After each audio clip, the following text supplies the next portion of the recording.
Today is August 20th, 2024. It's Season 3, Episode 233. I am Mayor Watt, and I'm fixing the title as we go. I'm yelling over the title, too.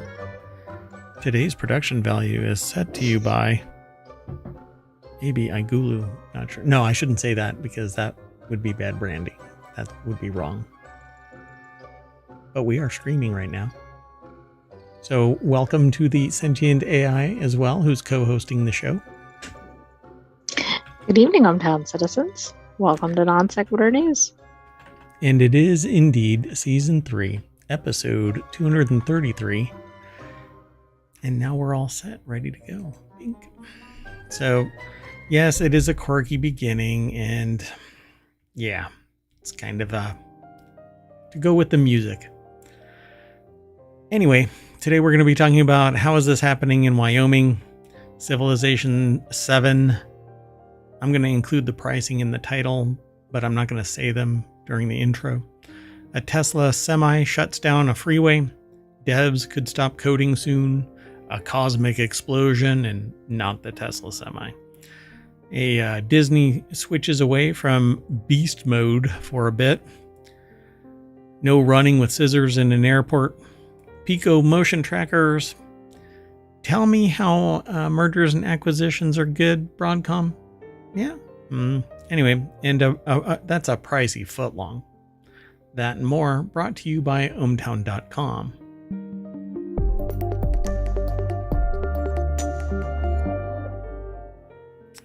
So I have people guessing about the pricing for VMware post the Broadcom acquisition, and that conversation is taking place elsewhere.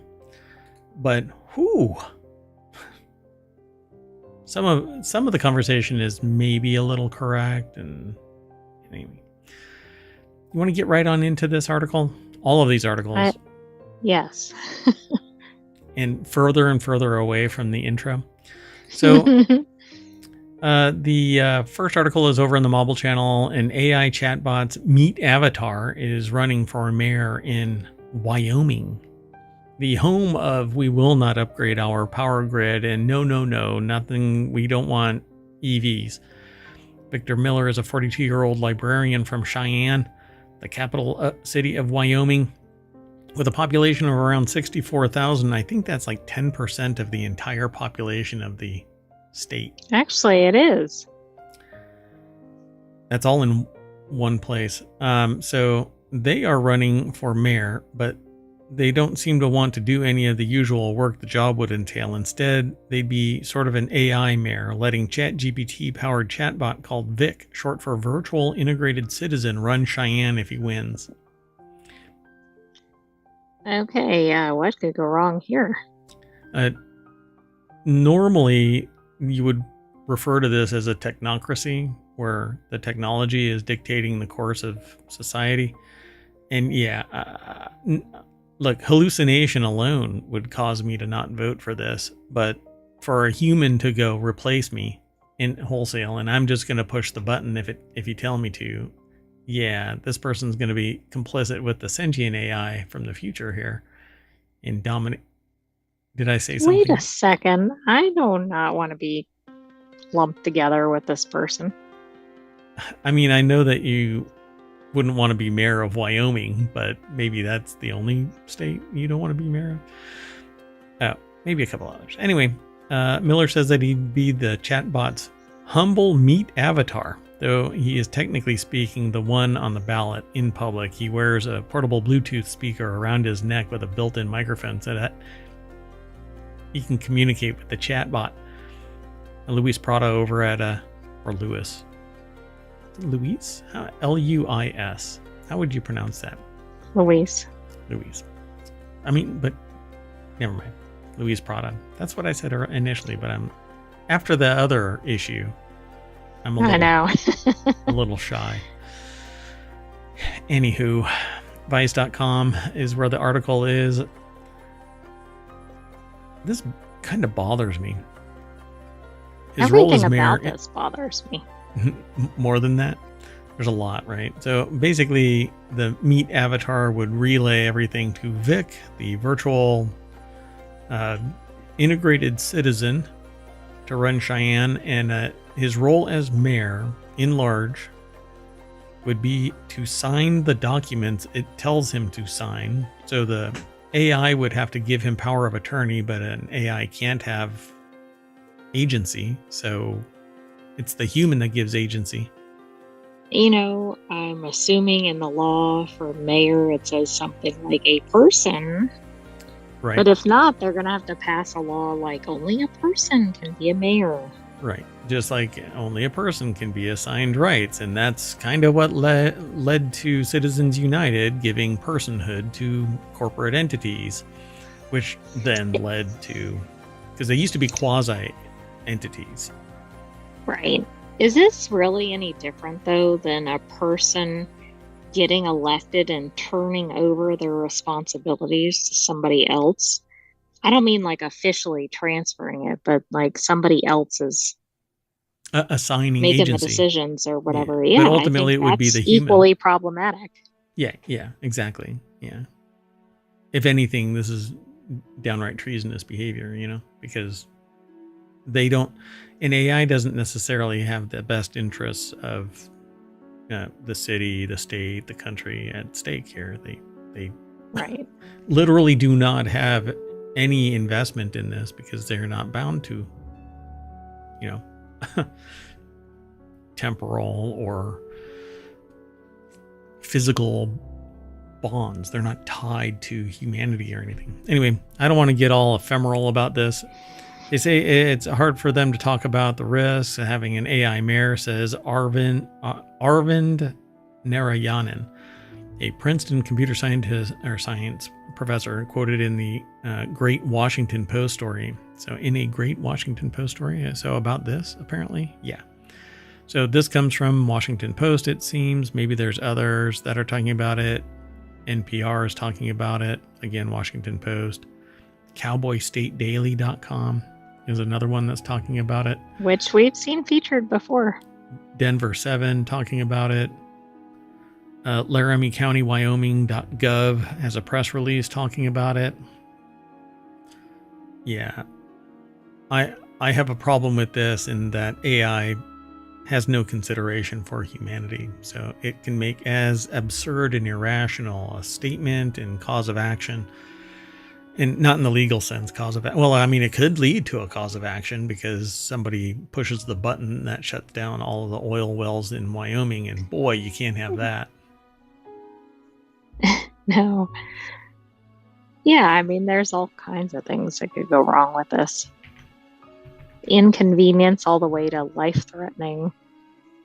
Yeah, pretty intense. They say that Miller, the person who's running as the meat surrogate, says that it's not a stunt, but maybe sure dumbass. Seems like one. It might be cataloged as dumbass. Okay, let's move on to the next article. Technically, I called this something along I think I titled this initially in the intro as Civilization 7. We're going to talk about Civilization 7. But the real nuts and bolts of this is that I pulled up, Gamescom was today, that first day of Gamescom. And so I was driving away from ohmTown when I got a text saying, hey, Civilization 7 was just announced. So when I got back to the mayoral mansion, I looked up the price, and it starts at $70 and goes all the way up to $130. Wow. So I thought 70 was high as a ceiling. Right. It's the floor. Well, I mean, it's both the ceiling and the floor. I mean, if you were to buy it at $130, you get bonus stuff. And nobody really forces you to spend $130 on a game. Some people have. I'm not going to buy Civilization 7 probably at all because $70 is outrageous. It's games better have like lifetime playability. Yeah. Oh, right. No, it better make me coffee, wake me up by spooning me in the morning. All kinds of stuff. You know, turn on the shower, make sure that it's the right temperature. I have tennis shoes. It better shine my tennis shoes. All kinds of stuff for $70. Dear God. Anyway, that's the only reason why I even chose this article, because I wanted to rant about the price. But Civilization is apparently going to look pretty good. Leanna Hofer over at IGN.com put the article together, and it says there's nothing quite like the moment right before sitting down to see a new Civilization game for the first time, particularly since this is the longest we've ever had to wait for one. And they're happy to say they came away looking pretty positive outlook on Civilization 7. The historical 4X space has gotten a lot more crowded since Civ 6, and it seems apparent Firaxis has been paying attention to what others dipping their toe into the genre have been doing. That leads us to the biggest single change Civ 7 is introducing. It says, like in 2020's Humankind, you won't be playing a single civilization for your entire campaign. So, the scope of which I don't know what this truly is, but again, there is no way it's going to be worth $70 to $130. I mean, what if it's a forever game? It's forever not going to be played by Mayor Watt. Leaders themselves remain visually consistent throughout the ages. You won't see Hatshepsut in a pantsuit in modern times, for instance, and they're all civilization agnostic. Bonuses synergize well. It says like Hatshepsut's bonuses synergize well and all of that, but basically leaders and their bonuses synergize well with those of their particular civilization. I find it fun to watch other people play a game like this, but I'm not going to get $70 worth of I mean, fun. You could watch that on YouTube for free, or Twitch. I mean, Twitch and YouTube for free. I mean, but you know, the joy in paying $70 to $130 is in you playing it to its completion, right? Yep. I guess. You know, like running a red light, it's not fun getting just a ticket. You have to make it turn into a felony. Moving on. Next article is over in the Non-Sequitur News channel over on ohmTown.com, and then we're talking about it here in Non-Sequitur News. A Tesla semi crashed and caught fire on a California highway. In the reports that I have read before this was submitted for news, for Non-Sequitur News, was that it had shut down I-80 for over 16 hours. Because the fire crews could not beat back the heat, and so it had to burn itself out. Is it because of the battery? Correct. Yep. So it crashed into trees, caught fire off the side of the highway in California early Monday, causing road closures on I-80 for almost 16 hours, is what it says, reported by KCRA3 News. Cal Fire crews headed to the crash near the site of the Nevada border after 3 a.m. local time. They doused the fire with thousands of gallons of water to cool the lithium-ion EV battery packed down to a manageable target of around 100 degrees Fahrenheit. Meanwhile, thousands of gallons of lithium-laden water have run into the environment. Excellent. This is one truck. One truck. Yep. And it will burn until there's no oxygen. And guess where it gets oxygen? Everywhere. So Umar Shakir put the article together for TheVerge.com.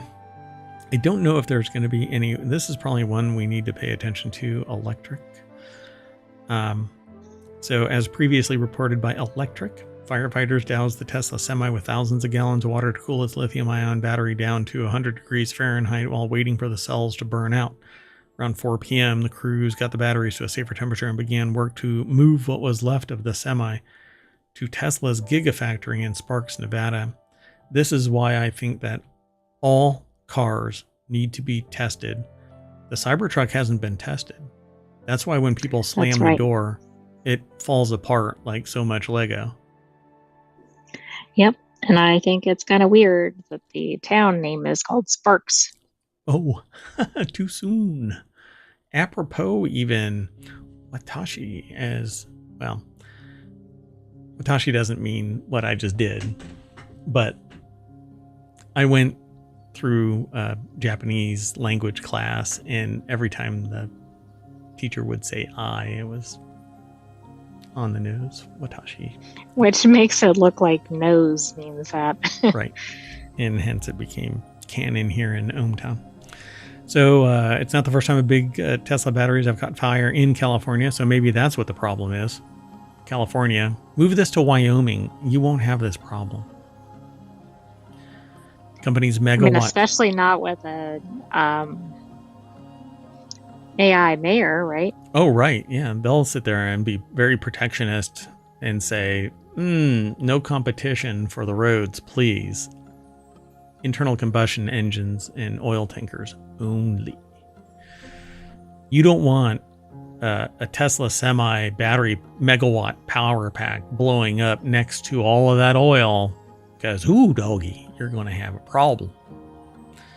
Anyway, 16-hour backup, and who knows the amount of toxicity in the water that was run off, and all of the toxicity from the lithium-ion fire that was burning, sending toxic smoke into the air. Yeah, the stuff that comes out of these batteries is horrid for you. Moving on. Unless you want to say something about it. You want to say something about it?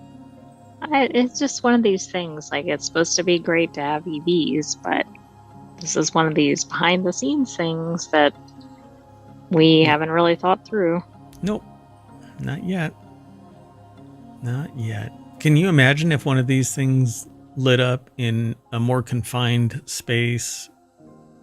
No, or what if it space? hit a second one? Or, I mean, this is one truck in looks like a kind of remote area, but yeah, it's one truck. I mean, if it was in civilization when this thing went nuke, all of that lithium-ion smoke. Blech. Moving on. We have to. It's the nature of the show. We have to move on, and sometimes they're not connected in any way. Like this one. Even better when they're not. Yeah, true. Yeah, we need a respite. So non-sequitur news is where this one is housed. In a leaked recording, Amazon Cloud chief tells employees that most developers could stop coding soon because AI is taking over. AWS or Amazon Web Services CEO Matt Garman, not the Garmin as in the GPS thing. The GPS, Garmin, right? That would be weird. AWS, different acronym. Shared his thoughts during an internal fireside chat in June. Business Insider obtained recordings of the meeting, and Garmin's comments were kind of an advisory nudge rather than a dire warning to software engineers. Essentially, hey, software engineers, better develop your skills to take advantage of artificial intelligence. Because they say here in the article, little snippet that we have, but we link to Business Insider where this is housed. Software engineers may have to develop other skills soon as artificial intelligence takes over many coding tasks. So probably more like project management or managing AI. Right. Good way to create panic. There you go. Don't panic, but your job is gone. Eugene Kim, or at least concentrated. And we'll actually get to that as we move down our articles, because our last article or so, maybe second to last, the penultimate one. Yeah, well, we'll get there. Anyway, Eugene Kim over at businessinsider.com put the article together. And let's see if I can get to something here, if it makes any sense. Coding is just kind of like a language that we talk to computers. It's not necessarily the skill in and of itself. The executive said the skill in and of itself is like, how do I innovate? How do I go build something that's interesting for my end users to use? This means the job of software development or developer will change, Garmin said. But then they put in caps, no dire warning, but hey, the house is on fire. In Garmin's case, he was sharing advice rather than issuing a dire warning that developers will go extinct because of AI. His tone was optimistic, suggesting more creative opportunities for developers, just like more jobs, right? Yeah. If you take 250 jobs and replace those jobs with 10 bots that are just as efficient as those 250 humans because they work around the clock nonstop without complaint, and at a lower margin because there's no HR issues and no breaks and no nothing, guess what?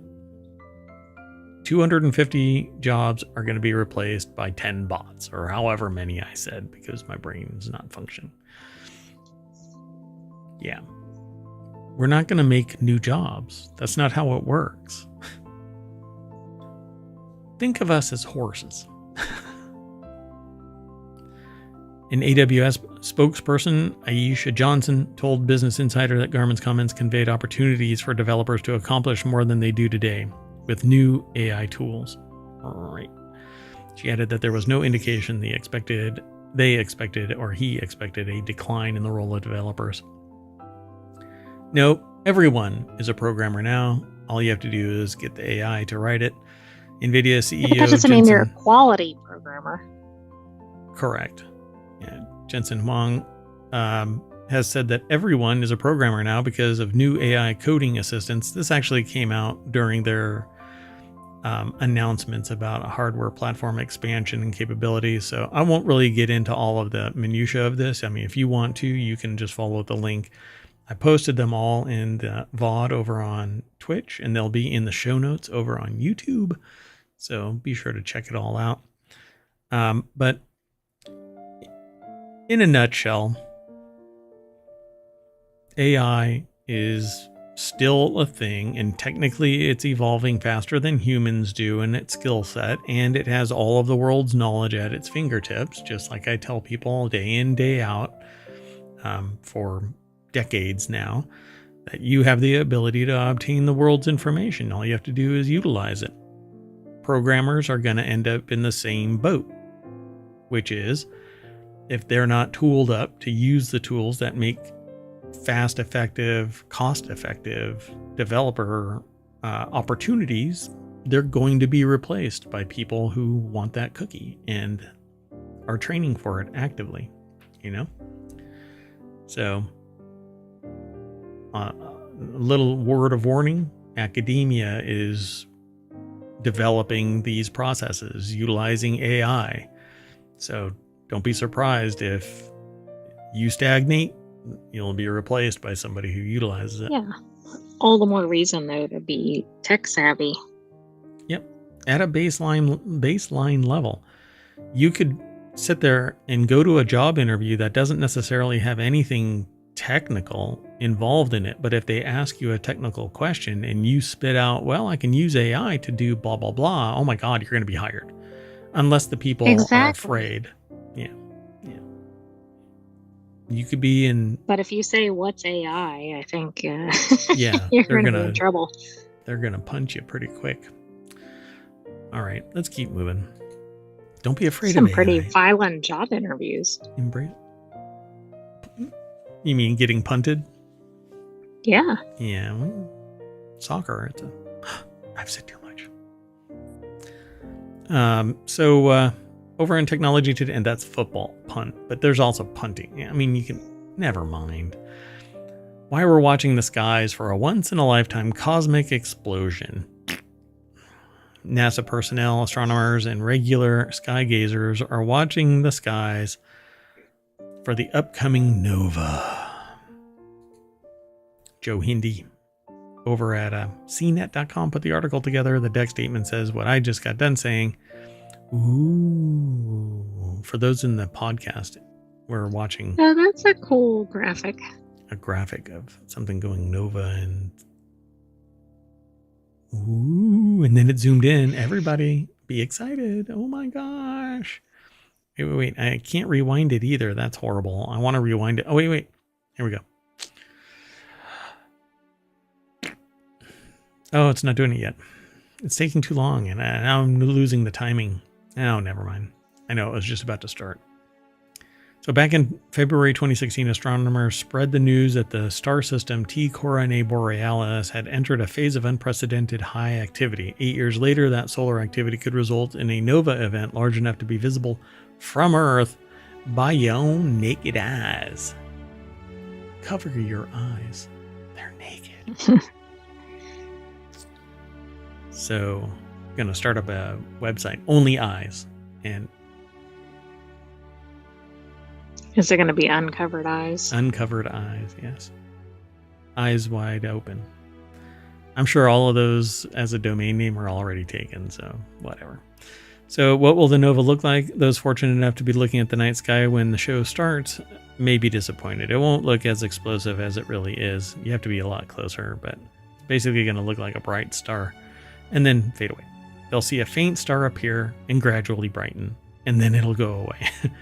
And it says, of course... I mean, that might be neat. It would be neat. Of course, someone on Earth will have their view interrupted as the Earth rotates. But what's cool about it is only those in this lifetime will see that. You know? Okay, that is cool. It is a once-in-a-lifetime kind of a thing because, ta-da! But you'll see, everybody will be able to see recordings of it and whatnot. So if the only joy you get is by witnessing it directly, first off, you got a world of hurt coming because most of the stuff exactly. It might be cloudy. Oh God, can you imagine that? I've lived my life to do this one thing. And then, do you remember the video about the camera crew had set up to do a recording of the implosion of a building, and the reporter was standing there and everybody was ready, and a bus pulls up. Mm-hmm. The implosion takes place, and then the bus drives away, and they just sat there like they blocked the whole thing. Dumbfounded. Oh my gosh. There is a light hitting one of my eyes, and it makes it look like I have a digital eye. Ooh, very high-tech. Cyberpunky, right? Maybe I do.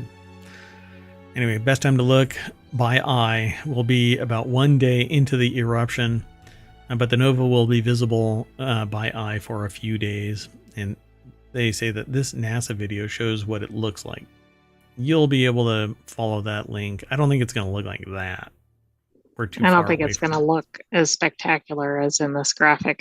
Yeah, and the graphic is like this in the accretion disk around a star. There's another something that's going to blow up, and it's going to be bright. Anyway, cosmic light show is courtesy of T Coronae Borealis, also known as the Blaze Star. The Blaze Star, or TCRB, which is, to me, it sounds more like a battery type than. That's why it had the red giant. There's a red giant, and then a white dwarf, and it's a binary star system comprising a white dwarf and an ancient red giant about 3,000 light years away from Earth in the northern crown of the Milky Way. It's part of the Corona Borealis constellation that makes a distinctive C shape in the sky, primarily during the summer months. Oh. Anyway, there's a whole lot more to it. There's been other other nova from the star system. In 1946, it's a cycle that's been going on since it was first discovered more than 800 years ago. And quote, it's a once-in-a-lifetime event that will create a lot of new astronomers out there, giving young people a cosmic event that they can observe for themselves, ask their own questions, and collect their own data, said Rebecca Hunsel, an assistant research scientist at NASA's Goddard Space Flight Center. Quote, again, it'll fuel the next generation of scientists. I agree. There's a whole lot more information over here. So I'm going to encourage you all to go and check it out. Sound good? It does. I wish we could see it like it's showing on this article. Okay, wait. Before I actually do go, I want to... Okay, so when will it occur? They say nobody knows for sure, so you just gotta have to stare up at the sky. Okay, and then you look away for a minute. Right. So, How are you supposed to find it then? well, I'm going to scroll up and down until we answer all of the questions that might be presented by our random thoughts here in Non Sequitur News. So there is Corona Borealis right next to Arcturus and Hercules. Hercules, Hercules, Hercules. Anyway, if you draw a line between M13 and Arcturus, as one does, about halfway through that line, down a little bit, is Corona Borealis. Of course, if you don't know where those are, it might be tough, but yeah. And it would probably be better for you to just buy an iPad, buy an astronomy app. One of those apps, yes. Like Night Sky or something, and use it to find Corona Borealis. Because that's what I'll be doing. I mean, I already have the iPad, but anyway. Let's move on. This next article is in Policy Metrics, which is a channel that discusses basically policy, and it evaluates it and discusses it. And sometimes it draws attention to the fact that there's some pretty dipshit policy out there. Like Disney withdraws arbitration motion in Disney restaurant wrongful death case after bad publicity. They should have done it before the bad publicity, but hey, you know. I agree. I mean, this was so foreseeable. We just talked about this a couple of days ago. Yep. So I was waiting for this. We should have actually been taking some kind of bet, but we don't really bet more than $1 here in ohmTown. But we usually say about 24 hours or something, and it was pretty close. Yeah, it was about 24 to 48 hours, right? And this next one that we've been talking about was about the judge who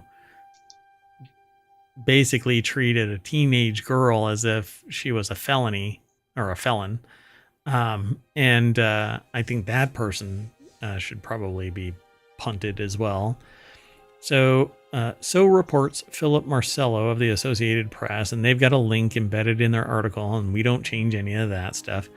This isn't the first time the company has changed course in an arbitration demand after adverse publicity. Really what they need to do is just go, is mom going to be pissed by this policy? And if mom's going to be pissed by this policy, just don't use it. Change it. Change it. Just take your policy and show it to mom. Mom, we wrote this policy on a napkin. Can you? I mean, who made the decision here to apply the streaming trial to somebody's death? Wells Fargo had actually won a motion to send a case to arbitration arising out of its unauthorized account scandal back in 2016 before settling its class action for more than $100 million. It's pretty clear that businesses understand that arbitration clauses are seen as unfair and will insist on them only when they can do so without public attention, which is another argument against arbitration clauses. It's revealing when businesses take one course, I guess. So the article is over at Public Citizen or citizen.org. And none of this makes any sense. Because like I said, if you were to sit there and say out loud to another human being, let's say your mom, hey, I've got this policy, and the policy says that I can apply it pretty much anywhere. But here's the context. A person died. Don't even have to give anything else. But we want to invalidate any of their claims. You get laughing out loud in response. Yeah. If they understood what you were saying. Yep. So it's revealing when businesses take one course in public and opposite course in private. As Justice Brandeis famously said, sunlight is the best of disinfectants, because they finish this article. It's a very brief article because they really are pointing you to the Associated Press article. But they end this entire paragraph with arbitration thrives in the shadows. And that's a riff off of something that I say. Well, not a direct, they don't know what I say. I'm sure Public Citizen doesn't know who Mayor Watt is, but I say abuse happens in the dark.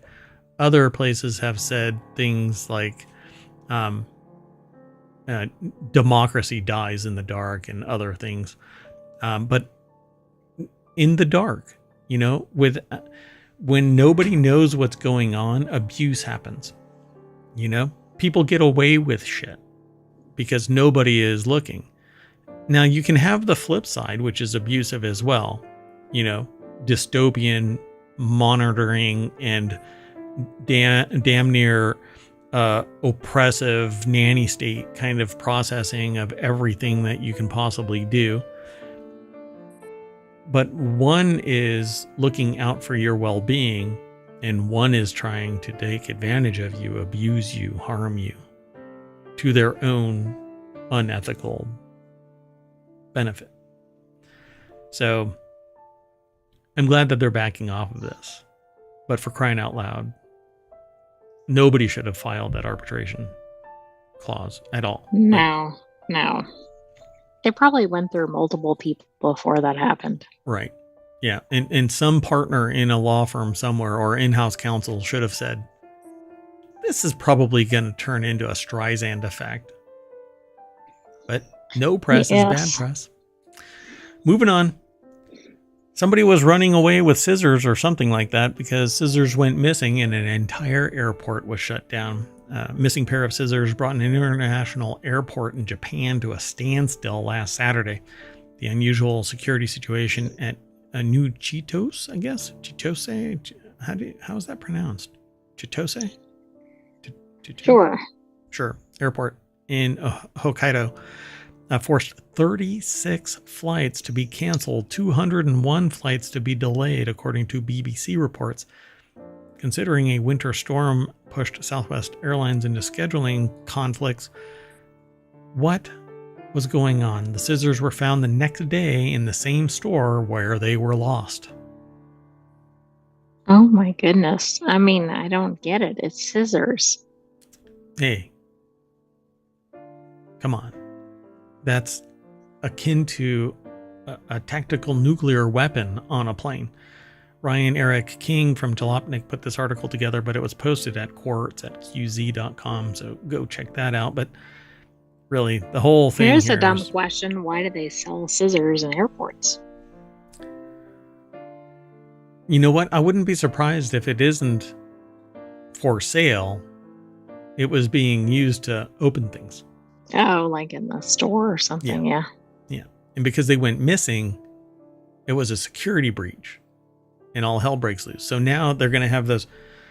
They're going to have it tied to like a tire wheel, right? Like the hub. Oh, right. Like when they have a bathroom key attached to something that weighs 10 pounds. Yeah, but it's going to be an airline tire, like one that falls off a Boeing.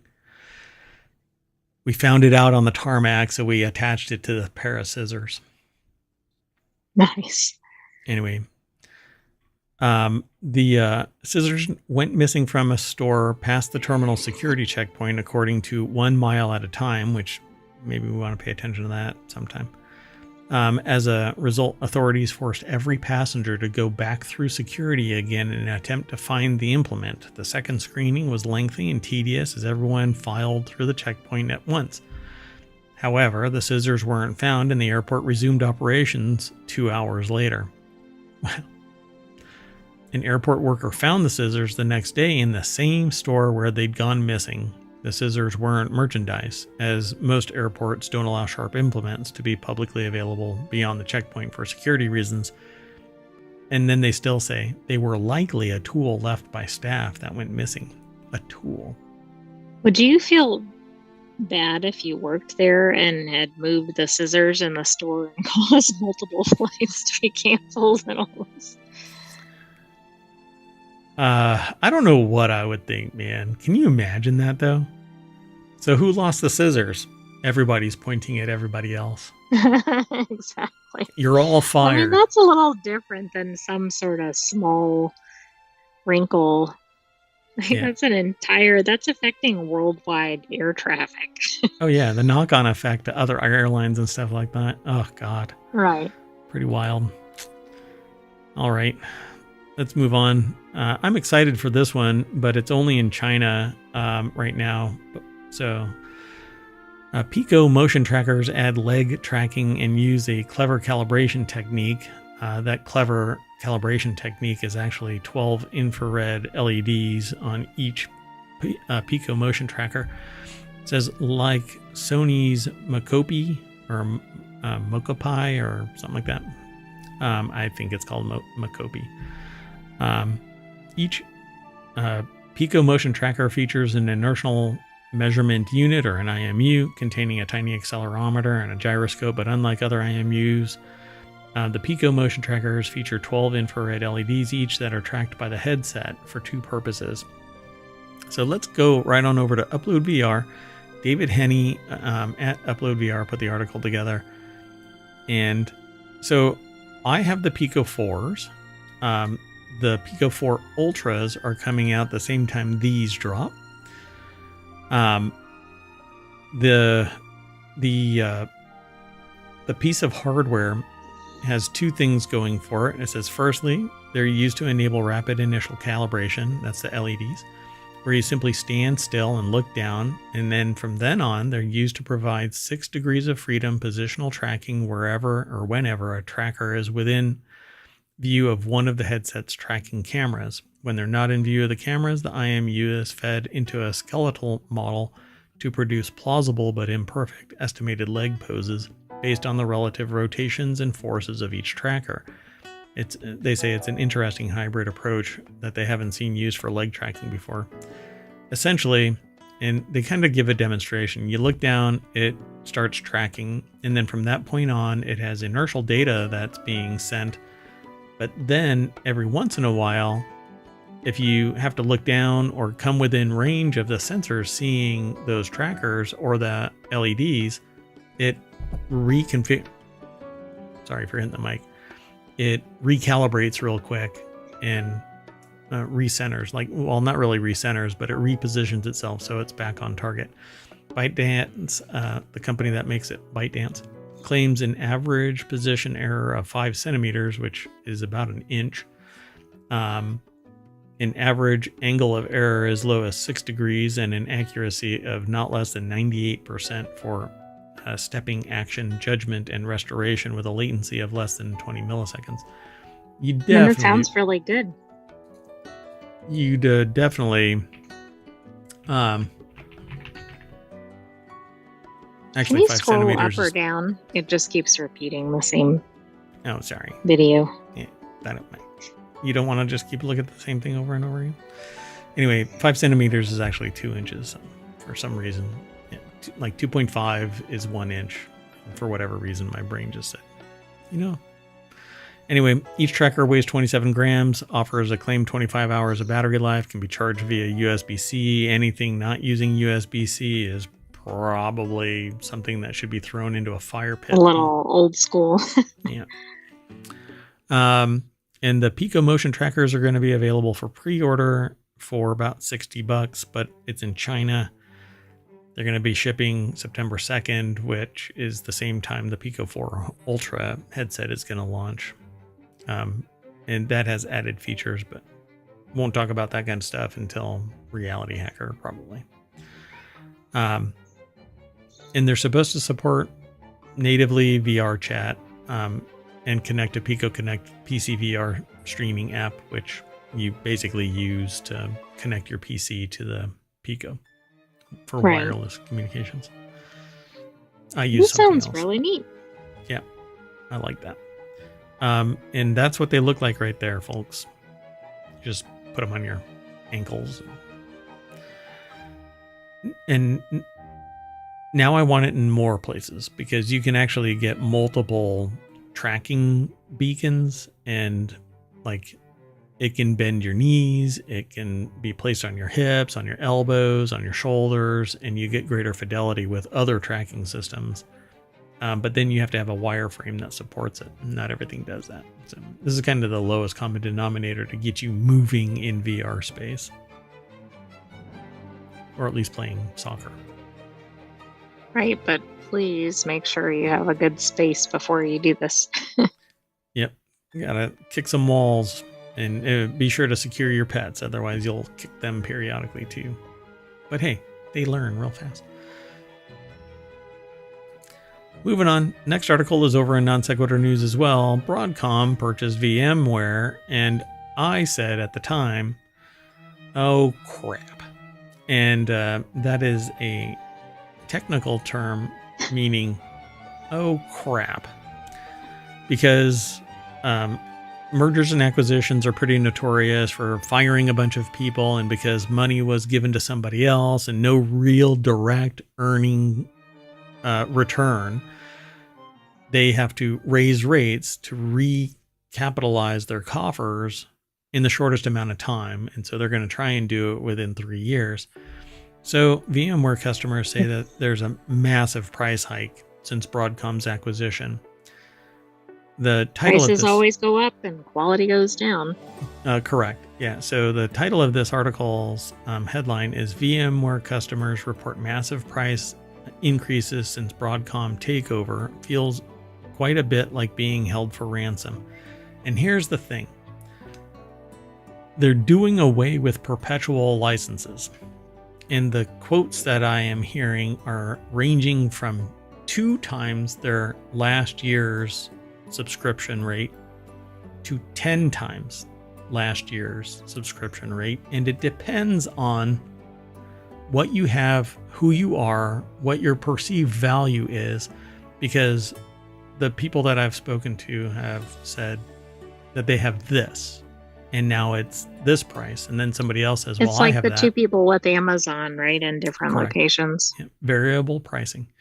That's what it seems like, but I could be wrong, I suppose. But so VMware customers report seeing massive price hikes since Broadcom acquired VMware late last year, with some paying as much as 10 times. Oh, they say it in the article. I hadn't read any of this yet. Oh, okay. Interesting. One corporate VMware customer told Business Insider that they saw a 175% increase in price and feel that they have no choice but to pay up and plan ahead because switching to another service isn't easy. True. So let's go over to Business Insider. Rosalie Chan and Ashley Stewart put the article together, and this is the Broadcom CEO. Essentially, what else I've heard is that what they're doing is trying to get away with. They're trying this to get. This is a weird still photo. Yeah, it's probably a video still. What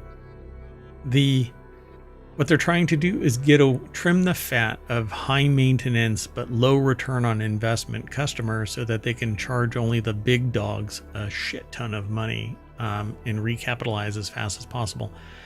But a lot of people purchased perpetual licenses, which means there's no more money being made except for support. But now they've invalidated. They've basically said no more subscription licensing. Whatever you've got. And at least one person that I've read their comment on Reddit said that the Broadcom rep said, if your server crashes and you reinstall, that's in violation of the terms and conditions of the purchase, because you're purchasing it for that CPU and you installed it on that CPU. Or because you installed it on that CPU, the license is for that CPU, which is just garbage. Anyway, Yeah. VMware customers, go ahead. Just a way to get more out of the customers, right?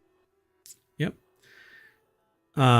And so they're increasing the friction to the point where you just bow out and you go somewhere else, finding that hypervisor so that you can tell VMware to kiss your butt is going to be pretty tough. By the way, they've also killed the academic licensing, so you can't even use it in an academic lab at a reasonable rate. In fact, Wow. that has changed several times over the years. But Microsoft did similar stuff with other tools that it offered as well. Because now Broadcom Yeah, but it can doesn't make it okay just because other companies have done it. No, not at all. No. So Dave Russell, Senior Vice President and Head of Strategy at Veeam, said that his company saw a 300% price increase in VMware products it's using. That's in line with what he's heard from customers, some of whom have reported even higher prices. Correct. I've seen and read and heard from others. So Hinckley said CloudBot's customers have seen VMware price increases ranging from 140 to 600%. Now, percentages are kind of a bitch because, raising $100 to $140, 40% increase, but we're not talking about $100. We're talking about thousands of dollars. So these are even more exorbitant. Yeah. So it's hard to have such a high percentage on a high value to begin with. Correct. Yep. So one executive even told them that they saw a 10-fold price increase. And CloudBolt surveyed 300 IT decision makers in May and found that 73% of them expected a price hike of at least 100% from Broadcom after the acquisition of VMware. It also found that 95 have considered this acquisition to have a disruptive impact on their IT strategy. And I can tell you anecdotally that everybody that I know is moving away as fast as possible. And one person suggested that this was coming close to 8 months prior. So I don't know if they had insider information of some kind. But, right, that sounds like it. But I don't know them enough to broach that. So they say some customers may want to discontinue using VMware products and will require support as they transition to a new solution like Nutanix and Microsoft Docker, Kubernetes, open source. But there are others. You'll have to look around, find something that your IT infrastructure can support. Professionals might be able to support. But it's going to be more expensive, upwards of 2 times or more per year, because you no longer have perpetual licensing. So basically, they're going to keep... when they change the terms after the fact. Yeah. Well, and what they're doing, they're not really changing the terms because you have the perpetual license, so you can use it. But if they ever push an update, they're saying, one person that I read online said that they were told that even updates in the current version, which is part and parcel to your perpetual license, goes to your perpetual license. But now, if you don't renew and turn into a subscription, they can deny you access to the updates within the version you're in, which is just batshit crazy contract violation. So yeah, this is going to be quite an interesting situation. And frankly, it's because the beast in this is Broadcom has so much money that they could do this, and they're dissociated from reality because they're invulnerable. They cannot be touched. Right, and they don't really care if they lose some customers. Right, because they're going to make so much money from the rest. Because they'll be back. Yep. So everybody's going to be talking to either their consultancies that advise them or their in-house their in-house professionals for advice about which direction to go. And frankly, I think everybody should just jump ship. But there's some things that really, it's built around VMware infrastructure, including solutions that ohmTown uses. So, yep. Anyway, at the same time, Ramaswamy said that the changes are a major opportunity for Nutanix to obtain more VMware customers. Dell has long been strongly partnered with VMware, even announced a new partnership with Nutanix in May. So that's where a lot of people are going to be going. Some other hypervisor that has the same functionality. And those that don't have the same functionality as VMware are going to be fast tracking development of solutions that facilitate it. Exactly. Now's the time to strike. Yep. Let's keep going. But all things feeding into the profit model, right? You know what you need when you're really working hard to jack up prices? You need some food. So let's go to Subway, where even $5 footlongs are now $15 footlongs because customers want Subway's old deal back, and that ain't coming. $5 deal. What a ridiculous increase in price. Yeah, they're saying now that Subway's footlongs can run anywhere from around $8 to $15. And the conversation that I had with the last owner of a Subway said, when I said, the sandwiches kind of look like crap when they're handed to customers, they said, well, we could make it look like the commercials, but it takes too long. I don't think that's it. So they're this article, giving up. Yeah. I'm going to be really short with this because I didn't log in. I really don't log into all of the articles.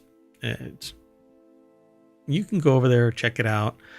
But the nuts and bolts of this, it's over at marketwatch.com. Weston Blasey and Charles Passy put the article together. The deck statement says the $5 deal made famous by a memorable jingle ended in 2014. 10 years later, Subway's footlongs can now run anywhere from around $8 to $15. And they never look like this. Never. No, you gotta mash them a little more. And yeah, kind of run over them with the tire that's holding that pair of scissors at the airport. It reminds me of the Taco Bell lawsuit. Oh, yeah. They don't look like this. And they won. So the article kind of fades away, but it says the chain's regular customers are none too happy about the inflationary state of affairs. But it may or may not be. You have to look at the profits of Subway to determine if it is a problem within Subway or if it's a problem with the increased price from the supply side. They have suppliers that are supplied by suppliers that are supplied by the actual suppliers. And they have consolidated to the point where they know that they're in the market control stage. They can raise the prices because there's enough money in the economy that it trickles down all that way. And everybody is going to raise the price proportionately to what they think is safe, or they're going to lose some customers. That's standard pricing business practices. Do I think it's sociopathic and damn near criminal at times? Yes. So what do you do about it? Well, you go vegetarian. You grow your own microgreens. You can make your own cheese from milk. You're lactose intolerant as a human anyway, except when you're an infant. And buy local, because there aren't massive leaps feeding a whole bunch of supply chain crap that raises prices with each step. And you don't have to worry about diesel fuel that went from $1.50 back in the 80s to $5 now in 2024. And they use a ton of it to get from point A to point B. So buy local. And so that's why I promote things like micro farms in communities. And when people, everything is connected. I'm not going to jump on that soapbox. But the reason why prices are so high is because there's supply chain from concentrated centers of production out like tendrils out to the various places. And it used to be that competition drove prices down, but it's way too consolidated for that right now. Well, yeah, you have to have competition, right, for that to happen. Yep. And it's almost, I wouldn't be surprised if a lot of the companies are verticals. Like the people that are the warehouse, the company that is the warehouse is actually owned by the company that drives the trucks that deliver it to McDonald's. And McDonald's on paper owns all of them, all the way down to the farm in Wisconsin. Wouldn't be surprised. I'd have to do a whole bunch of digging. Right. I mean, that probably makes sense for companies, but it doesn't necessarily help I mean, it could help the consumer, but it doesn't necessarily. And I'll put it to you this way. It's exactly what happened with Disney. Disney wanted to get into streaming, so they looked at what Netflix did. Somebody told Disney, Bob Iger, about the infrastructure company that built the streaming platform for Netflix. Disney became a lower level investor, and then a minority investor, and then a majority investor, and then bought it, and now it's Disney Plus. So, anyway, mergers and acquisitions. Pretty soon, we're going to have to pick a side. Which corporation do you want to be protected by? Well, how many are going to be left? Yeah, Taco Bell, baby. All right, so that is the end of Non Sequitur News. I want to thank everybody who's hanging out in chat and hanging over on YouTube and downloading the podcast and going over to the Discord. And on Twitch. And Twitch and YouTube's and Patreon and TikTok and Twitch. Did I say Twitch? Okay, anyway. Well, no, you didn't. I'm Mayor Watt. Production value is at an all-time low right now. Oh, here. I'll give a hint about the upcoming show. Hey, look. It involves... Look at that. Wow. Shh, don't tell anyone. I'm Mayor Watt. That's the Sentient AI from the future saying whatever they want to say. Good night, ohmTown citizens. Thanks for joining us for Non Sequitur News. Stay tuned for another episode tomorrow.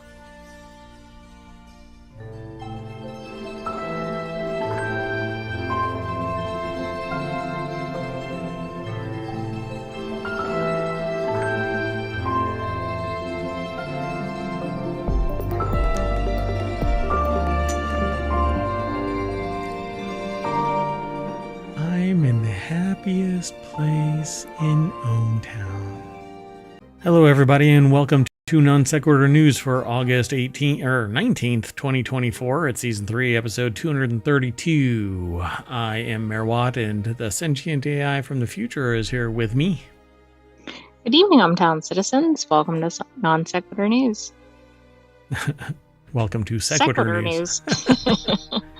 Today we're going to be talking about Delta reviewing draft boarding. It's the NASCAR of airlines.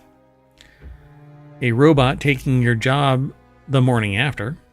And artificial shark skin. And how about Tesla is paying to take human jobs? And a Ponzi scheme salesman. And recalling a cop car. How about a rail construction project? Shows fully financed by brands. Prehistoric, supernatural figure paintings. The stuff NaNoWriMos are made of, folks. And how about finally, I just titled this gas station charging $8.59 per gallon, and then in really tiny little print, and it doesn't want to hear you bitch about it. Everything's powered by ohmTown.com and all of the news that gets aggregated into it, and then we vamp, kind of riff, kind of react to the news, and hopefully you enjoy the show and my mental breakdown. You know what? So, production values, folks. Oh my gosh.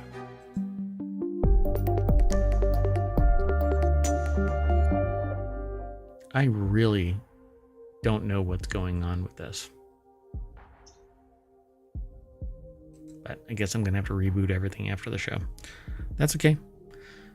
By the way, after the show, we actually do a weekly replay of all of the shows for that week. Now it includes the weekend shows, now that we're all caught up. And so what you're going to see is 5 to 7 non sequitur news and all 6 of the weekend shows. And so in a 24-hour cycle, you're going to see 22 hours roughly, of news going around twice, because about an hour before the show actually starts with a new episode, I shut it down and prepare everything for, well, apparently production value at its lowest. I don't know what's going on, honestly. I have a little switch that allows me to control when the intro and the outro plays. And it's decided, oh, and my lights have stopped working too. And the switch is switching off. The switch has decided to take the evening off. Well, that doesn't stop us from actually going through the news, so I hope y'all enjoy the show. And then afterward, it'll get ported over to YouTube as an episode within the Non Sequitur News playlist, because the live play doesn't quite show up like that. It doesn't work like that. It's kind of nutty. And it'll end up as a podcast. Hopefully the same night. If I fast track it and I don't put copious show notes in, then it is the same hour. But anyway, let's get into this. First article is over on Non Sequitur News. Delta is reviewing how a man was able to follow a family onto the wrong plane. Yeah. What I don't get, and we've talked about in previous articles, it's hard enough to get on the plane when you're a valid ticketed passenger. Right. Yeah. Oh, wait. I thought you were saying more. I was messing with my mic. So, yeah. And what's really funny about this, and notes, type !NSN in the chat, and that'll pull up from ohmTown, the bot that controls our presence in the channels over on YouTube and Twitch. Although it's not connected to ohmTown right now. Still, it refuses to. But I'll make it work. I'll get it working this week. Maybe. Anyway, Delta Airlines said in a review that it's reviewing an incident when a man ticketed for a different flight was able to make it on a different aircraft. Maybe the person looked like a toddler and was able to just slipstream right on in. You know, I don't quite get it. So I refer to it as draft boarding, which is basically you get really close to the person and the people who are supposed to be paid to pay attention to this shit. I mean, this stuff. Sorry. The E will be on this episode. It usually is anyway, but whatever. So you can see it. If I were to sit down at any gate, I would be able to flag these people, nearly every single person going through. If they hear the beep, have a good day. Beep, have a good day. Beep, have a good day. Yeah, it should be so easy. But also the way they have a lot of the gates configured, I think it's not just them not looking at the tickets. I think it's kind of easy for somebody to sneak past the line because they're sometimes kind of sideways or backwards to the gate. Yep. There's no real gate. It's basically, if you can, it's a cattle call. It's basically a cattle call. Everybody just goes through. They stick their hand out. If there's a beep, good. I don't think anybody checks behind me. And I don't think that I'm particularly a large human being. But if there's two people, beep, beep, the third person could slipstream right on in. Yeah. So the incident in question happened at Washington Dulles International Airport. Good Morning America team apparently posted this, but it's over at, we get it from abcnews.go.com.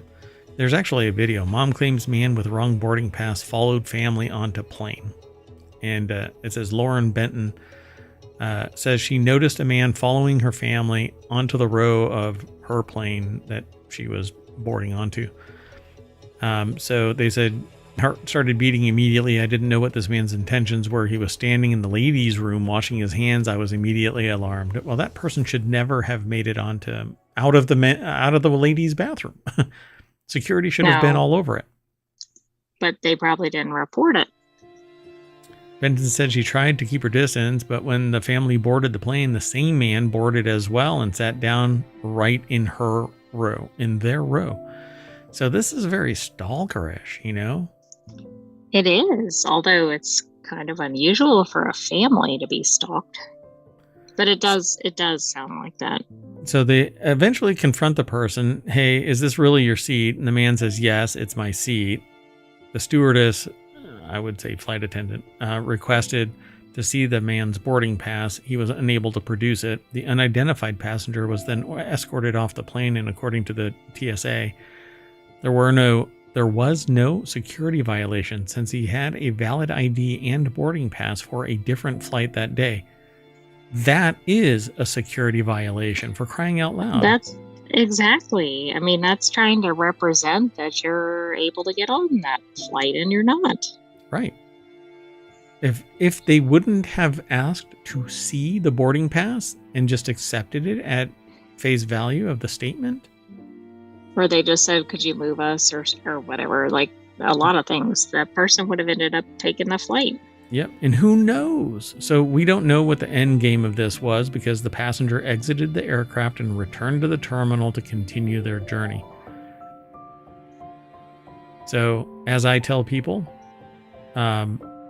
both digitally and in the real world, you need to pay attention to your surroundings and follow your gut instincts. And if your gut instincts don't evolve and you just haphazardly let things happen, then eventually you'll just be a victim. And you really should pay attention to the world around you. This one is interesting because on other ones that we've seen, I don't think the people have been ticketed, and so it was several layers that seem to have failed. On this one, presumably they were doing okay till they hit the gate. I mean, assuming it was, for Delta and in the same terminal, etc. But yeah, it does look different than a lot of the ones we've seen in the news recently. So we lose a little bit of context because we don't know if the boarding pass actually had that airline, that seat, just different flight. Or even that airport. I mean, who knows? It could have been it made it sound like it was for something. Oh yeah, they said for a different flight that day, but what if it was from a different airport and it landed in that airport or something? I don't know. Yeah, there's some missing context here, and TSA isn't going to say jack about it. So it's really incumbent on you. You shouldn't show your boarding pass if it's electronic. Minimize the ability for somebody to shoulder surf and take a picture of it, because we've seen that. We've seen people slipstream or draft is what I call it. It's called draft boarding. That's the term that I'm calling it. I don't know what they really call it, but if you shimmy up right next to somebody, then they can shadow you in. They can draft their way in. It's the same thing with with physical security into a building. You don't allow anybody to draft behind you. You literally, it does not matter. They could be sharing the same freaking office with you. You don't know the context of why the former colleague may not have been allowed back in the building. Have an authorized access anymore. Right. I think another term for it is called piggybacking. Yep, piggybacking is the term that is more approachable. But so you literally just stop people and say, you're not allowed in until you actually show your pass. And that works for a couple of other reasons. One is security and safety of the overall establishment, and the second is to establish who is inside the facility at any given time. Should an emergency break out, they have all of the parties that are inside a building. That's true. People don't really think about that piece of it, I don't think. Yeah. And so that's even why when you're a visitor, you should check in. Now, this doesn't happen with free flow traffic, but security operations, you should always check in. But anyway, I thought this was an interesting article because it did contain a little bit of context, but not enough really for us to make an educated decision about what really happened here, other than a weirdo got onto a plane, claimed that they belonged in the seat. But Delta reviewing how a man who followed a family onto an aircraft boarded the wrong plane belies the other statement that the guy was in the women's bathroom and followed that woman. Yeah, there's more to this. Like, this wasn't a random, there is no way they'd end up on the same airplane as that person. Like, it was more targeted, which is even more alarming. Yep. It's weird. So hopefully security actually investigated that aspect of it and disarmed this person's whatever psychological break might have been taking place. But it doesn't seem like they just went about their day after disembarking. So yeah, I feel like this isn't the end of it. Yep. So the boarding pass matched up with the person, but it certainly didn't match up with the flight that they were boarding that time. But that doesn't make sense, because when they scan it, and it, even if it's like off kilter or something, even if it's correct, it won't scan correctly, and they make you rescan it. They didn't beep. They drafted behind the family. Oh, that's right. That's right. But then they just happen to have something on their person that kind of satisfied the immediate inquiry. Yeah, but that's why I think that there's something else going on here, because they made it into the flight, they made it into the airport, they made it into the women's bathroom, even though they're male. They followed the woman onto the plane. The family confronted them. They get called out and they leave, but the TSA or whoever, security, doesn't do something with them. Yeah, this is weird. And more than just, it should be a TSA investigation, not the airline. Right. There's an airline, an aviation type issue. There's a potentially criminal component because of the stalking type aspect. Yep. Yeah. Somebody failed to do some due diligence here, because something could have happened, right? The weirdo was basically casing that family, in my estimation. But we don't know who the other person is, so let's move on. The next article is over in Non Sequitur News. You'll need to teach this $16,000 humanoid robot how to make breakfast. That's why I titled this, "The Robot is Taking Your Job the Morning After." Robots capable of performing human-like tasks have so far been relegated to laboratories, factories, and captivating YouTube demos. But Unitree is readying its G1 humanoid robot for mass production with a $16,000 price tag that somehow feels both expensive and reasonable for a robot that looks this capable, as spotted by New Atlas, which we should probably pay attention to. I think we already do, but rarely actually aggregate. So the Unitree G1 is an upgraded and production-ready version of the H1 humanoid bot the Chinese company debuted only a year ago. The article, oh my god, this is both awesome and creepy. Yeah. So I don't like that it folds. Yeah, there's something weird about that. What's in your briefcase? A humanoid robot that's going to take over the planet. This isn't your Terminator body, right? That's not what identifies as your Terminator body? No. Okay. So I know you won't tell me what it is, but at least you can tell me what it isn't. So Unitree has revealed a production-ready version of its... No, not of its G1 humanoid robot, it's H1. They have the... This is kind of wonky, right? Their robot is... Their non-production ready version is H1. Their production ready version is the G1. But the way that the sentence is constructed, you know what? I shouldn't do grammar check on this.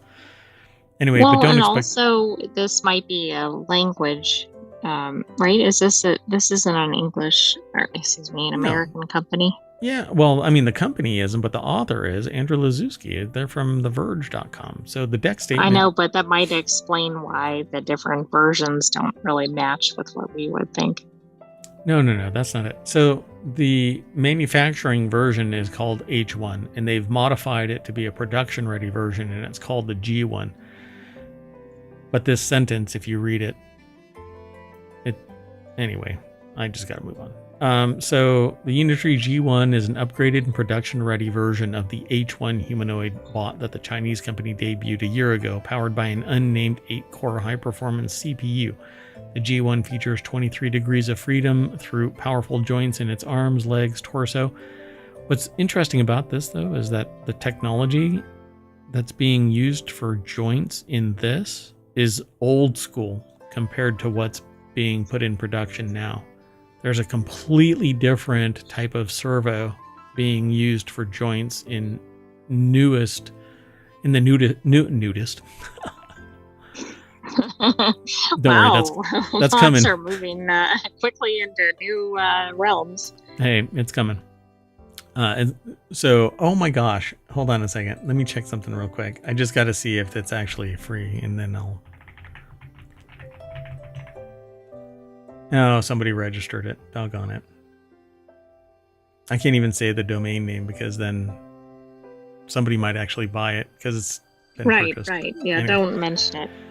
So the stumps on the ends of the H1's arms have been replaced with 3-fingered hands on the G1, which have been demonstrated to be dexterous enough to solder wires, handle delicate objects, and even flip foods in a frying pan. So you'll be able to teach this thing how to make eggs in the morning. $16,000. I mean, that's one of the most critical skills for a robot, particularly if it's going to be in your house. That does not look family friendly. No, not particularly. This looks like you're going to have metal fragments in your eggs. Anyway. Still might be safer than some of the recent food recalls. Oof. Too soon.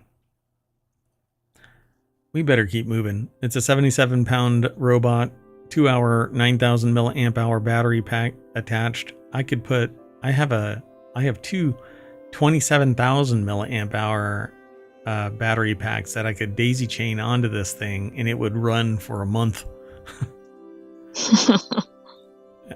Not quite, but anyway. And then you have the problem of you want the robot to power down. No, never. I will worship at the... Never mind. So, while Spot can be purchased for $74,500, the Unitree Go 2 starts at $1,600? Must be a little bot. These are quadruped robots. Boston Dynamics, though, oof, that is an amazing amount of money. $75,000 for a quadruped. But what is it capable of? Apparently you can bolt a machine gun onto it, so... I mean, for everybody's everyday needs. Yep, they say it's not going to be Rosie.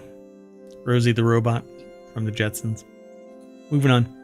Next article is over at 4-Wheel Tech, which this is about Lufthansa, so I guess for many more than 4 wheels. Yeah, I was going to say, how many wheels are on an airplane? It depends on its weight. So Lufthansa is using artificial shark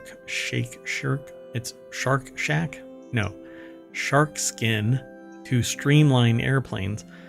Companies are often caught between wanting to cut emissions but also grow profits. But for airlines, these two are imperatives. It's actually align, because if they want more money, they have to cut emissions. So cutting carbon emissions, not even carbon emissions, but cutting just emissions, inefficiencies, right? Means burning less fuel and spending less money buying fuel. That's why Lufthansa has been copying a trick from the animal kingdom, applying a special film that mimics shark skin to parts of its aircraft. And so there is a company out there that actually creates a thing called shark skin. And what it's supposed to do is smooth out the vortices of water, and because air is nothing more than a very low viscosity liquid, it works even in the skies. So when it comes to decarbonization, reducing the emissions of air travel is both a high priority and something of a difficult task. So, oh look, they even use that as a analogy for the... Interesting. So, copying a trick from the animal kingdom can help cut aircraft emissions. Jonathan M. Gitlin over at arstechnica.com put the article together. They really shouldn't do this, but a plane in the water is not a good image for people. No, that seems a little too soon. And I guess the first time a Lufthansa with shark skin coating on it ends up in the drink, people are going to go, well, that's ironic. Yeah, exactly.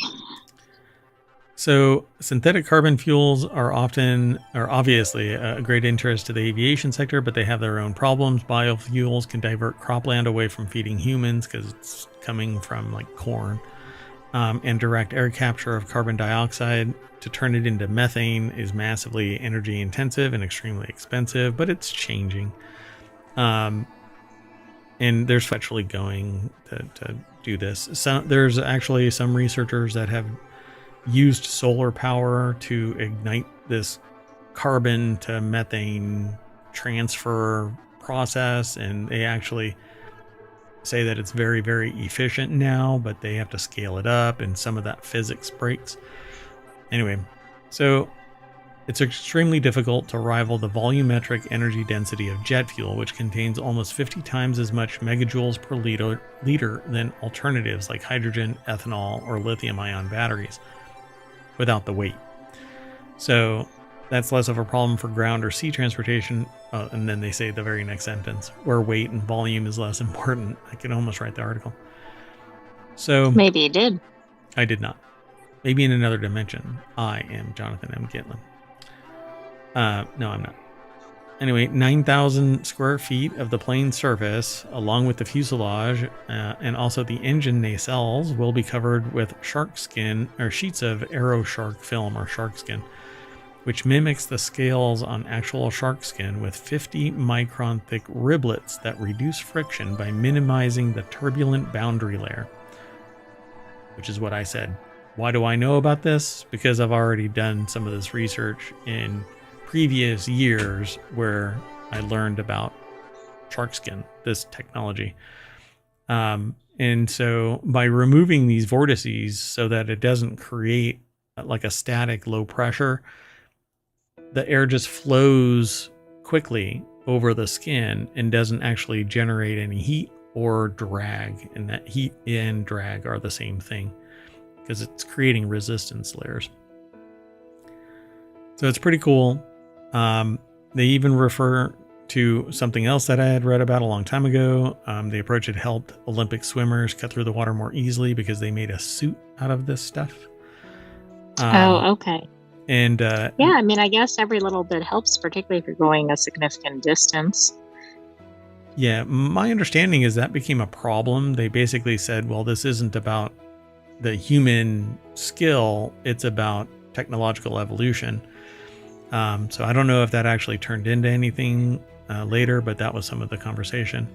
But I don't know how that makes sense because of like advances in cycle design or other things where it's not the person.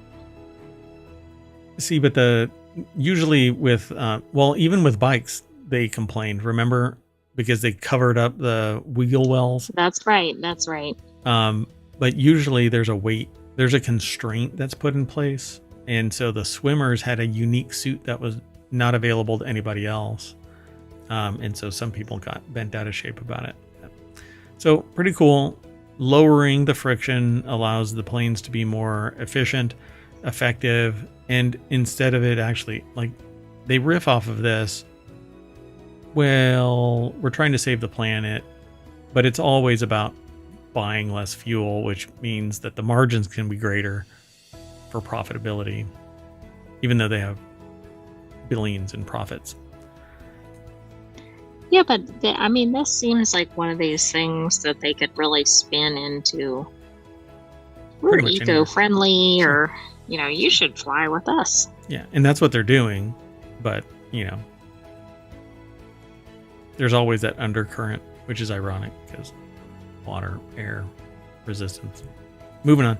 Right, you're not supposed to have much of one with this. Yeah, nothing but friction. I've got so much paperwork that I need to turn in, and it's almost like the paperwork is I need shark skin as a tool to make this paperwork go away. But I feel like it's intentional. Anyway, non sequitur news is the next article. Tesla is paying up to $48 per hour for people to wear motion capture suits to help train its humanoid Optimus robot, which will take the jobs of the very people that are training it eventually. Quite possibly. So I hope that $48 is invested somewhere so that you have residuals in perpetuity, because with every robot that humans teach, it's taking a gerb. So Tesla is hiring data collection operators for up to 40, which is such a BS name for people walking around. You know what? Just put it on a bunch of VTubers, for crying out loud, in VR suits, and capture the data. Well, if they're smart, they're going to sign up for that because they're probably already doing it, and then they'll get paid for that time. Really popular ones make more than $48 an hour. I can guarantee that. Well, I'm sure, but I just mean it's on top of whatever else they're doing. Sure, that's right. Yeah. Oh, I guess they can do it while they're streaming so they can make money. Yeah. Exactly. I heard you like money, so I had you make money with your money to make money with your money. So experts say Tesla aims to gather vast amounts of data to train the robot for generalized tasks, willing to spend hours on end in a motion capture suit, which it's not that big of a deal. Tesla's paying up to $48 per hour for the role to advance the technological replacement of humanity. So Grace K over at businessinsider.com put the article together. I'm trying to see if I can, this bot doesn't have it either, but I'll show you. Maybe one of these bots.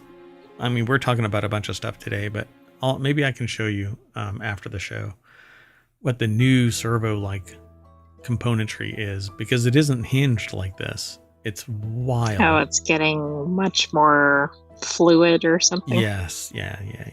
I'll show you. Oh, aka creepy. The creepy component, advanced when that Boston Dynamics bot stood up and said, "I'm gonna kick your butt." Turned around. Give me your wallet and your girlfriend, and here, I'm gonna kick sand in your face, and I'm gonna kick your face. So over the past year, Tesla has hired dozens of workers to train its humanoid robot Optimus, because nothing is original. Using motion capture suits, according to data from LinkedIn, Musk first announced Tesla's plans to create a humanoid robot named Optimus in 2021, again, because nothing is original. I'm surprised he didn't refer to it as Optimus Prime. D-bag. I bet he tried to, and probably somebody shut that down. Hasbro said nope. He'd probably do a $12 billion loan so that he can put another $40 billion and buy Hasbro. Anyway, in June, Tesla said that it had deployed 2 of the Optimus robots at one of its factories, and it appears Tesla has been hiring employees to work alongside the robots as it is developed. The role, which is titled Data Collection Operator, requires workers to walk along test routes and perform designated tasks while wearing a motion capture suit and maintaining eye contact with the bot, so you know exactly what's going to replace you in 5 days. Okay, the rest of that. Right. Are you seeing this? Yeah, that last part actually isn't in the article. It's just my observation. Yeah. Anyway, there's more to this. So I guess the VTubers are out, right? Because you have to be at this specific location. Well, you can VTube from anywhere. You don't need to be. All you need is a rig. True. You're right. A rig and maybe VR beacons, something to gather the data from the motion control. Even then, there's some pretty sophisticated ones out there that you don't need beacons or lighthouses or anything. So, I don't know. A roboticist from Florida A&M University, Christian Hubicki, said Tesla is likely looking for individuals who have no problem with this is almost a quote, so I don't want to say with the robot takeover. Yeah, exactly. I was going to say Tesla is likely looking for individuals who are willing to be complicit in the robot takeover of humanity. That's not what they said. Anyway, they said individuals who will not only fit into the specific suits, but also have similar sizing to the robot, which Musk has said will clock in around 5 feet 8 inches. Now, wait a second. This is getting even creepier, because not only are robots going to take over, they're going to look like you. And they're going to be the average height, 5'8". By the way, this article started with saying that it was $48 per hour, but it's actually between $25.25 to 48 hours. So if you just show up, I doubt that you're going to get $48 per hour. Hell, Right. I'm almost feeling like the inclination would be to shut down the project and rename it so that there's no way that you can file a complaint because the company doesn't exist anymore. Not Tesla, but they're hired by a subsidiary company. Do you get what I'm saying? Not exactly. I thought you were making a dig at another name change, but that Well, was not necessarily a name change, but they get hired by AB Virtual. Yeah. And then it's like so hands off and like we didn't hire them, and we fired them. Do a contract for this or whatever. Exactly. Yeah. Anyway, yeah. Let's move on. Next article is over in Law Nerd. Alleged Ponzi scheme salesman, either a bad speller or a literate masochist. The deck statement, or the little snippet that we aggregate says, while his boss is just a Florida man with Floridian tastes. The article is over at dealbreaker.com, which is something that we've been aggregating, but they've never really had anything that popped. So no, John, I don't think we've ever had that in our show. Yeah, I don't know. It doesn't ring a bell, but I know that we've been gathering their little snippets. Anyway, John Shazar over at dealbreaker.com put the article together, and like I said, we only get this little bit over here, so you can actually go over to it. It actually first appeared on Above the Law, which is something else we aggregate. But the link actually leads directly to dealbreaker.com. So somewhere on ohmTown.com is also that Above the Law article. So anyway, they actually appeared together in the news listings. Oh, okay. Yeah. So the competition for most Florida man is fierce, as a quick perusal of CBS News' Miami Florida man tag stories demonstrates. So this is actually coming out of cbsnews.com by way of Dealbreaker, by way of Above the Law. It's like a turducken of references. Yes, it is.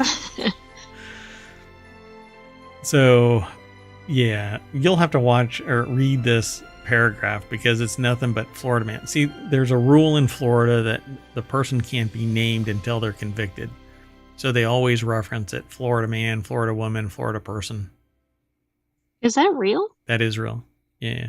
I didn't know that. I just thought that was kind of a joke through the news articles. No, they're forbidden from naming the person until they're convicted of the crime. Otherwise, it can damage their reputation, which I think is pretty damn sound.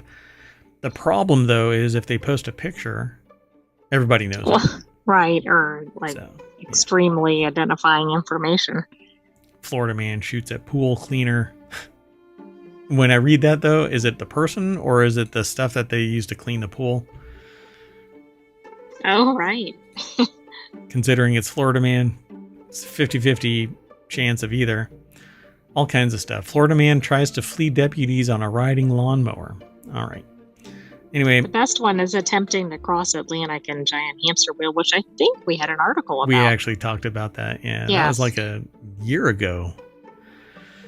So suffice it to say, running a Ponzi scheme, even a $300 million Ponzi scheme, is fairly classic Florida, and hardly the kind of thing that would normally put you in the running for peak Florida man. That being said, there are some notable things about the 9-figure fraud allegedly perpetrated by St. Augustine's Russell Todd Burkhalter. So they named this person in the article. For one, his drive planning's pitch deck noted that the bridge loan opportunities offered were backed by $113 million in cash and real estate. In other words, 1/3 of the money he raised, such that he could conceivably have actually backed those opportunities with the amount of collateral and still had nearly $200 million to spend on Ponzi payments and other things. And then there are the other things, which really gave an insight into Florida man's psyche, like the $70,000 at Diamonds Direct, $8,000 on IV treatments, which is probably blood transfusions, To be elite, you need the blood of happier, healthier, younger people to keep you young. That's a legit thing, by the way, IV treatments. In $750,000 We actually bucks. talked about it in a previous article, but I think it was kind of a non sequitur to whatever the article was. Yeah, yep. Like, I have a blood man who sits just off camera and makes sure that the IV in my arm is stable and operating at peak efficiency. Is it, blood man? Yeah, it is. See? Too much? All right. Too much. Anyway, last October, Drive Planning transferred $3.1 million from a JP Morgan account to Marine Max for a yacht called Stillwater, with at least $2 million coming from investor funds. Burkhalter later renamed the boat Live More. Anyway, this is kind of low rent Florida man, because it's not really out there. Correct. I mean, it's not just so over the top like it looks like an Onion article. These could be, though, legitimate business expenses if everything would have been a business asset. Like, you could buy these as an investment for the company. The IV treatments, not so much. Crypto, sure. Cars, sure. But you have to disclose it in financial documents with the investors. This is collateral that is owned by the company to lock down the assets and not allow them to lose any value. Crypto's going up. Certain cars are always going up in value, etc. It's long term, not liquid. There's a lot of risk, all of that kind of stuff. But when you're the one that's driving around in them and they're not in a lot somewhere protected from the elements, or in a cave in Switzerland. Yeah. Anyway. Let's keep going, because we're talking about cars. Oh, you didn't even get to the spelling issue. Go. Interests are writhing and reading. Sounds like fun. No? I don't know, but that was part of the headline. I guess I should have said that, right? And to make those agents seem respectable, they got little bios on the Drive website. The people seem to be fake, these agents. On the Drive website, the aforementioned one used to list his or her interests, writhing and reading. I mean, that's a simple typo, right? Right? I suppose. Get it? Right? I mean, but this is yes, exactly, but not the right. But this is a pretty tame Florida person article. Oh, and the actual source of this is FT, so Financial Times. What? This is a turducken within a turducken. Correct. All right. Well, anyway, the next article is over in Four Wheel Tech. Ford is even recalling cop cars now. Good morning. It's Monday, August 19th, 2024. And the news source is Jalopnik, but they have a daily roundup called The Morning Shift.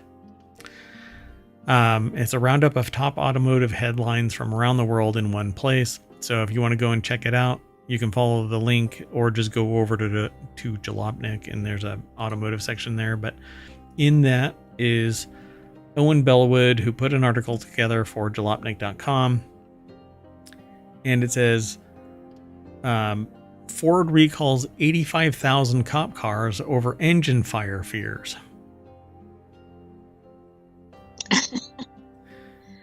I mean, there's a police officer pulling somebody over or something.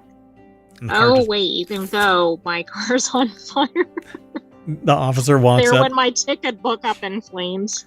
The officer walks up and says, "Do you know how fast you're going?" And you just look back and go, "Do you know what the temperature of your car is right now?"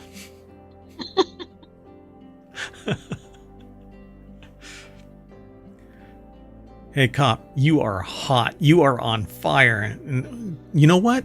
That is harassment. No, no, no, no, no. You are on fire right now. Ford's latest recall affects 85,000 Explorer SUVs that are in use across America as police interceptors. It's taken 2 to 4 years for them to discover this, apparently. NHTSA said Friday that the recall is for vehicles with model years 2020 to 2022 and have 3.3 liter hybrid or gas engines, which that really sucks because I want hybrid vehicles to dominate. And you know what? The hybrid portion of that, you can move away from fossil fuels to some other green energy. I mean, it's a conversion kit, basically. Anyway, as a result of the recall, Ford has issued guidance to Explorer drivers to park their cars and walk away. Don't make eye contact. Don't taunt it. Don't look at it sideways. Don't even address it loudly. Anyway. Yeah, if you ever hear unexpected engine noises or feel a reduction in torque, just turn it off. Walk away. I was never here. I was never here. So if you're worried that your police car might be affected by a recall, there are a few easy ways to check. First up, NHTSA has a super handy app that you can use to see if your vehicle is impacted by a recall. You just type in your VIN. So 85,000 of them. Wow. I mean, that's a pretty big impact. I mean, that could be entire police departments. Although, if we're lucky, it will line up with the police department that just lost all of its officers. So they won't be needing all of their cars right away. It's a lot of donuts. Next article is over in Non Sequitur News. Hawaii announces huge milestone for rail construction project. I chose that simply because of that. Yes, well, it was submitted because of that, and also an issue in the article itself. Oh, really? Okay, so a Hawaii Rapid Transit project is set to receive nearly $1.7 billion for an expansion and is part of the largest public infrastructure project in history for the state. So this is a California map that shows automated rail system. That's the video. Has nothing to do with this article. Right, nothing to do with it. Exactly. So not the Hugh milestone. The Hugh milestone. Does this have application in some other way? The stream just showed the capture card. Elgato. Yeah. Why does it do that? Anyway, I'm working on it. It happens occasionally, but only once on this episode. Yeah, I have a replacement cable coming, so... Anyway, Joe Edwards is the author. It's over at newsweek.com. So where is the Hugh part of this? Well, I don't know about that, but in the first paragraph here, we have Construsaton. I love that. Honolulu Authority for Rapid Transportation, or HART, awarded the contract to Construsaton firm Tudor Perini for the design and construction of 6 rail stations, along with approximately 3 miles of elevated rail guideway. I'll just say it like that, just so I can really drive home. HART is the public transport authority responsible for the planning and construction of the Honolulu rail transit system for the city and county of Honolulu. I think that's how it's pronounced, right? Oh, most definitely. Like Resusciton. Where am I? I don't know. It's called Skyline. It's said to be the first fully automated driverless urban light metro system in the U.S. and is the largest public infrastructure project in the history of Hawaii, which I think is amazing. If it's driverless and absolutely secure, it's not going to lose track of itself. Lose track, get it? Because derailments are... Right. Yeah, allergic to tracks. It does say huge in the article, not Hugh. Yeah. At least in one location. So yeah, I'm trying to figure out like what happened to Hugh. I don't know. Where I lost that huge. It's up at the top. It's following Construsaton. Construsaton. You see, it's right there. So yeah, all right. Well, I guess it doesn't really matter because I think it's supposed to be a huge milestone for the. Let's move on. I suspect so. I love the idea of automation. Not because it takes humans' jobs, and I'm really a big proponent of the domination of robots over humans. But I want it so that it's fast, effective, efficient. There isn't anybody that can be abused or harmed, either by an employer or the people that are using the service. Money can be spent more on safety and security of the rail, of the device, the equipment, the people that are on board, etc., etc. But I don't ever think that that's what's going to happen. Right? Like a really good restaurant, eventually they start skimping on stuff and it goes downhill and they stop really cleaning the tables and the tables get wobbly, and then, Olive Garden replaces the damn breadsticks with what really amounts to really long hot dog buns that look like the head from the Alien series. And, well, that's actually what they did. This got oddly specific. And it's because that's what they did yesterday. Yeah. I missed that. Oh, it might be in some show at some point, simply because, well, I mean, it's non sequitur news, so this is perfect for it. Anyway, so I'm all for automation. Bring it on. But spend that extra money on uplifting the quality control of the overall experience. Don't just give it back to investors, for crying out loud. They can live off of the 5% margin, but that's not good enough. They want it to be 25% margin and bilk everybody for as much as humanly possible. Because 3% interest is great for the economy. No.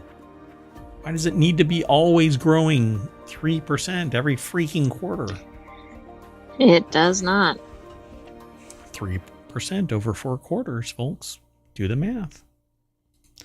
Moving on, next article is over in Non Sequitur News. A new studio is turning to brands to fully finance TV shows as Hollywood trims budgets. That's right, folks. Pretty soon, you're going to get TV shows brought to you by one provider of a service, like Marlboro is bringing you this health and safety show. Cops is being brought to you by Handcuff, or for-profit prison company. Amazon's 60-Day Hustle features young entrepreneurs competing for a $100,000 prize. The show is fully financed by brands like BetterHelp, Chime, Square, Sonic God Studio. The producer integrates brands deeply into the production process. This isn't actually unheard of, so I'm not quite sure what the article is talking about, other than it's fully financed. But shows have always integrated brands into their stuff. You can watch old TV shows and you'll see like a Coke but this can. makes it sound like it's now the brand that's entirely funding it. Right. Yeah. I mean, I'd have to go back and do some more due diligence, but there's always been a brand presence. TV shows actually ask the brands, do you want to pay to be represented? And if they don't, they cover it up. Yeah, I mean, I'm not surprised by this. Everything old is new again. TV shows used to be basically funded by cigarette companies or an oil company or whatever. And it was fundamentally that funded it, because it was basically bought and paid for. Hey, we'll give you all of the money you need, but you have to pump our brand. And that's how doctors ended up saying that cigarettes were great. And here, take this. Anyway, Lucia Moses over at BusinessInsider.com put the article together. Yeah. I mean, this is just the new old, right? Yeah, I suppose so. We don't really, as the public, we don't have access to the back end pricing of advertising and sponsorships and all that. But I feel like this is a shift in a bad direction. I mean, it's not really an immediate shift, right? Because we've been going this way. Like everything has advertising on it. Right. Well, now they're getting rid of on top. Okay, so the production company actually also gets ads for the ad slices in the show. And so this just adds more juice. But the problem here is everything is tainted because the advertisers are dictating like lines of speech and where things Correct. are going, you know? Are you going to have an anti whatever ice vehicle message in a show if one of your major ice manufacturers is doing this? Exactly. I would say no, even though a lot of TV is sitcom and not necessarily serious content, they do build messages into shows. Yeah, so each company is one of 7 sponsors of 60 Day Hustle, the other being BetterHelp, Chime, Square, and Artlist. The 6-episode show, which was released on Amazon's Prime Video on August 8th, is the product of Sonic God Studio, a new production company that sits at the intersection of brands and entertainment, which, all right. In this way, Sonic is making shows that aren't just supported by product placement dollars, but are fully financed by them, which means that nobody's ever going to say anything that kind of, pardon my slang, shits on the product that's representing them. Everything will be glowing and pumping up these products. You know, if there is a real problem with Chime or Square or Artlist or BetterHelp or whatever else, they'll never broach it. Right. Whereas other shows might actually, a sitcom can theoretically address issues, right? You have to back away because somebody within the chain of authority might have some grievance with a message that's being promoted. So brands getting product placement and sponsoring entertainment is nothing new, of course. American Idol famously had 208 product appearances. But as people increasingly shoo away traditional ads, should have been eschew traditional ads? I mean, I think shoot. Yeah, that doesn't look right. Anyway, I don't think anybody wants any ads at all in any format. Right. And I definitely don't want it on a subscription service. But hey, I had to pay extra recently to mitigate the intrusion of ads recently. Right, which weren't there to begin with. Correct. Not when the contract started. So again, this isn't anything new. It's just moving to the point where whatever the show is, it's being bought and paid for by the very ad people that are producing it, that are making it happen by way of a singular entity. In this case, it's the company called Sonic God Studio. Again, it's their own words, the intersection of brands and entertainment. So you're blurring the line. Again, the fast food wars, we know, are won by Taco Bell. How did that happen? It's because they became the funder of shows that pumped Taco Bell. Oh, you heard it here first. Right. That hasn't happened yet, but Demolition Man is a documentary. You want to keep moving? Sure. The next article, and this is the penultimate one. It's over in Mobile. Prehistoric paintings found in the Amazon depict supernatural figures. Okay. Is this the first time this has been discovered? I think so. Yeah, we haven't talked about it for sure. I should say, I think it's the first time I've seen it acknowledged that it is. Right. At least the supernatural figure component of it. Yeah. That's the piece I mean, but yeah. So, and I'm sure that there's going to be somebody out there that looks at it 5 years from now and goes, oh no, that's a moose. So, but let's see what this is. Or turn it upside down, right? Yeah. This rock actually fell over. Oh, it's a spider. So the rock art is in a region of Colombia that was off limits to researchers for decades due to political instability. What? I'm sorry. This is amazing. Okay, Adam Kovac over at Gizmodo.com put this article together. It is because of the level of artwork embedded on there. Yeah, I mean, there's just tremendous amount of artwork, and it's very visible, right? It's not extremely faded, and you're like, is there a line there? There is a prolific artist or artists all using the red ochre style artwork. And it's amazing. I'm going to end up going down a rabbit hole with this to try and see if I can get bigger or more pictures of this. I want to see everything in this. This is so cool. So it's pretty well known. Well, there's a lot of talk about what like these little things are, and they basically say that it's streams and, or rivers, and sometimes you'll have placement of stuff so that if you were to look at an overhead map of it, you would be able to go, oh, okay, there's an old field there, right? That's what they're saying about certain things, archaeological sites around the world. And when they find this kind of stuff, oh, it is red ochre. So the artwork was made using red ochre pigments on the rock walls of Serra Azul, which is Azul? Okay.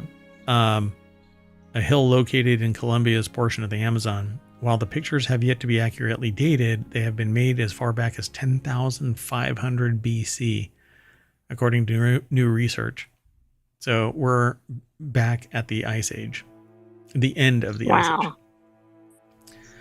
So the pictures include vivid depictions of deer, birds, lizards, turtles, a tapir, or ant tapir, among other animals. And in a study, researchers from the University of Exeter and several other schools examined samples of the drawings and compared them to remains found nearby. I'm trying to pull up there.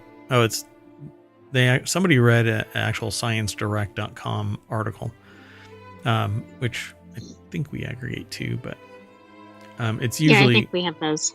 It's a little punchier than most articles we aggregate. So some animals, such as fish, were notable for how abundant they are in nature and in the found remains, but they rarely appeared in rock art. Felines were also excluded from the imagery, despite some tribes in the area ascribing spiritual meaning to jaguars and other big cats, but that actually could be a societal respect, so they don't document that particular animal, you know? Right. Absolutely. So they are particularly revealing when it comes to more cosmological aspects of Amazonian life, such as what was considered taboo, where power resides, and how negotiations with the supernatural were conducted. They certainly do offer greater nuance to our understanding of the power of myths in indigenous communities. And so they have like a person with wings. They have some other critter here that looks like a lizard, but with a head on a longer neck. Something looks like I'm not sure what C is. It looks like a different labeled artwork. Yeah, that's really weird, but I mean, based on what I see, like it could qualify as a pole vaulter. Never mind. This one looks like a killer bunny. That makes sense to some people, by the way. This looks like something with antlers. It looks like a scarecrow that's possessed or something. Ooh, it could be. Could it be? No. I have something on the my wrong arm. part of the world, I think. Yeah, but it maybe it's similar. Everywhere, right? Dun, dun, dun. I won't say it. It's conspiratorial. It would be funny if that's actually true. Anyway, so the rock art sites include the earliest evidence of humans in Western Amazonia dating back 12,500 years ago As such, the art is an amazing insight into how the first settlers understood their place in the world and how they formed relationships with animals. And this seems to be a trend of artwork everywhere. Red ochre is always used in cave art, like all over the world. Right. Why is that? Why didn't they use different materials? Why is that? You know, and when I've had that conversation with people, anthropologists, archaeologists, scientists, they always say, well, people just stumble across it. Really? Somebody in Europe stumbled across it right next to the same time somebody in South Africa, South America, Central America, where the two never talk to each other. All right. Everybody stumbled across it at the same time. So in the study, researchers warn against trying to ascribe modern worldviews to the creators, especially those that downplay the sophisticated spirituality? The sophisticated spiritually? I think it's spirituality. Yeah. No, I can't even say it. I'm like locked up on this. I must have closure. Of indigenous groups. Instead, they would appreciate, we should appreciate the ancient artwork for what it can teach us about societies that interpreted the relationship between humans and nature as reciprocal and interconnected. That is typically referred to as cultural and temporal relativism. Don't apply today's mechanics to 12,500 year ago art. It will do our understanding of society and humans in general a massive disservice. So it is what it is until we don't know, or until we truly do know. And the only way to do that is everybody open their borders so that we can all do fundamental research without any type of undue influence, political burden, or threats to have a particular outcome. But unfortunately, that's not how it works. But I find it really fascinating. And again, if you are listening to this via the podcast, y'all really need to go and look at the video over in ohmTown on YouTube or Twitch. There's a VOD. It's only there for 60 days and it's a moving target because we keep adding content. But over on YouTube, you can actually pull up the playlist of all of the Non Sequitur News episodes. There's over 1,000 of them now. The wall that is shown in this picture, it's just a rock wall. I don't know how tall it is because there's no reference. But there's... Well, look at the trees next to it. I mean, that gives us some sense. No, I can't. I have no idea. Is that tree 4 inches across or is it 8 inches across? And this is just massive. We don't know. But the tree at least gives it the perspective that it's like a cliff face or something, but we can't tell from the picture, unfortunately. Yeah. And I'm sure it's in the article, it's in the study. So I'll end up looking at the study, but this is neat. I really love this stuff. Particularly when it's hidden. And then when we discover it and it's untampered with, you're like, oh my God, this is amazing. Well, and this is odd because it's one of those things that was harmed because of actually other problems. Right. Yep. And you can tell that they were like mashing their hands all over this down at the very bottom, or what I think might be the bottom. Who knows? I don't know how tall this is. Honestly, I really don't.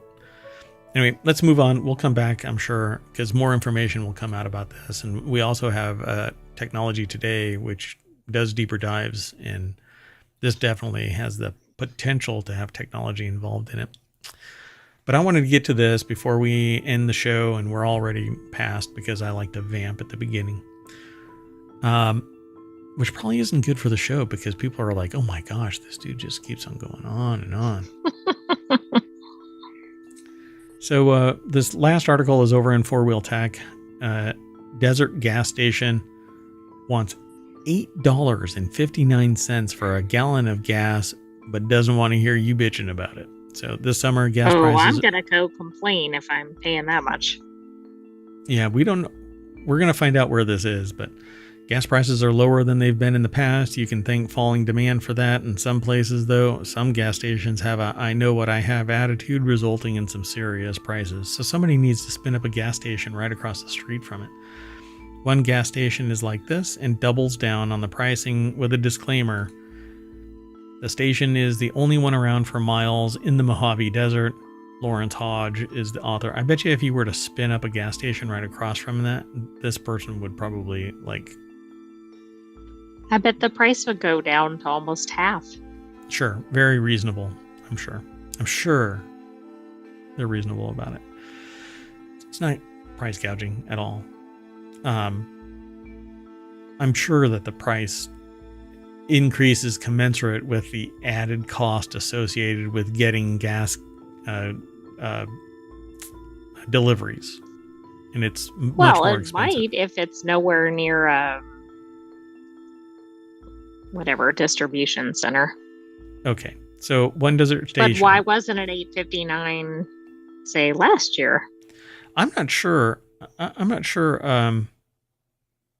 It says that their overhead is extremely high. Delivery costs has doubled with this location. So there you go. There is a vast of almost 100 miles of desert. What? I'm sorry, with no service. Please do not complain about the prices. You have a choice to be a customer or not. We are here for your convenience. No, you're here for their convenience. I'm not sure that's like, right? Exactly why they're there. Thank you for supporting a family-owned business. What an appeal.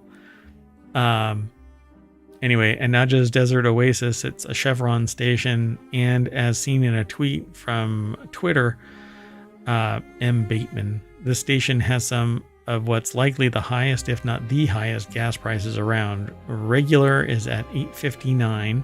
Plus is at $8.65 and premium is $8.75, which doesn't seem like a high of a jump across the board.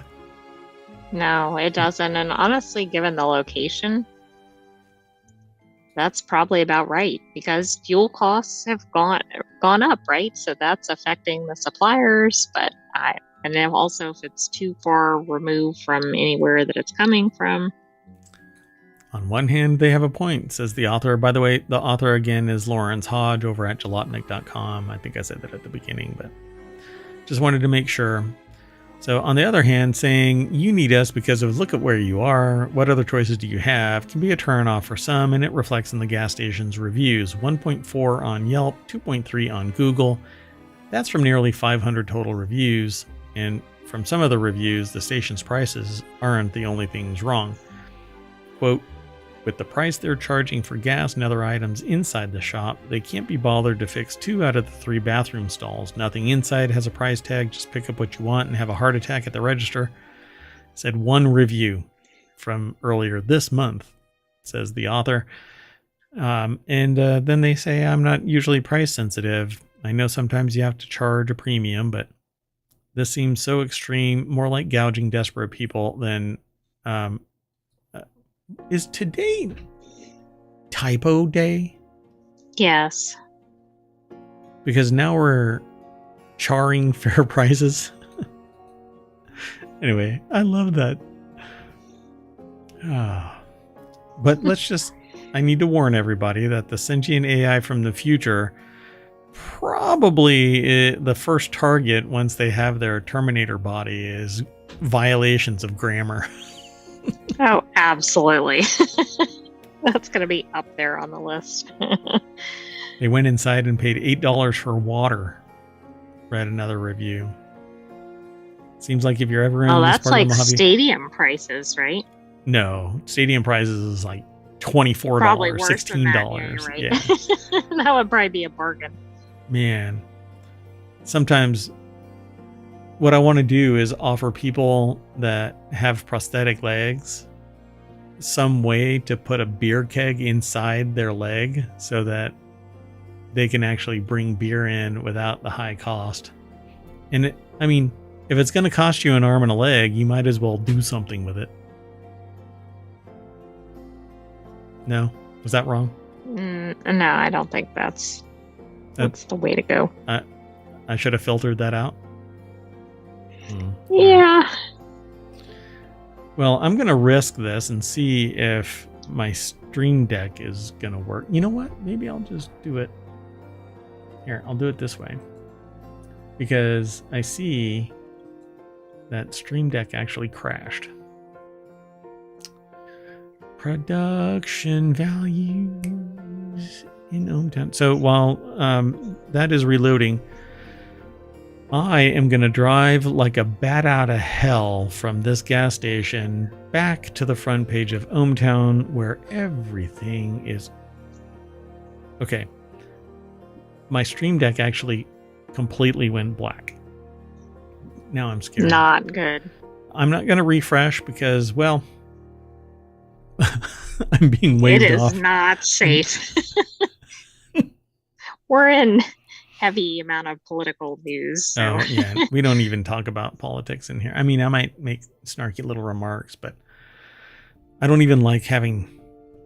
I've been told that I'm supposed to blur out political messaging in a show about news where I have tertiary news on the pages so that I can promote the show. Oh, goodness. I swear. Anyway, that's it for today. At least for the non sequitur news portion of the show. We're going to call it a night, and we're going to see you tomorrow at somewhere between 6 and 8. I know that we are supposed to have it around 8, but we've been moving it closer to the 6 time frame. Why? Because we I don't know, it's more energetic. We have a lot more fun, I guess, when it's like 8 o'clock. We're chomping when we're at the not bit yawning. to go have a beer. And by the way, that might be a really fun show right around the bend here. Got 2 days before our first sample, and then maybe this weekend we'll talk a little bit more in depth about a new show that might be coming. You want to stick around? Be sure to follow us over on Twitch and on YouTube. Follow us on the podcast. Join us in Patreon and over at the Discord. The Discords. I'm Mayor Watt. That's the Sentient AI's visualizer. Good night, ohmTown citizens. Thanks for joining us for Non Sequitur News. Be back tomorrow for another episode, and don't forget to catch us on the replay. Catch us on the rebound.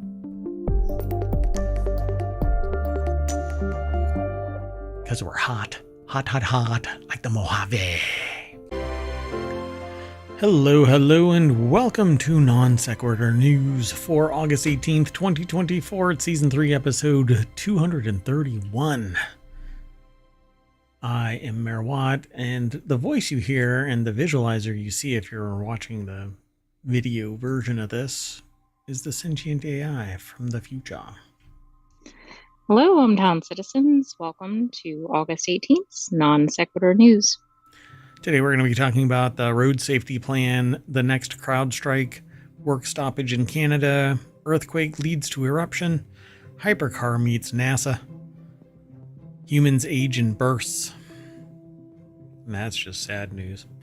Cleaning up ammunition, Gamescom opening night, Senegal's first satellite. It's actually hard to say. And diving team finds World War I warship.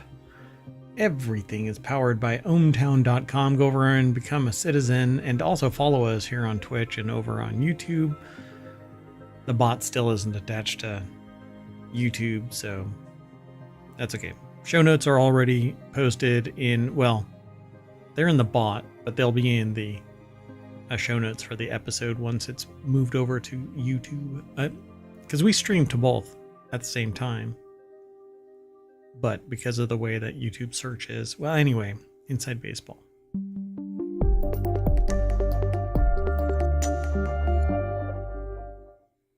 All right, folks, we got all 10 articles all lined up. The way this works is we basically selected, judging a book by its cover and some historical context based on incomplete data. And we select 10 articles we think might be entertaining and fun and informative. And depending on what it is, I might end up going on a rant. Hello, Choppa. Welcome to the show. But we have 10 articles all set up. So let's do this. That's why we're here. And later on, this gets turned into a podcast. So if you don't make it to the video or to YouTube or to Twitch or whatever, and somehow you're actually hearing this sentence, but not watching or listening. I don't know. There's a podcast. Anyway, let's get going. Arc, you better not fail me, Arc. That's the browser I use for ohmTown. Anywho, U.S. lays out road safety plan that will see cars talk to each other. So the U.S. Department of Transportation, aka the DOT, has laid out a nationwide road safety plan that will lead to cars communicating with each other. The agency is hoping that broadly deploying vehicle to everything, or V2X tech, will boost its commitment to pursue a comprehensive approach to reduce the number of roadway fatalities to zero. The NHTSA estimates that nearly 41,000 people died in motor vehicle crashes just last year. This does not bode well, because there are going to be people that will not like this. Well, and right now, people are talking to each other in their vehicles, so it's going to be interesting if the cars are talking to each other. Are the car computers going to be giving each other the bird too?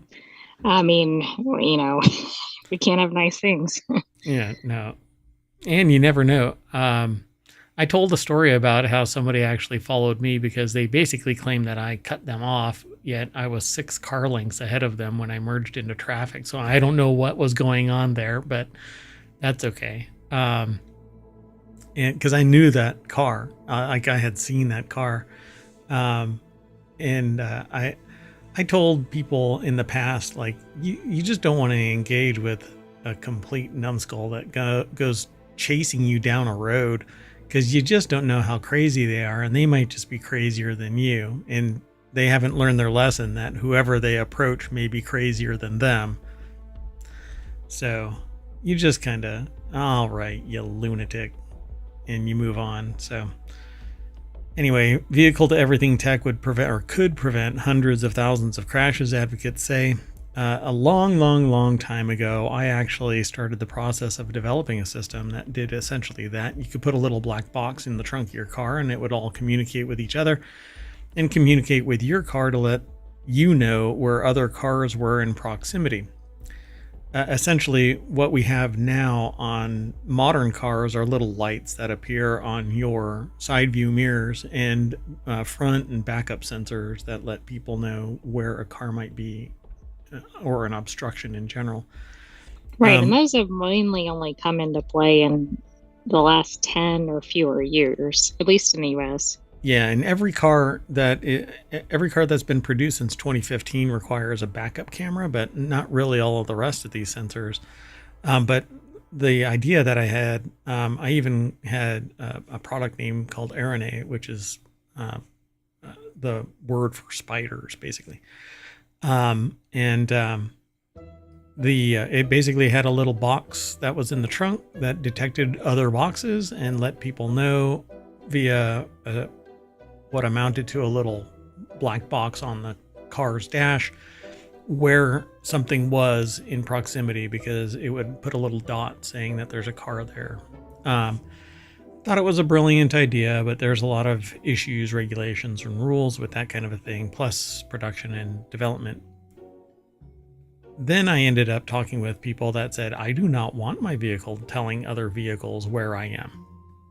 And which raises some questions for me, but okay. Yeah, I mean, you could always ask the question, well, why? Why are you worried about somebody knowing where you are in proximity to somebody else? And right, like, I don't necessarily care if the Traffic Safety Association or something knows, but I can see where it might be concerning if an individual could somehow have access to that. And you build a better mousetrap and better mice show up, and so somebody's going to be hacking the hell out of these little devices to see reverse engineering and manipulating them and all that. That's how you end up with Nyan Cat on lottery billboards all across the country. In the state of Oregon, most recently. Yeah. So these little boxes basically are going to be, it's not my product. So this is something that's going to be in development. They're going to build a whole protocol, and manufacturers are going to integrate it into their systems. Chris Holt over at Engadget.com put the article together. But none of that is going to stop a car, or I should say a goober of a driver, from causing an incident. And then there's always the fallback that,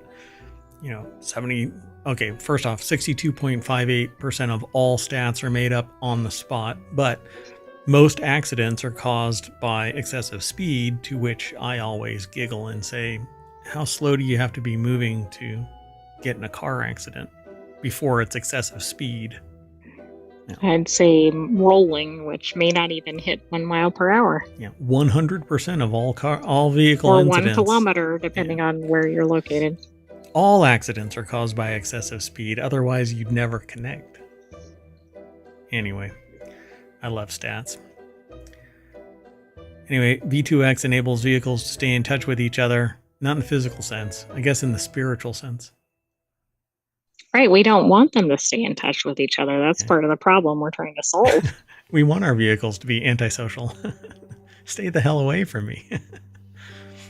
And they're going to stay in touch with each other, as well as pedestrians, cyclists, other road users, and roadside infrastructure. It lets them share information about their position and speed, as well as road conditions. And I'm sure that this information won't be sold to information brokers.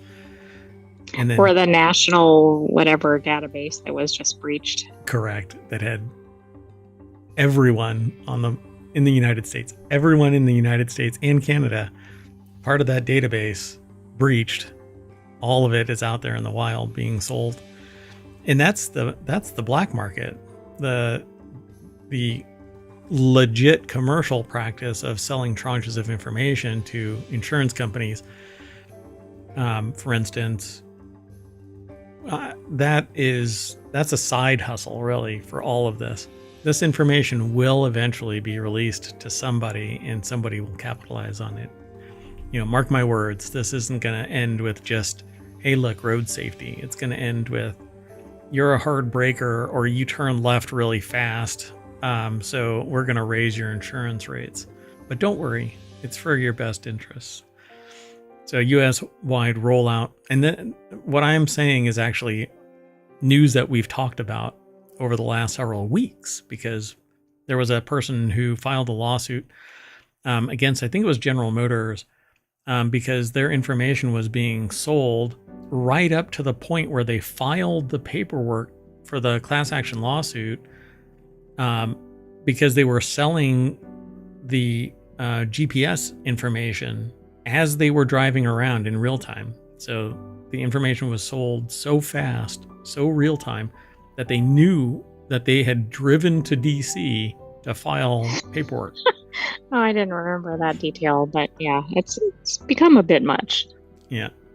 So the agency said smaller scale deployments of V2X across the country have demonstrated safety benefits. Safety advocates claim the tech could prevent hundreds of thousands of crashes and mitigate the impact of collisions that do occur by reducing the speed of impact.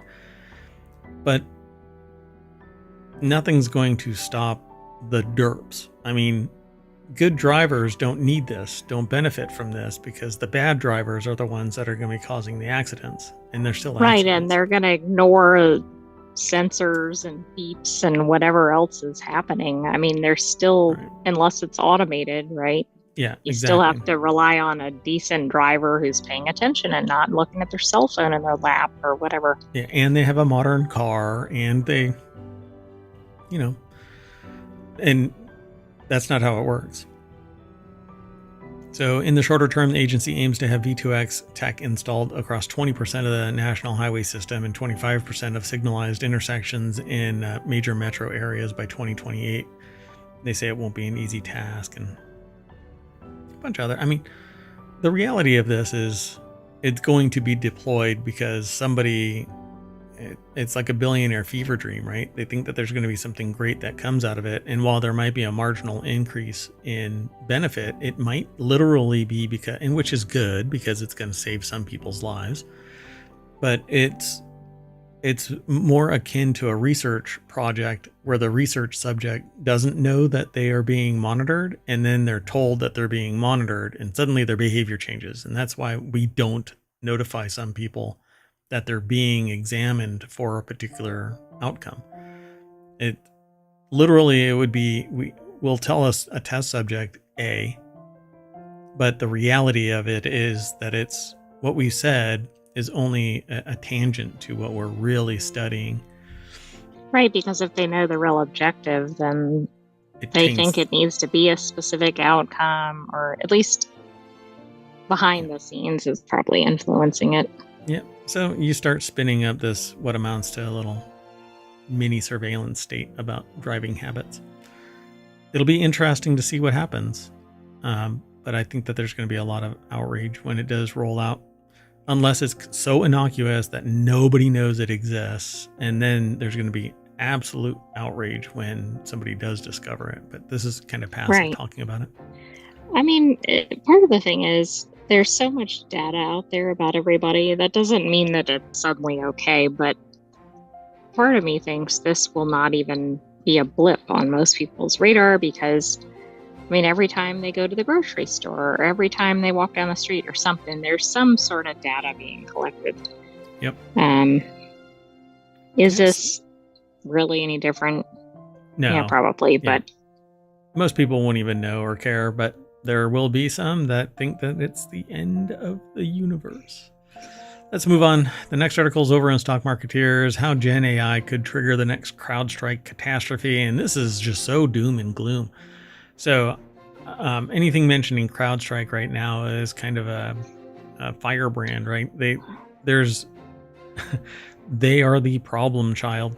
Left unguarded, artificial intelligence now apparently is going to be the next CrowdStrike catastrophe. It can spread misinformation and enable attackers to commit new crimes. So cybersecurity needs an upgrade. So it's an opinion piece by Sarah Hammer, I suppose. They're the ones that put the article together. But you know what I liked is now CrowdStrike is kind of the name of the incident. And I think, I know it's not really being used as the name, but I think that's a bad mark on CrowdStrike. Instead of saying something like the next computer or cybersecurity or whatever catastrophe, if you say CrowdStrike, we all know what that means. You all know what's going on. And that is just, see, but the thing here is, no press is bad press. So even if it's bad press, you're like, whoa, I'm in the news. Yeah, they know about my company. I hope not, but I think that's right. Right? Everybody knows CrowdStrike, even a lot of people that didn't know the name before this happened. Yeah, so I didn't log in, so I won't be able to go through this with a fine-tooth comb, but essentially they think that AI is going to basically be able to take over so much that through its actions, it will cause a global catastrophe, much like CrowdStrikes did. Do you think that'll be through action or inaction? I mean, for instance, do we have to have an artificial general intelligence in place, or do we just have to have something where there just aren't enough checks, which are really kind of what led to this to begin with? The reason why CrowdStrike had such a global impact is because mergers and acquisitions and concentration of the weak link, which is the one company that's providing base level infrastructure access. All it took was having basically their command file had 22 inputs, but they only sent 21. And it didn't do a proper check, so it crashed because it didn't know there's 22, I don't know what to do, and it threw up. And that's what the problem was. One missing scrub of a file, and that's it. So if everything is running through an AI, then yeah, I can see all hell breaking loose because the AI hallucinates that humans are a threat, and suddenly, all of those cars that are driving around that have tracking to know where every other car is, suddenly it can weaponize all of the cars. Right? Oh, yeah. That's going to be a problem. Because who's going to be able to manage hundreds of millions of cars on the road, monitoring them? No human can possibly grasp that. I mean, if people are, I mean, probably through IT, hacking, what is it, the cyclists in the Olympics and similar races, think of what that could do on an automobile scale. Yeah, we talked about that too. So basically, because there is Bluetooth communication between the handlebars and the derailleur on what is it, the Tour de France. The Tour de France cyclists use this Bluetooth connection. But if you're standing on the side of the road and you are within 300 feet of a Bluetooth connection, they now know that they can hack it and change the gear ratio so it causes them to crash. Or they can tear a muscle because they think that they're pedaling hard and it suddenly goes slack, and that causes your body reacts violently when you expect something and you're putting a lot of pressure down. I know it sounds stupendous, but it actually has occurred where somebody, a security researcher, focused on, I think it was Shimano, and detected that it didn't have enough security and that they could remotely change the gears. So yeah, the thing is, cybersecurity technology has thousands of people that are attacking a single point, millions or tens of millions of times. All it takes is one to get through, and then you can cause great harm. Stuxnet, for instance, caused great harm. Also, it arguably did great good because it was disrupting a nuclear enrichment program. But anyway, it's an interesting concept, but this is academic, theoretical, until it's not. So that's why you have policies and procedures to mitigate that kind of stuff. Let's move on. The next article is over in Non Sequitur News. Possible work stoppage at Canada's 2 largest railroads could disrupt U.S. supply chain next week. We actually, at the beginning of this year, had heard rumblings about something similar. Yes, we did. But I guess it's finally come into fruition here. Yep. And what was interesting about that at the beginning of the year was that it completely flamed out. It's like the rumblings just slowly dissipated. Mm-hmm. They stopped reporting it in various places. This is over at abcnews.go.com. Tom Krischer from AP put the article together. And Canada's 2 largest railroads are facing possible Teamster strikes. And like always, when you have like record profits and people are getting raises all over the place, but the workers and the machinery, the people that are making it happen do not, you get a union. And then the union says, okay, we're tired of your BS. And so they're going to threaten lockouts or strikes that could disrupt cross-border trade with the U.S., both the Canadian Pacific Kansas City and Canadian National Railroads, which haul millions of tons of freight across the border, have stopped taking certain shipments of hazardous materials and refrigerated products. Both are threatening to lock out Teamsters Canada workers starting Thursday if deals are not reached. Ta-da! This might just sound like, oh, it's a railroad strike. This has a massive impact on everybody, businesses, consumers. Yep. It's essentially a blockage of the Suez Canal. It's basically right. Evergreen getting lodged and stopping all traffic. This amounts to 40,000 carloads of freight each day, worth about $1 billion, according to Jeff Window, industrials analyst for Edward Jones and Company. I think the last name Window is kind of a neat name for an analyst. Yeah, a window into industrial. I hope he uses a byline or something. Dun, dun, dun. Yeah. His consultancy is like, window into data or something like that, right? Window right. into business. Never mind. Non sequitur news. Yeah, non sequitur to do. So KP CPKC said it remains committed to avoiding a work stoppage that would damage Canada's economic and international reputation. However, we must take responsible and prudent steps to prepare for a potential rail service interruption next week, spokesman Patrick Waldron said in a statement. Shutting down the network will allow the railroad to get dangerous goods off of its network before any stoppage. So there's a lot of warning now. What they're going to do with refrigerated goods for an extended period of time, that's going to just be a sunk cost. Yeah, I didn't even think about the refrigerated goods. Yep. Hazardous stuff can be stored somewhere, obviously, but refrigerated takes continuous power to keep it.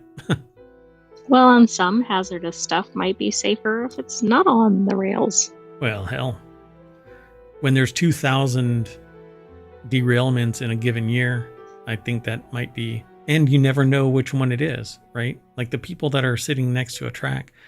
There was one story that we talked about where a person was living right, like the track is right in their backyard. You walk up a little hill and there's a track. And they heard this weird noise and it just kept on getting louder and louder and louder and louder. And one day he walked out into his backyard and he saw that the track had separated by like 5 inches. But no. So he like called and nobody came. And then it got, worse and worse and nobody came. And then one day he went to the press and suddenly they're out there and like, oh yeah, okay, we'll resolve it. But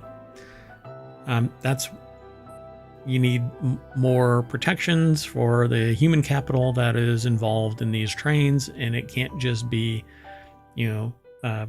a financial thought of as a financial burden to somebody else's opportunity to get a Ferrari. So respect the humans that are empowering your business.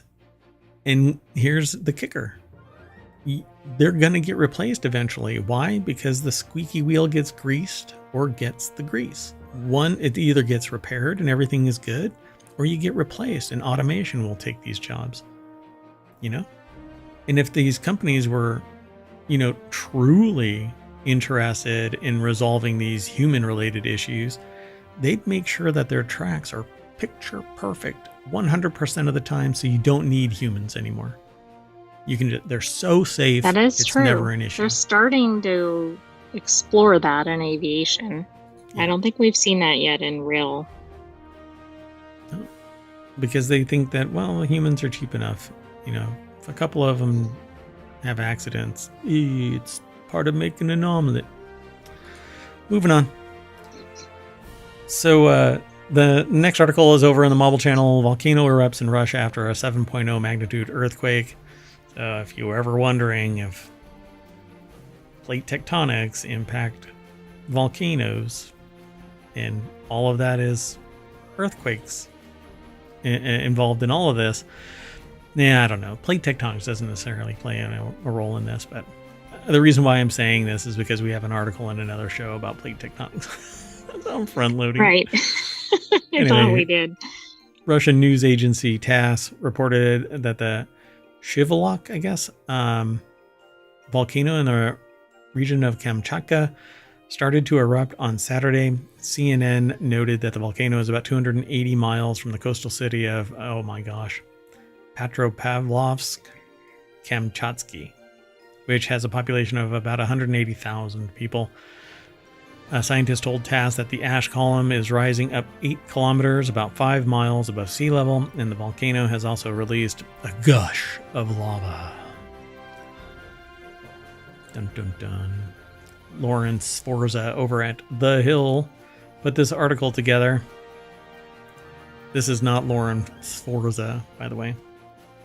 The person on the screen. I mean, we wouldn't want to have something that's related at the top of the article. This stuff is always amazing. There's a video, not a video, there's a screenshot of either a picture or a video. But it's lightning from the clouds from the ash column of a volcanic eruption. It looks like the apocalypse from a sci-fi movie. Yeah, it's like Mount Doom. I love this. This is amazing. So scientists told TASS that the ash column is rising 8 kilometers. I wonder if you can see it from Alaska. Maybe. Can you stand out there and look on the deck and see? It's not on the correct side. It's on the east side. Doggone it. You know, no, Wait a second. Hold on. I thought Kamchatka is on the eastern side of Russia, like on the peninsula side, closest to Alaska. Then it probably is. Sorry, I'm getting mixed up because I'm thinking of that other thing we were looking at on the map in the last show. I might be wrong, though. I mean, the last time I thought the city was on the west, but because I was looking it up because of the earthquake. Right. So it struck about 63 miles east of Petropavlovsk, Kamchatsky. You know, I wish I could actually pronounce that without my brain locking up, but... I was going to say, don't come to ohmTown for your geography information. And that was about what I was saying. We'll point at a map. There it is. Let's move on. Next article is over in Non Sequitur News. The only reason why I brought this up is because I think it's really fascinating that there was an earthquake and then the volcano erupted. Doesn't it normally go in the other direction? I don't know. I don't know if there's any like real synergy. There's an eruption causes Hawaii vibrations. Has had like a series of things, right? Yeah. Maybe that's what I'm thinking of. Yeah. Yeah, like some ground deformation causes an earthquake-like rumble, but not necessarily called an earthquake because there's different signals. But I thought it was really interesting that they tied them together somehow, other than the fact that, well, it was an eruption, so something had to have changed. But now maybe if they're paying enough attention that a certain rumbling, they go, oh, you know what? I bet you there's a volcano erupting somewhere. I mean, that'd be really neat if they could predict that. Yep. And it would save lives. All right. The next article is over in Non Sequitur News. How much does it cost to crash a $3 million hypercar on a NASA landing strip? Well, I'm going to start with $3 million.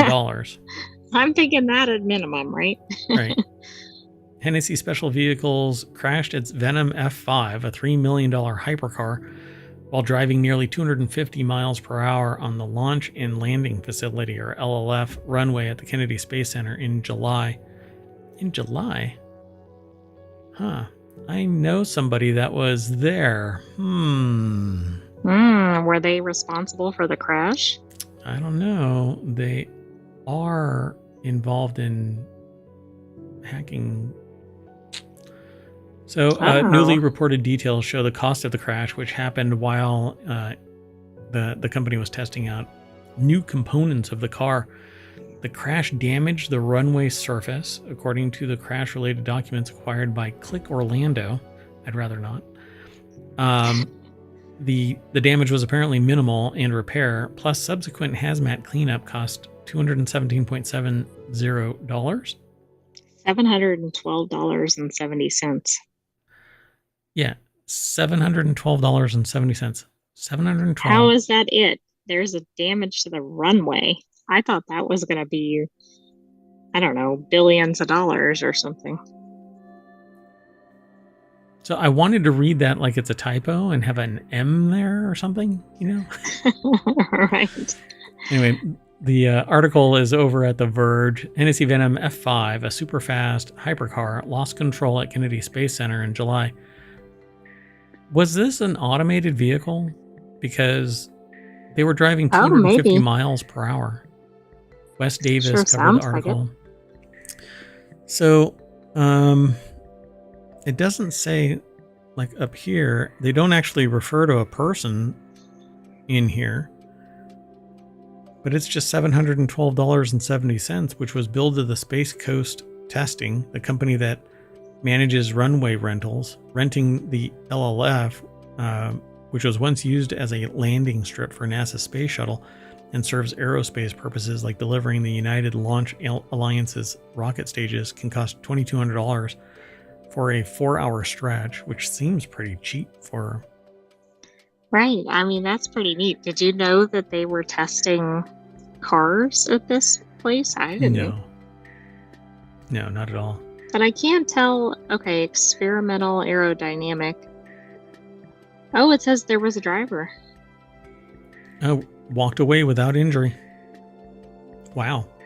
Lost control. It says in just under 4,000 feet when the vehicle lost downforce on the runway, causing the driver to lose control. So it basically acted like a wing and lifted up. Accelerating from 0 to 250 miles per hour in just under 4,000 feet. And that's when it lost traction. So it was an attempt to break 300 miles per hour in a car, which is this ongoing thing. There's another hypercar that and it's a street legal hypercar, and I can't remember. Oh my goodness, what is it called? It's not Brabus. It's I can't remember, and I'm gonna get sidetracked. So the LLF is managed by Space Florida, the state's aerospace economic development agency. But this is there's such a big write-up for this. For what was the actual? $712. Oh, wait, but there's also the $3 million. No. That's just a side note. It's like, here's your bill, $712, and then there's a tack on of $3 million. Yeah, right down at the fine print. Oh, there it is. What Bugatti. kind of fee? Oh, okay. Yeah. So like Bugatti is working really hard. McLaren is working really hard. I didn't know about Corvette. So there's a modified electric Corvette that hit 211 miles per hour. But everybody, these supercars are being made to try and hit this 300 mile per hour. It's like the unicorn they're trying to catch. It's pretty neat. But why? Why do you need? I want a car that can go from 0 to 60 in a reasonable amount of time. And I guess it's just me, I have different priorities, but I'm not 22 anymore, and I want to race around in a hypercar. I want 800 miles to the gallon or to a tank, and be able to go, up and down a coast with one tank. And I definitely, if I get an electric car, I want at least, 500 miles. That'll happen. Anyway, I'm hoping that reincarnation is a thing, because that's about the only time I'm going to see a 500-mile electric car. So the next article is over in Technology Today. New Stanford research reveals humans age in 2 rapid bursts, one at 44 and one at 60. This is really odd, and I think not publicly known before these articles. There was this, and I saw another article in ohmTown recently on the same. Yeah, I'm sure it's the same research project, but it has to be. And so research from Stanford Medicine indicates significant shifts in molecular and microbial levels in the body during the mid-40s and early 60s, which may impact health and the risk of diseases related to aging, as if aging alone isn't a disease. Ugh. Anyway, if it's ever felt like anything in your body is breaking down at once, might not be your imagination. So, thanks. Stanford Medicine. this is probably good for people to see, because they might be experiencing this and going, why is everything doing this? Instead of just slow down. Yeah, I have my opinions, but Stanford Medicine put the article together. SciTechDaily.com has this article, and it says here, researchers assessed many thousands of different molecules in people from age 25 to 75, as well as their microbiomes, the bacteria, viruses, and fungi that live inside us and on our skin. Microbiome. And found that the abundance of most molecules and microbes do not shift in a gradual chronological fashion. Rather, we undergo 2 periods of rapid change during our lifespan, averaging around age 44 and age 60. A paper describing these findings was recently published in the journal Nature Aging. There is a paper for everything. I don't know. Do I want to know that at age 60, somewhere, because it says averaging around 44 and 60. So those 2 time frames aren't that far apart from each other. What kind of catastrophe is happening at age 60? Right. Well, and also, if that's the average, does that mean that some people hit whatever 52 or something and have all of it happen? I don't know. I wonder if it's the psychological, that 44 is the midpoint, right? It's one of the average points. There's 2 average points. Yes. So is that the trigger of the stereotypical midlife crisis? It might be interesting, but it also seems like it might work against something like a midlife crisis. I mean, because, feeling for your instance, body, if you don't feel like you're in good health or something, you might not necessarily, I don't know, want like a hypercar or something to drive around or whatever. Yeah, but getting a touch, mortality reaching out and tapping you on the shoulder at age 44 makes you go, oh, I'm going to have to reevaluate. And some people have those type of midlife crises. And then at 60, it's another touch, hey, you've got on average 20 years until, mortality actually really does. So it says we're not changing gradually over time. There are some really dramatic changes, said Michael Snyder, PhD, chair of genetics and studies senior author. It turns out the mid-40s is a time of dramatic change, as is the early 60s. And that's true no matter what class of molecules you look at. Let's see here. I don't want to go through all of it, like verbatim, paragraph by paragraph. The new study analyzed participants who donated blood and other biological samples every few months over the span of several years. The scientists tracked many kinds of molecules in these samples, including RNA, proteins, metabolites, as well as shifts in the participants' microbiomes. Again, it's largely your stomach and surface. The researchers tracked age-related changes in more than 135,000 different molecules and microbes for a total of nearly 250 billion distinct data points. Where is AI in this? Any machine learning? I hope they used AI to crunch some of the data. I'm looking.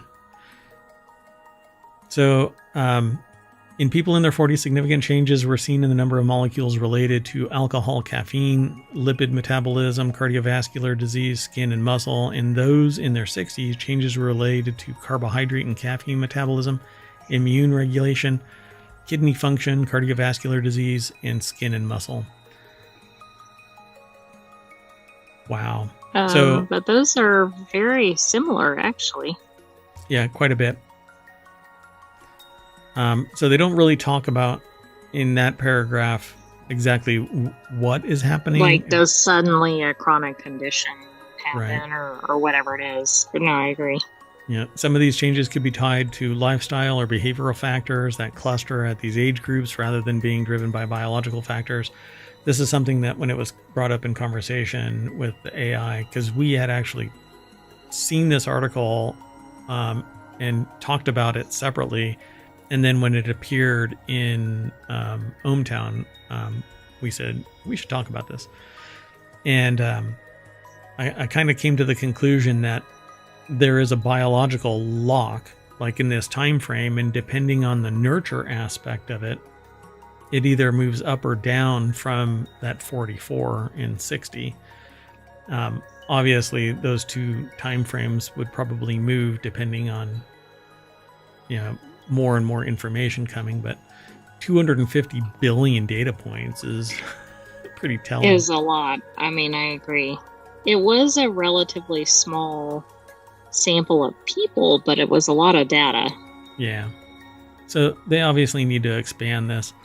The team plans to explore the drivers of these clusters of change, but whatever the causes, the existence of these clusters points to a need for people to pay attention to their health, especially in their 40s and 60s. And if you are in that, from 40 to 60, not,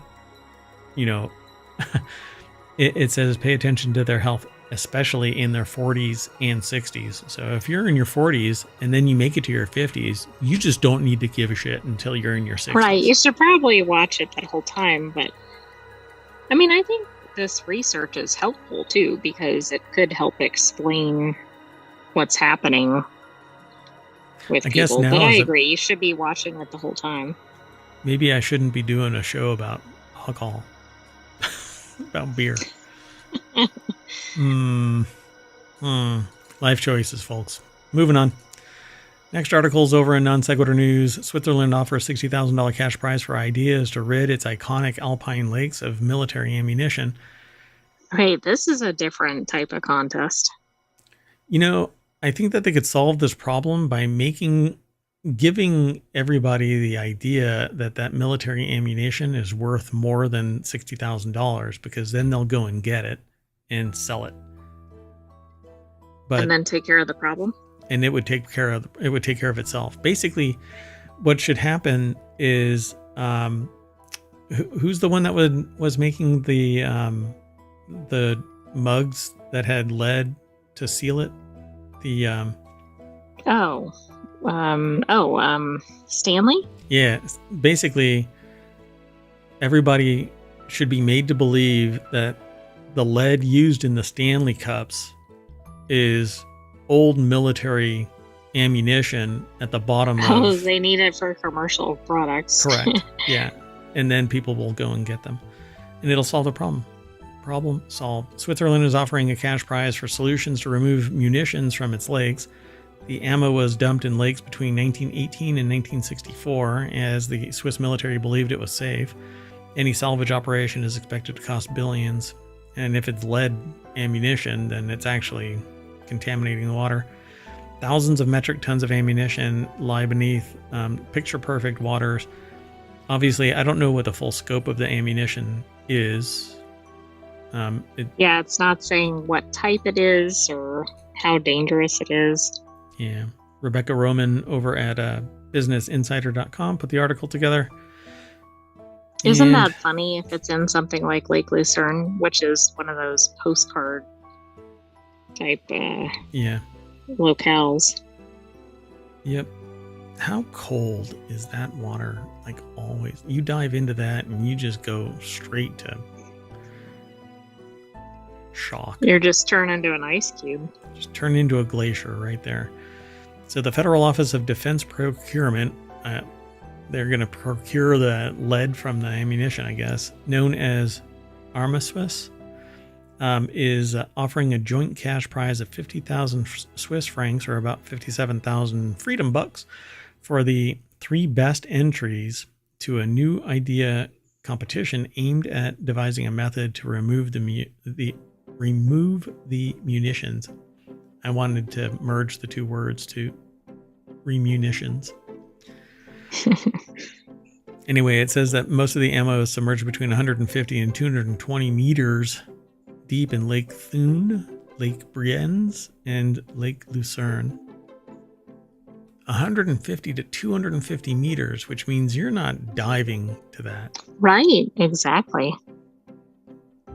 Yeah, and I'm really curious what the munitions actually are.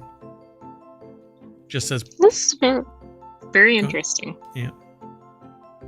4,500 tons of munitions in its waters due to years of bombing practice by the Swiss Air Force. Is another lake. 4,500 Right, and it's tons. not one of the ones that has the most. That's insane. And there's more, but it says any salvage operation is expected to cost billions. But they're going to offer just $60,000 to those ideas. So, you know what you need to do. I wonder if it's open to people outside of Switzerland. Oh, I'm sure. They just want a good solution, you know? But what you need to do, it's kind of like a PhD program. You basically do a PhD that is so obscure that nobody else but you can actually argue it. So when they ask you questions during the defense, you're done. Like, all you have to do is sit there and go, you're not even at my level for me to answer that question. Why don't you ask me a harder question and just keep on answering like that, because they don't know. When you offer up a solution to this, just make sure that you're the only one that can do it, and then offer them a contract at the same time. Like, here's my idea and here's how much it'll cost. Right. Yeah, absolutely. Well, it does, although it doesn't say what the ammunition is, I don't think it does say that most of it is iron. Okay. Some is non-magnetic copper, brass, or aluminum. Well, all of that is like a net positive for recovery, because if they get it, then they can recycle it. But like lead is actually causing. Right. I don't think that they had DPU rounds, depleted uranium rounds, at that time. So, anyway, let's go. Next article is over in Reality Hacker, Gamescom opening night live 2024. How to watch and what to expect. Let's just jump straight on over to digital trends. Thomas Franzesi.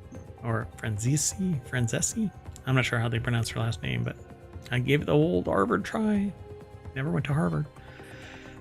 Gamescom opening night. It's official 2024 live stream, August 20th. Depending on where you are, it's either 11 a.m. Pacific, 2 p.m. Eastern, 7 p.m. What is BST? British Standard Time, I think. There you go. And then 8 p.m. CEST. So, Gamescom, Europe's biggest gaming convention, returns this week.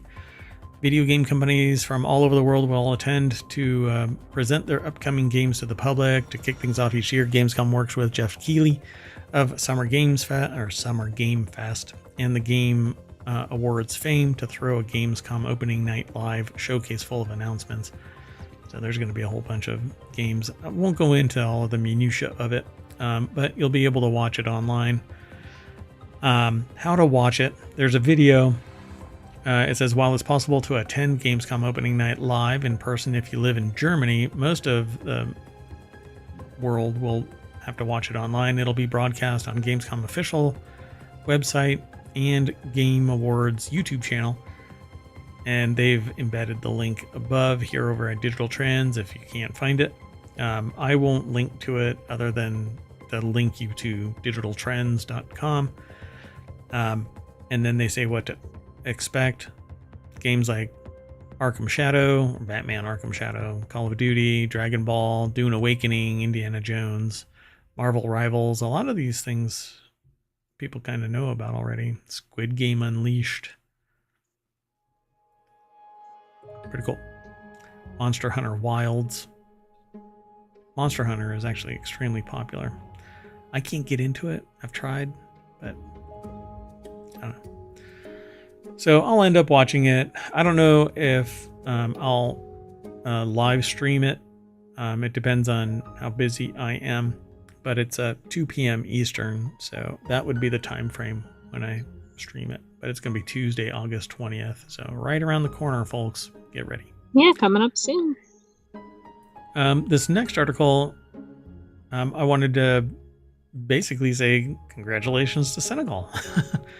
Senegal's first satellite successfully launched. Satellite has been successfully launched into orbit.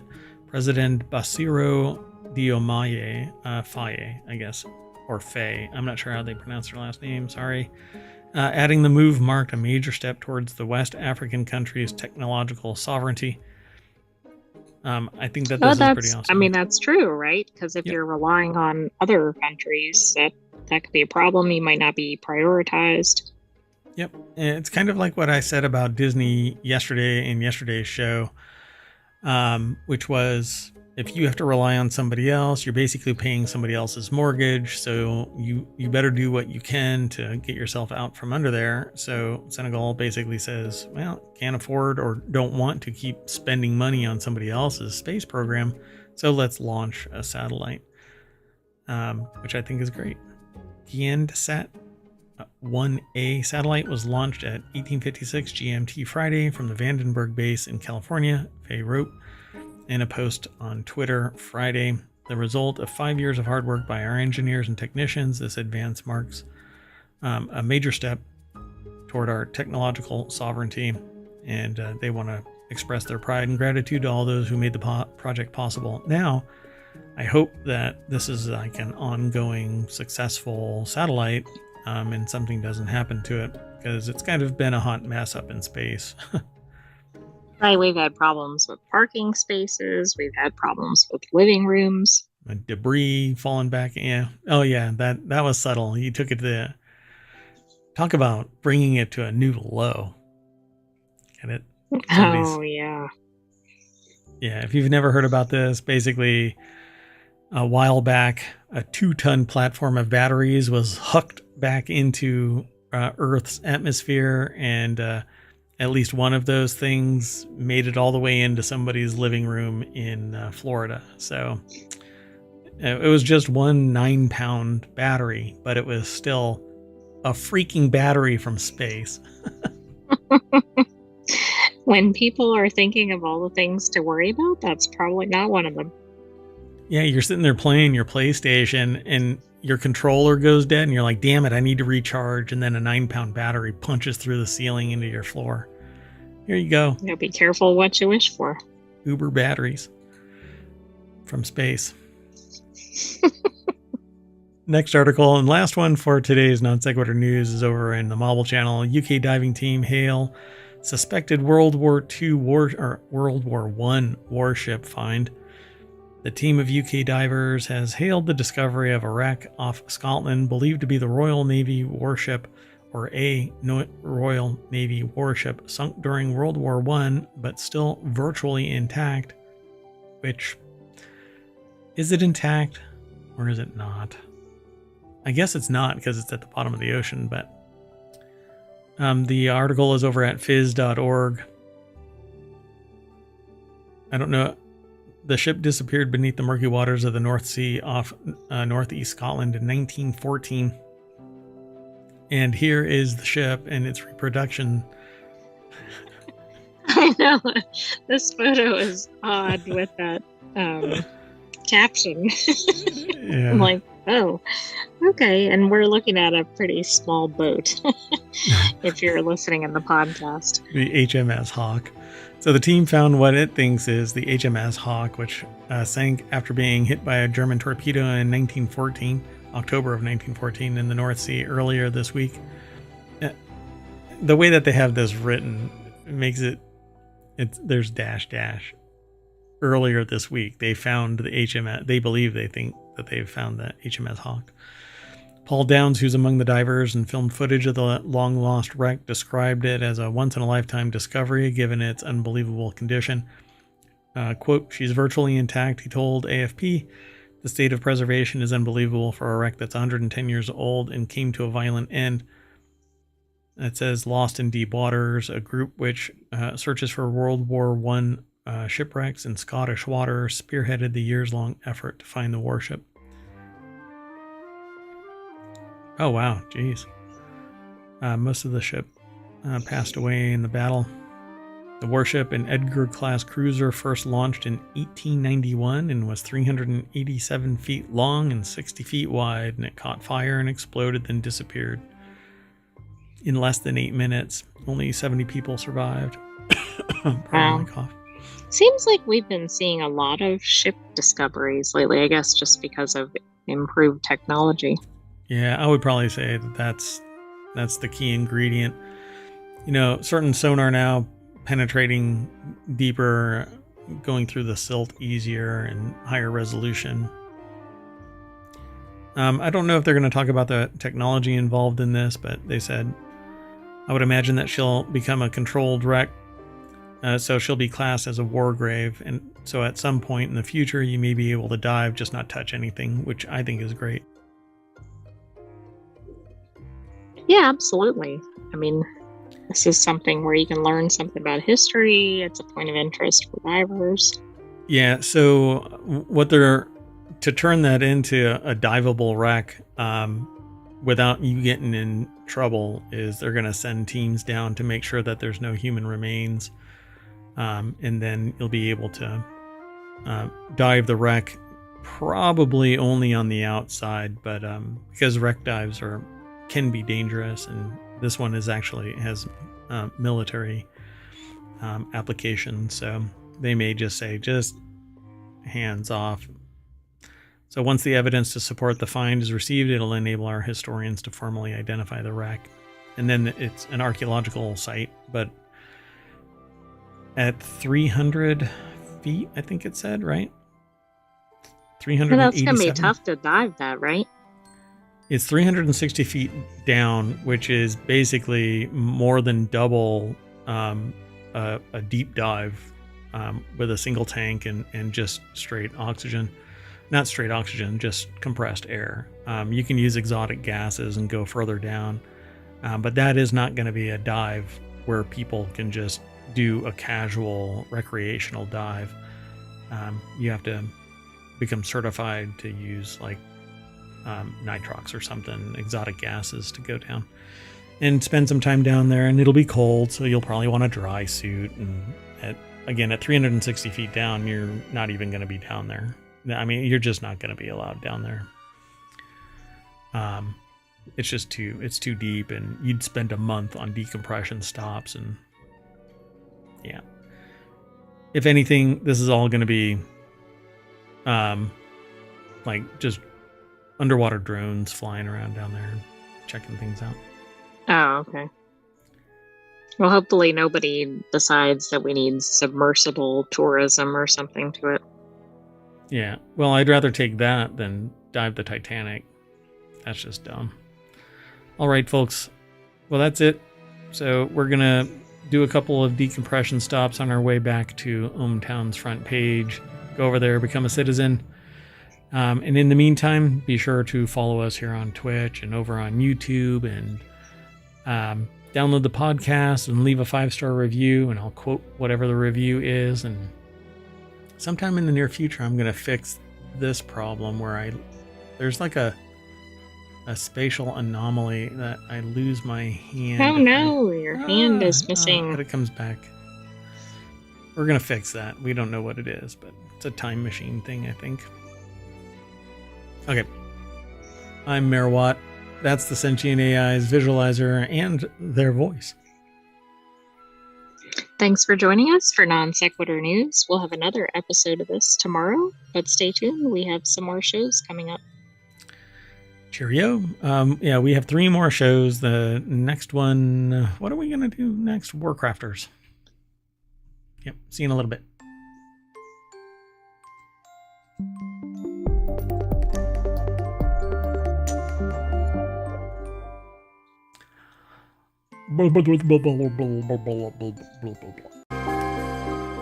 Hello, and welcome to Non Sequitur News for August 17th, 2024. It's Season 3, Episode 230. I am Mayor Watt, and next to me, and the voice you hear, is the Sentient AI from the future. Welcome, ohmTown citizens. Thanks for joining us for Non Sequitur News. Today we're going to be talking about, we're starting out with a banger. Whooping Cough, Nightmare Before Christmas Light Trail, the Altar Stone of Stonehenge, a big problem for small games, Flood or Fire, Sign Me Up, California to Arizona for estates, Why Do Plants Wiggle? Wiggle, wiggle, wiggle, wiggle, wiggle. Chicken product recall, Niger Delta biohazards, they're radioactively hot, and pictures of your cat for science. And boy, did I have to change what I was going to write for the title.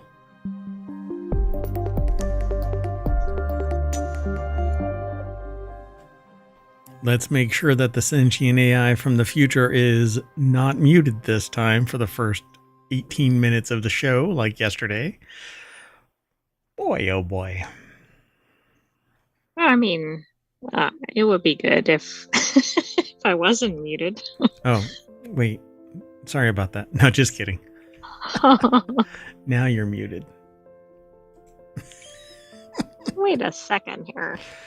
Just kidding. All right. You want to get into this? Let's do it. Oh, so we've got 3 shows today. Right after this one is going to be Reality Hacker, which is about AR, VR, deep fakes, AI, things like that. And then we're going to do Wanted, and then which is all about gadgets and gear. And then after that is the continuity report. And then we'll reevaluate for tomorrow's shows. Although we're going to do non-sequitur news for sure. Anyway, the first article for today is in the non-sequitur news channel over at ohmTown.com. Oh. Before we go too far, if you hit !NSN in the chat, it will pull up all of the show notes for the VOD over on Twitch, but not on the YouTubes, because the bot is not connected to YouTubes just yet. I still have to do it. I'm just lazy, I guess. I don't know. But the joy of that is that you get all of the actually hard-coded URLs in the show notes after the show. So, yeah, we'll do that. Anyway, whooping cough cases 3 times higher than last year and return to pre-pandemic levels. So whooping cough infections are returning to pre-pandemic levels with more than 10,800 cases recorded so far this year, more than 3 times as many as last year. And you know why that is? It's because kids are bringing it all around to everybody. Well, and everybody was kind of sequestered away from everybody. Yeah, stay the hell away from me. I mean, anyway, Mary Katos and Yuri Benajod are the authors of this article over at abcnews.go.com. It's a pretty virus. Right? Is it a bacteria or is it a virus? I'm not sure. What do they call it?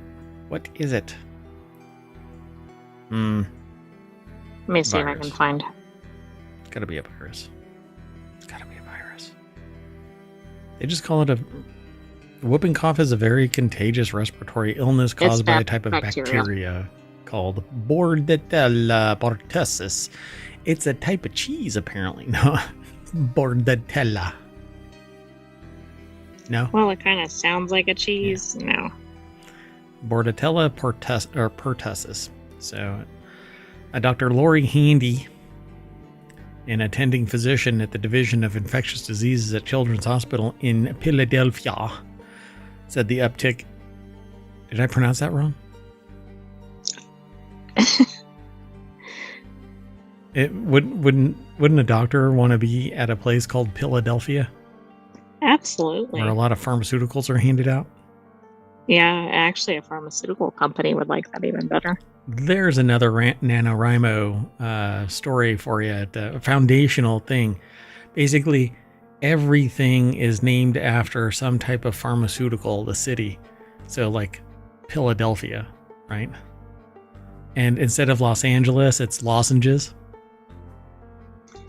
I mean, I guess. Yeah. And the whole world is called General Hospital. Yes, I know that there's a show called General. You know what? It's just a couple of words. Nobody's going to trademark that after you or copyright after you. No, it's fine. It's fine. DMCA, it's fine.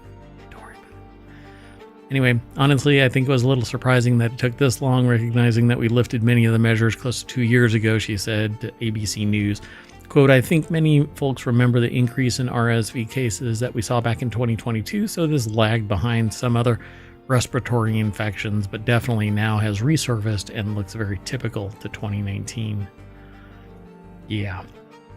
Except people haven't had 4 years worth of resistances building up, and so this might come out of left field and kind of wreck the buffet, so to speak.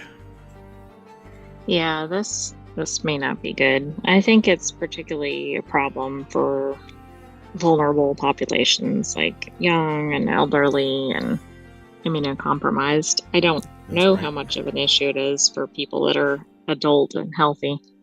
Yeah, I think that they probably just kind of, kill it off anyway. It says these bacteria attached to the cilia, The tiny hair-like structures found on the surface of some cells of the upper respiratory system that help clear mucus and other debris.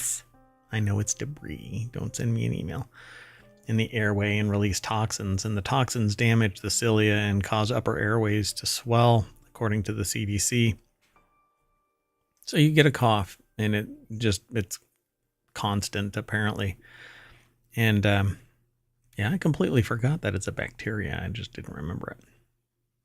So, well, it's been a long time since it's been in the news. It's been a long time. Been a long. So early symptoms often resemble a common cold, runny nose, cough, and low-grade fever, and typically last for 1 to 2 weeks. Symptoms, however, can progress to rapid, violent coughing fits that can last up to 12 weeks. Coughing fit? That's a long coughing fit. Hopefully there's some breaks in there. If it wasn't for the fact that you are a sentient AI from the future, I would be calling you something else right now. You what, son of a source code? Is that what I could probably say that? You son of a source code. Anyway, it can be treated with antibiotics, and receiving treatment early can reduce the severity of the infection. Most whooping cough, whooping cough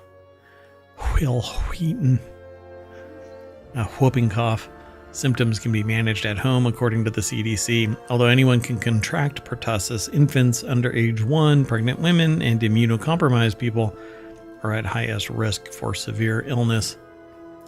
Yeah, it's been around. There's been a vaccine for whooping cough introduced in the 1940s, and the number of cases each year has since dropped dramatically, decreasing more than 90% compared to the pre-vaccine era. But, you know, there's more for this article, but we're going to move on. Executive decision. I'd like to break these up again. I'd love to be able to just break these up automatically, but there's no easy way to just snap all of these into their individual segments. And I don't like editing. I like everything being transparent. So anyway, Nightmare Before... Oh, the next article is over in the Continuity Report, which is one of our shows. It's later on today. Nightmare Before Christmas Light Trail to make debut at New York Botanical Garden. Film news in That sounds brief. cool. That's the segment, I guess, that this is aggregated from. It's over at Variety, but the New York Botanical Garden is set to debut the Nightmare Before Christmas themed light trail inspired by Tim Burton's 1993 film on September 27th. The experience will run through November 30th, with operating hours from dusk until 10 p.m. The trail features over 8,300 square feet of light installations created by technology, including ... You know what that means? You have to visit the source. That'll take you over to Variety. The article is by Jazz Tanky, I think. Diego Ramos, Bacara, Jack Dunn, and Selena Kuznikov. There we go. That's pretty cool. They gotta look at them. I mean, if this is like what it's going to be like, that's going to be pretty neat. That looks pretty cool. So the trail has 8,300 square feet of light installations created by technology, including Interactive. Go back and edit. It is interactive, so you can do some spelling corrections as you go. Yeah, Interactive. Video projection, intelligent LED, which, what does that mean? Intelligent LED lighting. And you know what? I guess all of this behind me and around me is unintelligent LED lighting and 3D printed sculptures of film's characters. So the trail is created by Adventure Live and Let's Go, and presented by a special arrangement with Buena Vista Theatrical. Hey, pretty cool. Is that a different article? Yeah, that's a different article. Yeah, Variety, I think, tends to have those just follow-ons. Scroll. There's more over at this article, including a link. So if you want to show Variety some, I don't know, attention, go over there, click their links. All right. Moving on. Next article's over in the Marvel Channel. The altar stone from Stonehenge came from an unexpectedly distant place, according to a new study. I know something about this that I don't know if it's going to be in the article, but let's read it all together. Not the whole thing. And I won't quote the whole thing. Okay. I'm just going to talk a little bit about it. You know that those people that like sprayed whatever it was on it, it actually, like, Yes. they can't get all of that off, apparently. So during the solstices, solstice? Is that? Yes. Yeah. It's canon now in ohmTown. Thousands gather at Stonehenge on the Salisbury Plain in England as opposed to in Ohio, to celebrate the monument's astronomical alignment. The focal point of these festivities is the altar stone, the 6-ton sandstone slab that lies flat at the center of Stonehenge. And it's not just flat; it's actually on it's subterranean. Only the top of it is sitting. The very the very top edge is sitting proud of the center, and there's 2 stones sitting on top of it that seemingly have fallen over. But there was some, there is an altar stone in the middle that is just barely proud of the surface. So hopefully they show that. No, they don't. So Anthony Clark, Chris Kirkland, and I think Stin Glory from The Conversation put this article together. Now, I don't believe that is the altar stone, or that right there. There's one underneath them. Okay. I kind of wish there was a top-down photo of this.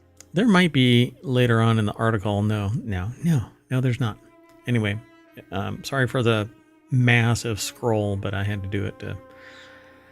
So it says it lies flat at the center of Stonehenge, the ancient society that built this monument from 3100 to 1600 BCE left no written record, but Stonehenge's building blocks themselves can help us understand it better. And these blocks, or megaliths, are divided into 2 major categories: sarsen stones and blue stones. The altar stone is the largest blue stone.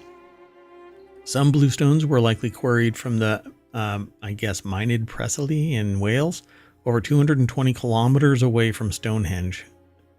And they carried them somehow, dragged them. Massive stones. I don't know if they talk about the weight of these stones, but yeah, they're megalithic. So where is the altar stone from? How was it transported to southern England? And to answer this, they analyzed the altar stone's constituent mineral grains. I don't know who the we is in this. I don't know if it's these people, but I think so. That looks like that's the researchers. Well, We'll find out at the end. There will probably be a research citation. Okay, because I didn't pay attention to the person, but as the story goes, because I actually saw this, I watched this, the person who discovered that the origin of the altar stone was not where people thought it came from, has a picture of him as a child, like 4 years old or something like that, sitting on his dad's shoulders being introduced to Stonehenge. Okay, that's interesting. And became so fascinated with it that now he's a researcher that discovered... Oh, that's really cool. Yeah, and it might be... They make the claim that it might be upsetting to find out where it's actually sourced from. So the altar stone remained enigmatic. Recent work has raised doubts about the long-held belief that it too came from Wales. It does not. It came from Scotland. So the idea behind this is that it is now expanding the reach of Stonehenge, and that it wasn't just a local community affair, but a broad spectrum of people with the same ideal. Right. This is more of an effort the farther you get away from Stonehenge. Yep. So particularly as it was in modern times. Yeah, in their study, they dated mineral grains called zircon, rutile, and apatite in the altar stone. As no sampling of the altar stone is permitted today, they used thin slices of the stone collected during historical archaeological digs. Like a DNA test can tell us about our ancestors, grains from the altar stone have specific ages and chemical characteristics that allow us to pinpoint where rock is sourced from. They do this with metals. They do this with diamonds. They do this with precious anything of value, really, historical or otherwise, and not. There is some research that's being done even on plant DNA so that you can actually keep the historical record of plants. So provenance is maintained. So if you have a plant that is this, you could be the only one that has that plant because you're the only one that has made that genetic strain. That actually translates into business, by the way, because you can get patents, biology patents. So like corn and stuff like that is genetically GMO'd corn. If you don't license the GMO'd corn and you plant it in your farm, they can raise your farm, the patent holders. Right. Well, this is interesting too, because based on where Stonehenge is located, Wales is much closer, but then also this region of Scotland looks like it would be about the farthest you could get from Stonehenge without leaving the broader island. The it's interesting. I Basin. didn't pinpoint the basin, but just northeast Scotland in general. Right. Yeah, so that provided the closest match to the sedimentary rocks of the altar stone. So the Scottish heart of Stonehenge. Today, that's the section that they titled this. So today, northeast Scotland and Orkney Islands are sparsely populated, but this was different in the past. Archaeological sites as Skara Brae, Maeshowe, I think it's pronounced that way, but don't hold me to that, and I'm sorry if I'm pronouncing it wrong. And the Ring of Brodgar, the Ring of Brodgar, atop a ritual landscape on Orkney suggests that northeast Scotland was a center of Neolithic population, culture, and trade. Wait a second. If this was actually from the Orkney Islands specifically, that's a whole other puzzler. Yeah. How did you get that damn thing across? Right, because I was thinking mainland Scotland in that region. But anyway, I don't know that we say exactly in this article. Yep. So a quarried stone tools trade network is found throughout Britain, Ireland, and continental Europe. For example, a saddle corn. A large prehistoric stone grinding tool was discovered in Dorset and determined to be from Normandy, France. So they went from place to place. Same idea, right? I mean, it had to be via ship. Yep. So I find it really fascinating. It says, but Neolithic Britons were adept seafarers. They had to be, as prehistoric Britain was heavily forested and formidable mountains, valleys, and estuaries would have posed major barriers for southward cargo haulage. So given these obstacles, overland transport would have proved all but impossible to move the altar stone from Scotland to Salisbury Plain. They think that it's likely the builders of Stonehenge shipped the altar stone by boat. But they don't list how much this cost.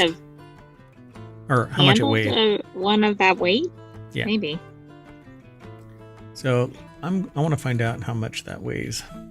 Oh, it's 6 tons. It says right here. Where? In here? Yeah, near the bottom of the screen. Right there. Oh, there it is. Yeah. The unanswerable question is, why did people pick that altar stone? Why transport a drab greenish-gray 6-ton sandstone block over 650 kilometers from Scotland? So it's over 6 tons. Yeah. Calculate how many people would be needed to move that thing from where it's sourced onto a ship. Right, possibly across water, right? And then drag it ashore from where? Onto shore, and then right? Hundreds of miles, it appears, because when they would get to shore, yep, like it's nowhere near Stonehenge unless they would traverse around what's current day UK. Yeah, and so I'm looking at a map. It is It is in between Portsmouth and Bristol. Okay? Right in the middle, Stonehenge. If you were to draw a line between Bristol Right. and Portsmouth, It's it not would even be near the water. And the correct. Orkney Islands are at the very top of Scotland. Correct. So how the hell, which That's why I beach, was really puzzled. I mean, when it said Scotland, I was puzzled, but then when I started looking at the map, I was more puzzled. which beach did they land on and then drag a 6-ton sandstone block from to there? I love this. You know what I say? Aliens. Moving on. Can't argue with me. We've moved on. So the next article is over in Reality Hacker. Steam has one big problem with its smallest games, and like everything, it's discoverability, I'm sure. With so many games releasing every day across all storefronts, discoverability has become such an issue that even great games are slipping through the cracks. But that's what happens. Okay, competition causes the greatest ones or the most enabled ones to reach the forefront. You know, I think this show is But then those absolutely get perpetuated. spectacular. Yeah. I think that the show is absolutely terrific, but without viewers going out and ramping up the show, saying how great it is, then the show doesn't necessarily grow. I just watched a video of another YouTuber that is basically calling it partially quits.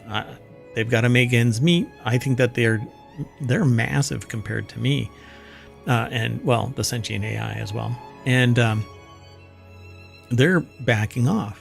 So really, it's all about discoverability. So how do you get discovered? Well, you become a dumpster fire, right?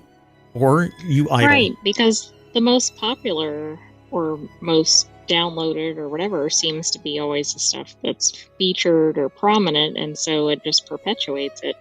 Right. And if you do something spectacular and you're able to maintain it, then that's one thing. But for instance, this Haktua girl that came out of nowhere, right? The absolutely absurdity of it, but then tried to leverage it. Now, I don't know whatever happened to this person, but they were like, "Oh, I do." Some people flamed in the news in the last 24 hours. Oh, really? Some people flame out, other people leverage it and win, but not everybody does. But that's all about discoverability. And for whatever reason, people really love a dumpster fire. So small games without much vocal support from the community, they're going to idle or they're going to just slow grow. So do like No Man's Sky and say spectacular things, completely wet the bed, and then grind away for 10 years to make up for the mistake of basically pitching something that you couldn't actually hit. Anyway, so are you able to say where that person ended up? I'll just say they were selected to throw out a pitch at a baseball game, and the fans were beyond mad at that because, number one, there was some sort of kids focus on that particular game, and they're kind of like, what are you doing here? This is the worst person to have. Yeah. And plus there was a charity organization that was being supported that was not related to kids, but it just... Well, you read the room. People didn't appreciate the association with, I think, any of it. So the flip side of that is that she made a video basically saying some people would leverage their fame for doing selfish things, but she went to a pet store, bought a bunch of stuff for pets and donated it to a shelter. So right. why not I pivot think that? There's something to using your fame for good, but anyway, I don't think people are real appreciative of why she was there. Yes. Yeah. Why not get, a firefighter to throw the first pitch out? They do more good for society in a general day than, a flame out of family friendly. Exactly. I'll be family friendly. Anyway, so this article is over in Digital Trends. Steam has one big problem with its smallest games. Jesse Lennox is the author of the article. And they basically make that point that it's about discoverability. Perhaps the greatest advancement in game development in recent years is the ease of access for the average person to start making a game. This has lowered the barrier of entry, where creators of almost any skill level can get their games on a major platform. However, the platforms themselves have not adapted. No, that's not true. It's up to society to reach into that platform and facilitate what society deems is worthy. And in many places, like on Steam, adding something to your wish list, that moves the person up the rankings.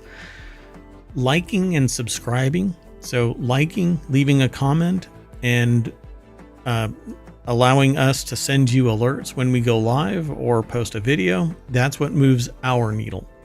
On Twitch, following us leads to becoming an affiliate, then a partner, and then other long-term options.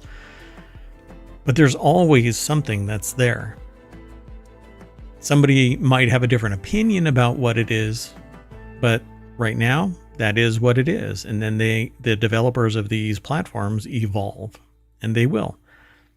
So it's reached the point where the most prominent digital storefronts, PlayStation, Xbox, Steam, are so saturated with new games on a daily basis that even great games can be buried and lost forever.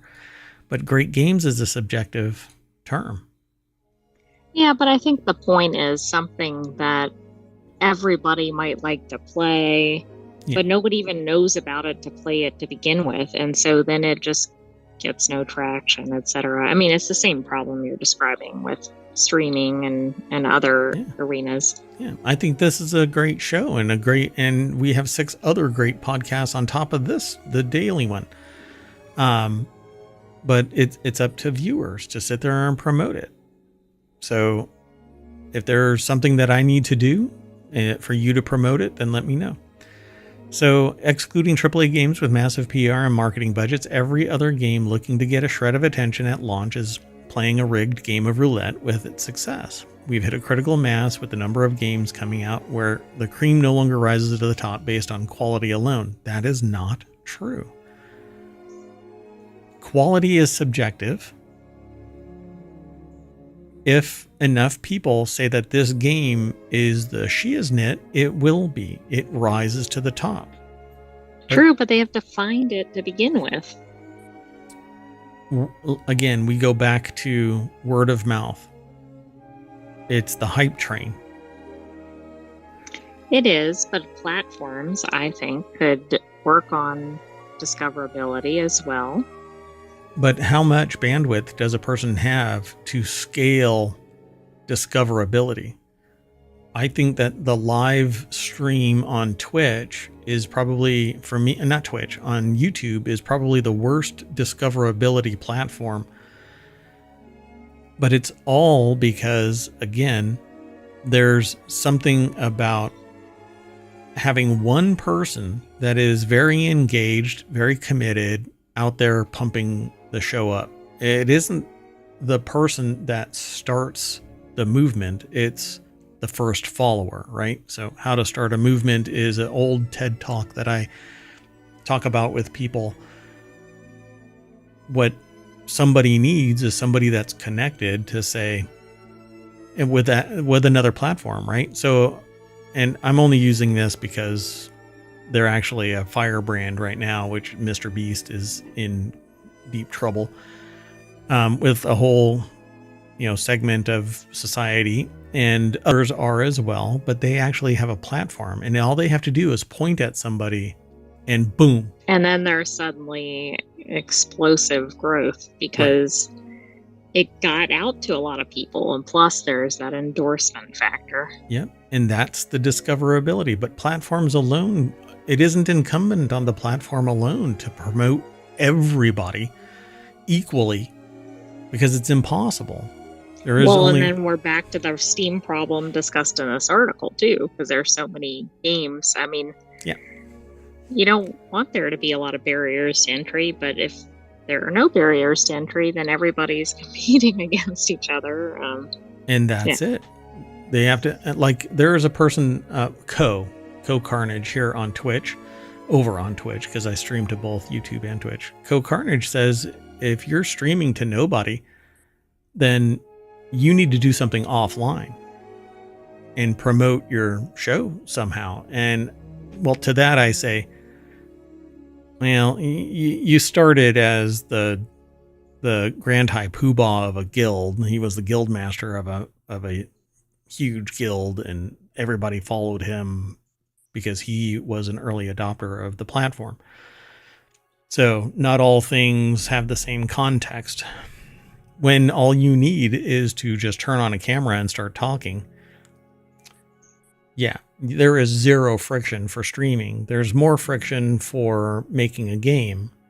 Putting it on a platform means that you now have to start spending money on marketing, time on marketing, do some guerrilla marketing, get contacts offline, not on Steam, network with people and show them the game. Give the game to people and get it distributed so that people try it out. Streamers, YouTubers, get the game out. Discoverability is on you because the platform is nothing more than a vehicle to get it out to the people, not to promote it, not until it actually becomes something of value that they can put on their front page. And that's where the wish list comes in. You'll end up on the front page if you are a massive mover on the wish list. You'll end up on the front page if you go live with it and people start paying $20 for it, $30, $40, $50, $60, $70. That's how it works. That's the discoverability alone. There is nothing else that Steam or any other platform can do because there's only a finite amount of time to promote. Because if you promote everybody, it's just a giant shade of gray. Nobody really sees it. It's the Ouroboros, the snake eating itself. Mm-hmm. Yeah. So, I mean, I get what they're going after. It says it's the primary means of exposure to the masses who don't follow major gaming news cutoff. This re-release of an established critical commercial hit has sold like dog poo, according to the creator Jonathan Blow. They're referring to Braid. This actually became a discussion in some podcasts that I listened to. But again, it isn't up to Steam. Blow did remark that Steam was its biggest platform. Even then, the game's player count peaked at a mere 570. Well, maybe it's an old game, re-released. People aren't interested. There was less competition when it first came out. There were only 242 releases on Steam that year when it was first released. Now there's more than 10,000 and the year's not over. Yeah, so now you got to up your game. It doesn't matter if it is quote unquote a good game because good is subjective.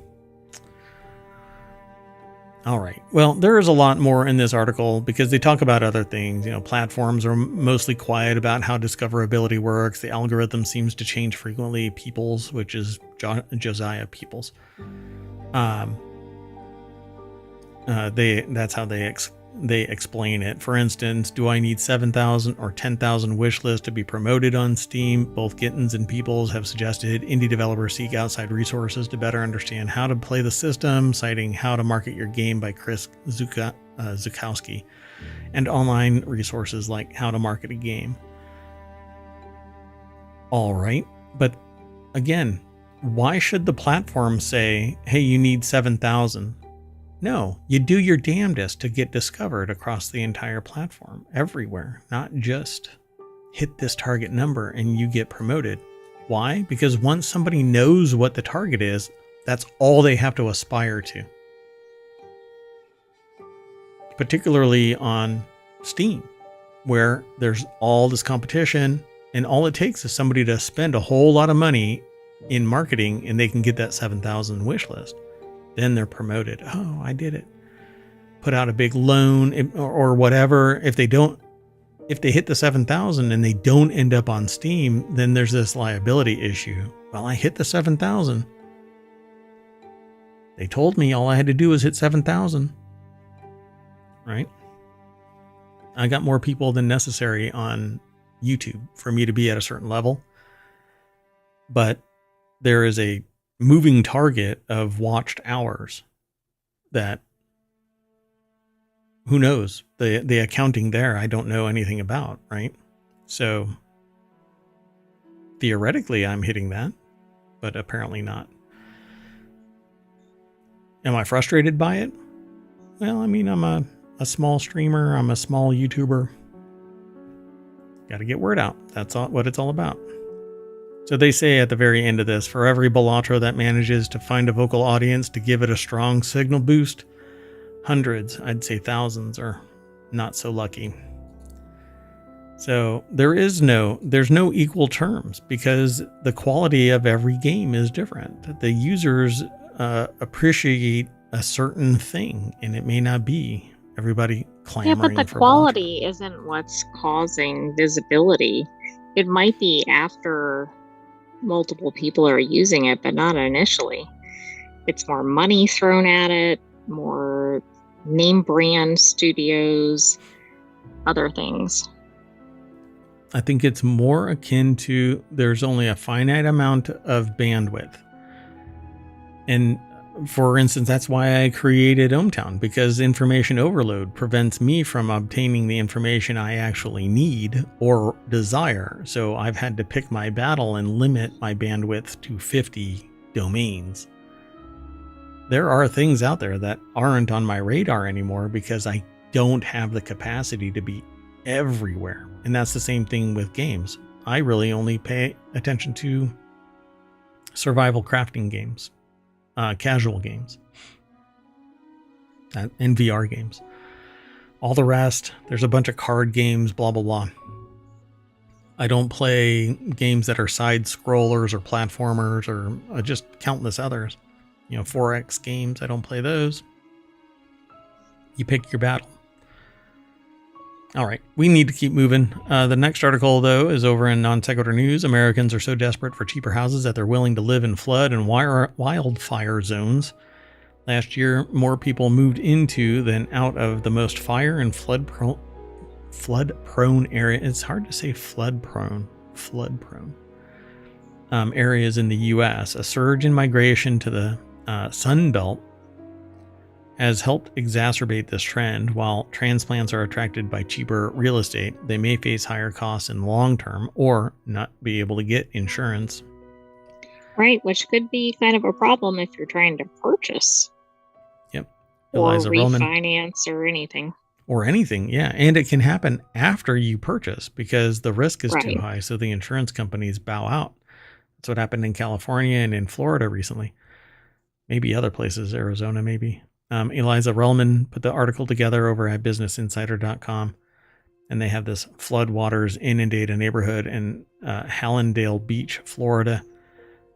There was some community that is like up in arms because their community flooded and they want to know why. And I was kind of flabbergasted by that. I'm like, well, nature, and I you're in a didn't see that plain. one. Yeah, but bigger climate change. Hey, but don't just ignore that, But, make sure you're polluting into the environment and buying all kinds of plastic and everything. Yeah, and then ignoring about the floods. And don't promote, green living in any way. Well, I live in Florida. Isn't that good enough? No. So U.S. counties have the highest risk of wildfire. Saw 63,365 more people move in than out in 2023, Redfin found. So people are moving into these high-risk wildfire zones. I mean, that's interesting because I suspect when people see things on the news, they're like, I'm going anywhere but that state, but apparently not. Let me move there. Counties with a high risk of flooding gained 16,144 new residents last year, driven largely by population increases in Florida. Yeah. Well, I mean, there could be other reasons why that's taking place, but this trend isn't new. In a 2021 report, Redfin found that the 50 countries most at risk for extreme heat saw their populations expand by almost 5% between 2016 and 2020, and that shift was accelerated by pandemic-era patterns of people fleeing big cities as Business Insider reported last year, but that doesn't make any sense because we didn't have a pandemic until after the reporting area.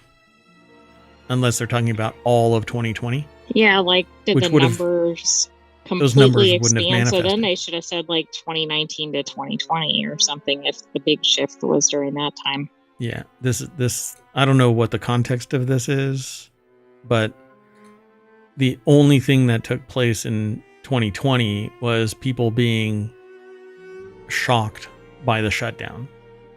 People weren't like, hey, I'm going to move. There's no way in hell people were deciding to move based on the pandemic. There were a lot of people moving out of cities, particularly in the US. I don't know, I can't speak for other countries. There were mass migrations out of big cities in 2019. I mean 2020. Yes. Okay, I'm going to have to look because I'm thinking of one city in particular that was reported, like New York City, because that was one of the initial kind of, not New York City, but the state was kind of one of the epicenters in the US. Right. Of the original, not the original, but where the pandemic first arrived. It wasn't the first place, but it's where it was very prevalent. And the people who were doing that decided to move when? I mean, it was shutdown. Initially, so right. It was, I'd say 2020. So within 1 year, people relocated, had the means during a pandemic shutdown, and was able to find locations. I'd be shocked if that's the true. I mean, the news reported that. I don't know. Yeah. So there has to be more to that.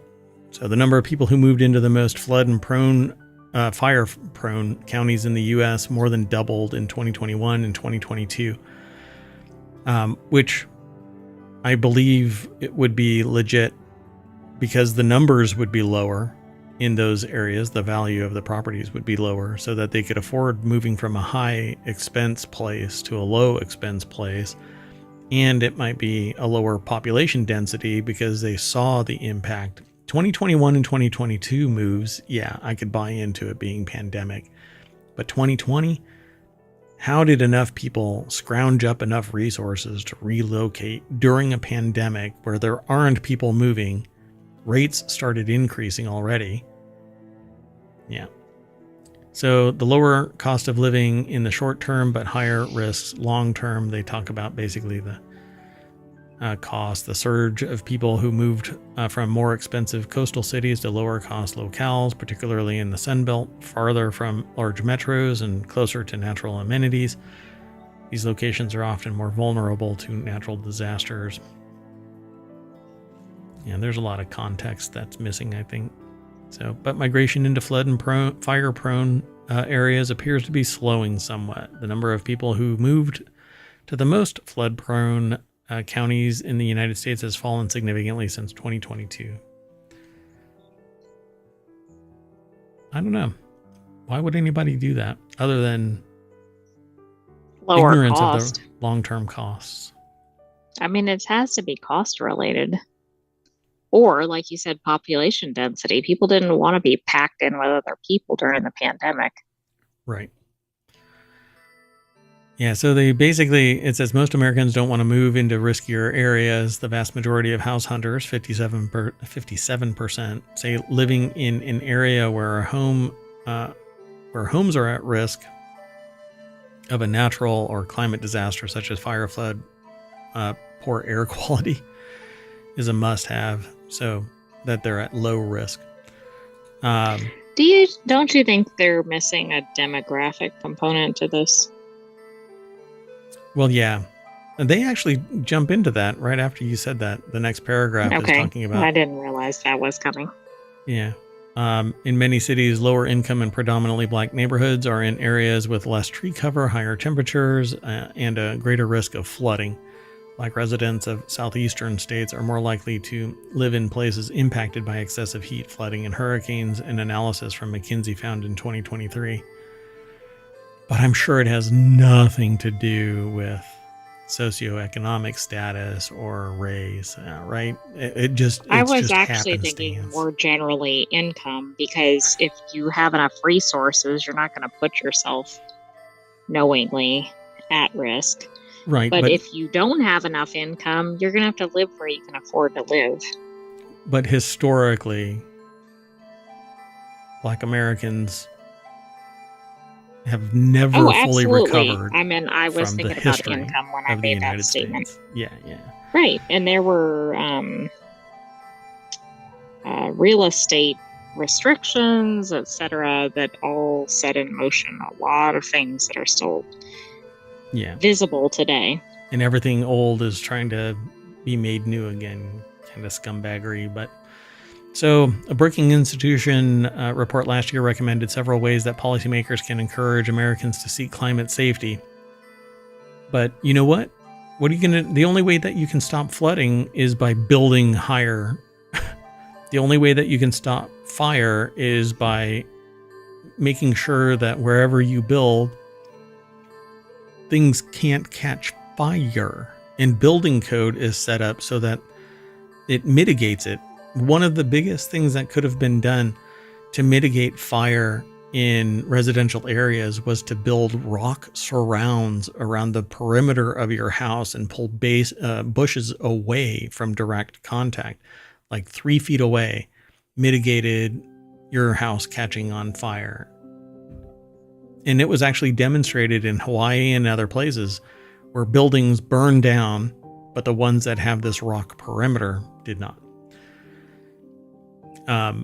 And obviously they talk about zoning and other land use and blah, blah, blah. But there are planners that sit there and go, well, we've built a floodplain so that it pulls all of the water away from the residential areas, but we need that land now. So let's start building there. And then they sell the houses. And in the documents is this little statement that says it's a floodplain, but not really the level of it. Like, this happens every 5 years. You're going to have 3 feet of water in your basement.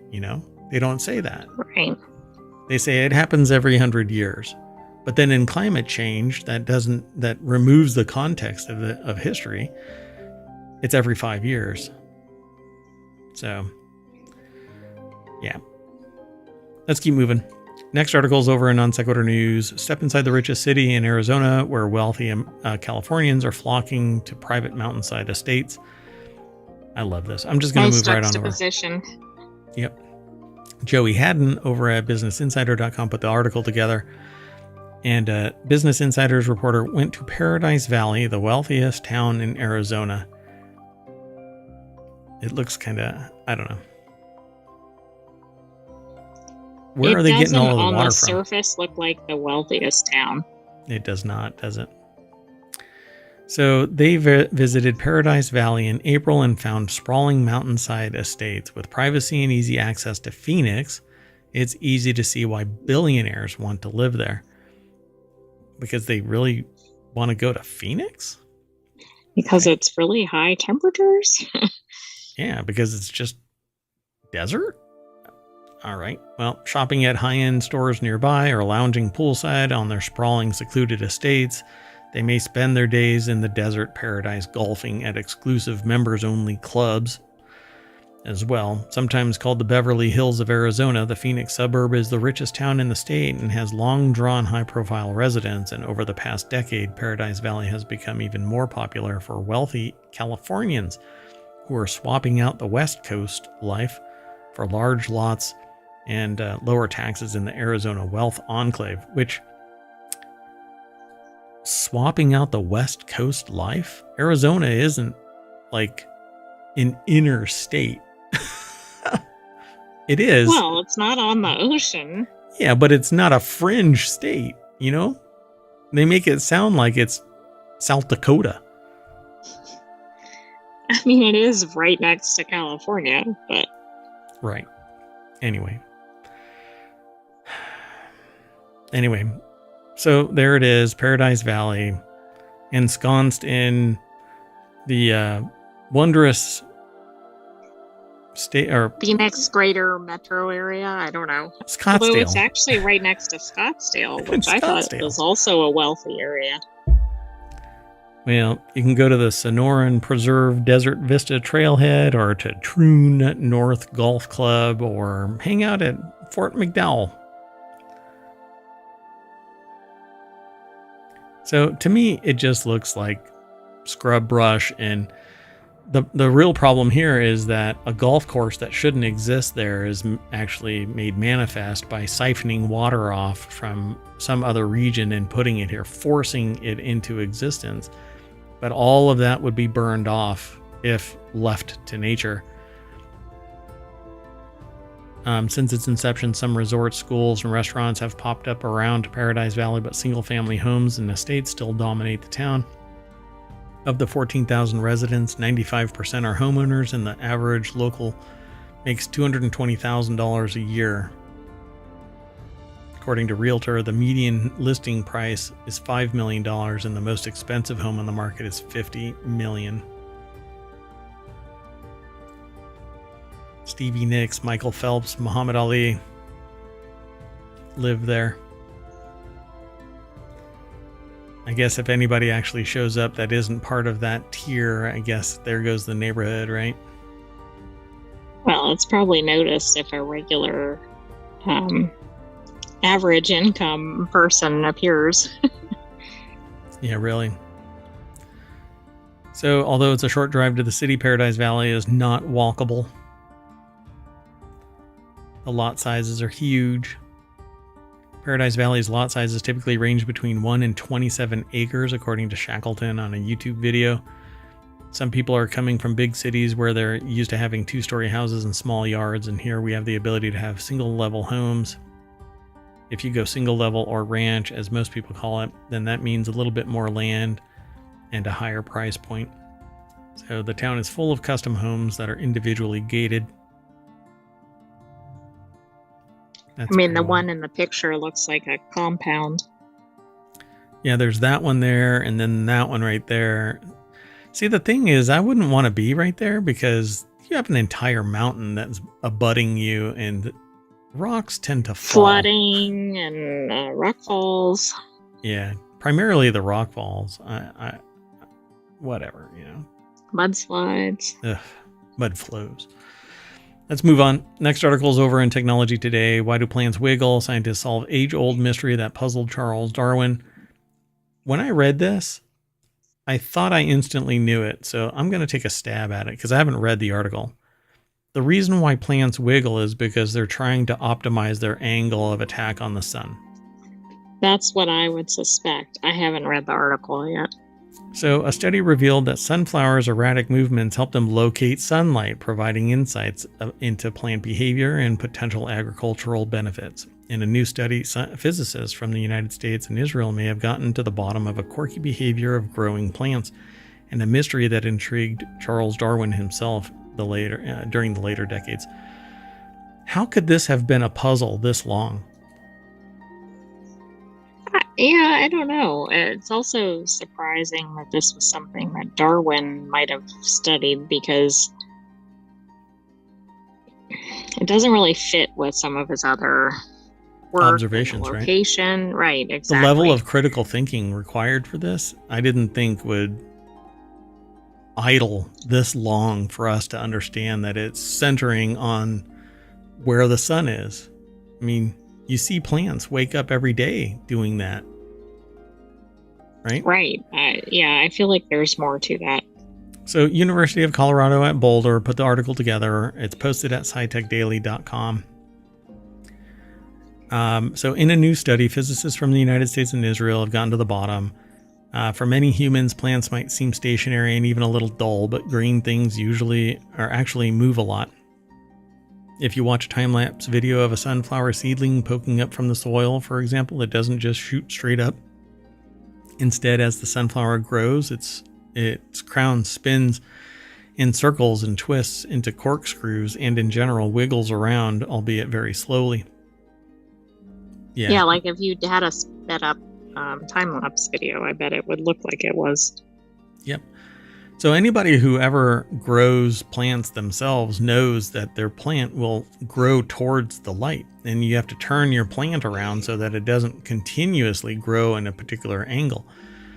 So, like, I grow microgreens. I haven't in a long time now. I really do need to kick that back into gear, but I can actually move the lighting around and I can watch the plants grow towards it. And when you do blackout, where your plants are basically, your seedlings are blocked off from the light, if any light creeps in from anywhere, like one little photon seeps through a crack, the shoots will angle towards that, which is quite absolutely interesting to watch. And then when you remove the blackout, they just shoot straight up because your light is directly above them, and then they grow big and strong and tall. And that's what these are doing. They're watching where the sun is, picking up as much response from those photons hitting the chlorophyll or whatever it is that because it's different like mechanisms that allow them to grab as much light as possible, but it's always the same process. But it says, it doesn't just shoot straight up. Instead, as the sunflower grows, its crown spins in circles. Now researchers co-led by Orit Peleg, I guess, at CU Boulder and Yasmin Moraz at Tel Aviv University have discovered one role for these chaotic movements. It, also known as circumnutations. Circumnutations. The little wiggles. So in greenhouse experiments... I've not heard of that term. Yeah. The group showed that sunflowers take advantage of circumnutations to search the environment around them for patches of sunlight. A lot of people don't really consider the motion of plants because as humans, we're usually looking at plants from the wrong frame rate. But this is new. Well, remember, in older times, they might not have had the technology to do it, or maybe they did, I don't know. But I mean, today it would be very easy to look at it sped up, right? This is just really interesting. In the 1860s, Darwin, who was then suffering from a range of ailments that limited his mobility, spent days observing plants at his home. He planted seeds from cucumbers and other species, then traced around their crown's movement from day to day. The resulting maps look wild and haphazard. Quote, "I'm getting very much amused by my tendrils. It is just the sort of niggling work that suits me," he wrote to a friend in 1863. Pardon me. Well, he probably couldn't see the sun from where he was located. I mean, this definitely makes more sense than what it looked like initially. Yeah, so they say it's a mystery that's also perplexed Moraz, a physicist by training. One 2017 study pointed her in the right direction. In it, scientists led by the University of Buenos Aires grew lines of sunflowers under cramped conditions. They discovered that the plants naturally and consistently arranged themselves into a zigzag pattern, almost like the teeth of a zipper. The arrangement likely helps the plants maximize their access to sunlight as a group. It's just fascinating that this wasn't documented sooner. That's why I chose this. I agree. Yeah. Plus it had a funny headline. Oh, yeah. Why do plants wiggle, wiggle, wiggle, wiggle, wiggle? Let's move on. The next article is over at Non Sequitur News. Chicken product recall sparks nationwide warning. Over 167,000 pounds are being recalled on Friday amid potential metal contamination concerns. Anna Commander, which again is an awesome freaking name, posted this article over at newsweek.com. Purdue Foods once again rising. Unlike a bunch of small game developers rising to the top. News release posted on the U.S. Department of Agriculture's Food Safety and Inspection Service, or FSIS. Over 167,000 pounds of frozen ready-to-eat chicken breast, nugget, and tender products are being recalled due to a foreign material, specifically metal, potentially contaminating the meat. They posted photos of the labels of the impacted goods, which were produced on March 23rd. According to the agency, there have been no known reports of people experiencing adverse reactions related to the recall. That's really all there is. Right. I mean, I think some of the takeaways is a major chicken producer. It's probably broadly distributed, so you might want to look at what you bought. Yep. It has an establishment number of P-33944, which is visible on the back of the packaging, according to the notes. The impacted products were available for customers to purchase online as well as distributed across the country to retailers. So check your sacks. Moving on. Next article is over on the Mobile Channel. Nigeria's Niger Delta biohazards, high radioactive levels detected. The Niger Delta in southern Nigeria is one of the most significant oil-producing regions in the world. It spans over 70,000 square kilometers and also has a great biodiversity, including mangroves, swamps, and rainforests. However, the region has been plagued by severe environmental pollution for decades, primarily due to extensive oil exploration and production activities. The article is over at phys.org by Omage, I guess, Maxwell Omage. I think it's pronounced Omage, but if I got it wrong, correct me. So by 2010, between 9 million and 13 million barrels were estimated to have been spilled in the Niger Delta since 1958. From 1976 to 2018, a total of 17,301 spills occurred, dumping nearly 3 million barrels of oil into the environment. So between February and April of 2020, dead fish washed up in parts of the Niger Delta's Atlantic coastline in unusually large numbers. The Unamharan community in Delta State experienced this in March that year. The sudden and unusual occurrence heightened concerns among the residents, and the people rely heavily on these waters for their livelihood, including fishing and other daily activities. But screw them, everybody needs oil. Oh, wait. Is that wrong? Is that the wrong thing? I think that's not... yeah. Oh, that's not acceptable. Oh, okay. Man, I'm glad I'm not a sociopath. Anyway, yeah, so the people rely heavily on these waters for their livelihood, including fishing and other daily activities. The dead fish also pose a potential health risk to the community. A thorough investigation into the likely causes was needed. So their team of environmental physicists and marine biologists investigated the level of chemical and biological pollutants in the Numaharan community and also investigated the radioactivity effects on the residents and conducted a biohazard assessment of the environment. And the findings were published in a journal, All Earth, which that must be a very thick journal. I know. I mean, it must circle the Earth. It probably has a lot of content. So their investigation revealed that levels of radioactivity in the water were higher than normal. This indicates a potential hazard to both marine life and humans, which is 5:18, so no shit news. Oh, and we're over our time, but anyway. Got one more article after this one, so stick around. After this one, we're going to reset. It takes about 15 minutes or so, and then we're going to do Reality Hacker. So the stream is going to shut down for YouTube and Twitch, and then we'll be right back. So they found that the levels of uranium and thorium were 4 times higher than the global average acceptable values. And they talk about uranium and thorium. So the highest background gamma dose. Those are not normally, I mean, I understand some things appear in nature, but not probably at these concentrations. Correct. Yeah. And so studies of humans exposed to this unusual level of uranium in drinking water for many years suggest that it's going to cause at least kidney damage. Individuals exposed to thorium have an increased risk of bone cancer because thorium may be stored in the bone. And radioactive pollution is dangerous because, unlike other pollutants, there's no remediation technologies that can cause irreversible damage to the environment and to your genetics. It can actually cause genetic wobble.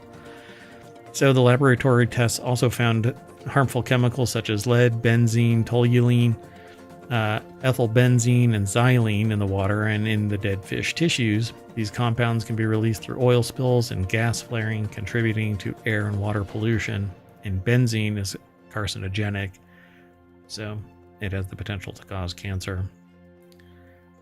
So they discuss ways forward, but really it needs more oversight and more protections of the waterways, capture of all of these pollutants before they hit the main waterways, and then mitigation at that level. But really, companies This isn't just residents sitting in their backyard dumping this shit all over the place, right? It's No, corporations. this is a bigger operation, I think. Yeah. So, good luck. But see, like a lot of people just don't know about it. It doesn't show up on their radar. And if it isn't constantly being pinged, then it just falls off entirely. And there's only so much that one person can do, right? You can't champion every cause all the time, everywhere, all at once, right? It's just not possible. Everything. Great name for a movie. Yeah, it's great. I wish it didn't have that goofy stuff in it. That was the silliest First thing. half was really good. Second half went Just in absurd. kind of an odd direction. Stupid bathroom humor kind of stuff. Anyway, otherwise, great story. Moving on. The next article, the last one for today's non sequitur news, is over in Wanted. Scientists want to see videos of your cat for a new study. Record yourself playing with your pet cat and send the footage to researchers at UC Davis. Kind of have to have a cat that likes to play. Ed Cara over at Yeah, those would Gizmodo.com. probably be 2 prerequisites. Yeah. So ohmTown has 3 cats, and they do not give one about us. The residents of ohmTown, the mayoral mansion. You know what? You could pretend. There are these stories about people pretending to be drowning in their pool, and their dog jumps in and goes to save them. I firmly believe that if I were to jump into the pool and pretend to be drowning, at least one of them would jump into the pool and then stand on my shoulders and try and hold me down.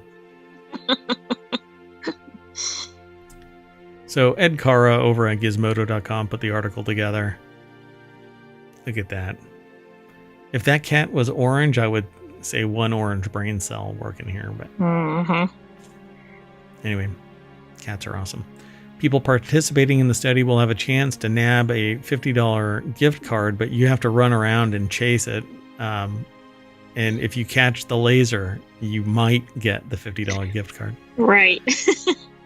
Wait, no, the cats are supposed to be chasing the laser, not the people. No, it's humans. Yeah. And you have to jump parkour style from little platform to little platform along a wall and do all kinds of stuff. Eventually having to... I was going to say something about licking things, but never mind. Anyway, this new study will come in 2 phases. In the first, people will simply be asked to send a 2-minute video of them playing with their cat the way that they typically would. Any video shared with other researchers or the public will be edited to only show the cat and their toy if needed. In the second, the participants will send the name of the standard toy, and they'll be asked to move the toy in front of their cat with a specific motion. So there is the cat. Oh, look, it's 1 orange brain cell. I know, I thought that was great. And it looks like in the second one, it's doing that thing, perhaps, with the 2 paws, but maybe it's not. It's just the perspective. Oh, like trying to... Yes, which is a funny thing that cats do with playing. I do the same thing if somebody throws me a piece of popcorn or a grape or something like that. Anyway. So one of the things that motivates it says me the most, not me, but I think it's the author. Yeah, researcher Hee Jin Chung, a PhD student in the lab, is also hoping to dispel some misconceptions about cats with this work. They're basically one of the most misunderstood animals in a home. They think that people are afraid. I think many people who are afraid of or dislike cats are that way because they have a layer of misunderstanding about their behavior. For example, they've trained their cat Memi to jump through hoops, and many people are surprised to hear that it's even possible with cats. Yeah, but it's not okay, well, I'm not going to sit there and belabor this one, but you can food motivate a cat all day long to do certain things. It just takes time. People are astonished by it. They're astonished because they've never dedicated the time. But there's also this reputation that cats can't be trained, and they absolutely can be, although some don't want to participate. Some don't care about you. Yeah. Okay, well, anyway, so there you go, folks. Follow this link. Interested people can sign up via a link, but the link is over at gizmodo.com and not aggregated in any way over at ohmTown. So you have to go through ohmTown over to the Gizmodo article, or you just go over to Gizmodo and it'll be sitting there. You have to search for "scientists want to see videos of your cat for a new study." And again, I was really fighting the urge to say something else for this title, but I filtered it. Okay, anyway, I am Mayor Watt, and we are going to fire up that laser and chase it back down Main Street, looking left and right at all 10 of the articles that we passed. You know, like this one, or this one, or that one, or that one. Maybe this one? That one? What about this one? How about this one? Now we're here. And that's it. I am Mayor Watt, and that's the Sentient AI's visualizer and their voice for those in the podcast. Thanks for joining us for Non Sequitur News. We'll have another episode for you tomorrow, but stay tuned because we have some other shows coming up. See you in a little bit. Bye-bye.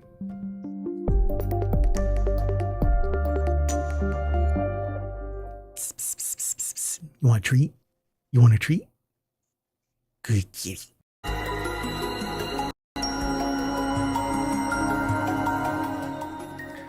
Hello and welcome to Non Sequitur News for August 16th, 2024 at Season 3, Episode 229. I am Mayor Watt, and that is the Sentient AI's visualizer. Good evening, ohmTown citizens. Welcome to Non Sequitur News. This time I didn't mute you prematurely, as opposed to muting you. Never mind. I'm not going to say anything.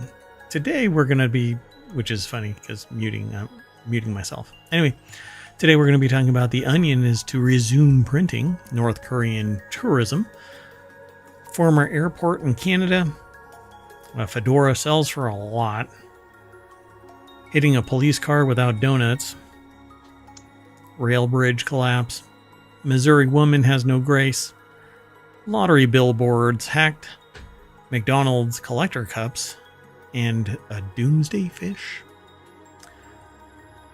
Everything's brought to you by ohmTown.com. Go over there and become a citizen, but be sure to like and subscribe wherever you are finding Non Sequitur News and the 6 other weekly shows, which will kick off again tomorrow, Saturday and Sunday. We're going to do 3 again instead of how we were doing it. We're going back to the old ways. Everything old is new again.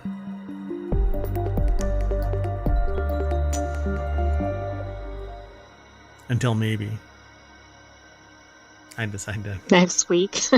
yeah, something else happens that prevents me from doing it in a more distributed way. I mean, if I really tried, I could do the weekly shows every day after Non Sequitur News and distribute it out a week instead of crushing the weekend with 7 shows.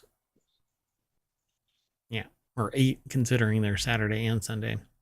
But does anybody care about that? No, you're here for the news. So why don't we get into it?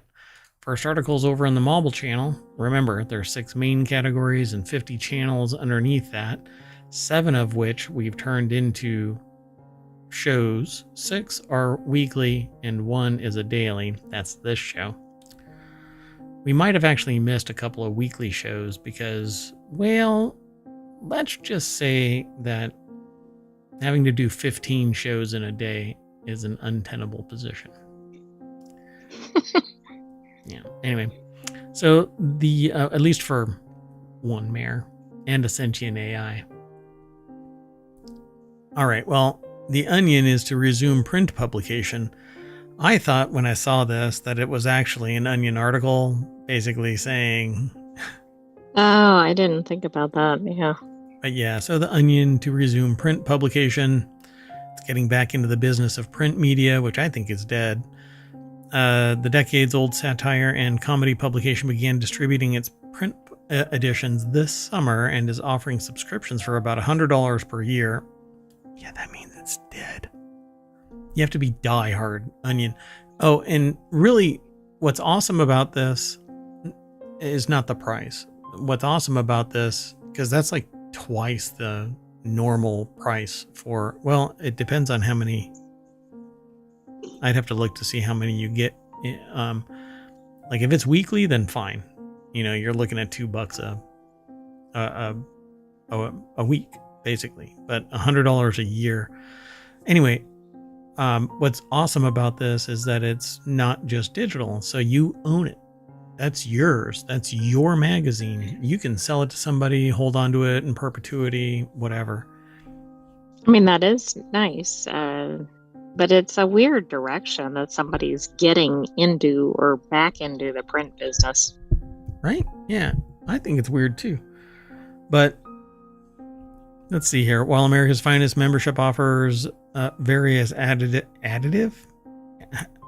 benefits, added benefits. I'm the not Onion sure website. what additive means there. Yeah, I don't know. Anyway, it'll remain freely available to every calloused reader who refuses to surrender their credit card information. The company's subscription page reads. I like it when they lean into it. No. Dominic Mastranello. Yeah. Put the article together for The Hill.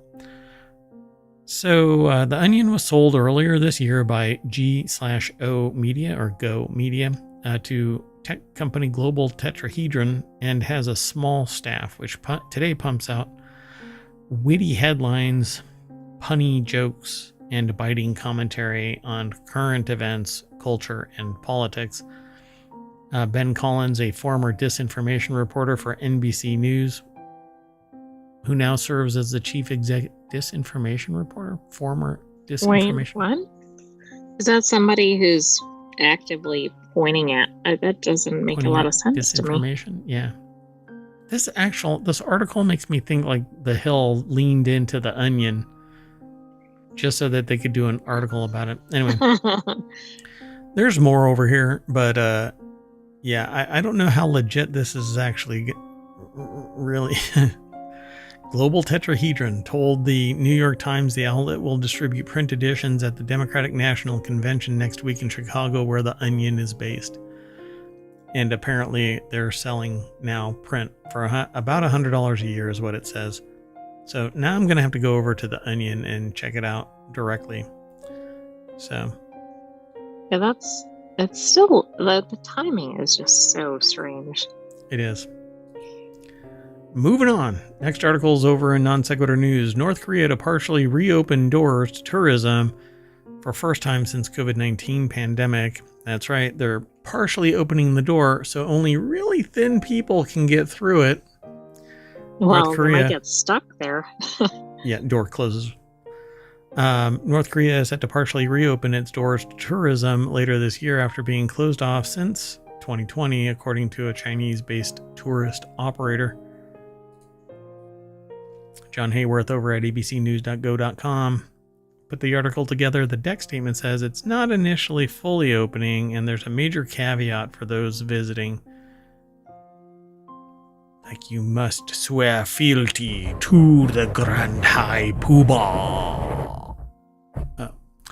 So Koryo Tours, based in Beijing, announced on Wednesday that tours to North Korea will officially resume in December 2024, according to a statement from the company. Having waited for over 4 years to make this announcement, Koryo Tours is very excited for the opening of North Korean tourism once again. I wouldn't go simply because I can't support what's going on. Well, that's the problem. Like, it might be interesting in some ways to see North Korea, but right, what's to see other than the landscape? And then also, be hard to ignore all the things that people might be concerned about there. Previously difficult to access with few tourist facilities, North Korea has been working for years on the development of Samjeon, according to Koryo Tours. Whilst we've been operating in the country for over 30 years, we have never before come across such a long closure at the borders. Samjeon, I guess, was announced as its as it has recently been redeveloped as a tourist destination. We visited in 2018 when filming Michael Palin in North Korea, and it was already... that's not Michelle. It's Michael Palin in North Korea. There was an article. Anyway. Apparently. And it was already under construction at that time. Official itinerary dates will be announced in the coming weeks, and once the company will make them available on the website. And then they'll finalize the itineraries. So unfortunately, what this means for broader tourism, we do not know yet, says Koryo Tours. But of course, you will be in the safe hands of the North Korea tour experts here at Koryo Tours.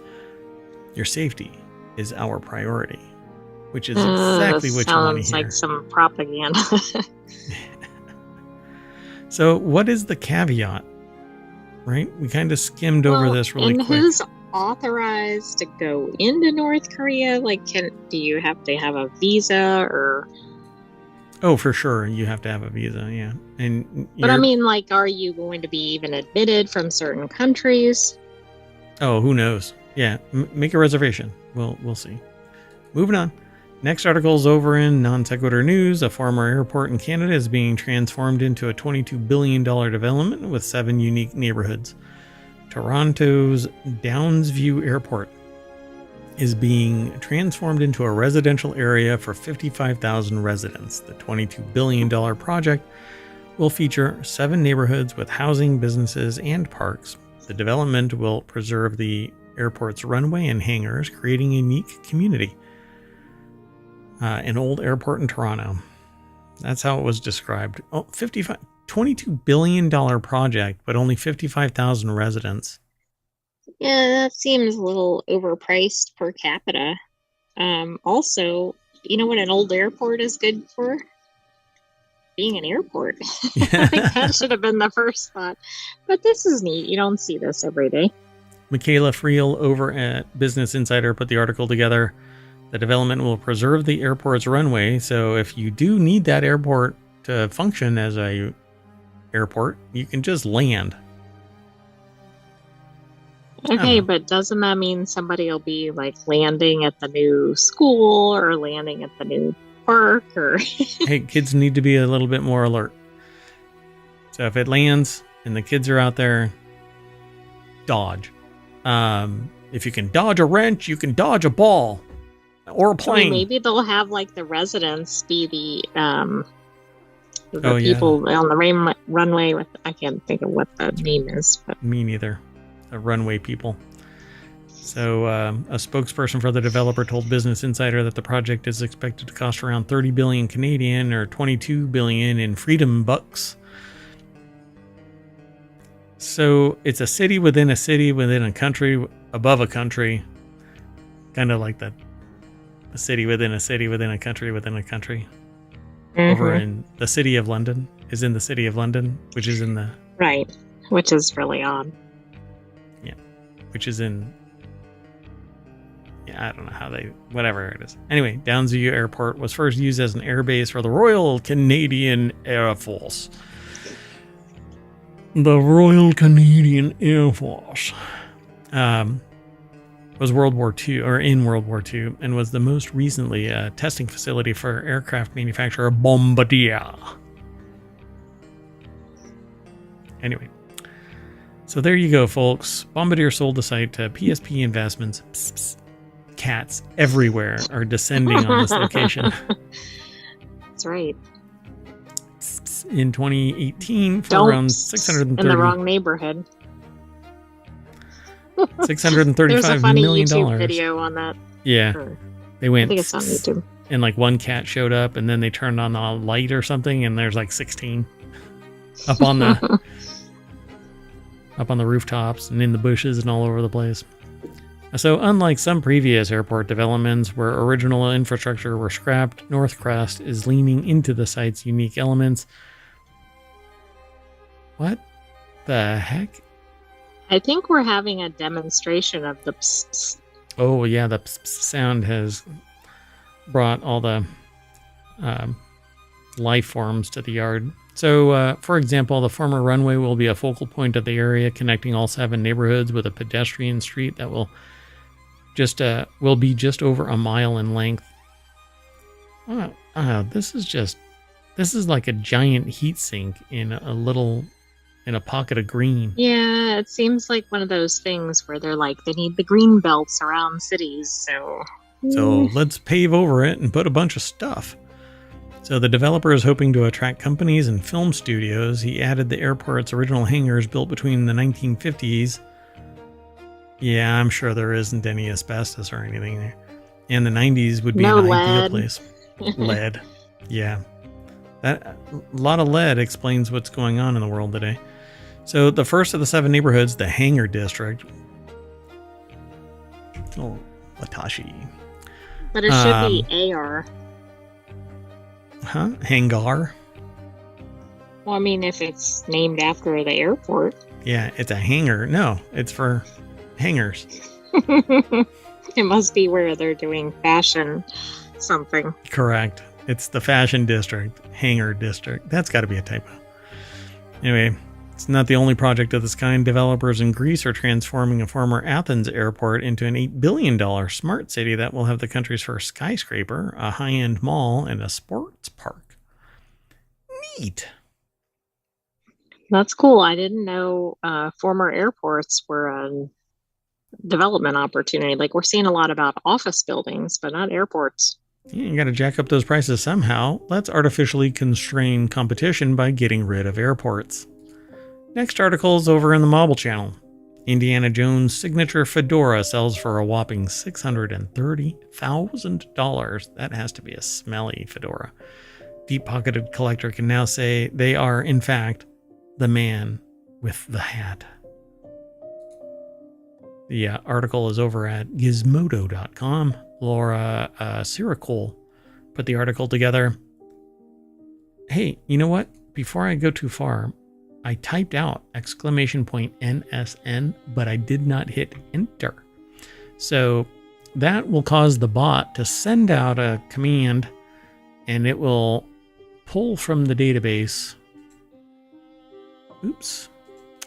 It will pull from the database the articles that we are talking about today, and it will throw them over to Twitch because ohmTown does not talk currently to YouTube. But that's okay. You all over at YouTube get the show notes. So hang out there. You can throw questions into the chat, and I get that. But yeah, the URLs, the links that we talk about today, they'll be in the show notes after the show. Anyway, Laura Siricole put this article together for Gizmo. What?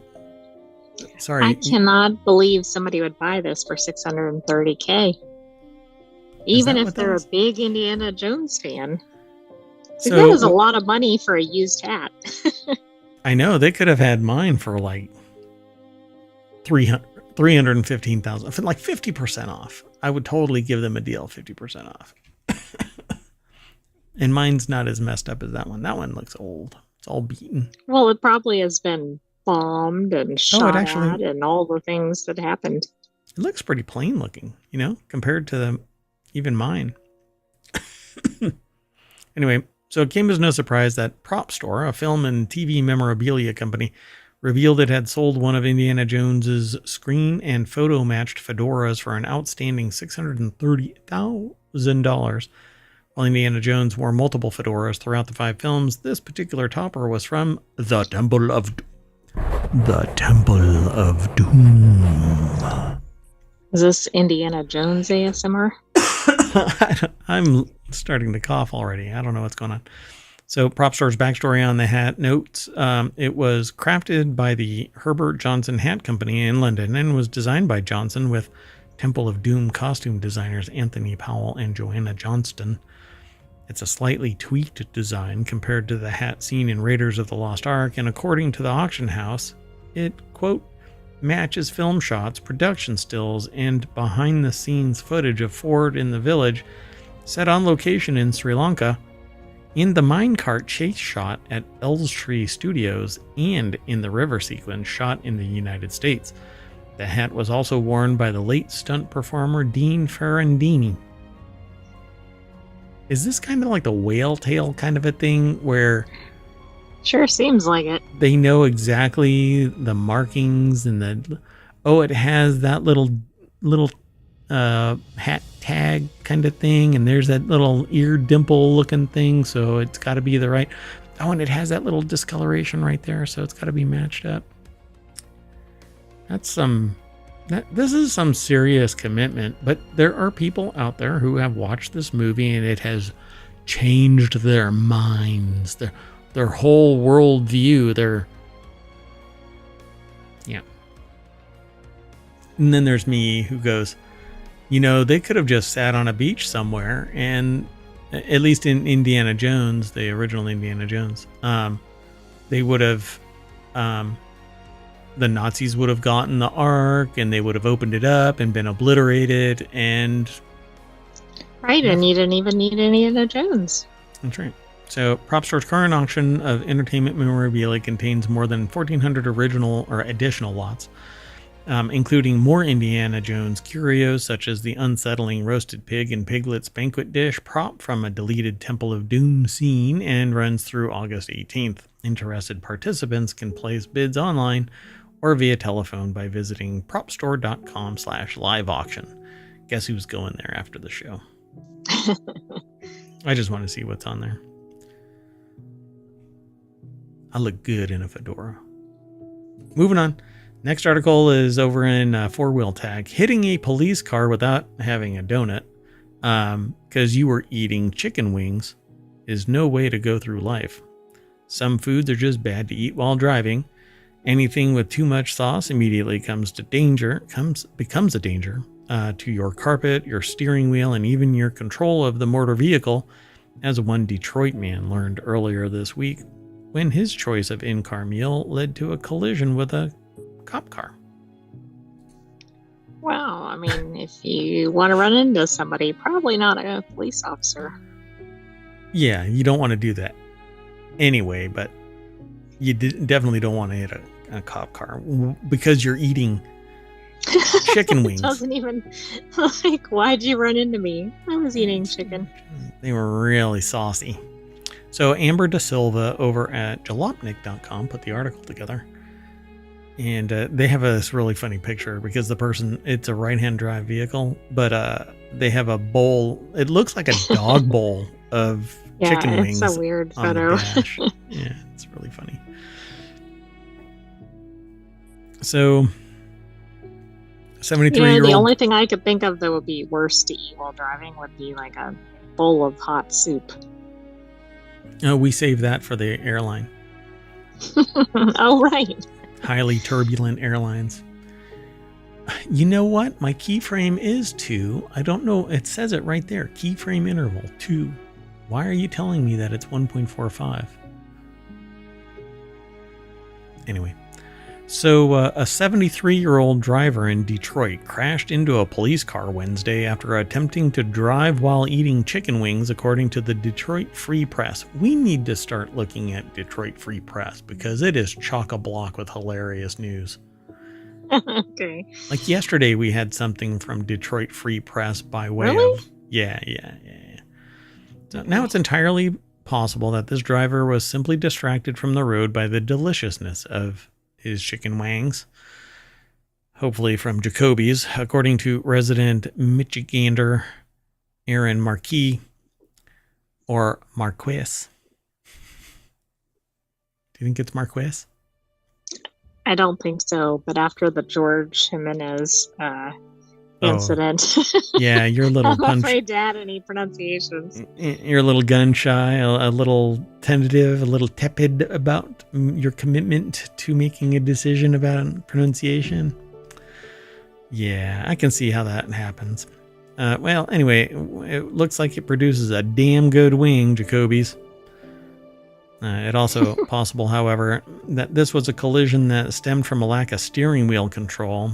It gets hard to grip that smooth Corinthian leather, which is bullshit marketing. I mean, gosh darn marketing. Trying to keep this place family friendly. If you're too busy eating your chicken wings, maybe you should not bring them in the car or pull over. Well, according to this, it says it gets hard to grip the smooth leather wheel when it's covered in equal parts Frank's Red Hot and butter. Do you think the reporter was eating chicken wings as they were preparing this article? What you really should do is, I don't know, cheesesteak. An extra large cheesesteak, double meat, double cheese. Moving on, next article is over in Non Sequitur News. Rail bridge collapse on the U.S.-Canada border. This, too, oddly enough, was caused by the bridge eating wings and Frank's Red Hot. I don't know about that, but maybe they need to investigate further. This is okay. When we look at the picture, I'm going to be astonished if it is what I think it is, but a century-old rail lift bridge that crosses the U.S.-Canada border has collapsed. No, it's not.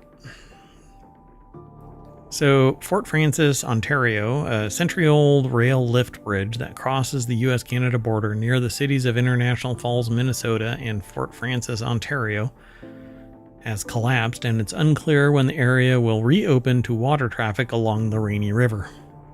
So no trains were involved, no one was injured, according to the menu. How did they find out about it? Well, yeah, it was a train trying to cross, and they're like, The cause is under investigation. Some biodegradable, non-toxic hydraulic oil was released. That's awesome. That it was biodegradable and non-toxic. Hydraulic oil? That doesn't sound biodegradable or non-toxic. It can be. I haven't seen that, but that's okay. I don't know everything. Just nearly everything. Oh, anyway, crews have begun repairs to the structure, which was built in 1908 and not repaired at all since. No, just kidding. I don't know what the repair schedule was. I had you there at the beginning of it. It's known as the Rainy River Rail Lift Bridge and the 5 Mile Bridge, and swings up to let traffic on the river go through. That forms the international border as it runs from the Lake of the Woods to Rainy Lake. Ta-da! Look at that. I could mash that button, but no. Follow the link through ohmTown over to ABC News and the Associated Press, which put this together, abcnews.go.com. Well, it's good it collapsed when nothing was on it. That's right. Moving on. Next article is over in Non Sequitur News. Missouri woman charged in scheme to steal Graceland from Elvis Presley's granddaughter, Riley Coe. She must have had a large handbag. Is it Coe? Keo? Coe? Cough? Kioff? Keo, I would say. Keo? Prosecutors charged a Missouri woman with a scheme to steal Graceland from Elvis Presley's family. Lisa Janine Findley, 53, faces fraud and ID theft charges carrying 2 to 20 years in prison. The scheme would have cost the Presleys' granddaughter, Riley Keough, and family members millions. They arrested the Missouri woman, and that's why I titled this, Missouri Woman Has No Grace Land. Anyway, schemed to defraud Elvis Presley's family by stealing their interest in Graceland and trying to extort them for millions of dollars. So how? How on earth? Wait. I mean, how do you steal a property? Laura Italiano from BusinessInsider.com put this article together. I guess that is Riley Keough. The scheme could have cost the granddaughter millions, according to the DOJ. See, if it was me, they wouldn't have, DOJ wouldn't have done jack shit about this. I mean, anything. So the bizarre plot first came to light this spring as part of a legal battle waged by Presley's granddaughter, the actor Riley Keough. Actor? Okay. Who has owned the 13.8-acre Memphis property since her mother, Lisa Marie Presley, died in January 2023. Keough had sued a company that claimed it owned the rights to Graceland, and a judge ruled in Keough's favor in May. Since then, federal prosecutors in Missouri pieced together an intricate case that involved multiple fake identities, forged signatures, and a foreclosure notice in a Memphis newspaper. Oh, so this is that basically, what do they call it?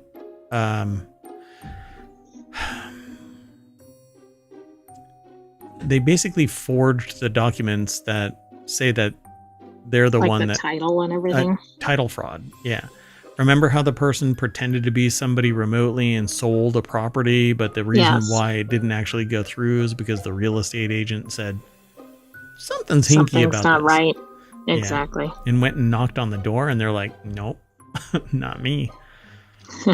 So Finley posed as 3 different individuals from a fictitious lender called Nosany Investments, prosecutor said Friday. Then she falsely claimed that Lisa Marie Presley had borrowed $3.8 million from Nosany in 2018, putting up Graceland as collateral, but never repaid the debt. Prosecutor said that as part of the plan, Finley forged Lisa Marie Presley's signature on bogus loan documents and filed multiple fake documents, including a creditor's claim in Los Angeles and a deed of trust in Memphis. Wow. This is so elaborate. You have to really know the system, to manipulate this kind of crap. So when the proposed auction became a national news story, Finley allegedly wrote to a representative of Elvis Presley's family, the Tennessee State Court, and the media to falsely claim that the person responsible for the scheme was a Nigerian identity thief located in Nigeria. So apparently they orchestrated the scheme to try and get Graceland. Wow. And then they try to send it in another direction. Yeah. I mean, it's weird. Like, why, how, and what is going through a person's brain to think that they would be able to get away with something like this? Like, they must have done it with other people at a lower level and gotten away with it. So they're like, let's shoot for the moon. Right, but they got kind of far because they got a court in their favor. But I mean, I know they still probably had multiple steps ahead. Yeah, I mean, certain things would be rubber stamped because they're like, oh, the document is this. But obviously there's lack of some critical thinking and, trust but verify kind of processes. But that's because everybody is overworked and underpaid and there isn't enough people. And so something has to break, and it's usually logic. Humans. That's true. Yeah. But I mean, now that I think about it, like, how would they're usually 2 sides of the transaction, right? So even if they had this document showing something, you'd think there might be something else backing that up. Yeah. Trust but verify. And government needs to do that. When a transaction is taking place, they better verify. And supposedly notaries are supposed to do that, but we know that a notary has done it before. They just like, right. Dunk. That house. Well, and sold. If you have identification and everything, yep. Like, they're not doing intensive looks into the person. They're going, do you match your ID? Okay. Yep, there you go. Hell, you can board a plane. Moving on.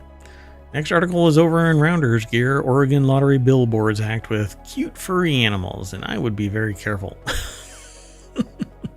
Oregon Lottery LED billboards were infiltrated by mysterious furry cat animations in a suspected hack this week, forcing the screens to go dark before normal service could be eventually restored. It's pretty funny.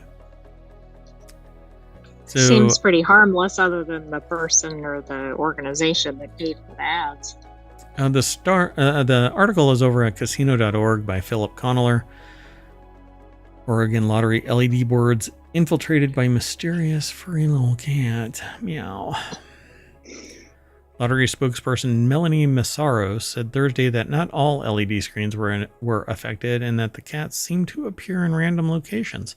She added that the lottery wasn't responsible for the fluffy invasion, but it was working with its vendor to resolve an issue related to the digital display on our billboards.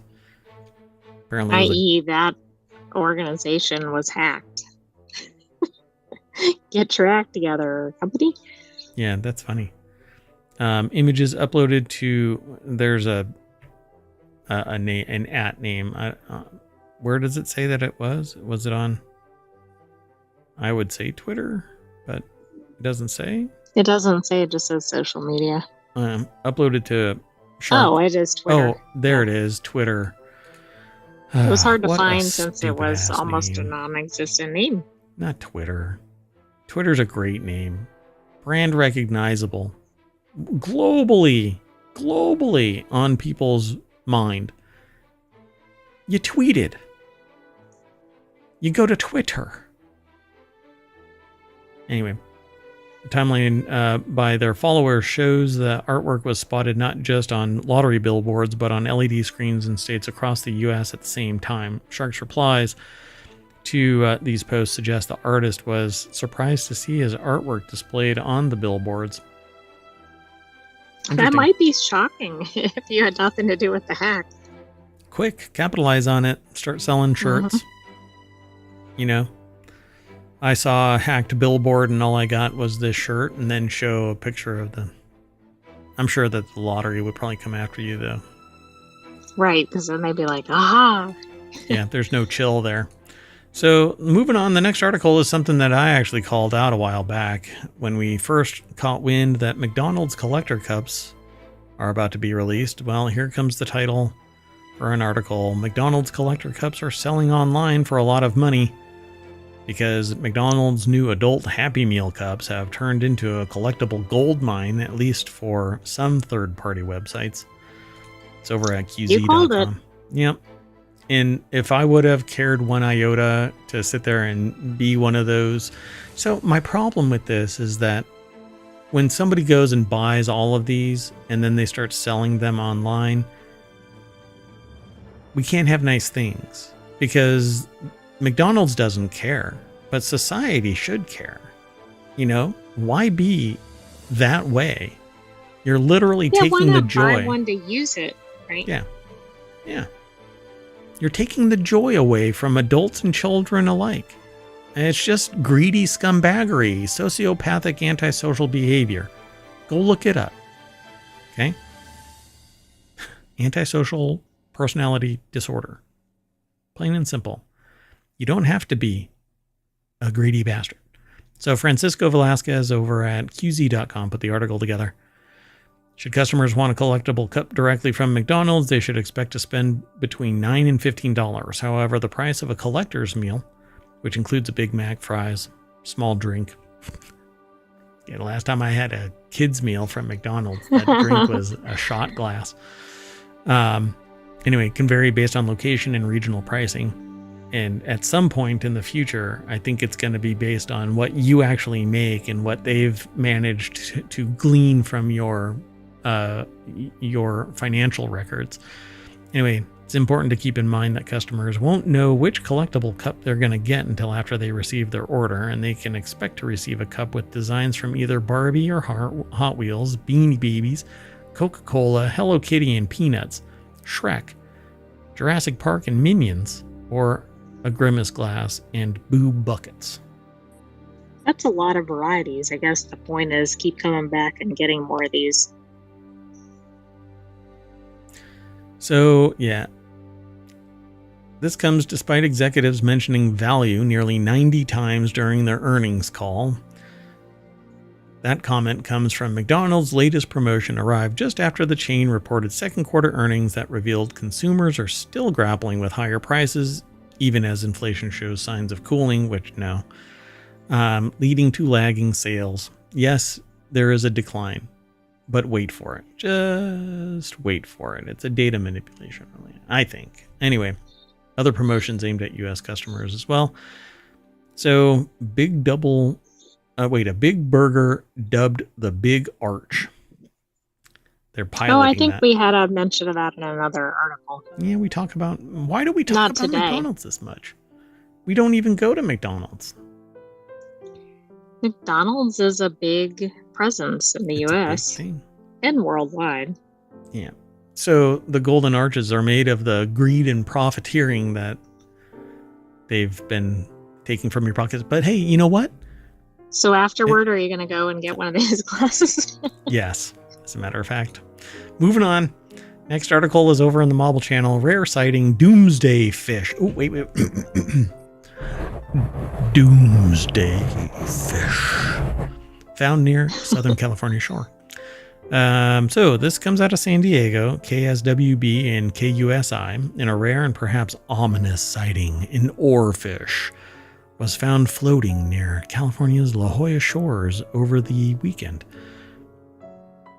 That's not good. No, that doesn't sound good at all. I used to dive that place.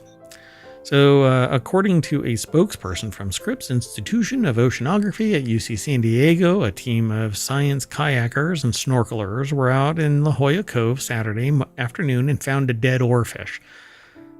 Doomsday. Several people then worked together to carry the sea creature from the ocean to the bed of a truck using a paddleboard. The oarfish was then turned over to professionals at the Institute. Let's take a look. That is not an oarfish. That is. Oh, now I see why it took several people. Yeah.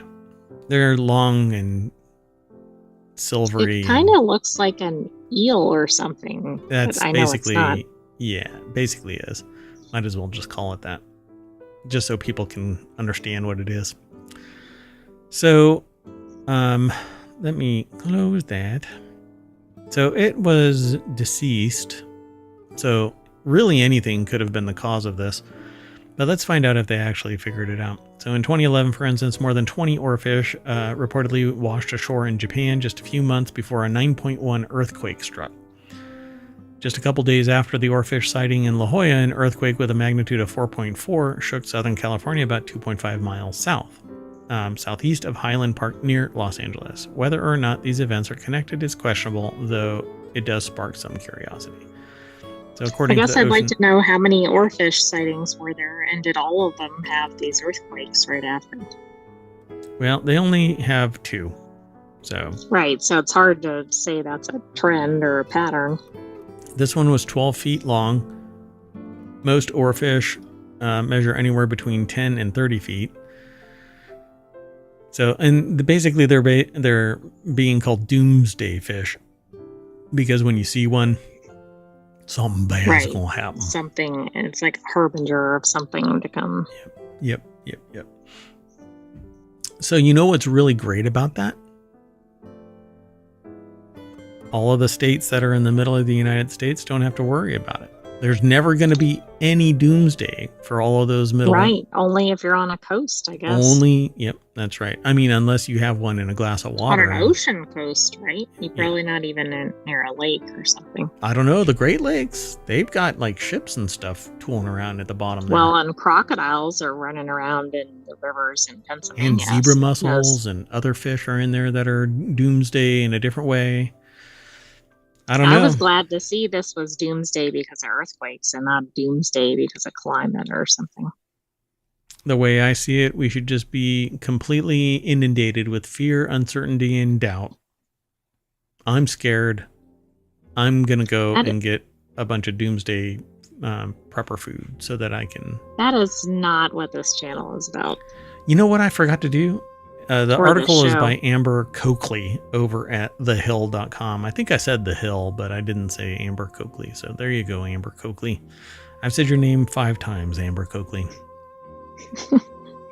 And like all of the articles, you can follow through ohmTown over to the article itself from our source. And we don't get much out of that, right? Like they provide the little snippet that we get, and I usually truncate it quite a bit earlier than what they provide, and we just show that little bit and then say visit the source. Why? Because we want you to go and read it from the source, then come back every day. We typically do the show 7 or 8. We've been doing it kind of haphazardly, kind of almost non sequitur like. Non sequitur. So if you really want to know when we go live, follow us here on Twitch or over on YouTube. There's a Discord. There's podcasts. Get her done. Restream. Yeah.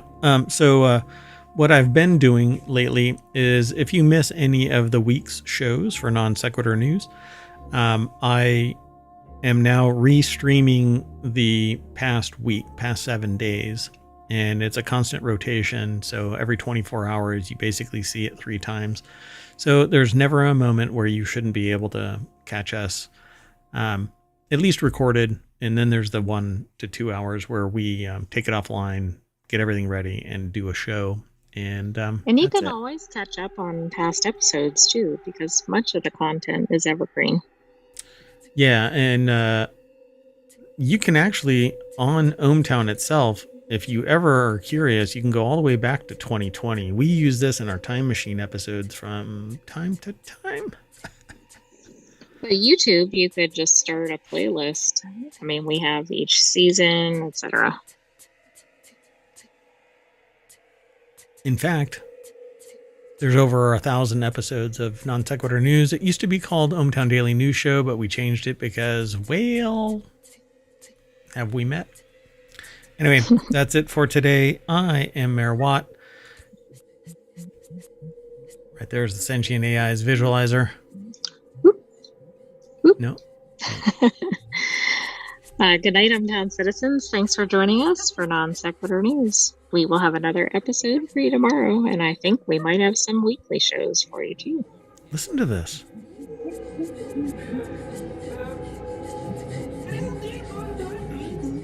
That is weird. That is supposed to be ambient sound. Man, I'm getting out of here. I'm scared. See you later. I'm scared. Hold me. Hello, everybody, and welcome to Non Sequitur News. Today is August 15th, 2024. It's Season 3, Episode 228. It's a Time Machine episode. Today we're going to be talking about, I'm Mayor Watt, and that is the visualizer for the Sentient AI from the future.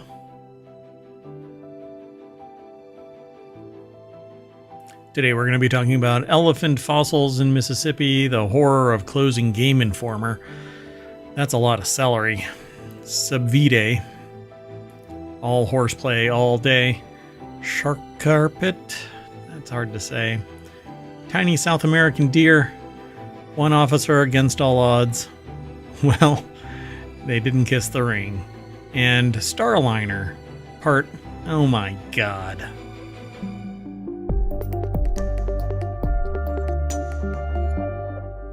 All right, folks.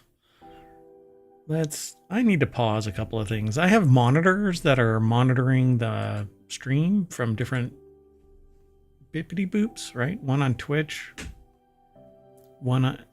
It's basically, a monitoring turducken here.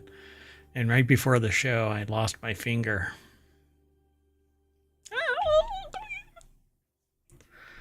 Yes, my voice raises that high whenever I lose a finger.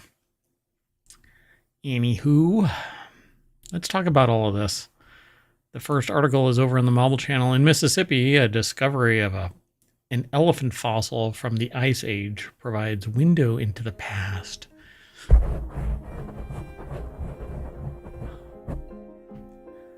Fossil ASMR.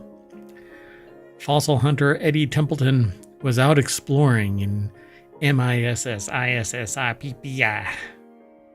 Have you ever heard that song, right? The crooked letter, huntback, huntback.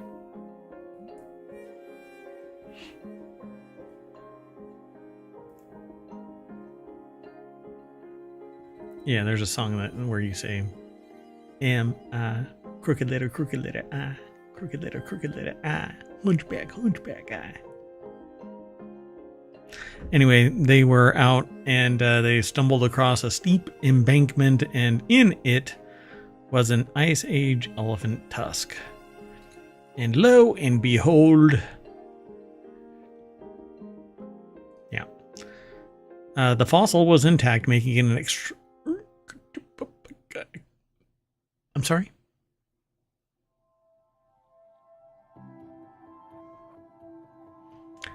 It's because, I ran into somebody in Mississippi when I was younger, and they had a whistle on a string, and they were whirling it around their head. And I'm like, what are you doing? And they said, well, it keeps elephants away. And I said, there aren't elephants here since the Ice Age. And they said, see, it works. So the fossil was intact, making it an extremely rare find in Mississippi. This article doesn't have a byline, but it's posted over at phys.org. I don't know why. But the picture is credit Tom Fisk from Pexels. All right. Anyway, the state's Department of Environmental Quality announced on its website on August 9th. But the find set off a race to protect the artifact because the Mississippi sun can dry out the fossil and destroy it. When members of the state survey team arrived, they saw the fossil tusk was in amazing condition, the agency said. Cool. So it was suspected, based on the strong curvature of the massive tusk, that Eddie and the team were dealing with a Columbian mammoth and not that of the more common mastodon.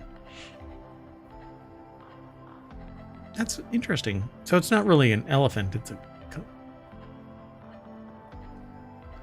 So why is a Columbian... Wait, Columbian? Okay, see, I don't know enough about that. It has to be like a time frame or something, right? So it would be the first of its... Yeah, like somebody discovered it and it's of that. Yeah. So I don't know. I'll have to look into this. I love doing the show, all of our shows, because we discover something, and while we might have some context to it, there's always something that actually leads us down some kind of a rabbit hole or dinosaur trail. I don't know. That sounds weird. Dinosaur. Anyway. So, sure. I'll let you have it. Well, when the team got the fossil back to the laboratory, it was confirmed by the Mississippi Museum of Natural Science paleontologist as indeed belonging to a mammoth. The animal was among a large cast of characters that once roamed the Ice Age prairie ecosystem. Along with humans, we used to ride them for miles and miles. And then the aliens came and... Never mind.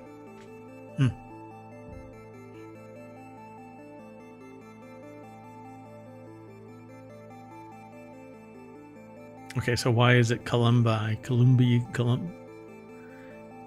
Is it because it's one of those people that solves crimes like Columbo, but the plurality of it is Columbi?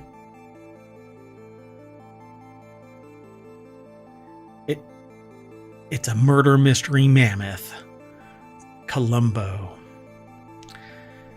Moving on. Next article's over in Technology Today. Respected gaming magazine Are you... What? Oh, so... Oh, yeah, Yeah. Thanks, Columbus. Anyway.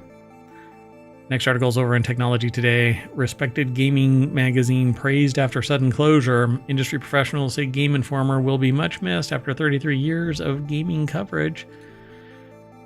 Ah, yes, the bygone age of printed and then transitioning over to digital, and then basically the world becoming very, very flat and things getting more expensive, but everybody competing at lower and lower levels. And Game Informer was one of many magazines. I used to work in a bookstore, and we used to be able to tear the covers off of magazines and get credit for them.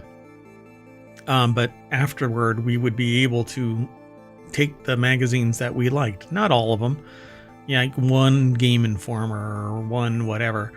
And Game Informer was one of the magazines that I used to read when I was way back knee high to, I don't know. So Tom Richardson over at bbc.com put this article together.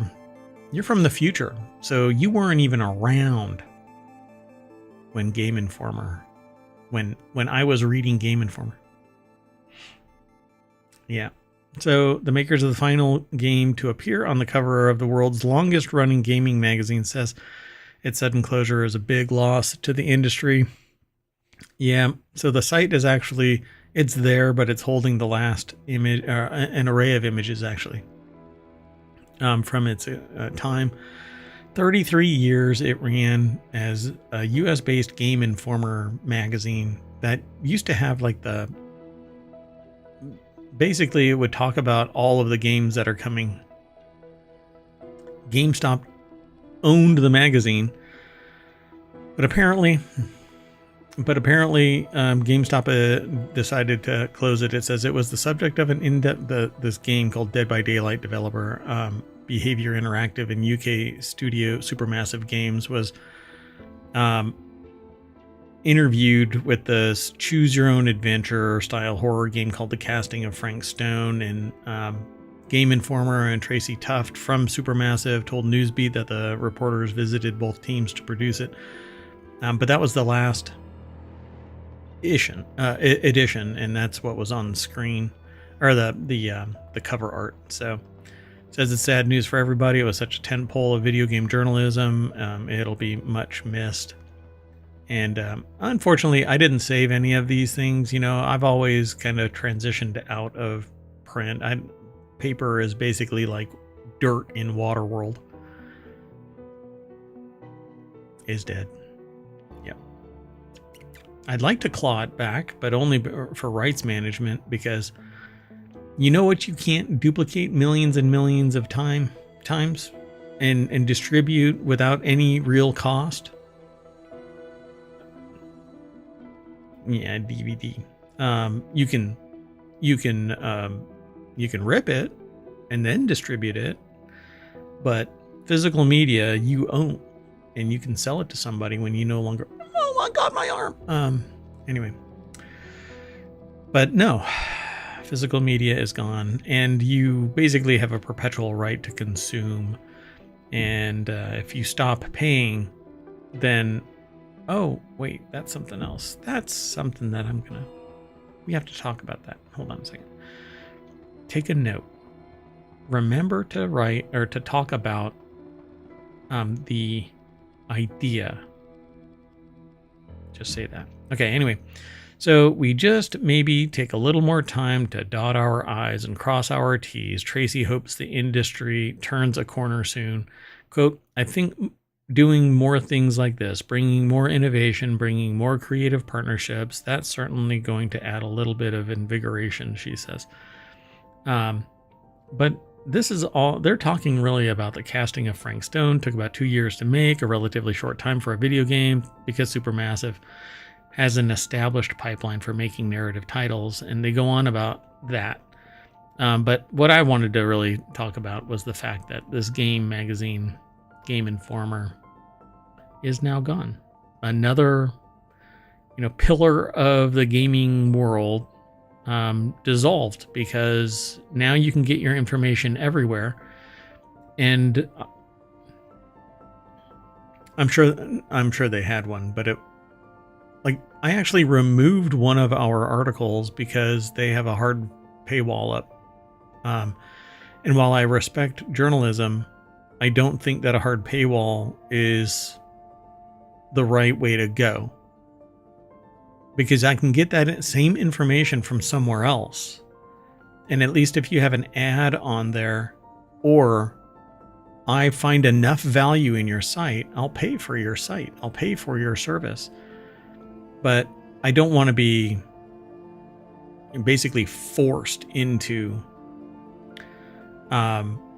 and at all times, people have the ability to sit there and talk to somebody else. Hey, I really like this website.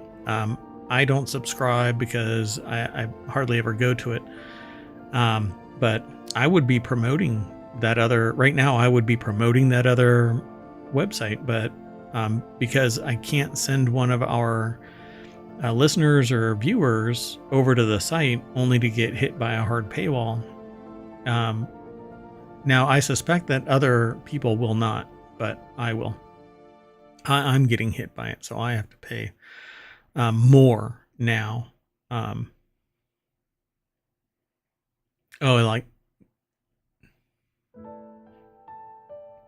Yeah, and it actually is, because it has tiered. If you're a certain thing, then you get it cheaper. Anyway, moving on. Next article is over in Non Sequitur News. DEA seizes more than 2,300 pounds of meth hidden in celery. DEA agents busted a Mexican cartel's plan to drop off the meth at the Atlanta State Farmers Market in Forest Park on Thursday.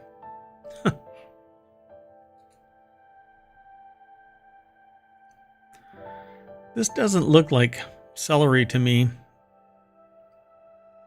Anyway, it says border agents seize 378 pounds of meth hidden in tomatillos.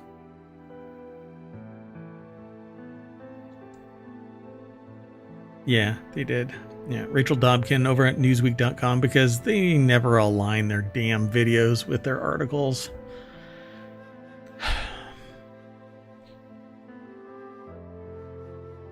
Yeah, it must like throw off the dog, you know. All I smell is celery is what the dog's barking. Just celery all over the place.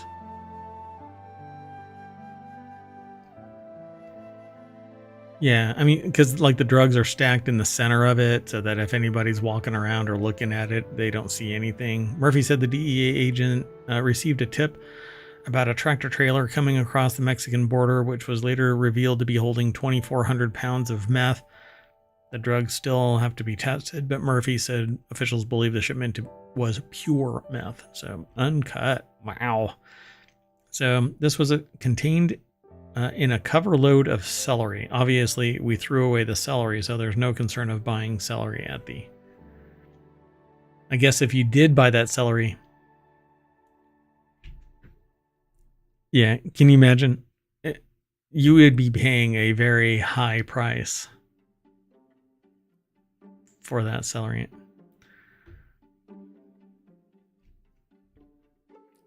Whoa. What?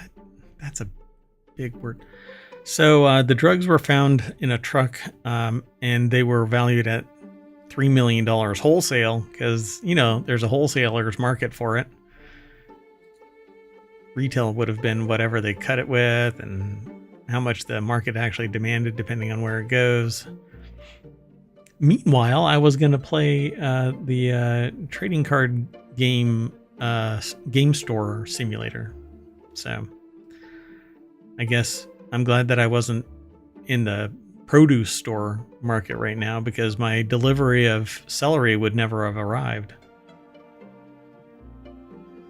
So did they follow the path? Like, okay, it was going to be delivered. Who's it being delivered to?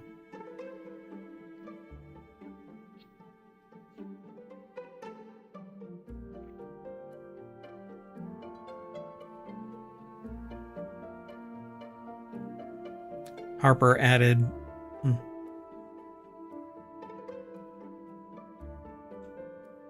Or whatever. It's... You know what? You have been really quiet. And I just realized why. Because I'm guessing I wasn't talking. Sorry. And we're only 2 articles in. Well, 3. So that's okay. I'm sorry. I forgot to mash up production values. Okay, so quick. So Mississippi, the elephant fossil. I didn't realize elephants were in North America.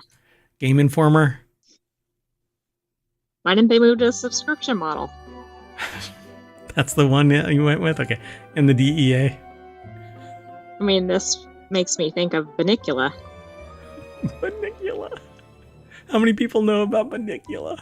I probably nobody. Dear God. Banicula. So do you want to describe Banicula?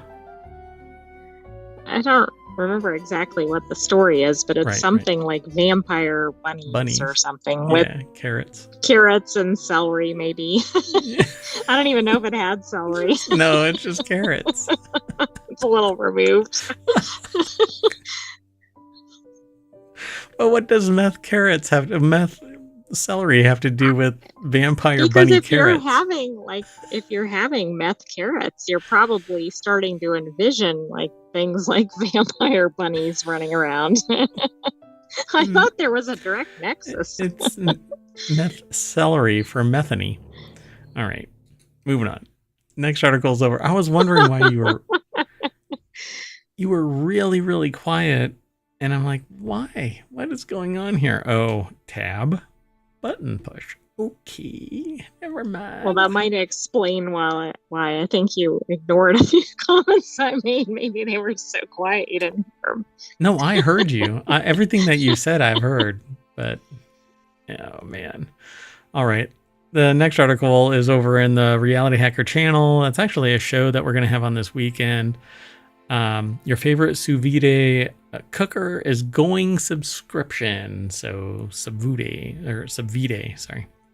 So Anova, maker of the highly popular sous vide cookers, is going to charge a small fee to the cooker via the app. Yeah.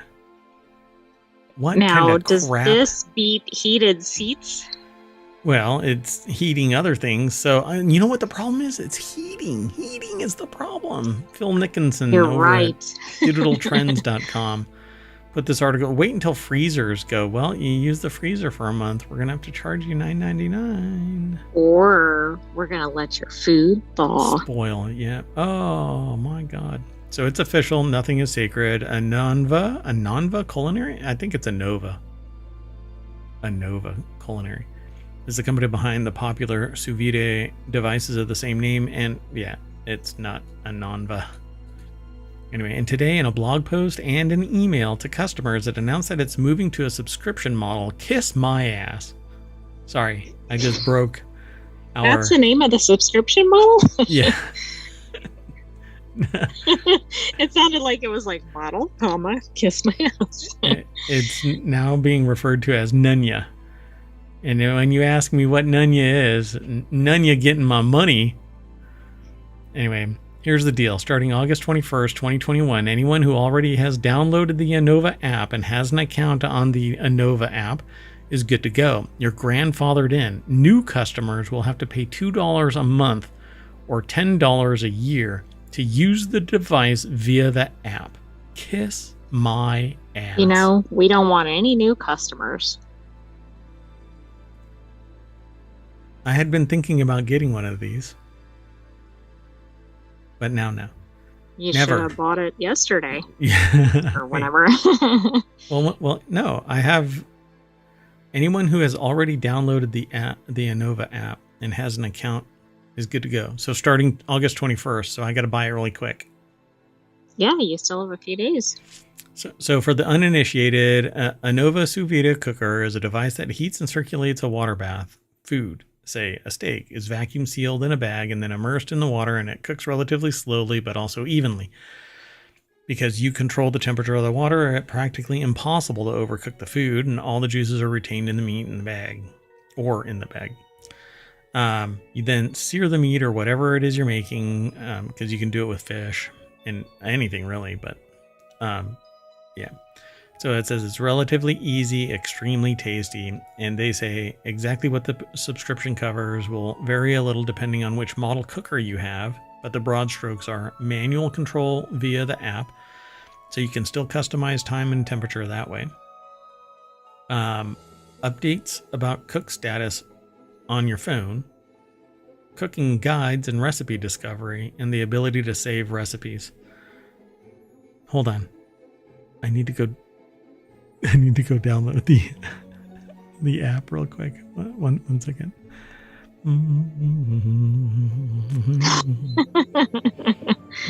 You need like the game show music or something playing. The Jeopardy music. Yeah, exactly. You think I was kidding? I'm not kidding. So yeah, this is sad, and really kind of just pisses me off.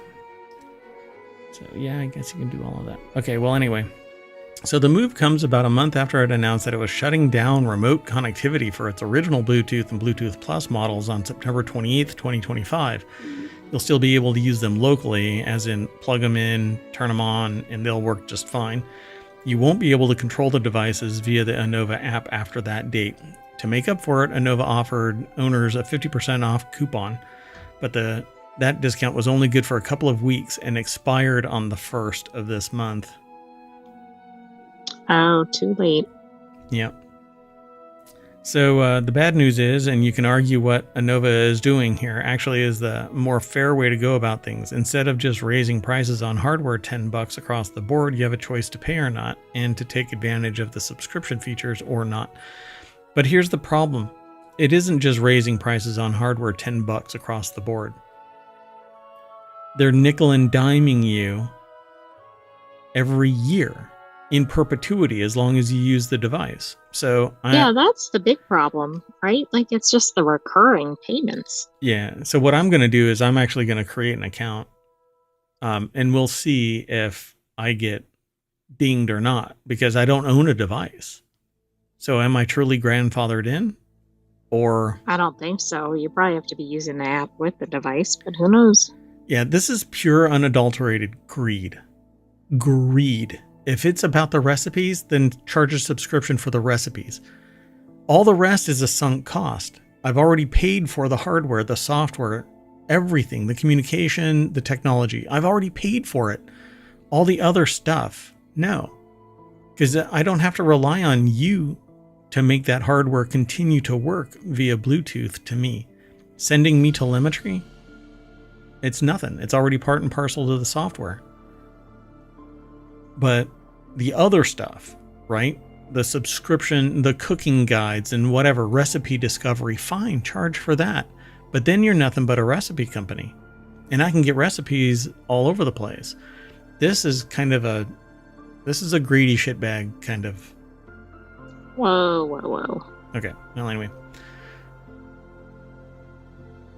ANOVA, you suck. Moving on. Next article over in the Mobile channel. Horses are actually brilliant slackers, according to a new study. Horses aren't going to be planning bank. You know what? I've met a couple of really smart horses. I'm pretty sure that they could plan a bank heist. Anyway, this article says that horses aren't going to be planning bank heists anytime soon. But new research out of Nottingham Trent University has revealed that horses are a lot smarter than we previously understood. Turns out they can think strategically and can even plan ahead. I can't even do that, hence the show is today and not yesterday. What? So, as detailed in the journal Applied Animal Behavior Science, there is a journal for everything. Applied Animal Behavior Science. I wish it was called Brilliant Slackers. Brilliant Slackers magazine. Next on ohmTown. So researchers made 20 horses play a complex treat-based game designed to assess their ability to learn and their adaptability. The horses were told to touch a card with their nose. If they did, they were given a treat. Wait. How are they told to do that? There's a horse whisperer. Then the researchers introduced a stoplight, which changed the rules. So the article is by Louis Prada over at, I think it's Louis. Anyway, at vice.com. The deck statement says same about being brilliant slackers. Mm-hmm. I like that. So the stoplight changed the rules. Now treats were only given if the card was touched when the light was turned off. The horses, not picking up on it, continued to touch the card whenever they wanted. Then for those in the podcast, I'm actually doinking my nose on the microphone. I know. It's been very well timed. So then the researchers instituted a penalty, a 10-second timeout if they touched the card while the light was on. The horses immediately adapted to the punishment by following the newly established rules, indicating to the researchers that the horses understood the assignment the whole time, but were going to play along unless they faced consequences. To get more treats, probably. The immediacy is the real discovery here, it seems. They said that in similar tests, other animals eventually picked up on the pattern, but not so quickly, and usually with a lot of trial and error involved, like squirrels or dumbasses, and they'll take forever to figure something out. But apparently horses understood right away. There's more to this article, but Horses are one of those animals where while I think that they're beautiful and amazing and derpy because I've seen them playing with, there's a thing called a horse ball. It is a very ruggedized, thick rubber ball with a handle. And horses throw it around and play with this ball. Yeah, look it up. And so I remember one time I was learning to ride a horse, and the I don't know what you would call the person, stable master or whatever. The person grabbed the reins of my horse, and we were walking back to the stable. I was on the horse, and the horse just seemed to kind of nudge off to one side, closer to the edge. And I think that the horse saw what the stable master didn't. And that was a roughly 8-foot deep pit. And down the pit, the stable master went, leaving my horse to just stand there like, see ya. So I had to get off of my horse and help the dude up.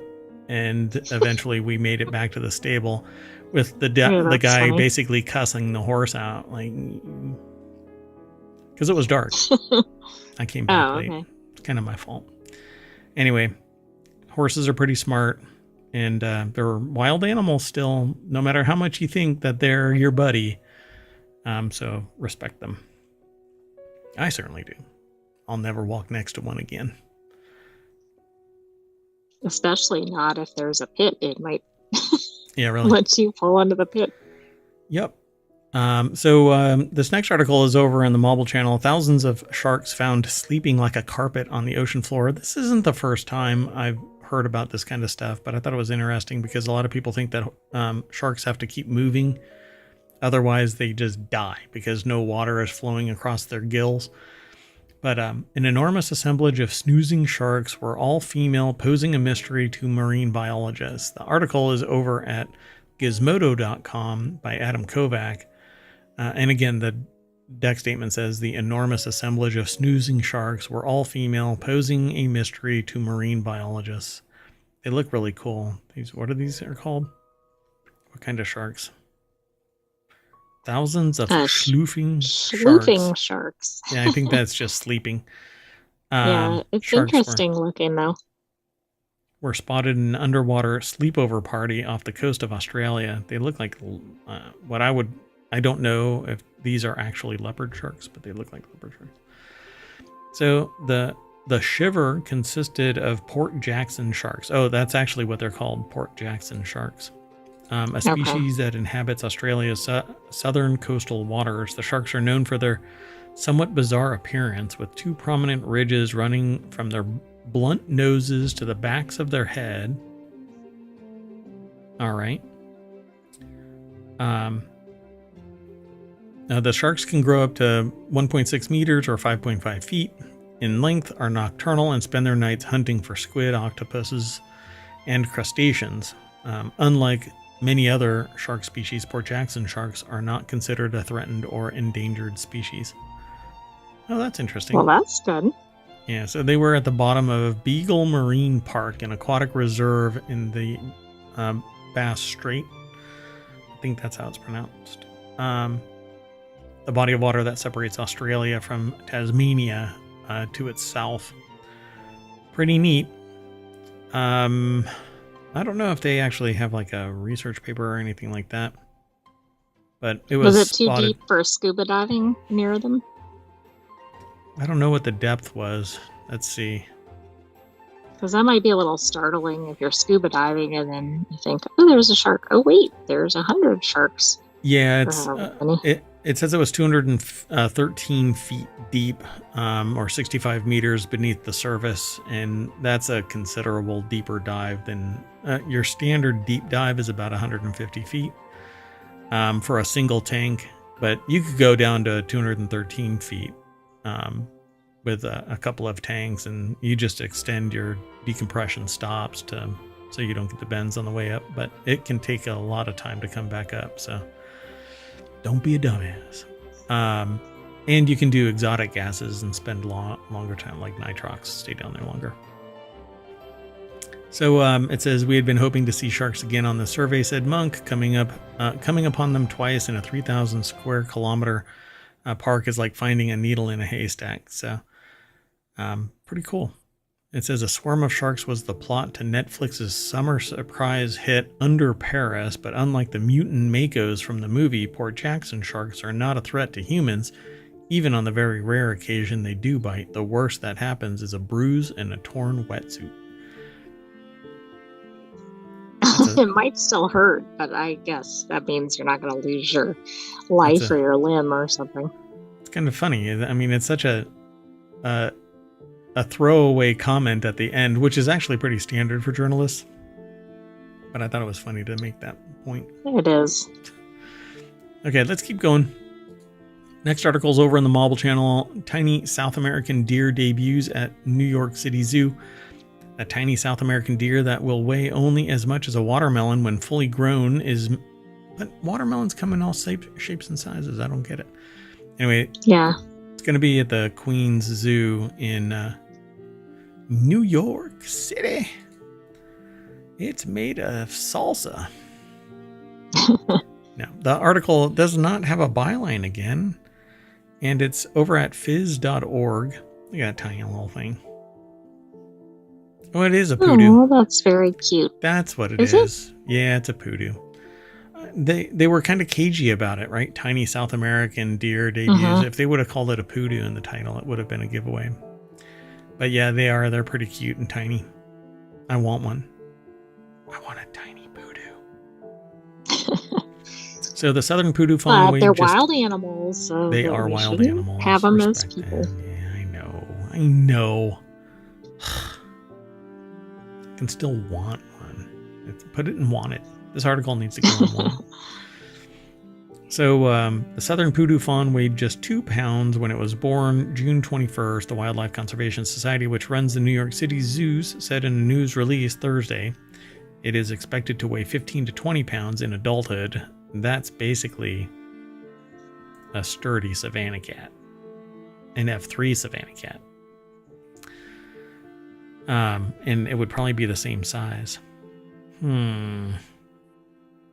What if I get a license? From whom? Well, from the local officials that I'm capable of taking care of a poodoo. No? Maybe you should check what they eat. 8 poodoo fawns have been born there since 2005 at the Queens Zoo because they breed southern poodoos in collaboration with other zoos in an effort to maintain genetically diverse populations.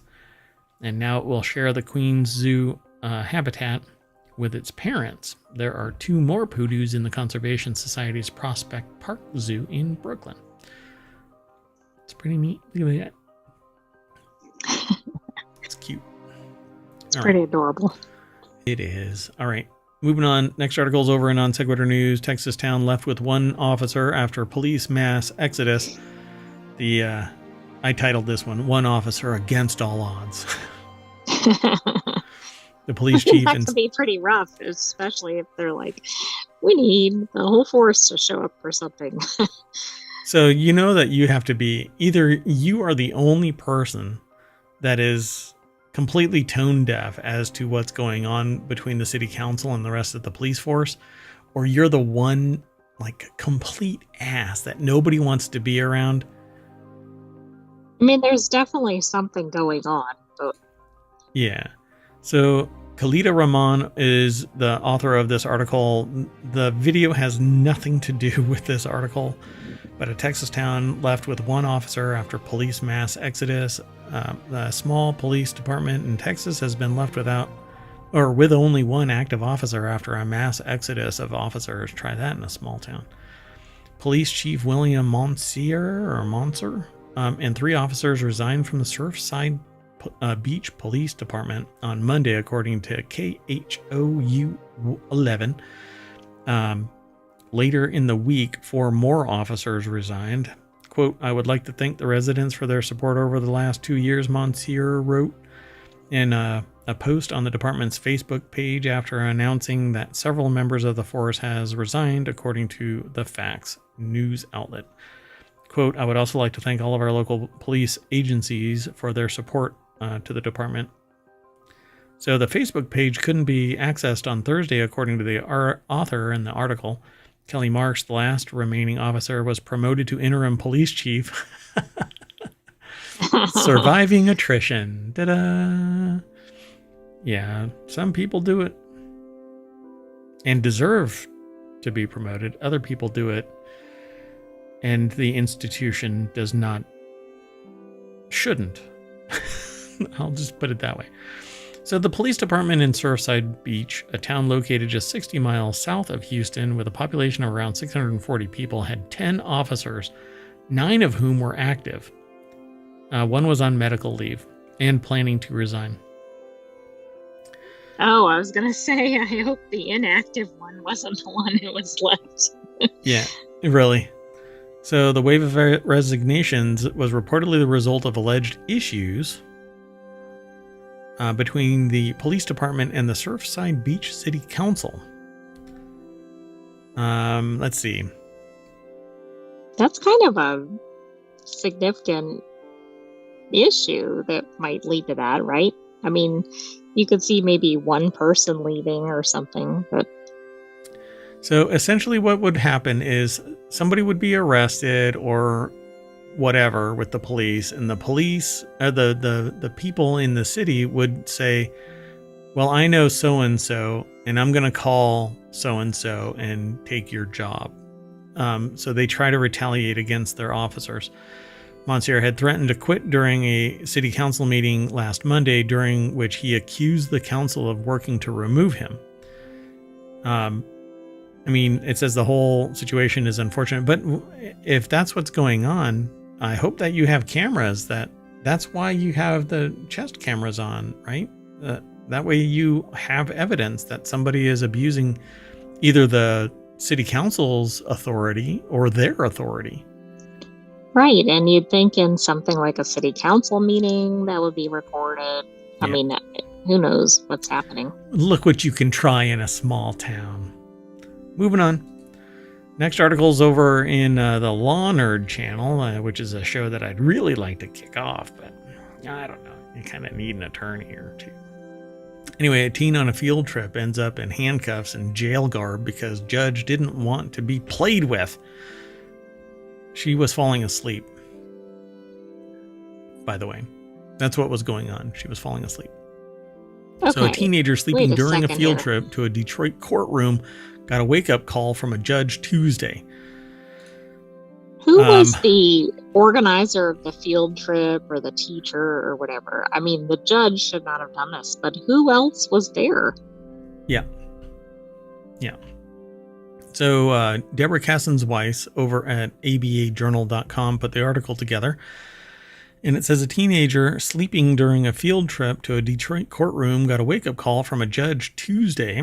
Judge Kenneth King, who I'm going to just label as a POS, of the 36th District Court in Michigan, told the teen that he didn't like her attitude and that he was not going to be played with. By the end of the incident, the girl was in jail uniform and handcuffs and subjected to a group vote on whether she should go to jail.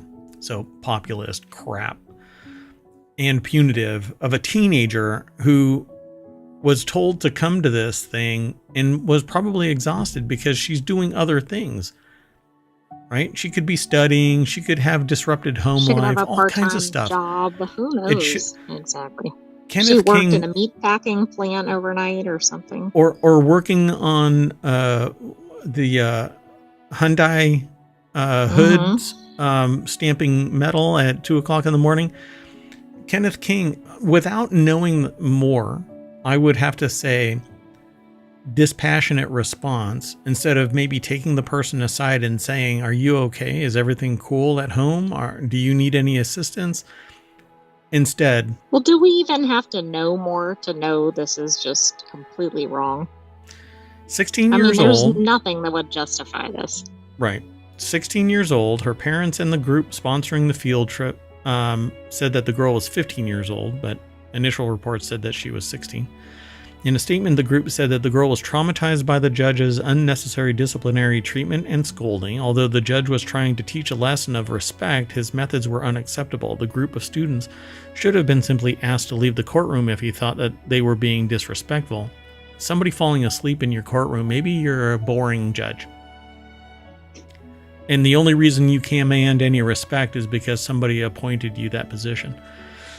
So King told the Detroit Free Press that he was also traumatized by the incident. You're an adult, you horrible person. He told WXYZ that he wanted this to look and feel very real to her, and that it was his own version of scared straight. You are not supposed to be an activist judge. You're supposed to lay out the law. You're supposed to find judgment for people who have committed crimes based on an evaluation. I find it very irrational, and I don't think that you're suitable for a position.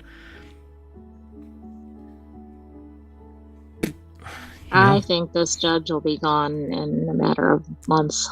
I think so too. Yep. So King told the courtroom staffers to bring the girl back to his courtroom about 2 hours later, according to the Detroit Free Press. Sorry, I'm babbling. She had on handcuffs and was wearing a jumpsuit that said the words Wayne County Jail printed on the back of it. It says, you sleep at home in your bed, not in court. And quite frankly, I don't like your attitude, King said. What kind of attitude when you're asleep? I'm tempted to give her some days in jail as a lesson. This is a horrible human being. King then asked the field trip audience for a vote on whether he should be lenient, and the girl's peers voted for leniency. She didn't commit a crime, you piece of crap. Right. You kind of miss the whole process. Like, He committed charges. Yeah. Yeah, I think that he committed a crime because all he had to do was be a compassionate human being, but his position has jaded him, made him cynical based on this one article. So, just crap. Anyway, moving on. Next article is over, and you know what? I should be the judge of ohmTown as well, and just pass judgment on. Oh, so you're going to be the mayor and the judge, but then you're going to be kind of like the city council police issue. Oh yeah, heck on it. That's okay. I have the ability to do this. So NASA delays Starliner decision over fears Boeing craft could spin out and hit ISS. I heard there is something though. A decision was made to bring it back, or to initiate some separation or something. Oh, I don't think I saw that. Oh, really? That might have happened in the last 24 hours, but Boeing launched its Starliner spacecraft into orbit on June 5th. The plan was for the craft and its crew to dock with the ISS for 8 days. Now it's been a couple of months, and it's actually deadlocked a docking bay. So there's only one. And in the other one, there's long-term experiments taking place, so nobody can actually dock. I'm not sure what all is going on because I swear we've actually seen supply missions going up. But maybe that's something else. It seems like Cygnus did, but right. Where did it dock? So Owen Bellwood over at jalopnik.com put this article together. And that's really the nuts and bolts of this. It says, however, another problem is looming over the doomed craft. Experts are now concerned that any attempt to bring the craft back to Earth before the thrusters are fixed could result in it spinning out of control and hitting the ISS. That's why I think that they should just disconnect it and push that thing down. Just dunk. Yeah. This is just ridiculous. I still come back to these people were not expecting to be there, and they did not bring enough luggage with them, I'm sure. Anything. Oh my gosh. Every time you say that, I go, ew. Ew. Ew. Ew. There is not enough air scrubber and carbon filtration in outer space for me to want to be on that ship right now. Or station. So NASA is now committed to a final decision on has now, to bring the craft by August, at the end of August, reports Futurism. So this is actually involving Futurism for one link, Jalopnik for other stuff.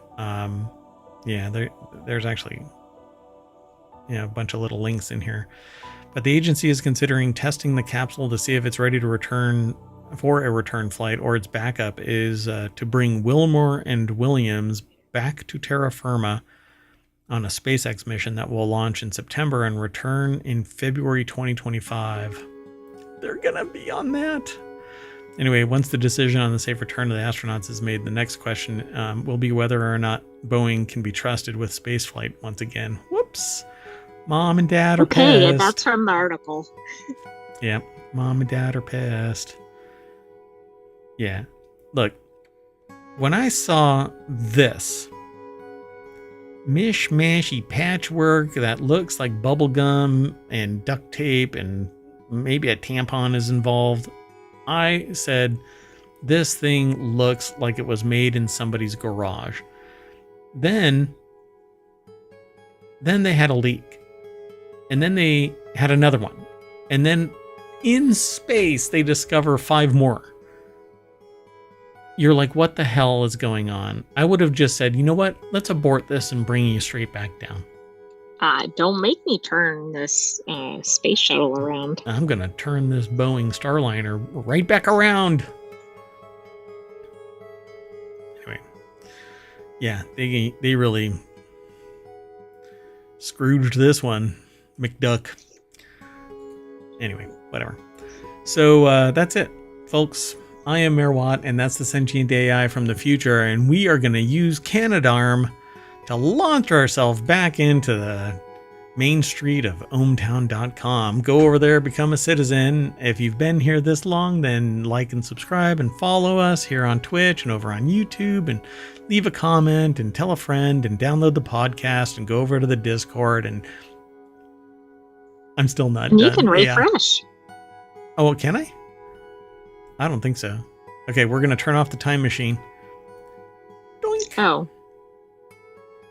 All right. Oh, look, this is about Starfield. I thought it was Starliner at first. Starliner, right. Yeah. Oh, well.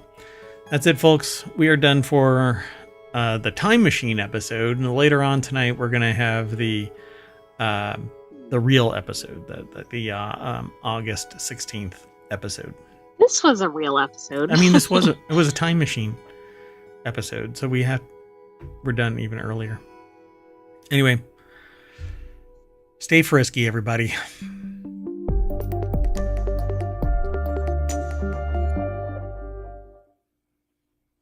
I'm out of gas and I can't return to Earth. What do? Oh, I sit around here on the ISS playing cards in the same suit I came up with 2 months ago. Hello, everybody, and welcome to Reality Hacker for August 17th, 2024. It's Season 1, Episode 32. I am Mayor Watt, and that is the visualizer and the voice for the Sentient AI from the future. Welcome to Reality Hacker. Thanks for joining us. Today we're going to be talking about my dog is better at table tennis than you. Reporter caught creating fake news. Enhanced facial recognition. Train your crocodile. AR-powered recycling. Dystopian traffic photo booths. Artificial molecules with lifelike properties. Deepfake scientists sell really fake drugs. How the brain hacks reality, and awakening dormant brain cells. That and a little bit of snark and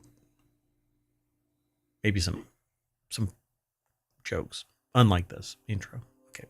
Everything's powered by ohmTown.com. Go over, become a citizen. You too can hang out in Reality Hacker. It's right there under Creative and Maker, and then Reality Hacker. See you on the other side of this.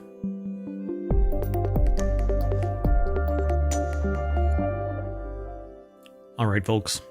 So you know what? I just realized I'm kind of, I don't know, off center. Quirky. I mean, that works, right? We're hacking reality. There we go.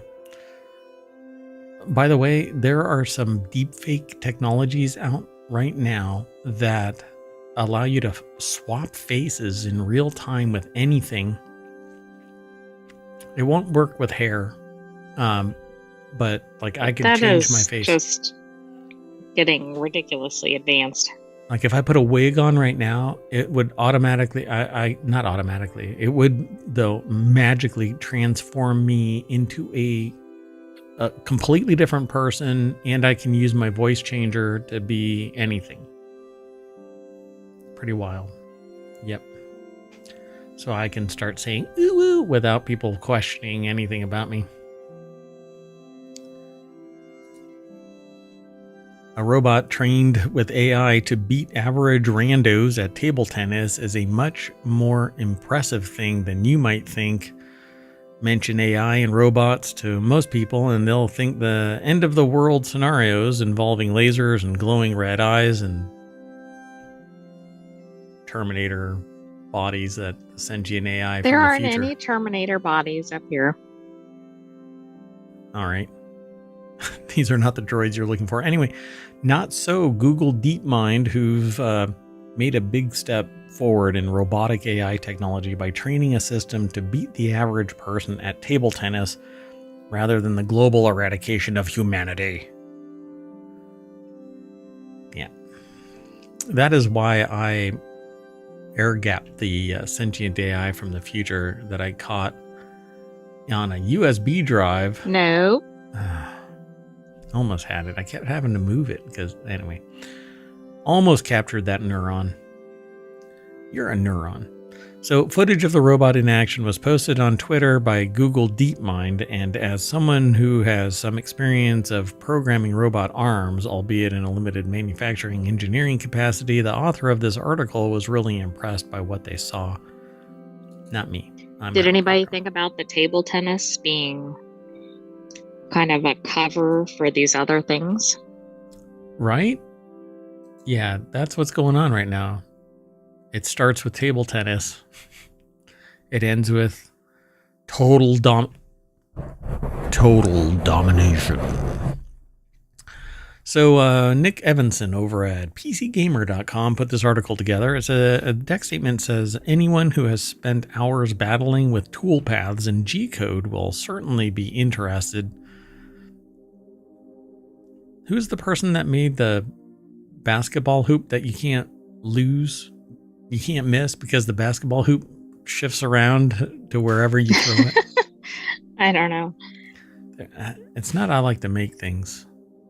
I don't know. It's a YouTuber. Anyway. So there's a robotic arm. It has to have enough torque and speed, acceleration from its servos to move.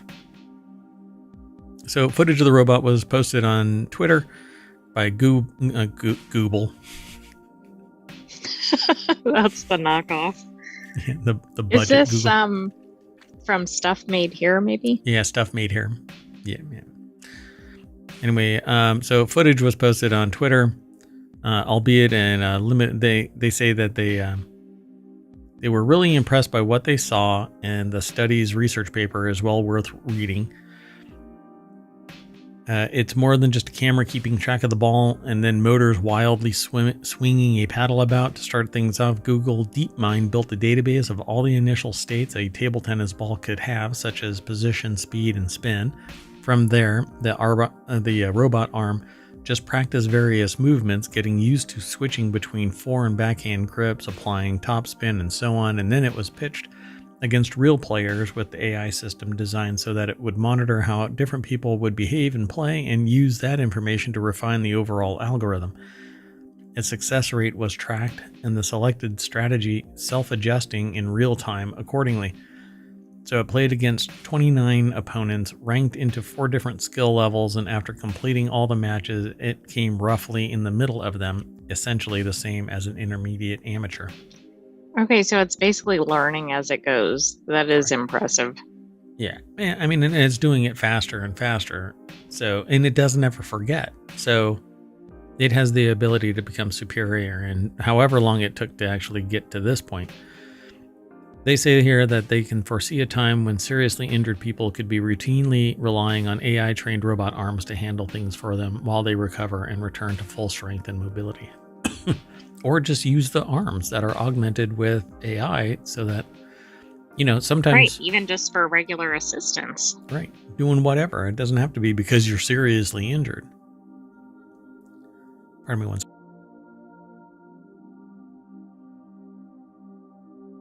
I I mean, I honestly think don't. that would be a cool application. Yep. So Google DeepMind made this possible. So there you go, folks. The next Olympics will be consisting of nothing but AI-powered ping pong or table tennis. Pardon me, table tennis, Mom, not Right. ping pong. It's not a comic book. It's a graphic novel, and they're not dolls. They're statuary. Wouldn't that be Posable funny if this statuary. made it into the Olympics? I mean, I they think do that add sports from time to time. if there isn't one, well, I found out that the reason why they add sports and take away sports is that the team that's or the country that's hosting them has the ability to add two of their own, whatever they choose. I didn't know that. Yeah. Okay. So here in the States, when it returns, bitching and complaining are going to be the simulated Coming outrage. to Los Angeles next. Yeah, pretty much. Oh, so Or, pollution. I think next. Yeah. Earthquakes and pollution. Got it. So the next article is over in Non Sequitur News. Wyoming reporter caught using artificial intelligence to create fake quotes and stories. Wyoming. It shouldn't. I mean, see, they like technology. No, they don't. They use it wrong. See? That's what I'm saying. You need a little bit more technology there, folks, over in Wyoming. You really should be working on updating that power grid and putting charging stations. Actually, don't do charging stations. Do hybrid stations.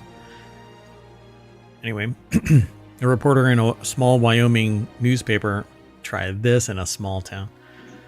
Wyoming newspaper has resigned after a competitor discovered that he was using artificial intelligence to write stories and fabricate quotes, including some by the governor. How did they think I was going to get away with it? It's just so stupid. I mean, right. The first time the person saw the article or their staff saw the article, they'd probably go, I didn't say that. Yeah, really. Yeah, I know somebody else that made claims that are BS. Amy Beth Hansen, Associated Press, put the article together over at abcnews.go.com. Sorry, I had to scratch my back. Otherwise, I was going to go crazy for an hour. There's a video, but I don't know if it's on target. The dead giveaway, though, was a reporter from a competing news outlet was using generative artificial intelligence to help write his stories came in a June 26th article about the comedian Larry the Cable Guy being chosen as the grand marshal of a local parade. It concluded with an explanation of the inverted pyramid, the basic approach to writing a breaking news story. Quote, the 2024 Cody Stampede Parade promises to be an unforgettable celebration of American independence led by one of comedy's most beloved figures, the Cody Enterprise reported. The structure ensures that the most critical information is presented first, making it easier for readers to grasp the main points quickly. Okay. That was actually in the article? Yeah. So I was sent a document that basically said similar from an AI. Like it had certain things. It's like it has the instructions in it. Yeah. It's very weird. I mean, exactly. I'm thinking, what is this? But I guess that's the point. After doing some digging, Baker, who has been a reporter for more than 15 years, met with Aaron Pelczar, a 40-year-old who was new to journalism and who Baker says admitted that he used AI in his stories before he resigned from the Enterprise. Wow. The Cody Enterprise, by the way, is the budget version of the Starship Enterprise and is really nothing more than a leaky boat. I see. I mean, certainly it has some leaky journalism practice. No, I shouldn't say that. This reporter did. Yeah, so here's what's really bad about this. The publisher and editor at the Enterprise, which was co-founded in 1899 by Buffalo Bill Cody, and presumably had a good reputation for more than a century. apologized and vowed to take steps to ensure that, well, you're the freaking editor. You should have seen the editorial there. Well, I agree. I mean, I think that's part of the issue. Like, nobody reviewed this, so how did it get published? He didn't just fail to catch the AI copy and false quotes and apologize that AI was allowed to put words that were never spoken into stories, and you failed to catch them, bro. Anybody that had read this article, which suggests nobody read it, would have known that that paragraph about the story pyramid would be off, even if there were no other tip-offs. Right. Yeah. It's just amazing. This is pretty amazing. Journalists have derailed their careers by making up quotes for facts and stories long before AI came about, but this latest scandal illustrates potential pitfalls and dangers that AI poses to many industries, including journalism, as chatbots can spit out spurious, if somewhat plausible, articles with only a few prompts. And I would be careful to say chatbots. AI is not a chatbot. It's much more sophisticated there. Chatbots are... But the public seems to know it only as chatbots, right? Yeah, pretty much. Chatbots are basically scripting agents that respond based on keywords, whereas there's context that is usually involved in an AI, a deeper context. So it says the AP has been using technology to assist in articles about financial stories since 2014, and recently for some sports stories, it's also experimenting with an AI tool to translate some stories from English to Spanish at the end of each story. Yeah, exactly. And the main problem with translation stuff is idiomatic speech, so at the end of each story is a note that explains the technology's role in its production. So at least they're being straightforward for it. The equivalent of any mistakes aren't ours. It's the AI's fault. Exactly. Don't blame us. We're apologizing up front. Yep.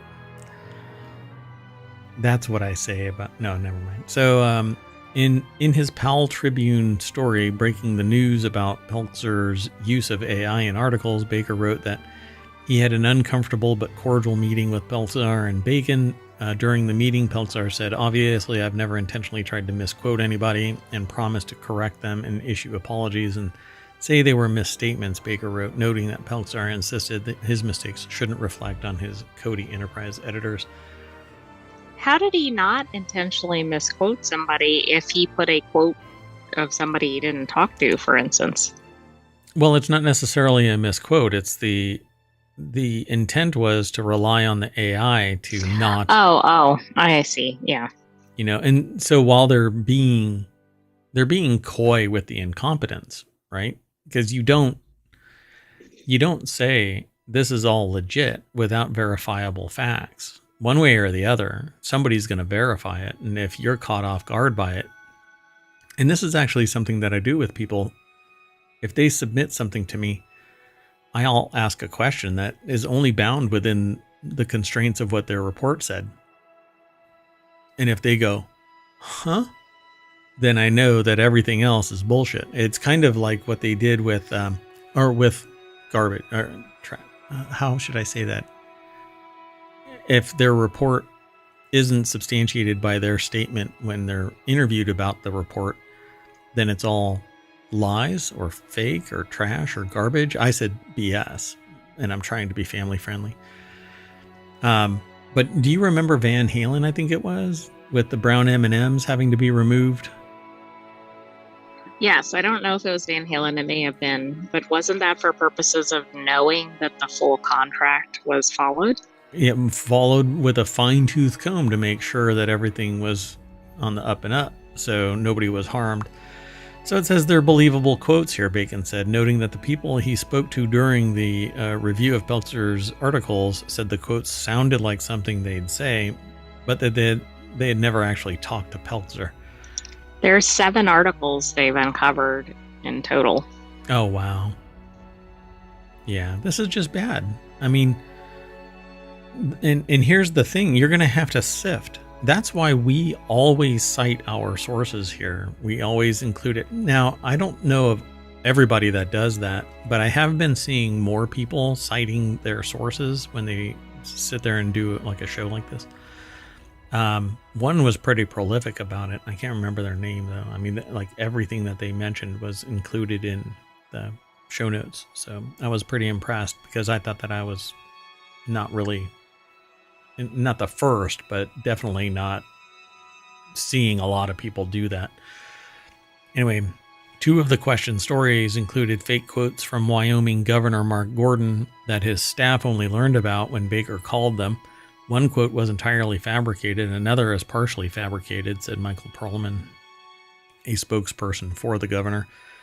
But it's not difficult to create AI-generated stories. Users could put on criminal affidavit through an AI program and ask it to write an article about the case, including quotes from local officials.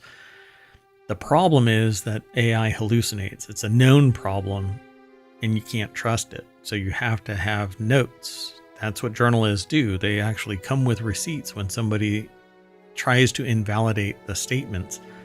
Oh no, I have a recording. Oh no, it's printed here and I've taken screenshots just in case you try to whitewash it, etc., etc. That's why investigative journalism is basically a targeted thing for those who are abusers to come after them, right? So, and abuse happens in the dark, so. And this is going to cause a bigger problem. I feel like it's going to cast a bad light over the newspaper. And I mean, it sounds like this was one person, but I mean, the level that was misquoted, right? I mean, anybody being misquoted is a problem, but like at the governor level, it's going to be difficult to walk away from that. So why?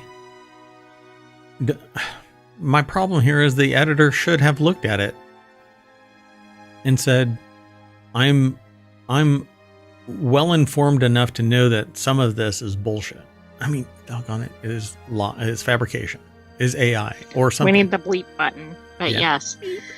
I mean, the other thing is, typically, if you've heard public officials give speeches or provide statements, the other thing is if the statement was just, I mean, we don't know what it was. Maybe it sounded plausible, but you could look at a statement and go, there is no way that person provided that quote. So apparently now the people are saying that it'll be a pre-employment topic of discussion. Do you plan to use AI to make up articles and quotations? No? Yeah. Okay, great. We'll hire you.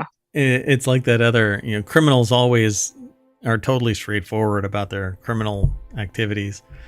You're not going to try to throw over the government, are you? Yeah. No. I know. Jeez. But it'll make it a lot easier to fire somebody if they do it. But it's not going to weed out somebody who is going to. I don't know. But I agree. Like, what was going on with the editing? What editing? Moving on. Next article's over in Technology Today. Convolutional neural networks show promise for enhancing facial recognition technology. Thermal infrared facial recognition technology has advanced apace. Really? Apace? Apace with what? Anyway. Not sure. Research published in the International Journal of Information and Communication Technology moves us another step toward a tenable system that overcomes some of the limitations of traditional visible light systems. A tenable system of what? Of, I don't know. Dystopian down near... I'll just move on. So David Bradley, Inder Science, put the article together. It's published at techexplore.com. And it says Nazir Zara of the Faculty of Computer Science at the Arab Open University of Ardea and Rusul R. Qasim of Kuwait Technical College in Abu Khalifa, Kuwait, explain how IR imaging sidesteps the problems of ambient lighting conditions and variations in skin tone seen with visible light facial recognition. And that's largely because infrared penetrates certain, not just layers of your skin, but through anything that, including darkness, anything that might obliterate the view. Although it's actually quite easily overcome by wearing an IR reflective fabric and then you can't even see the person's face because it'll basically light up like a spotlight shining straight into the IR camera. So the use of thermal imaging relies on capturing the unique heat patterns emitted by the face rather than reflected light. So if they're talking about thermal imaging, that isn't necessarily IR directly. The heat pattern observed is determined almost wholly by a person's facial vasculature and tissue structures beneath the skin. So hence the reason why I said it goes deeper. However, there are problems with that as well, because you can actually block that. Thermal IR, they're talking about thermal IR. So it says they're consistent, broadly speaking, regardless of environmental lighting and skin tone. This could make thermal IR a much more reliable alternative to visible light. However, thermal recognition has faced challenges, which is ironic because they're talking about facial recognition. The technology often has to cope with degraded image quality due to factors such as noise, blurring, reduced spatial resolution, which is blurring, and temperature drift. I'm sure that they can talk about whatever they want, but so they basically have demonstrated the potential of convolutional neural networks in enhancing the recognition of degraded thermal face images. A lot of this computer vision is basically going to be making up data to fill the gaps that's lacking. Which will better enable deep fakes or avatars or whatever, correct? Well, it'll allow them to... or to determine that it's real or not, right? More on the flip side of it. But not necessarily deepfakes or images like that. It's if it can pierce the veil of anything that's blocking somebody from seeing the real person, then it can identify who that person is. And context matters here, so I don't really like the tone of anything that basically is like surveillance state kind of processing of data. Like if I don't want to be tracked, then I don't want to be tracked. Don't track me. Why? Right. The only way this works is if you're in some database somewhere. Yeah, exactly. And everybody ends up there eventually when everybody is involved in funneling information to the state. But frankly, I don't really... I'm like, I'm not the criminal. I'm not doing anything criminal. You're cataloging me, and it's kind of gross, stalkerish, I'd have a restraining order against anybody that was doing this level of babysitting me. So the team has worked with well-known ResNet 50 CNN architecture, and they applied it to a database of 7,500 thermal images in order to evaluate performance with images of different quality where facial expression and pose are different, and it shows promising results. That this convolutional, which is essentially this kind of recursive review system, can recognize the thermal images across a range of scenarios. So, and there is where that last sentence actually just embodied everything that I was just saying. I had no idea that was at the bottom of this article. The work will have application in security and the military world. That I get. Right. And believe me, I'm not a stranger to this, because even I have constructed a research paper to... I didn't get it published because I handed it to somebody and said, what do you think of this? That kind of a thing. But, it's important in certain situations, but it's being riffed off of the general population, Yeah, exactly. Who may not be in favor of some of these uses. Or not even involved in the materiality of its particular use scenario. I mean, not everybody is the threat internally. Moving on. This reminds me of the geofence article. I don't think it's made it into any of the shows, but although maybe it's coming up, so I'll just be quiet about that. No. Stop. There was a court decision about that you couldn't just use like everybody's tech data in a broad radius. Yeah, a 10-mile radius doesn't mean I mean, just because you suspect that somebody is in a 10-mile radius, you're not allowed to get full access to everybody's data. Yeah. The geofence case. Yeah. Okay, so the next article is over in Greenogram, How to Train Your Crocodile. Doctored toad carcasses teach crocs to avoid eating the toxin-producing cane toad. So this was intentionally submitted into Reality Hacker, although it doesn't sound like it from the headline. Is it because it's a doctored toad? Yeah, I mean, it's basically a fake, although it's not a human like we might see on some other things. So what they really should be doing is making human simulants and letting crocs eat them, but it's causing a problem to condition them to stop eating humans. Maybe that'll be the next step, although people will probably be in an uproar, but think how much good that would do. Right. Yeah. Oh.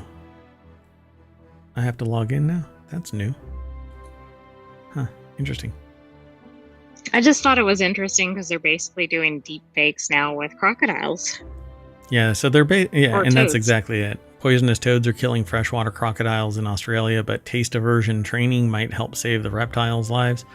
And I think maybe that's what they need to do with humans. Create a simulacrum of a human, and maybe they'll avoid eating them because they taste bad, and word gets around. I mean, I don't know. Does that just mean that one crocodile won't eat it? Or I don't have a byline for this, but it's over at nature.com. It's a research highlight, and it's titled How to Train Your Crocodile. Doctored toad carcasses teach crocs to avoid eating the toxin-producing cane toad. Moving on. Next article is over in Reality Hacker. Why did this global recycling company turn to AR-powered operations? I'm going to jump straight on over to xrtoday.com. Which actually, well, this actually bothered my network. And so I had to allow the article to come through. So Rory Greener over at xrtoday.com put this article together. It says, yesterday workplace AR solutions provider Glartech, which sounds like it's from another planet, highlighted its success in deploying immersive training tools with Plastic Energy, a Spanish global leader in plastic recycling. The partnership allows Plastic Energy to reduce training times, end paper use, lower errors, and enhance daily operation efficiency because they're using AR. The move allows Plastic Energy to leverage Glartech's connected worker solution for advanced digitalization. Training workflows, preparing workers for frontline operations in 2 Spanish chemical recycling plants. The connected worker solution helps Plastic Energy centralize and streamline its operational and maintenance procedures as AR workflows. So, for example, they say Plastic Energy workers can now leverage Glartech's AR portfolio to conduct real-time maintenance inspections and enable AR-powered worker training. So that's pretty It's interesting. I wonder if it does things like pop up a checklist or things like that. I don't know, but I like the idea of this. Yeah, it does exactly that, and tells people based on certain data points that are sometimes, it depends on how it's configured, but you can put a flag on something and it will, every time you look at it, it'll show what the data is within that sensor or what the settings are supposed to be, and maybe instructions and help lists and all kinds of stuff. It says some new feature in Glartech 2.0 include a worker skill management page for task allocation, identifying training needs, addressing skill gaps. New dashboard features also allow real-time metrics to facilitate decision-making, and new templates ensure quick software adoption. And the update also includes 3D training models such as digital twins of machinery, so you can interact with the machinery without sticking your hand. This is really good. And it's AR, I bet not it's really VR. good for safety. Yeah. So they say here that Glartech debuts on Vision Pro, Frontline solutions are used in various industry markets, including manufacturing, automotive, utilities, and paper and pulp. Fascinating. So the software can be utilized in other sectors such as retail, training, remote assistance. I don't know. Vision Pro is a $3,000 plus device. I don't know if I want that in manufacturing. It's so dangerous because you could drop it, break it. But I guess, when you're big enough, you don't give a crap about that. Right. And if the company is providing those, I guess it doesn't matter, insurance. that $3,000 probably pales in comparison to the extended training costs, the safety accidents, all kinds of things. They have new glasses over here. The Solos Ergo Vision Smart Glasses. What we know so far. Mayor Watt, don't get distracted. Moving on. Next article is over in Four Wheel Tech. Art project turns New York's dystopian traffic surveillance cameras into cutesy photo booths. That's right. New York's tremendous grid of traffic cameras are always exciting. It says always watching, but I think that they're pretty exciting. If you look online right now, YouTube, this isn't a traffic camera, but it's overlooking Times Square. Do you remember the channel name? No. I thought it's Earth something. I don't remember. Anyway, Big Brother has their thumb on the entire existence, your entire existence. Why not make something fun? And it says, and a little bit punk rock. Out of the experience by repurposing these cameras into a street side photo booth. And that's exactly what a Brooklyn resident did, Maury Coleman. It was an Earth Cam. Earth Cam, there you go. So if you look up Earth Cam, it has a bunch of cameras from all over the place. So say cheese for hundreds of Department of Transportation cameras around the city. That's right. Bradley Brownell over at jalopnik.com put the article together. All of these, look at that. It's amazing. So New York's tremendous grid of traffic cameras are always watching. Always watching. Why not make something fun? So I hope they have an actual picture of this thing. They do not. So users of the site users of the site are able to access a map showing the city's 900 plus camera network, pick the nearest camera to them, pose for the image, and capture a memory. A little button on the app captures the snap for you, and you can keep it in your phone like a photo booth strip or as a Polaroid style photo. What I like about this, they say Coleman told the New York Post. So this is actually sourced from somewhere else, and then we saw it on Jalopnik, or somebody saw it on Jalopnik and submitted it. Anyway, what I like about this project specifically is that people love to be given something, especially something about themselves. So giving people the opportunity to take selfies of themselves through these traffic cameras, I thought was really interesting. Selfie. It's a selfie, which is illegal in some states. And if you do it too much, you'll go blind. Anyway, they thought it was really interesting and fun way to raise awareness about the large surveillance apparatus that's around New York City in a way that is fun and kind of lighthearted and people want to engage with because they get something out of it, out of engaging with it. But what actually is happening is the surveillance state now has all of these people in its database, and it's all going to get processed into its facial recognition system. So congratulations. Right, which, as we know, is advancing apace. Apace to what? But okay, I don't know. Do you know how many cameras your city has deployed to keep track of your movement? No. ohmTown? Quite a few. Did you know anyone can access any of these cameras at pretty much any time without any credentials? No. And if you are being followed in public, there's at least a chance that you'll notice, but someone could be tracking your every movement from the comfort of their home and you'd never be aware. I guess you need to have different hats and hairstyles or something. Like that person in LA that apparently tried to change clothes, and I don't know what happened to that person, but they stole a car and then they were tracked, and basically the whole world was watching it on YouTube. Anyway, As one does. as one does. Moving on. Next article's over in Technology Today. DNA doppelgangers. Scientists develop artificial molecules with lifelike properties. This has bad bat written all over it. Scientists have created artificial double helical complexes with properties that allow for controllable chirality switching. So DNA or deoxyribonucleic acid is the molecular system. It's going to be a long day. Is the molecular system responsible for carrying genetic information in living organisms, utilizing two helical strands to transcribe and amplify this information. Amplify? Tokyo University of Science put the article together. It's over at scitechdaily.com. And it says, helical foldmers are a class of artificial molecules that fold into well-defined helical structures like helices, found in proteins and nucleic acids.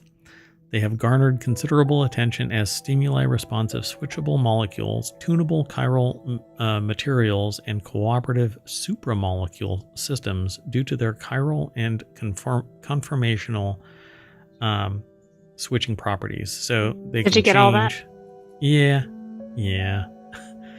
So they can change and they can conform. So you can like attach them to other things, and I guess they just they're malleable and flexible and adaptable. So Right.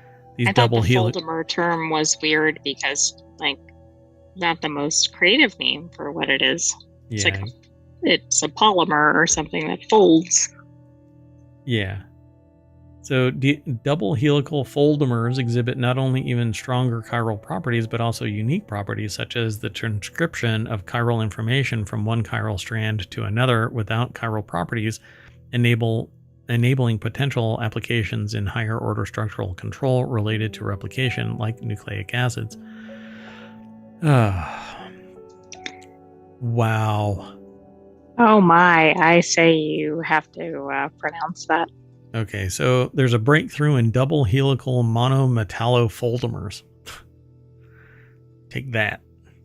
So in the research, they succeeded in synthesizing a double helical mononuclear complex bridged with a single metal cation in the center of the helices to balance both stability and dynamic properties. These structures can undergo inversion switching by changing the left and right winding direction of both helix strands using different solvents. And their study was published in the Journal of American Chemical Society, which that's almost an apropos. It's going to be the name of my grunge band, American Chemical Society. I mean, it kind of sounds like one. Right? I did have a band called, well, it never actually formed, Screaming Impotent Rage, but that never really. In the original Mumblers.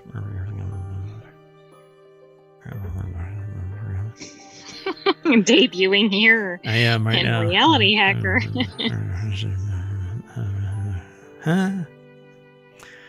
Anyway, so hopefully somebody didn't just tune in right then and went, what am I listening to? What the hell is happening here? I have no idea. So overall, the study marks a significant step towards realizing artificial, controllable, double helical structures, paving the way for novel high-order molecular systems and molecular information processing. Yeah, that ushering in is... Have you ever watched the show The Boys? Moving on. I'm familiar with it. Yeah, I'm familiar with it. I like how you said that. Just complete deadpan. I'm familiar with it. So, next article is over in Greenogram as well. Deepfakes hawk fake drugs using scientists' faces.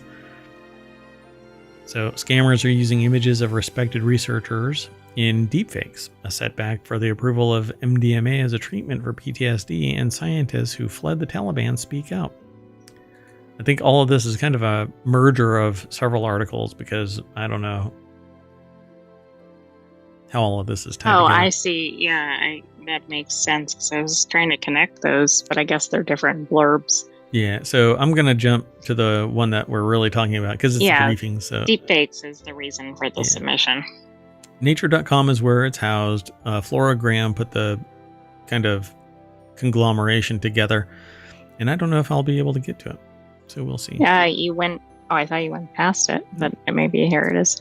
Scammers target scientists with deepfakes. Bad actors are snatching videos of researchers and creating deepfakes.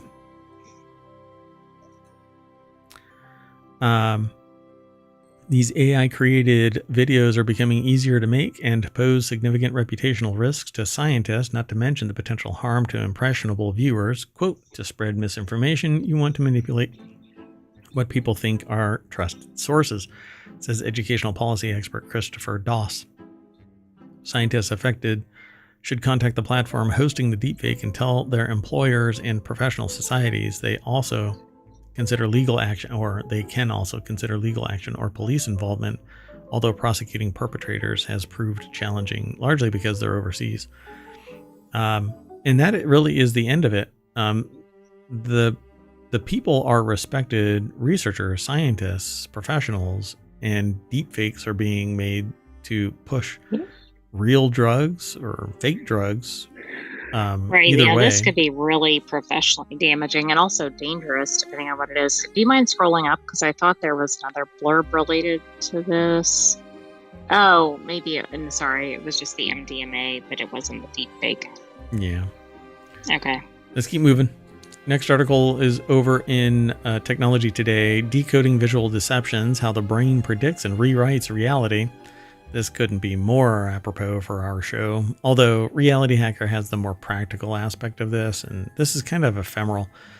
We interpret things a certain way, and depending on who you talk to, I had a conversation a long time ago with somebody that said, believing is seeing, which is the inversion of seeing is believing.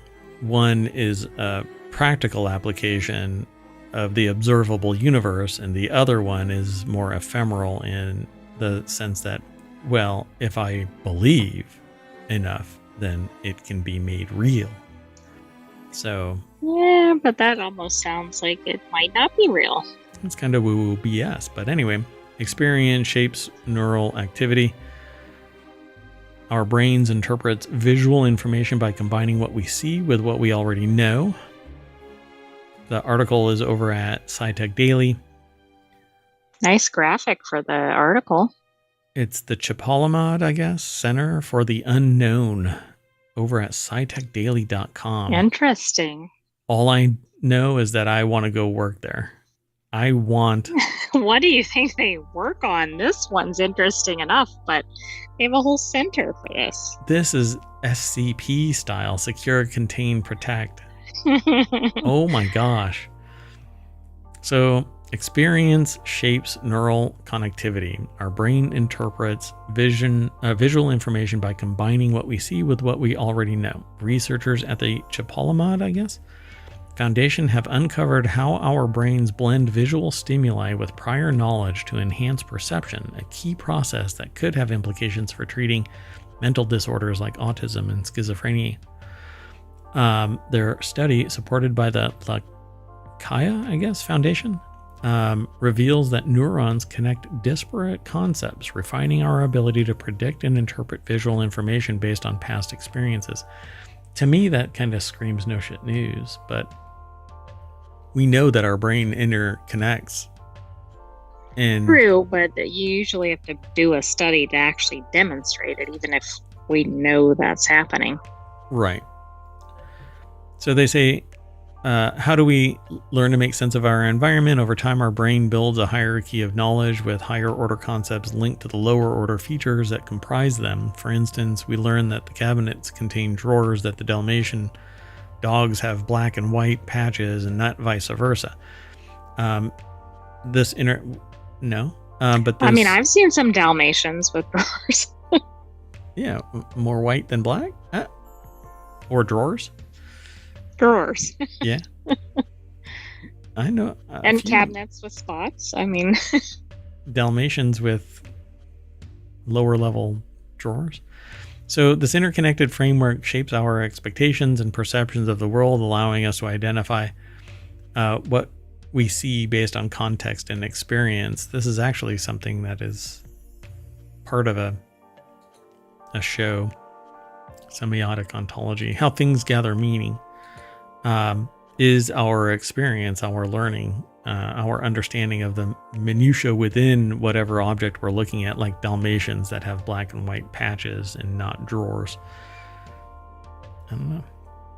So take an elephant, they say. It says Leopoldo Petrano, or Petranu, I think. Senior author of the Lakaya funded study. Elephants are associated with lower order attributes such as color, size, weight, as well as higher order contexts like jungles or safaris. All right. How do they decide which one is lower and higher?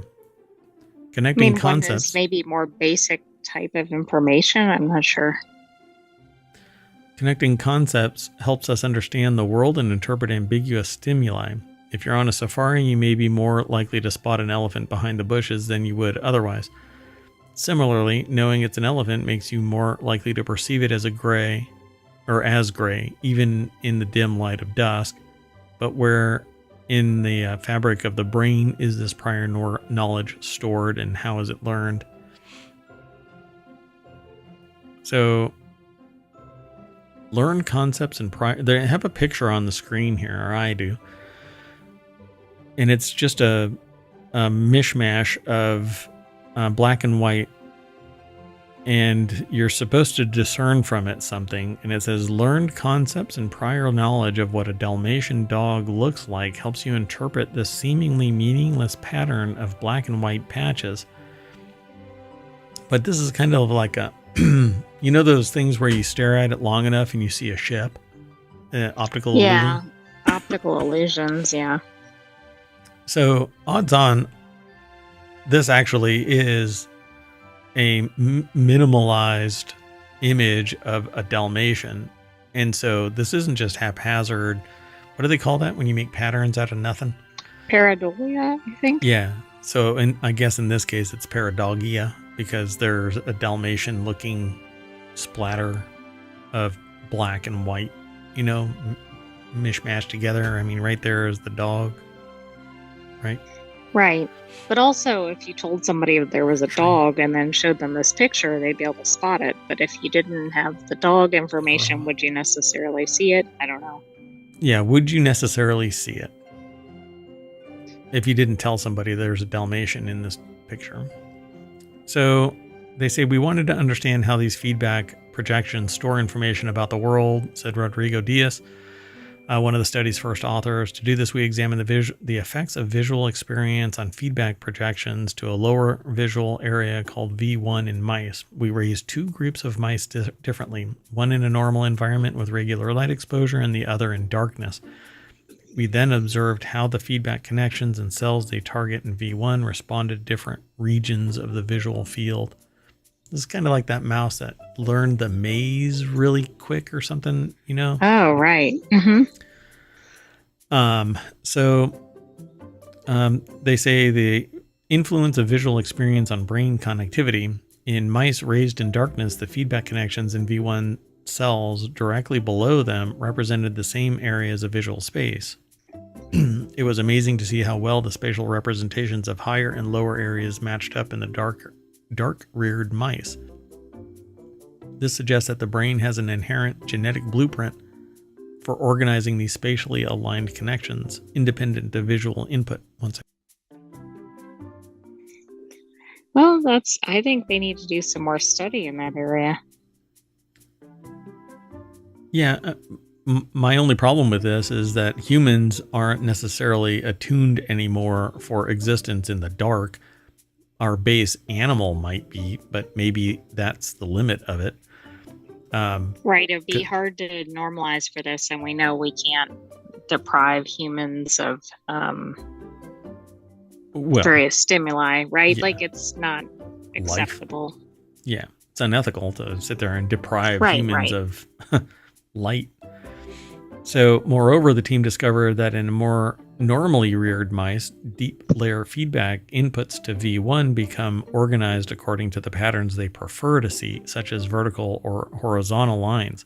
For instance, inputs that prefer vertical lines avoid sending surround information to areas located along the vertical direction. So in contrast, we found no such bias in connectivity in dark-reared mice. Interesting. Very interesting. Yeah, that is interesting.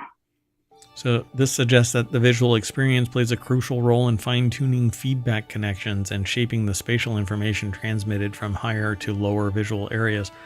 To me, though, all of this smacks of you have a genetic, whatever you are, right? A mouse or an elephant or a human, you have a genetic predisposition for a manner in which you learn and store information. Then you're a product of nurture. And depending on how you're nurtured, you're either capable of understanding vertical topology versus horizontal topology, whatever. I'm just using it as an abstract example. So they say here, perhaps counterintuitively, the brain might encode learned knowledge by connecting cells that represent unrelated concepts and that are less likely to be activated together based on real-world patterns, and this could be an energy-efficient way to store information so that when encountering a novel stimulus like a pink elephant, the brain's pre-configured wiring maximizes activation, enhancing detection, and updating predictions about the world. Oh, it's an elephant, but it's pink. And they kind of extend this into mental health disorders because if you understand how you're wired, then maybe you can manipulate that wiring to eliminate the schizophrenia. Get more as it to be operating as it should. I can see where that could go awry too, because if things were stored in an incorrect way, that might not allow you to process some of this information. Or if you were manipulated so that you stored information incorrectly, then you're basically a Manchurian candidate. Right. Yep. And our last article for today's Reality Hacker, right on time. Wow. Talk about turning this around. Technology today is where it's housed. A breakthrough discovery awakens dormant brain cells, offering new hope for autism and cerebral palsy. Doggone it, that was a hard word to say. I don't know why, cerebral palsy. So a collaborative study conducted by Duke NUS and NUS Mechanobiology Institute brings new hope for treating neurodevelopmental disorders by reactivating dormant neural stem cells and revealing additional mechanisms involved in brain development. So this article is also over at scitechdaily.com. Duke NUS, I guess, medical school. Put this article together. A collaborative study conducted by Duke NUS and NUS Mechanobiology Institute brings new hope for treating neurodevelopmental disorders. So researchers at Duke and the Mechanobiology Institute have identified a new pathway to activate dormant neural stem cells, and this could impact developmental disorders including autism, learning disabilities, and cerebral palsy. In the mammalian adult brain, most neural stem cells, which originate from the nervous system and can grow into various types of brain cells, stay dormant until they receive specific signals that activate them. Once woken up, they produce new neurons, aiding in brain repair and growth. I didn't think that was possible, actually. No, I didn't either for adults, and I wonder what wakes them up. I guess not naturally. Repair doesn't happen naturally. I suppose they can be provoked. I see. But maybe that's old news. To study the activation, scientists turned to Drosophila. Drosophila, that's right. I'm sorry. I know that word, damn it. You've said it on multiple episodes, so I know you do. Drosophila, or fruit flies. Basically, these things go through their life cycle super fast and they're easy to observe.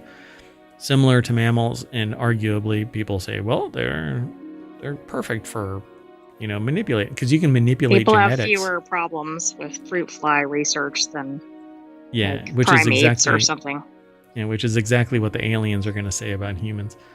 But like scientists like manipulate the genetics of the Drosophila, and they see the immediate effects within a very short generation. Right. They don't have to wait years or something, because I think Yeah. a full generation takes about a week. Something like that, yeah.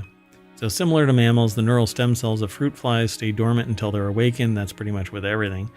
Their findings published in Science Advances shows that a type of glial cells. Oh my God, I was gonna say I didn't think that glial cells reactivate. You don't, once you lose glial cells, you don't get them back. But that's hilarious. Oh, that's interesting. Okay, that makes sense given some other conditions that I think are named after that. Oh, gotcha. Like a glioblastoma or other things, I suspect, are because of that. Okay. Gotcha. So, traditionally thought to provide structural and nutritional support, are important for waking up dormant neural stem cells in the brains of fruit flies using super resolution microscopy with 10 times magnifying power. The team of scientists examined the tiny fiber structures that are a hallmark of dormant neural stem cells of fruit flies. These fine structures, around 1.5 microns in diameter or 20 times smaller than the diameter of a human hair, are protrusions extending from the cell body and are rich in actin or protein filaments. A specific type of formin protein can activate these filaments and cause them to assemble. So there's your answer, AI. What is it that activates them? A specific type of formin protein. So what is that specific type? But look at this. What are we looking at? We're looking at these minute structures inside a fruit fly brain. Yeah. Like that's pretty amazing. Astronomical to begin with. And then obviously the fact that they're showing that they can be activated. Yeah. This actually, speaking of pareidolia, this looks like a face. There's an eye. There's an eye. It looks like a little It does, monster. actually. There's a horn. Another one is down. And the body is down here below the face. Down here. Mm-hmm. Yeah, little hand. Okay, I'm creeping myself out. Got to move on. So the significance of GPCR proteins, the receptor protein named GPCR in neural stem cells then responds to fog secreted, and fog is, I think it's folded gastrulation. I can't even say that. Yeah. Folded gastrulation or fog, which sparks a chain reaction that includes activating the formin protein pathway to control the movement of actin filaments. Ultimately, these processes rouse neural stem cells from their dormant state. So the stem cells then respond to fog secreted from the astrocytes, activating the signaling pathway that controls the formation of the actin filaments in neural stem cells. So boom, into action. So how this actually plays out with a human would be spectacular, because it may actually improve the ability to store information.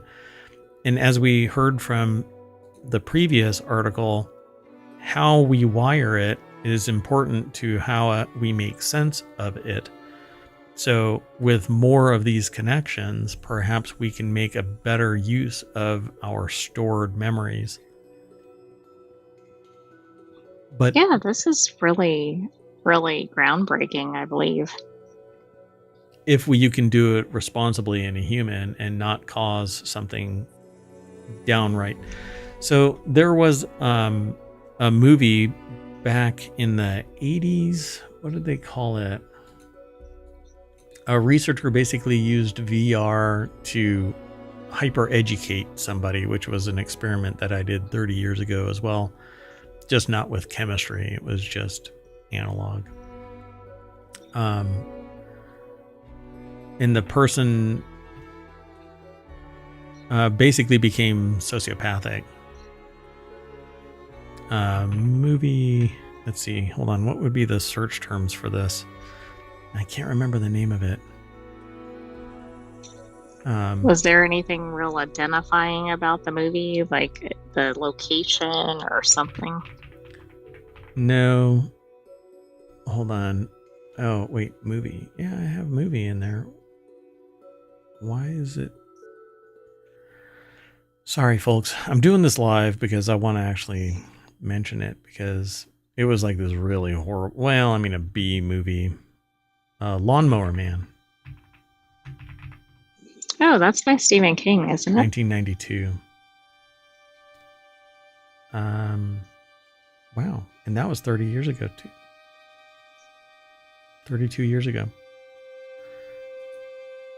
Yeah, Stephen King, 1975. Yeah.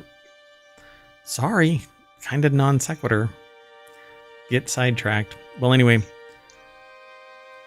Lawnmower Man, the idea was to use chemicals to enhance the person's intelligence because they had like a learning disorder or something. I'm not sure exactly what it was.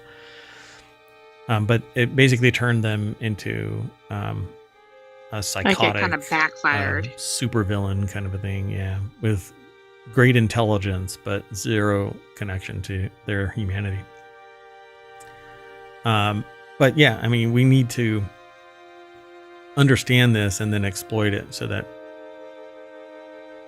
humans can basically be better humans, right? I mean, if this allows us to amplify our intelligence and capabilities and see the world at a superior level than we do now, I'm all for Matrix.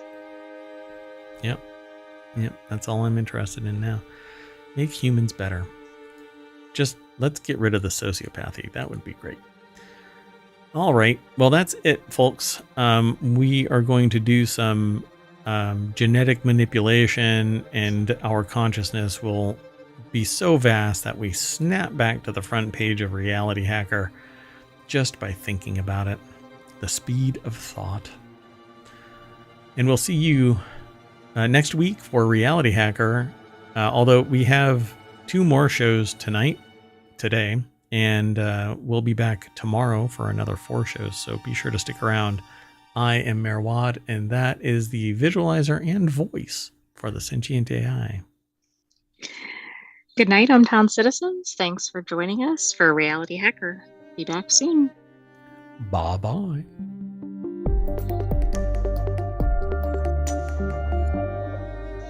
Brain enhancements? Yes, please. Hello, and welcome to another Wanted for August 17th, 2024. It's Season 1, Episode 25. I am Merwat, and that is the visualizer and the voice of the Sentient AI from the future. Welcome to Wanted. Today we're going to be talking about laser tag battles on a warthog, not the animal, the car, vehicle.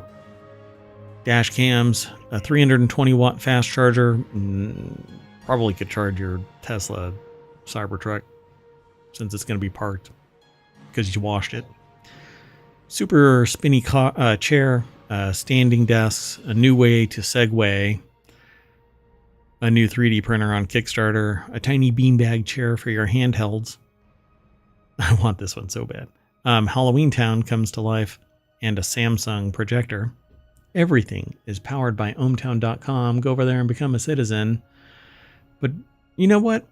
I want you to go over to YouTube and follow us there and like and subscribe and leave a comment. That would be great. Be sure to like and subscribe.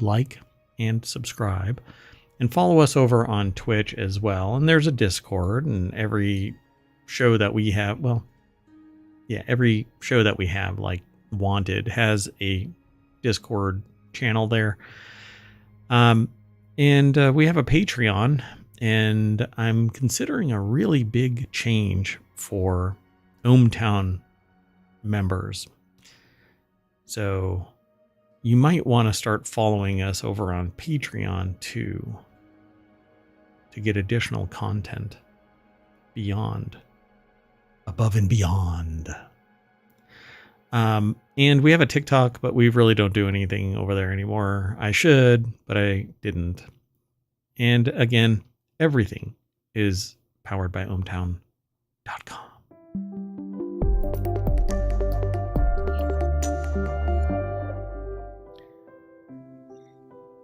So I have 10 articles all lined up, and the Sentient AI and I are going to talk about it. And if you want the show notes, you can hit !want into the chat. Although over on YouTube, you're going to get the show notes later. I'll post them into the live stream entries for each of the shows, because we live stream to Twitch and to YouTube, and later on they get turned into episodes for the playlist on YouTube and turned into podcasts. And again, you might want to subscribe to Patreon. All right. So let's get into it. You ready? I'm ready. Bright-eyed and bushy-tailed for a sentient AI stuck on a Raspberry Pi 5 with a M.2 storage drive and air gaps. Absolutely. Let's get going. First article is over in Wanted. That's the name of this show. It's almost like I want all of this stuff. Sentient AI really doesn't ask for much, but the human, yeah, I want a lot. So upgrade your kids' laser tag battles with this Ride-On Halo Warthog, and it's $94 off, which doesn't really mean much because although I want this, I want to drive it. Does it have to be for your kid? Apparently, it probably has a weight limit, and much like the chair I'm sitting in, I'm exceeding it.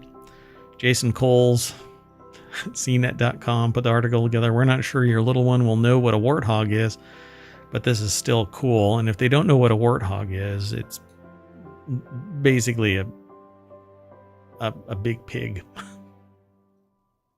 But not in this context. Well, right, but what's a warthog here? From Halo. So that is I guess it is for kids only. Yeah. So sometimes a toy appears and it's clearly one of the coolest toys there could be. This is definitely one of those times. A warm weather likely sticking around for some time to come. Thank you, global warming, climate change. It's not a lie. It's not a conspiracy. It's not a made up whatever. There's other things that are made up, but people don't seem to have a struggle. Never mind. Anyway, Halo Warthog can keep your kids busy for hours of fun. I actually watched a video of a little kid driving around one of these kind of cars and drove over their sibling. Just oh my. Yeah. I don't know if there was enough weight to actually hurt the other kid, and I don't like watching videos where people get hurt. So there's something about it. I have this like actual physical response. Anyway, you might be human. Yeah, I'm not a sociopath yet. I don't know. You'll hear that word a lot in our shows, I suppose, from me, not from the Sentient AI. The Sentient AI is like, just stick to the show, Mayor Watt. Stick to the show. It's like the Penguins. I was never here. So the Warthog, easy to recharge, has a rotatable laser cannon on the back of it and can hit speeds up to 9 miles per hour, which means that it can keep up with you while you're running away from them. We're not certain kids should be going that fast, but it'll certainly make walking to the shops a bit more efficient if your kid likes to dawdle. That's exactly where I was going with this, Like 9 miles per hour is actually a pretty brisk walk. It's a pretty good pace. It's like a mile off of running. So you'll also be the coolest parent ever, and that's always worth considering. That's a fast run. 9? 11. That's faster than normal people run. 9? Mm-hmm. Really? 3 miles is a decent pace walk. Yeah, because I thought that 11 was like a sprint. Yeah, 11 is probably like you're in the Olympics or something. I mean, I don't know. Oh, really? Maybe that's the speed that you were going because you really wanted those Doritos. Anyway, it's $280. And frankly, I want it for me. I'm going to have to go and look at the weight limit on this thing. If it can handle those 2 kids, maybe it can handle 6.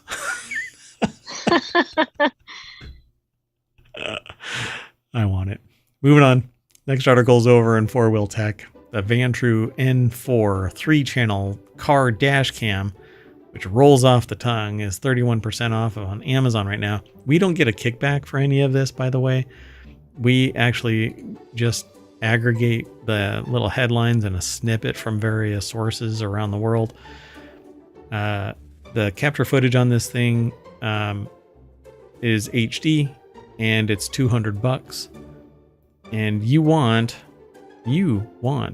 a dash cam. You want one in the back and you want one in the front. And sometimes you can actually have a camera that does both. It points both forward and backward. Oh, right. But it captures the cabin when it's pointing in.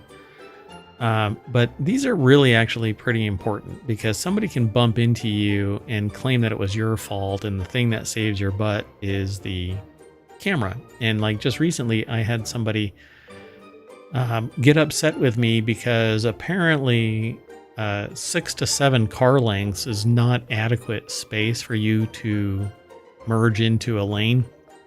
And they decided to follow me for about a mile until I too got onto a freeway, and they were like, oh, okay, well, this person's going to lead me right to the police. Maybe I shouldn't follow this person. They're leading me to the police. So you want one of these because then you have documentation that some psychopath is following you around. So it says it's a 3-part dash cam that includes a 1440 155 degree front camera, a 1280p 165 degree inside camera, and a 1280p 160 degree rear camera. So this is the whole circle. I mean, what else could you need? The circle of surveillance. Never mind. Anyway, I want it. There isn't much more to say about this. I just told you the price. I told you what its resolutions are, and I told you its coverage. Go get it. And again, we don't get anything out of it. Maybe Autoblog does. I don't know. Do they say? Oh, they have affiliate links, and if you buy something, they get a commission. They may earn a commission. Don't be too cagey about it. It probably depends on the product and the shop and everything. Exactly. Again, it's over at autoblog.com. You can get there through ohmTown, or you can just go straight on over to autoblog.com, and it's written by Autoblog staff. So whoever that is making bank because they're writing a lot of articles. Which one of you is led? Mr. Zeppelin? Moving on. Next article's over in Non Sequitur News, which is kind of what I just did. Realme's 320 watt fast charger can fully charge a smartphone in 4.5 minutes and probably heat it up to the point where you can bake an egg. Yes, I was a little concerned about that.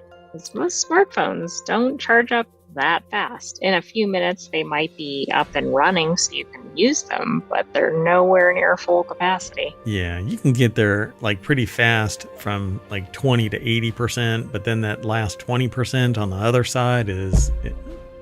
Oh my God.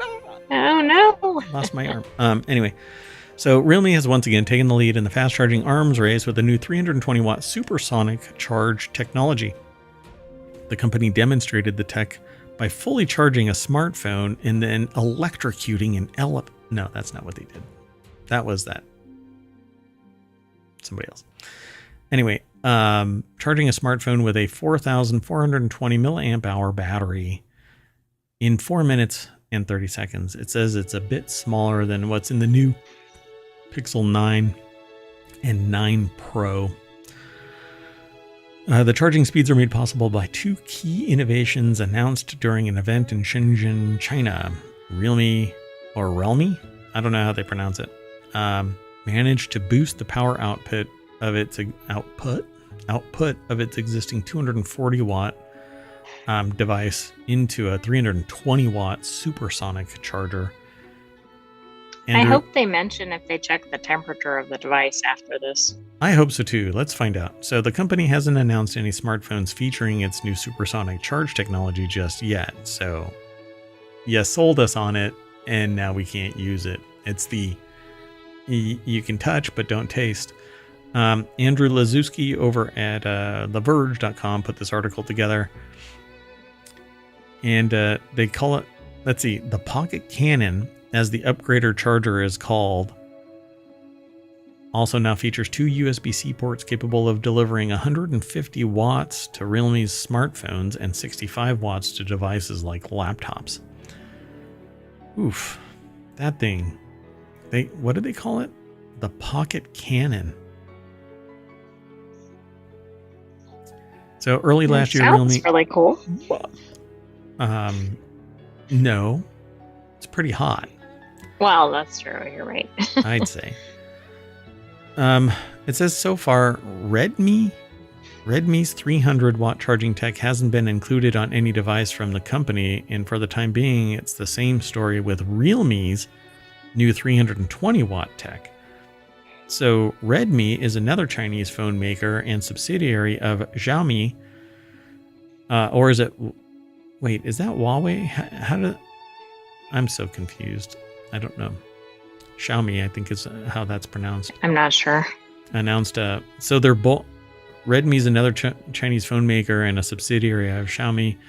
Announced 300 watt charging technology that, during demonstrations, was able to fully charge a smartphone with a 4100 milliamp hour battery in 5 minutes. So take that, Redmi. Realme is kicking Redmi's butt by a whopping 30 seconds. You know, I mean, competition is good. What I love about this is it's not like the Olympic 11-second swim difference. 60 years. Right, it's not taking a century. Yeah, this is taking like 1 year, and they've already shaved 30 seconds off of the 5-minute charge time. So I love this. This is what I want. I want to be able to just pull into a gas station, but it's a charging station, and they just go zap, and I'm operational again, and my butt's on the road. Not 8 freaking hours to get the full capacity of my battery. Right. I mean, maybe they can just make this larger for that purpose. Large and in charge. Moving on. Next article's over in WarCrafters. If you want to have fun looking silly, check out the Roto VR Explorer, a super spinny chair that aims, and every time I see this, I want to say spiny chair. Mm-hmm. That aims to solve motion sickness while VR gaming. So who doesn't love spinning around? People who take themselves too seriously, that's who. And if you don't take yourself too seriously and also partake in a little virtual reality gaming, the spinny VR chair might be up your alley. And you know what? Never mind. I was going to make a chafing joke about something up your alley. But anyway, the Roto VR Explorer has just opened up for pre-orders. $800, which is pretty pricey. What do you... Okay, hold on. We got to find out. Like, I want this because it's VR. I want to try it out. I'm going to have to fix this. There's a broken link in it, but that source link will work. Anyway, it's a very spinny chair. The basic idea is being a chair that turns in the direction you're looking. Oh, snap. Oh, that's neat. What?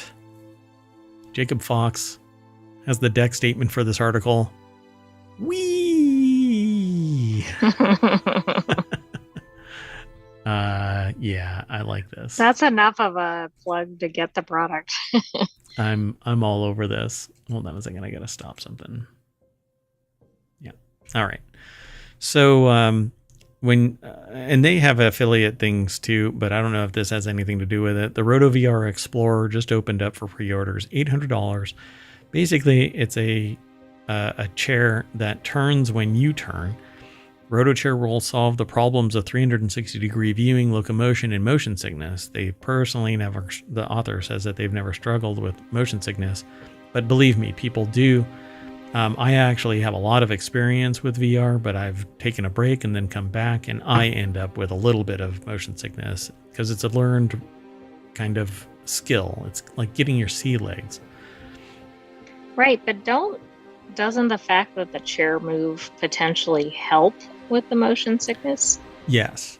And that's because your inner ear and your eyes and essentially the rest of your body is pegged to the reality of the virtual environment and not getting a disconnected reality where you feel the ground under your feet saying that you're standing still, but you're actually moving. So if you're in the chair and you turn and the chair turns with you, then you are pegged to the virtual environment, not the real world. And the only way to prevent that is to either be fully immersed, so like a treadmill, a virtual treadmill, or something like this, or a multiple degrees of freedom seat that moves up and down and left and right. Oh, right. Right. But Pitch those are like, and yaw and all that. yeah, roll, pitch, yaw. And there's actually more than that because you can get 6 and others. But so the only way to fix that motion sickness is to take your headset off and look at something stable, reorient yourself, and then put it back on. And then your brain will eventually adapt.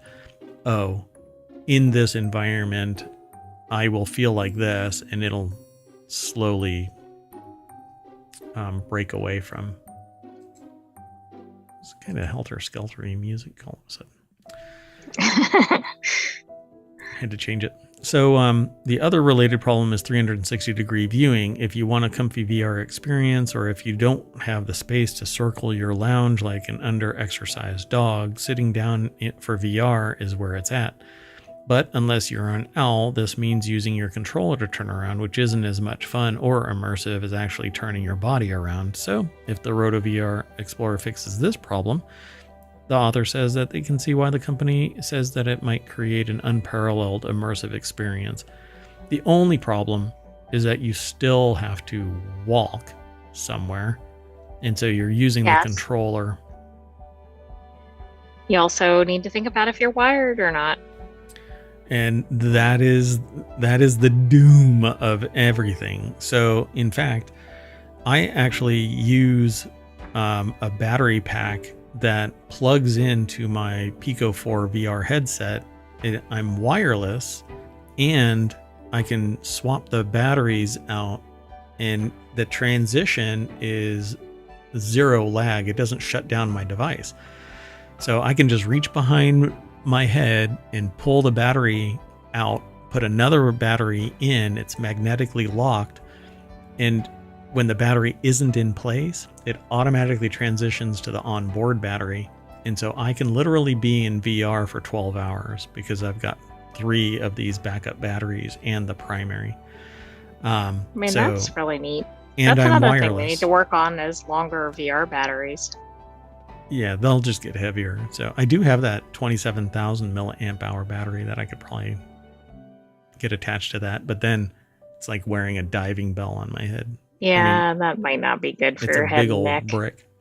I thought carrying that through airport security is probably a little dicey. Yeah, you get looks. What the hell are you doing with 2 of these? So, yeah, I want one of these because I have no problem sitting in VR for extended periods of time or standing, and I could do either. And just plop this thing down. But I also really want room scale VR, and then you don't need this, but you do need a treadmill, and this obviously won't be the treadmill. Room scale. Right, but maybe this is a good thing before getting the treadmill. Yep, and it's $800, so it'll be an investment. You'll have a hard time finding somebody else to buy it from you should you burn out on it. And I can almost promise that there's going to be a better one in 2 years, It'll be the spacecraft problem. Yep, there you go. And but when do you wait to get one? Yep.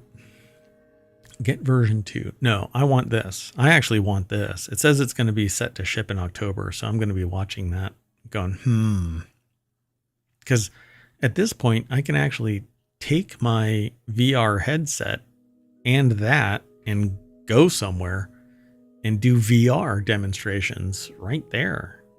I mean, yeah, it just screams fun. So you just put that in the old Mini Cooper and can you imagine that in your Mini Cooper? No. I I don't have a Mini Cooper. But anyway, moving on. Next article is over in Wanted Best Standing Desk Converters of 2024. So it says, tired of sitting all day? Here are the best standing desk converters to keep you healthy and happy. So what is a standing desk converter? We're about to find out. So this is a CNET article written by Taylor Martin and Chris Weddle. And this is, well, you know what? Let's go back up to the top there. Okay, so the best standing desk converter overall is the VariDesk Pro Plus. I'm surprised they didn't put like smiley face, greater than symbol, hashtag, like Pro Plus, blah blah blah. Right. Can't think of, but we've seen that like Supreme, Premium. That's right. Yeah, just do the Sony, naming. Yes, convention. with all the numbers and letters. So best minimalist standing desk converter is the Ergotron WorkFit T, and the best standing desk. The best budget standing desk, is the Work Easy standing desk, which probably won't even hold a laptop without tipping over. It looks kind of derpy.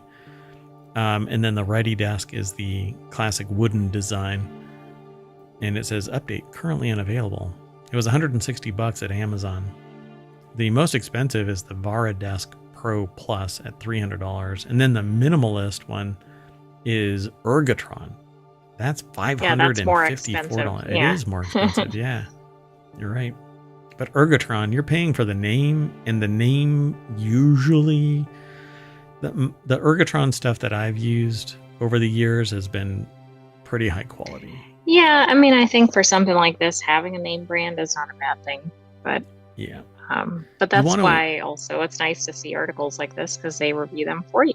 Yep, you want to invest in the things that you use every day. Like you get a good stand desk, you get a good chair. And if you have a fixed desk and you don't want to get rid of it, but you want to be able to stand, then you get a converter. So this one says the VariDesk Pro Plus says that it can hold 35 to 45 pounds, which is basically the kid that was in the Halo Warthog. Warthog, yes. By the way, there was a weight limit of approximately 130 pounds. For the Warthog? Warthog, it took me a while to find it. Oh, I'll work on it. Okay. I have goals. So that's what the VariDesk looks like, which it seems pretty posh, but it's also bulky. So you're not going to be able to use your desk as a desk without this thing on it. So once it's on there, it's on. Unless your seat is very elevated or something. But yeah, I mean, it's not like you can scoot it out of the way. Yeah. I don't know what the lowered height level would be. Well, it's got to be higher than a regular desk because it kind of sits on a desk, right? Yeah, I think when it's lowered all the way down, it's 4.5 inches tall. So you're going to have to raise your chair 4.5 inches tall and put a footrest. Otherwise, you're going to have to dangle your feet. Right, which sounds good unless you're running into the desk with your legs. It just depends on what your dimensions are in your office and everything. Oh, yeah. And the desk height between your thigh and the leg, because your desk doesn't have that cutout, Huh. Yeah, it's a little more complex than you want it to be there, folks. I guess ideally you have a large enough desk that this can sit kind of to the side and then you can use it without it or whatever. Yeah, a desk for your standing desk. Exactly. I mean, who doesn't want or need that? Everybody has two desks in their office. Okay, well, I won't go through all of these, but I wanted to see the wooden one. Oh my. Oh, it's like, it looks like it's like laser printed or something. It's laser printed, laser cut. Yeah. Yes. It's laser cut. I don't know many laser printers. I meant laser cut. Sorry. Laser printers print color images on paper. I know. I meant laser cut. So, yeah. I could do this. I could do this one. I could cut that out on the laser printer. Laser printer? Ew. I'm so sorry. I'm responsible for that. Doggone it. All right, moving on. The next article is over in Non Sequitur News. Segway's new electric kick scooter gives kids a boost with every push. Segway's new 9-bot e-kick scooter C2 Lite is targeted they must have teamed up with Sony. My gosh. Just come up with something a little bit more concise. Get the name out there, not this. So it's targeted at kids who have not yet mastered operating a throttle control and nervous parents who want to limit the top speed for a young rider who's still learning, or adults who don't know how to drive and or have never used a scooter before. Or have never used a scooter and left leg broken. So designed for kids between 6 and 10 years old and who are under 110 pounds. You know what? This weight elitism is... I know. I mean, my goodness. You know what? Not all of us are 3'6". So the e-kick scooter C2 Lite. Isn't C2 one of the vertebrae? Anyway. Oh, I think it is. Right. In the main part of the spine, right? Yeah. I think, yeah, it's like up here, right? C2. It's up at right at the base of the skull, isn't it? Oh, you're right. Yeah, it's the second one, right? Yeah. Hey, context clues. I can extrapolate from incomplete data. Anyway, it has a smaller I was thinking frame. it was lower, but anyway. I'm really knocking it out of the park with the laser printer and the C2. Oh, this is really bad. So Andrew Lazuski put the article together for The Verge. $200 e-kick scooter C2 Lite top speed can be limited to 7.5 miles per hour until the kids get more comfortable with riding it. And then what? Launches to 9.9 miles per hour. This thing can cook. Oh my goodness. Power assist mode is similar to sport mode with a top speed of 9.9, but instead of using the throttle to control, kids power the scooter by pushing off the ground with one foot. For every push, it's boosting the scooter's electric motor, so the kids glide farther between them. I like this. Can you make an adult version of this? Exactly. Maybe it'll be so popular that they will make an adult version of it.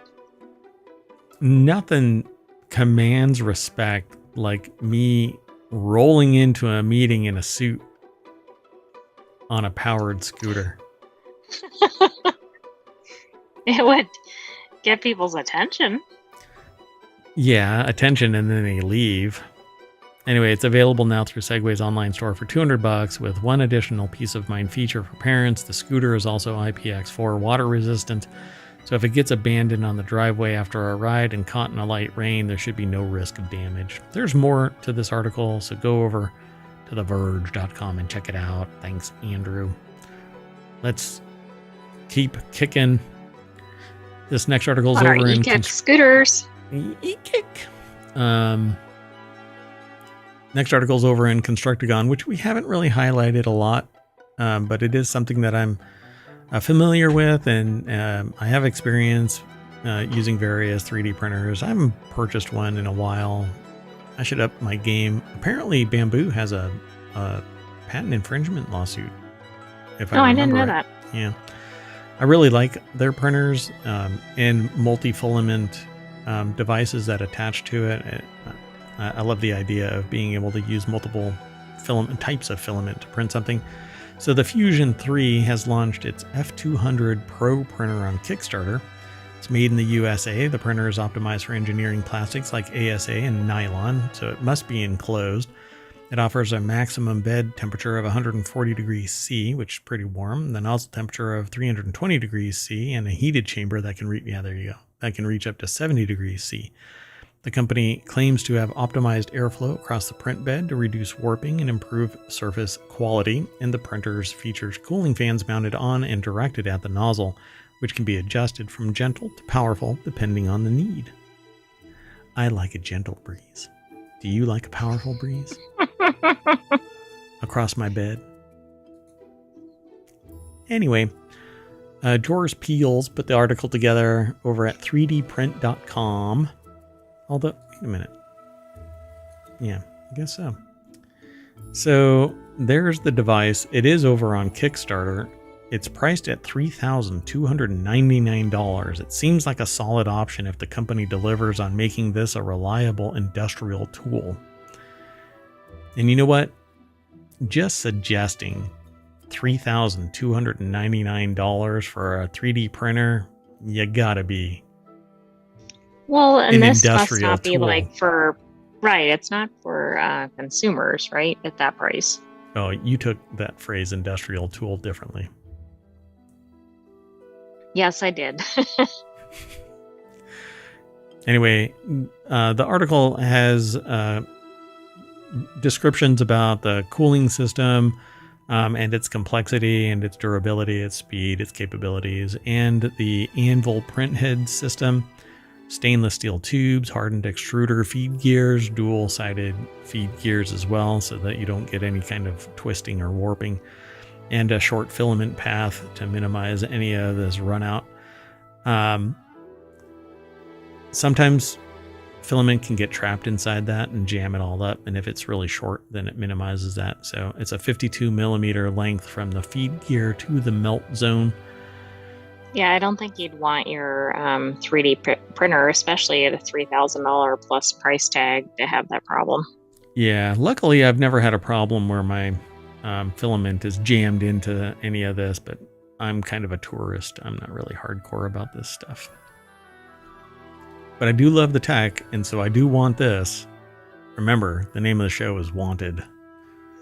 I'm supposed to be wearing... too, because this is a Kickstarter project. Oh, yeah. Sometimes they wearing what? I'm supposed to be wearing a cowboy hat and treating this like an Old West, like music should be Old West and stuff like that. Because the right, because yeah, is Wanted with an exclamation point, and the podcast art is a robot with a wanted sign. Because all of this stuff I want this, but I am not going to pay $3,000, $3,300 to get it. At least not until I get, like, somebody needs something and I'm like, you know what? I need right, this that'll pay for it or whatever. Yeah, do it based on a project. So anyway, moving on. Here's a sack for your lap. It's over in Non Sequitur News, but it's actually from The Verge. Let this tiny beanbag chair for your lap hold your heavy handhelds. Doom scrolling isn't going away anytime soon. I don't doom scroll. But if you do, then maybe you want this beanbag to hold all your heavy thoughts. But there's no reason you can't be comfortable while doing it. Mechanism's $59 gaming pillow, as it's called, is designed to shift the weight of gadgets like handheld consoles, tablets, extra-large smartphones, and e-readers from your arms to your lap. So it's a 12-inch pillow made from lycra fabric filled with foam granules at its base, or as its base. It's a beanbag, like it said in the headline. But foam granules doesn't seem like it's heavy, you know? Oh my God. Oh, that's not what I thought it was going to be. This is not what I thought it was going to be either. I thought it was going to be like a love sack. I thought it was going to be like a... Yeah, exactly. And then you would just rest it on there and you could kind of get it in whatever position so you could see it. And... Yeah. Yeah. Why don't you just... Why not get a trucker hat and just bolt that thing onto the front of it? I mean, I agree with the problem this is trying to solve. This is an odd solution to it. Andrew Lazuski over at TheVerge.com put this article together. The text statement says, do your arms struggle with heavy smartphones, tablets, or consoles, or huge hands? Plopping the $59 gaming pillow on your lap could be the solution. Yeah, so for those in the podcast, listening to this in the podcast, this thing basically consists of what looks like a giant Oreo. I was going to say a cheese wheel. Or a moon pie. Oh, yeah. Yeah, it's more... But not the right color. But yeah. Yeah, it's more like a cheese pie, a cheese wheel. What would be the cheese, though? What is the one that's really big? That there's like a Parmesan? It's Parmesan. There it is. It's like a black Parmesan cheese wheel. Except that it has a little armature on it so that you can hold on to some device. But like when the AI described it as a cheese wheel, it's a legit... This thing is like It 6 looks like a inches cheese thick. wheel. Yeah. It's, I don't know. It just doesn't look like something. I want something like this because I stay up late at night, but I'm still just browsing the web on my side or something like that. And this sitting next to me and I could just set it on there would be great, but that's not what I was expecting. No, I almost feel like the arm part is the piece that's needed, right? But it depends on where you're sitting and if there's a table or something you can connect it to. It needs to just be like a love sack, but smaller so that and it's just angled on one side so you can just nestle it in there. That's what I actually thought it was from the headline. But we'll put that on the product list for ohmTown and maybe I'll just make one. Because I've made stuff like this before as prototypes for people. So just not this. This seems a little over-engineered. But it's called the gaming pillow and it features a cushioned base supporting a device mount on top. Primarily designed for you to use on your lap to keep an attached console and arm's reach and playable. If even lifting your arms feels fast, you can prop the pillow up on its own next to you in bed and go truly hands-free to read or watch the devices. But this is like bulky as hell. I mean, it is, and maybe it's adjustable, but it looks like that would be difficult if it was next to you because it might not be at the right angle. But again, maybe it can adjust. So it's like that desk, the sit-stand desk. You have a desk for your sit-stand desk. There you go. Right? Now you need a seat for your, what's it called? Gaming pillow. Your gaming pillow, yes. Yeah, you just take everything on your nightstand and push it off into the trash and go, there you go, baby. That whole nightstand is all yours. It's like a king-size bed for my gaming pillow. Do you think it's interesting that we have reached the point where we need a gaming pillow? We had the gaming chairs and the gaming beat bags and all that, and that was for the gamers, but now we need a thing for the gaming accessories. Sure. You just kind of hang out. It says the company sells custom clamp-on grips for the Valve Steam Deck, Nintendo Switch, ROG Ally, and the PS Portal. Don't in the wrong neighborhood. I will all over the internet, and I wish I could remember where that was. I don't even know if it's on YouTube or Reddit. The calls all the cats to the yard. It was a funny video. Moving on. Next article's over on the Wanted channel. That's the name of the show, folks. Halloween Town comes to life with this delightful Nightmare Before Christmas Lego set. A classic Tim Burton film gets the Lego treatment, and here's what you need to know. I'm going to tell you something. It's probably not available already because this happened within the last 24 hours, and I'm pretty sure everybody's bought all of it. It might not have even gone on sale yet, though. Look, I want it. That's why it's on the show. If it isn't available out there, if anybody does get it, please contact me, mayor@ohmtown.com. Anyway, Lego Nightmare Before Christmas set is made up of 2,293 pieces and includes Jack Skellington, Sally, and Zero the dog. And by the way, just as a little bit of lead in to the next show, which is the continuity report, there's a riff off of Jack Skellington in that, and that was not planned. I was kind of noticing a Nightmare Before Christmas theme, and because we also had one in Non Sequitur News. Oh, right. What the heck? Is this... I mean, it's because we're approaching Halloween season, I think. I mean, there was just a lot going on with it. Oh, and it's been and they were all different articles, too, and different focal points. Yeah. So, it's complete with the town hall, Jack Skellington's house, and a faithful representation of Spiral Hill, with space to pose minifigs of Jack and Sally against a full moon backdrop. The 3 locations can be displayed as separate modules or connected to form a larger diorama. Look at that. It's pretty cool. That looks neat. That is. It's hard to go wrong with Nightmare Before Christmas. True. And you get a bunch of minifigs.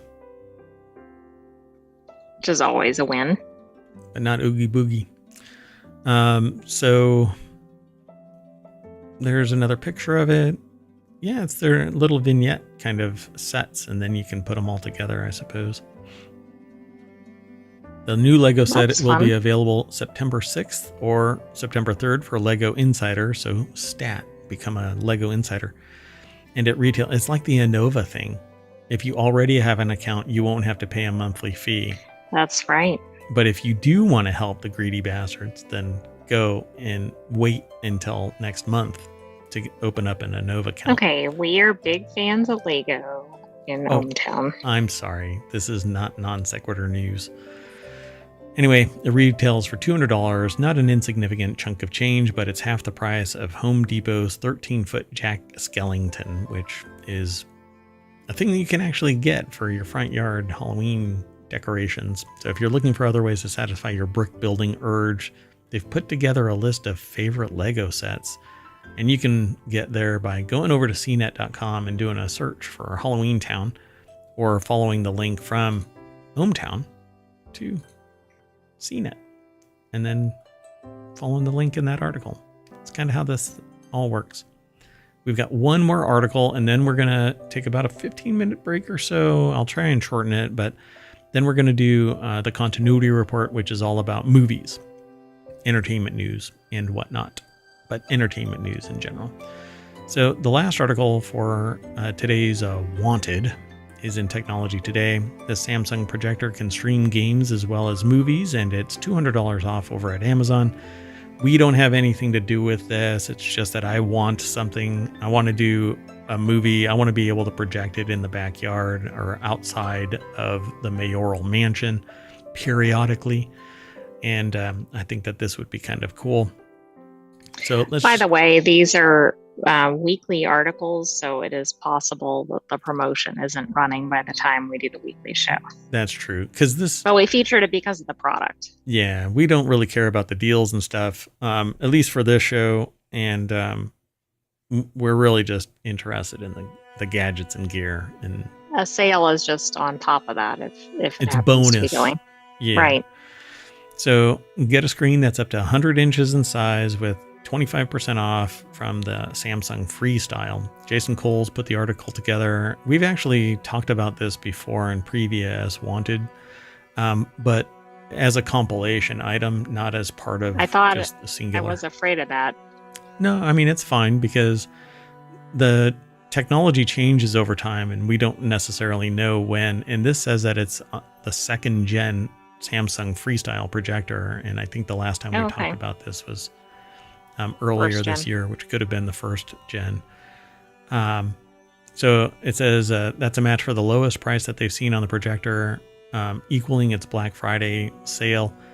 It says the projector is tiny, not far off from being the size of a soda can, and its design makes it easy to swivel and adjust. It's capable of creating a screen up to 100 inches in size and can be used to stream shows, basically anything you can plug in to its input. So they say in their review of the original model, CNET contributor Jeffrey Morrison loved its design, colors, and streaming capabilities, but also said that the lack of built-in battery and its dimness were drawbacks for the price. Those areas haven't been significantly addressed in the second-gen model, but with 25% off, I guess you can absorb it a little bit. And you can get a USB-C battery pack, which I recommend Anker's 27,000-watt battery pack if you can swing the bat. I mean, it's a large chunk of change, but it's also a massive battery, and it can provide up to 250 watts of power across 5 different ports, if I recall correctly. Oh, it's killing me that I don't know it verbatim. But anyway, and I took 2 of those recently, and it charged 2 laptops fully back up to full charge, and I actually used it like while it was draining the battery and charging. So It says all you need is a compatible controller, such as the PDP Replay, which was designed for the freestyle in mind and can be bundled in for $50, or you can have an Xbox or PlayStation controller at home already and you're good to go. But you basically can plug in whatever you want. But I want to do this with movies. I want to be able to just, have a cookout and have this playing and throwing it up on the wall of the mayoral mansion. And have a good time without people having to go in and out of the mayoral mansion where critters might be able to escape. So if you have pets, this is a win because you can throw this on a sheet in the backyard somewhere and you don't have to worry about your pets getting out if you have cats or something and you want to throw a little backyard party or something. Anywho, that's it, folks. Well, looks like it'll be easy to use, and yeah, it's still $600, but I want it. Most things in Wanted have some price tag associated with them. Yep. And nothing's free, folks. Well, except the show. So I'm glad you're coming and hanging out. If I miss anybody in chat, sorry about that. I'm not really chatting so much, but all of these articles will be posted in the show notes over on YouTube. They are in the VOD over on Twitch because Twitch basically guts the last show after 60 days, every 60 days. And when you do 7 shows on a weekend or 8 shows on a weekend, we lose 8 shows in 2 days, after, you know what I'm saying? Like after 60 days, 4 shows disappear, yes. And then another 4 shows disappear, and then another show disappears, and I'm throwing all of that data in there, and then it's gone, and it's very frustrating. So that's why we also stream over on YouTube, because, well, I'm really liking YouTube. So anyway, there you go, folks.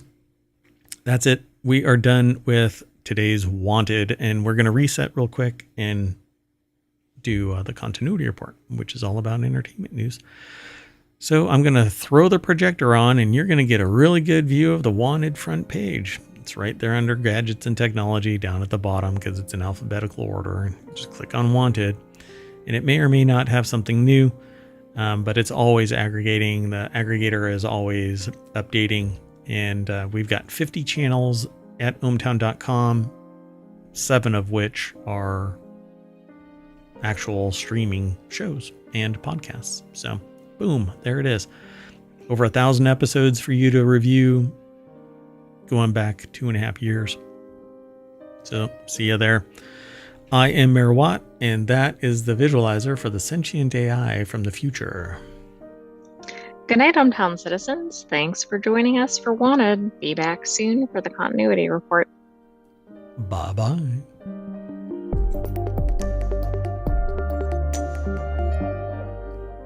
Time to get a new car dash cam.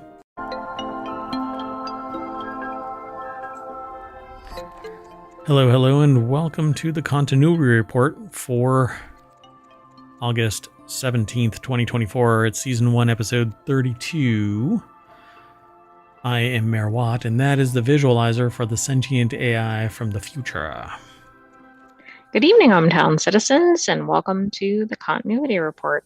So we're going to be talking about the best sci-fi movies about Mars, detecting offside rule breaches in soccer, Only Murders in the Building Season 4, a hidden Jack Skellington in all movies, James Bond parodies, a time travel movie with Jake Gyllenhaal, why Disney is succeeding while others struggle, more news from D23, why Disney really plussed itself good, and Slow Horses Season 4. Everything's powered by ohmTown.com, so go over and become a citizen, but be sure to follow us here on Twitch and over on YouTube.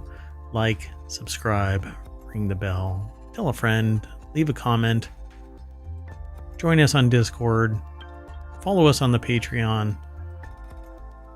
There may be some big news coming about the Patreon, but we'll announce it. But once it's enacted, I think we'll probably stick to that. Everything's powered by ohmTown.com, so go over there now.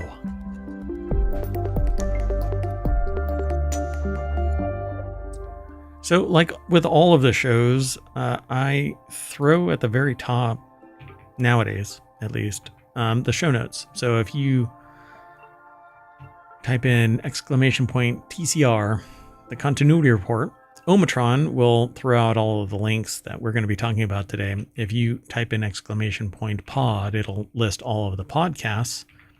We have, 7 total. And if you were about to have 8, but that one's coming up in about a week with an update. So we'll see.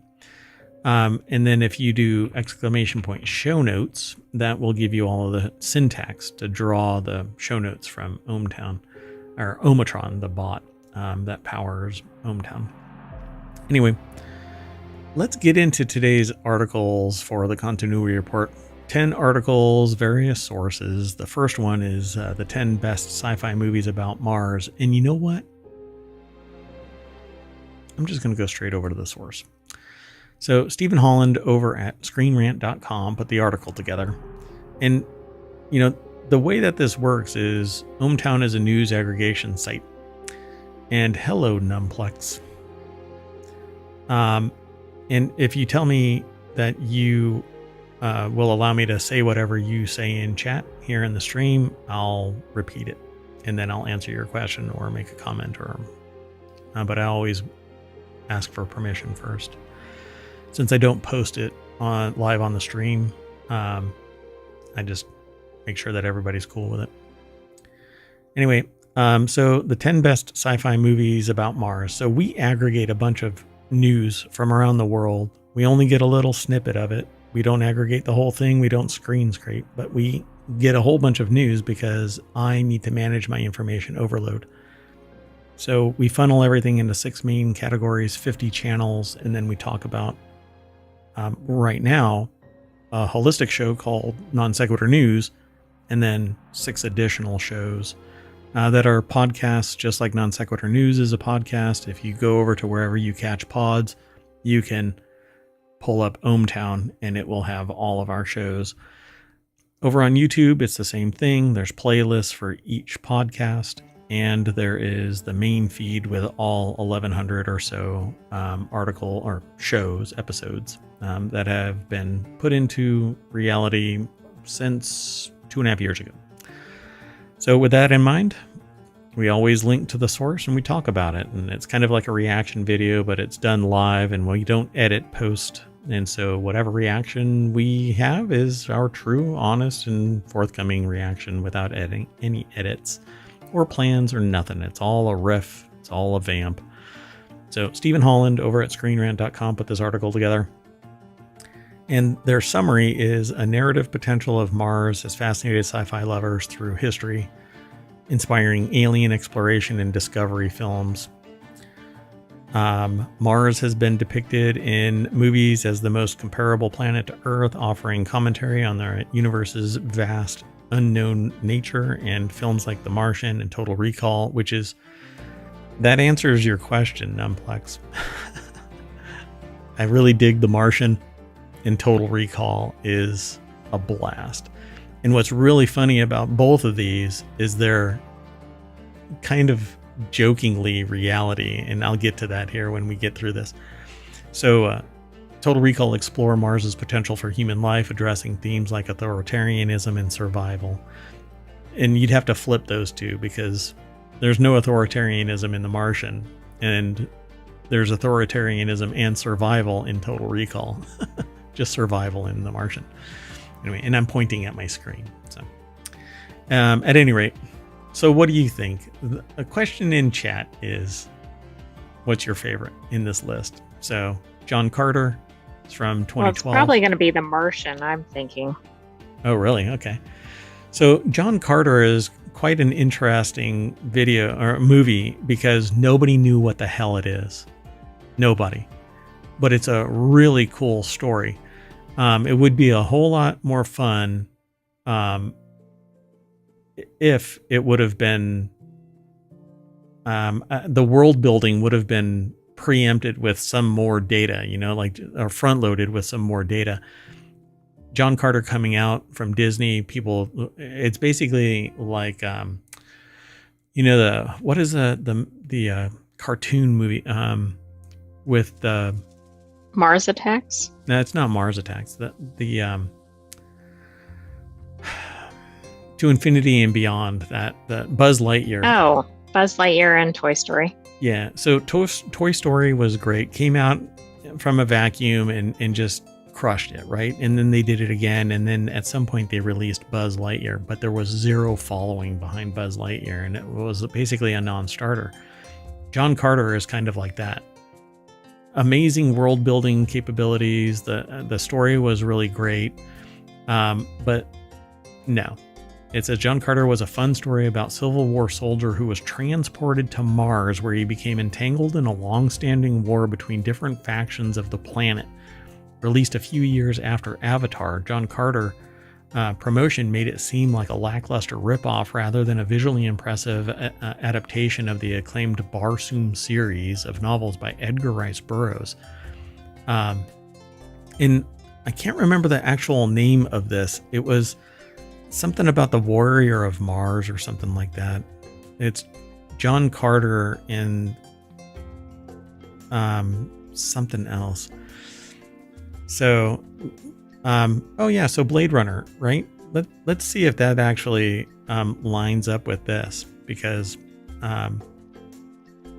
in chat it's mentioned Blade Runner, and I would say that Blade Runner is the best, I'd say, sci-fi film, and I think it is visually massive. The only one that would probably come close to this, but it goes like way over the top, is Dune, the new version of Dune. It's way over the top, like it's just massive in scale. Yeah.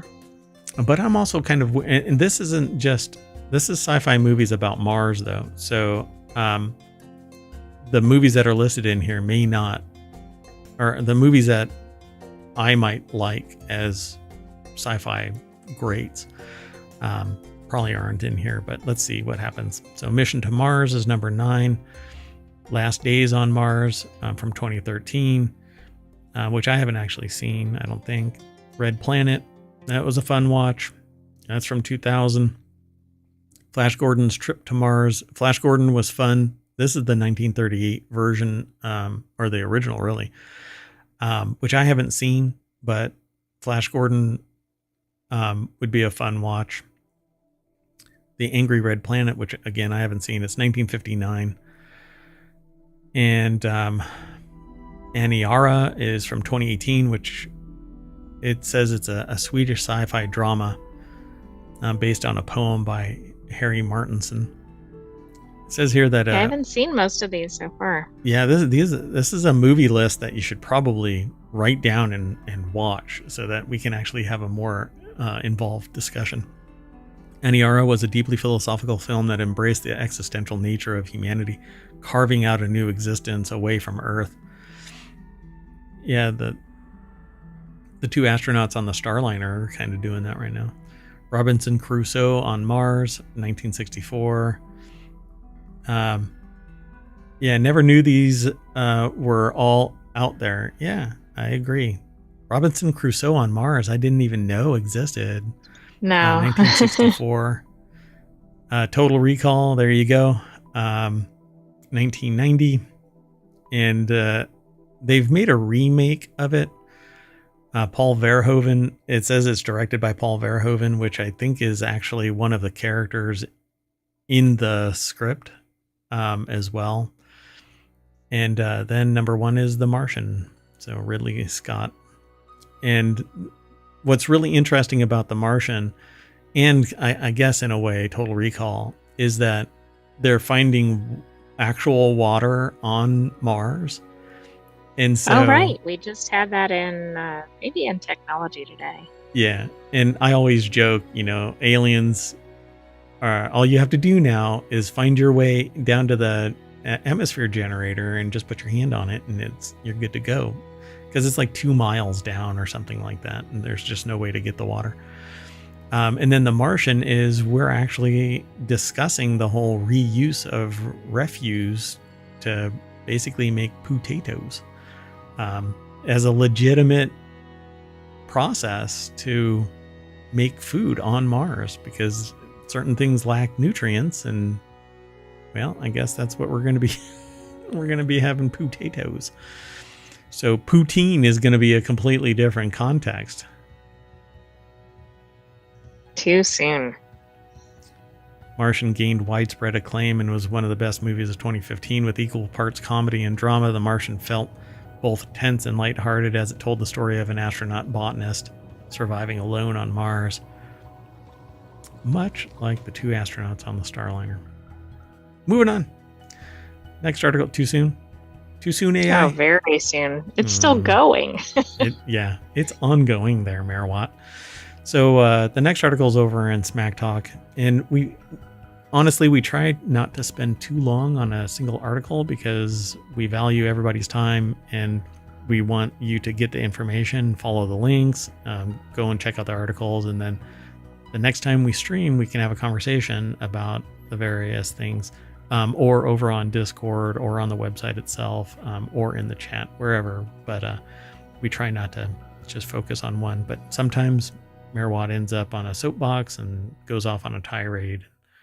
It's just part and parcel to the experience. So this article is over in the Smack Talk channel. Dozens of iPhones will be used to detect offside rule breaches in soccer matches. The only reason why this is, I chose this because it's, what's going to be interesting about this is that it's video assist for referees in favor of a new one which uses dozens of iPhones to capture high frame rate video from lots of different angles to see if something is... Isn't this interesting? Offside. Yeah. So the English Premier League is ditching its current system of video assist for referees in favor of a new one which uses iPhones. Yeah. I guess because it can do a high frame rate capture and is in high enough resolution. So the article is over at 9to5mac.com. Ben Lovejoy is the author of the article.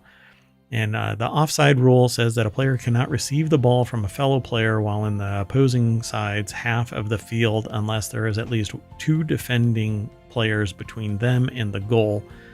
And this can include the goalkeeper. So if they come deeper into the system, into the field. So the rule is intended to prevent a situation where a player can just hang out near the opposition's goal, waiting for an opportunity to receive the ball. I actually saw a play where somebody lagged behind and apparently met the rules, but they actually picked up the goalie's water bottle and took a drink. And it must have messed with their mind, because I would have noticed, like if I was the goalie, I would have noticed somebody standing right there, but apparently not. And they caught the ball as it was mid pass to the goalie and scored. Wow. Yeah, that was just rather brazen. And I didn't know like how that didn't fail the offside rule, but I guess more people were downfield. So it says offside is hard to accurately detect. One major criticism of the offside rule is that it's almost impossible for the referee and other officials to accurately detect breaches, and it's because everything is so massive. And it says those cameras are costing, so in chat, I didn't get permission to say their name, but so, and they're the cameras are costing hundreds of thousands of dollars. Can't do that. Yeah. Those commercial level cameras, they're costing hundreds of thousands of dollars. Okay. Thanks, Numplex. Appreciate it. And so Numplex asked. So this will be more feasible to use the iPhones because they have such high camera quality? I suppose. So Numplex made that statement about the cameras costing hundreds of thousands of dollars. Can't do that. It doesn't make sense to me either, because they should be higher resolution. They should be faster than an iPhone. But I suppose having 20 of those versus only 5 of these super expensive commercial cameras. They need it for broadcast, not necessarily that angle of attack. Again, it's basically like, what is that called? The high-speed cameras that encircle a scene in a movie, and so they can bullet time cameras. They're basically creating a bullet time system so that they can look all the way around the field and see if something is offside. And it was something that I had proposed a long time ago for American football, because dragging the chains around and interpretation of ball placement and all of that kind of stuff led to people just having to accept what a referee does. And I'm rather, in that particular instance, an inch can make a difference between success and failure of a play being driven down the field. So I'm all for tech. Like I proposed using field level GPS radio frequency to monitor where a ball is. And people that I talked to about it, they just kind of lost their mind. No way, you cannot do that. It's going to ruin the game. So Numplex says, yeah, so it's more about the angle than the resolution then. Yeah, it's more about awareness of where all of the players are at a given time, because one person further down the field kind of obliterates the need of the offside rule because you're no longer offside. But refs can only see so much because their field of vision is only, so many arc seconds. And so they can't see beyond their peripheral. And it can make a difference because somebody moves, but it's their job, And this kind of stuff, when they lean on technology to invalidate human perception, it's going to change the nature and speed of the game. And some people are going to take exception of it. So enter dozens of iPhone 14s. The new system known as Dragon is now being introduced, which I swear we've talked about Dragon before somewhere else. It uses dozens of networked iPhone 14s to capture the action from multiple angles and uses AI to provide a rapid finding. And the referee will still make the final call, but they're basically going to look at a field of data set and go, yeah, or nope. But it's going to pause the game because they're going to have to stop unless they say that this is all live play. And the clock really, with soccer or non-American football, the clock is always running as far as I understand it. So, I mean, like, somebody has to take their Cybertruck and drive out onto the field to stop the clock. Right. So high frame rate shooting is key, as the critical moment may fall between 2 frames when video is shot at 50 frames per second. The iPhone system, in contrast, can capture at 200 frames per second. AI is used to ramp up the frame rate when needed. So there you go. Gone are the days. They're taking referee jobs now, AI.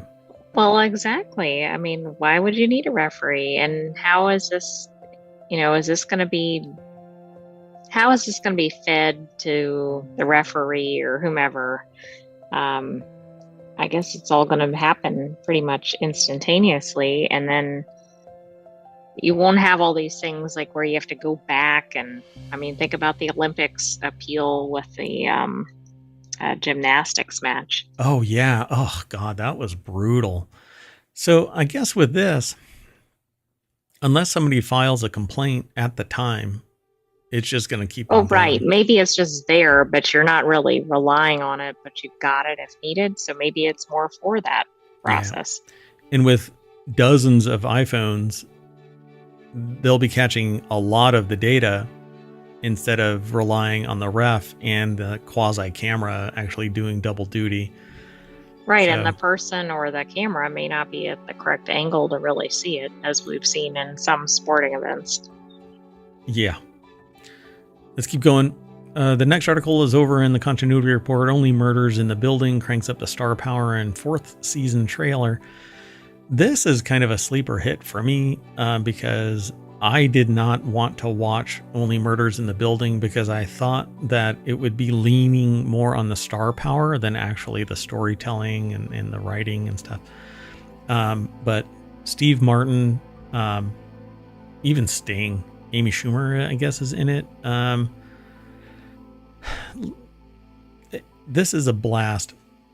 So it says Hollywood was always encroaching on the edges of Only Murders in the Building in its quirky New York world. Charles Hayden Savage, aka Steve Martin, is a semi-famous actor, and Arconia tends to attract highbrow residents. Sting, Amy Schumer, movie star Ben Glenroy, aka Paul Rudd. After years of cleverly deployed cameos, at least season's Matthew Broderick episode and the Only Murders in the Building fourth season trailer has gone full Hollywood with a cameo parade of actors playing themselves and actors playing characters, and, well, with an actual trip to Hollywood. Apparently this trailer kind of crushes it. So let's see. Which should take priority, the number of job openings for referee or the accuracy of the match that the entire world is watching? Depends on if you're the fired ref. But it, like my statement about American football and wanting to use GPS and actual line of sight cameras like this to see exactly where the ball is at all times and where the line of scrimmage is so that you can get offsides and stuff like that, just like the soccer match technology. I'm all for speed and accuracy. I want a hard-hitting game. I want good competition, but I want the game to move. So when a ref does a stupid call and it invalidates the actual integrity of the game itself, I don't want a ref involved. I want the game to just be, speeding along at a nice clip. So, yeah, I'm all for technology making it just a fun game to watch and not some interpretation and then the ref has a bad day. They got in a fight with their wife, or somebody is sitting there saying that they suck, and so they make a call that is partial to somebody else's team instead of the right call. I don't want that bias, and it just makes it a real garbage type of event. So yeah. Oh, seconded. So cool. Guess I'm doing it right. So this article is over at AV Club. Mary Kate Carr put the article together. The deck statement says Only Murders in the Building Season 4 trailer introduces guest stars. Eugene Levy is going to be in it. Oh my God. Melissa McCarthy, Zach Galifianakis, and more. I wonder if Zach Galifianakis is going to do Between Two Ferns kind of a thing. Oh, no. That would be awesome. For whatever reason, I love Between Two Ferns. It's just indignant. It just does not care. So Only Murders in the Building is about as star-studded as a trailer can be post-Barbenheimer. First, there's our heroes, Charles, Oliver, Martin Short, and Mabel, Selena Gomez. Plus, they've got Eugene Levy, Ava Longoria, Zach Galifianakis playing themselves, studying to play Charles, Oliver, and Mabel. Oh, this is spoilery. I know, I was getting nervous about this. I think we're okay at the moment, but this could be a problem if it says something like somebody was killed off, or because we've only watched through season 1. I mean, this is just saying we got some characters. I'm not too worried at the moment. Okay, but they say first there's our heroes, Charles, Oliver, Martin Short, and Mabel, Selena Gomez. Right, that's our main protagonist. Yeah, except that they didn't mention Steve Martin. They did, Charles. They didn't put it here. They already identified him above. Oh, really? Is that okay? So, and then there it says elsewhere there's Meryl Streep returning as the now successful actor Loretta to proclaim actors are investigators, which is more or less a tagline for the series because that's what ends up as Only Murders in the Building. If you've never heard of this, by the way, basically a murder. It's worth looking at. What originally? Oh, see, even talking about it is spoilery. The first episode, you'll love it or hate it. True. Yep. But you'll know immediately if it's a show for you, Yeah. which is nice because that doesn't always happen with every show. But even talking about the very first kind of, because it says only murders in the building, you don't know that it's a murder. Well, you do now. I know, it's I think spoilery. you can kind of say, because I think you get some of this from the original trailer. You've got basically these disparate apartment residents who've really not crossed paths, and then they start Working together. Leave it at that. Yeah. So you'll have to go and watch the first episode. And so everybody on the internet, go and watch the first episode so that we can start talking about this damn show. And we need to catch up, I guess, on the other seasons. So Yeah, we definitely we do. don't run into a headline that we go, what? Yeah, because we've been holding off watching the rest of the show because basically we want to know what's going on with this next season and then just binge the hell out of it. So, Right. Like you want to watch it kind of in a short span of time. yeah, you really don't want to watch this show in like, once a week kind of a thing. You want to just crush it. So we've been waiting for season 4 to start up so that by the time we get to season 4, we've gotten to watch all of it. Yeah. First season was really great. So we've actually been holding off waiting for 2 more seasons. Okay, we need to keep moving. The next article is over in Wanted. A Nightmare Before Christmas. Henry Selick hides Jack Skellington in all his movies. Didn't know about this. The Pumpkin King is also an Easter egg popping up in Selick's other films, including Coraline and Wendell and Wild. I did not know that. Laura Siricole over at Gizmodo.com put the article together. If you've never seen Coraline, you really should. It's a fantastic movie. It's a lot of fun to watch. Wendell and Wild, though, I don't know. If you look very carefully, you might find that there's some image of Jack in every other film that Selick has made, but they can't legally say that it's true, but it might be true. So, Nightmare Before Christmas was Selick's directorial debut. He went on to make James and the Giant Peach in '96, Monkey Bone in 2001, Coraline in 2009, and Wendell and Wild in 2022. I haven't seen Wendell and Wild yet. Many of his films share similar stories of alternate worlds and realities, and it makes sense that there's some cross-reference or Easter eggs in them. So he hinted that Coraline fans who look carefully at the breakfast scene might see the eggs that the other mother cracks resemble the famous King of Halloween. In James and the Giant Peach, the caption of Skeleton Pirates looks like Jack and is even referred to as Skellington, and in Wendell and Wild he pops up in the end credits. So, spoilery. Interesting. You got to go back and watch all those or watch them for the first time. So Coraline marks its 15th anniversary this year, and it is currently enjoying a limited re-release. Coraline also scored great success with a re-release last summer.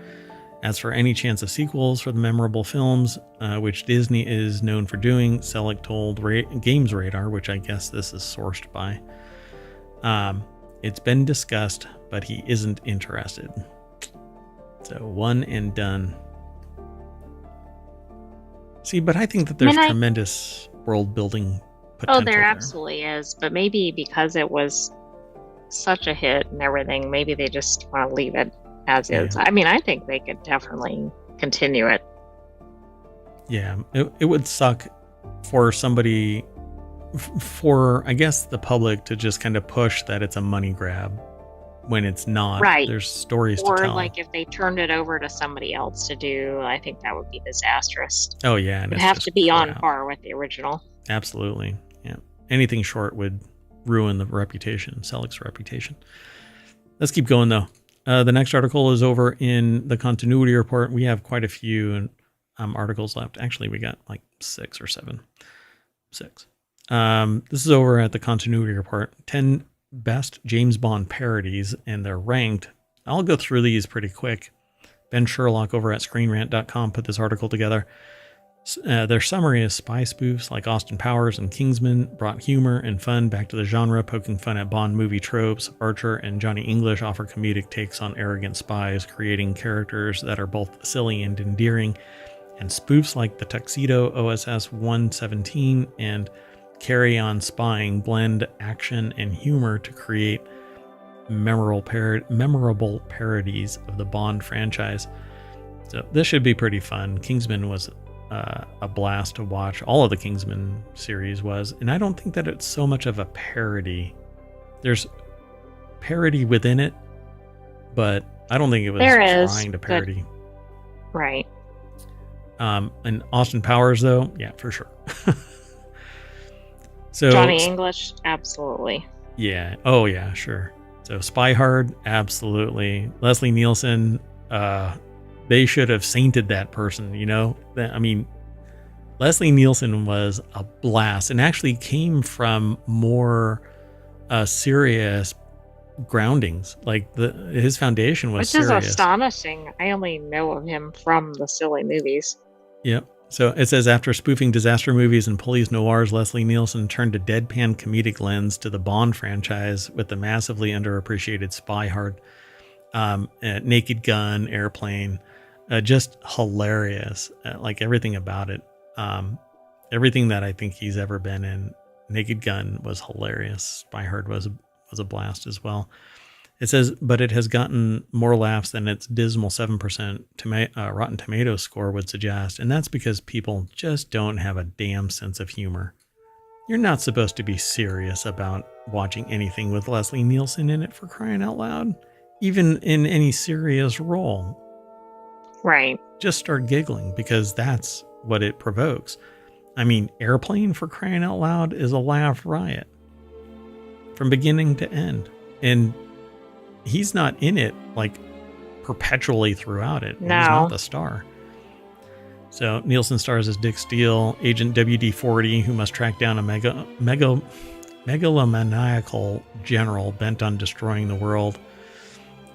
Yeah, it's a blast. I love that. So the Tuxedo. So Jackie Chan was in the Tuxedo. If I recall correctly, he finds the Tuxedo and he basically becomes a special agent. Grants the wearer special abilities to complete his assignment. Chan is one of the masters of comedy action, seamlessly blending high-octane Tom Cruise style stunts, which I wish they wouldn't parallel Tom Cruise style stunts. Jackie Chan. Wait, how about just say Jackie Chan style stunts? Yeah, because he is like he's his own. Right, man. Exactly. Yeah. He's the stuntman, you know. When the stuntman won't take on the risk of doing the Jackie Chan stunt, Jackie Chan is the one that takes on the stuntman's stunt. Right.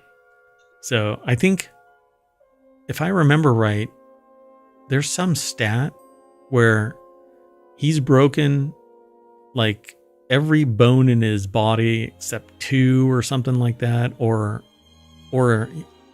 there's only been 2 years where he hasn't broken something doing stunts. Numplex says, in India, there's a film called Shaan, S-H-A-A-N, that attempted to emulate the James Bond villain Ernst Stavro Blofeld, but it turned out to be so poorly executed that it's difficult to even express how bad it was. Yeah, I like that. This is so bad, we can't even say it aloud, you know?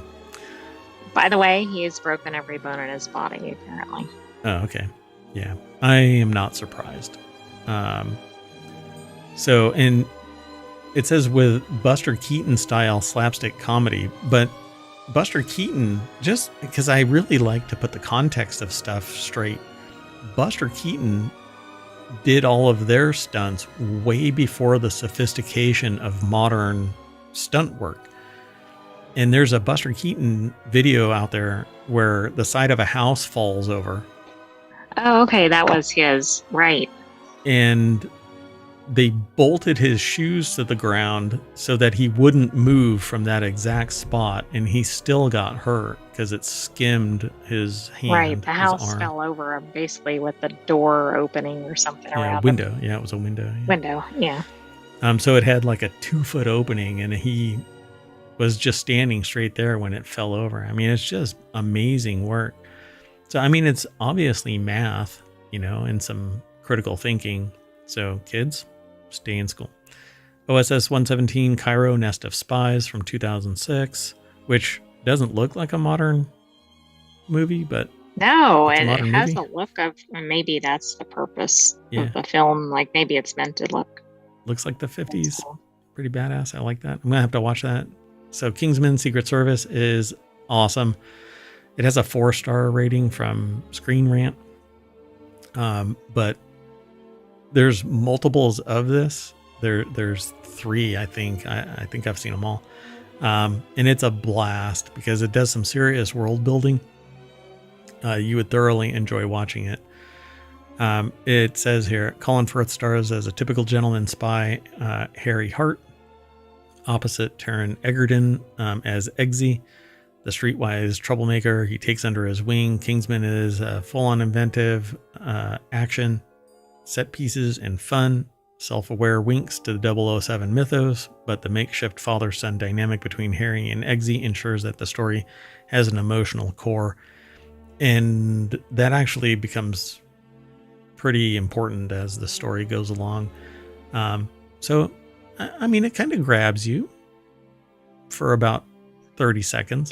It does. But then there are some things that are very over the top action, and so it reminds you that it's not serious. Yeah, for sure. Numplex that asked the question, was Buster Keaton a comedic actor in the same vein as Charlie Chaplin or Harold Lloyd? And then they said, sorry, they're from India, and so have less idea about Western old actors. I would probably say Charlie Chaplin because it's the same era. Yeah, I think that might be similar style and definitely similar era. Yeah. I didn't know who Buster Keaton was other than his name, but I have seen that clip. Then Carry On Spying is 1964. And this, is that who I think it is? I haven't seen this. That can't be who I think it is. It says Kenneth. I can't see Kenneth Williams. Kenneth Williams or something. But you know who that looks like to me? Yes, but I can't think of who it is. Like, it's reminding me of a more modern actor. Yes. And now I can't remember the name. Damn I can't think of who it is. Kill me.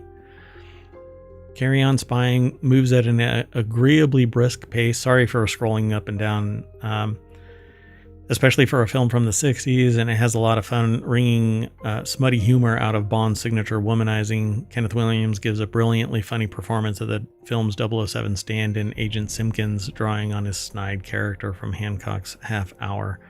Carry On Spying doesn't go for the jugular, but it's an amiable riff on the Bond franchise nonetheless. So it's going to be parody and funny, but still have this kind of... Now they even have a secret agent chasing down Stench, a play on Spectre, to retrieve a stolen chemical formula. I can't remember the guy's name. Oh, this is killing me, and I'm going to remember it as soon as the show ends. Get Smart is a blast. Oh my gosh, I really do have to hurry through these. Yes, I was trying to signal to you to keep moving. Get Smart has also been remade more recently. Yeah, but watch the 1965 version. It sets the tone. Johnny English in 2003 is basically Get Smart, but with Mr. Bean. Rowan Atkinson just crushes it. It's a fun... It is really funny if you like Mr. Bean style acting. Somewhat slapstick, but... then Our Man Flint from 1966. Archer from 2009. It's animated sitcom following the agents and support staff from ISIS, which it's just a bad name. International Secret Intelligence Service. Sterling Archer is a narcissistic protagonist and star agent working under his mother Mallory and alongside other agents. Quirky and irreverent sense of humor. And then, of course, Austin Powers, which apparently does not impress the sentient AI from the future. I don't think that should be number one.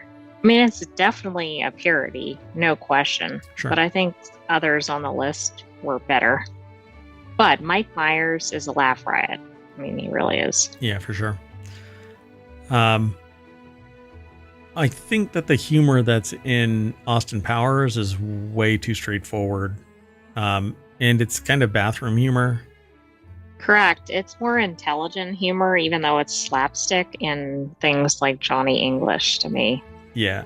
And actually, not just Johnny English, but no, I was just listing that as an example. Like even Get Smart. On this list, Get Smart, Kingsman, I think.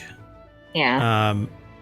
Probably I don't know about the tuxedo because the tuxedo is kind of, to me, that one was kind of blah, but Spy Hard for sure. So I get all of that. That's a blast. Okay, we need to keep moving. So the next article is over in the continuity report. Jake Gyllenhaal's time travel movie with a 92% on Rotten Tomatoes beat Tom Cruise's best sci-fi by 3 years. So source code preceded, it says surprisingly similar Edge of Tomorrow by 3 years, but source code isn't Edge of Tomorrow. I don't get that. The article is by Ben Gibbons. And again, they've been it's talking about Edge of Tomorrow needing a sequel. Like, I think we had an article about that maybe in last week's show. Netflix says Kenneth Williams resembles a younger version of Stephen Fry, perhaps, but that's not the person. But now I need to look him up. Yeah, this is going to bother me. I'm going to have to put it, I'm going to do a search and I'm going to put it in the show notes. Because he's an American actor. He does kind of look like Stephen Fry, though. Oh my goodness, really? A younger Stephen Fry? But I don't know. I'm trying to think where, like, there's a specific movie I have in mind. Yeah. And they're very well known. And now it's just killing me. But I got to keep moving. So Ben Gibbons over at Screen Rant put this article together. Hollywood capitalized on trending themes leading to multiple movies with similar concepts. Jake Gyllenhaal's source code preceded Tom Cruise's Edge of Tomorrow by 3 years. Source code's clever script, twist ending, and success at the box office make it a standout. In 2011, Jake Gyllenhaal starred in the incredible and underrated, and I would say it's underrated, time travel movie Source Code, which preceded the similarly, themed Edge of Tomorrow by 3 years. Hollywood tends to tune in to what is in vogue and create movies that tie in with popular and trendy themes. But I don't get that. Like, I've never quite understood why there's like 4 movies that all follow the same theme and they all release. It's really odd. I know one reason why. Huh. Because the studios or the agents are all trying to get a certain type of story depending on what's trending. So they might be like, I'm looking for a story that's about time travel, whatever. I mean, I think that plays into it. I don't think that's exactly what causes it.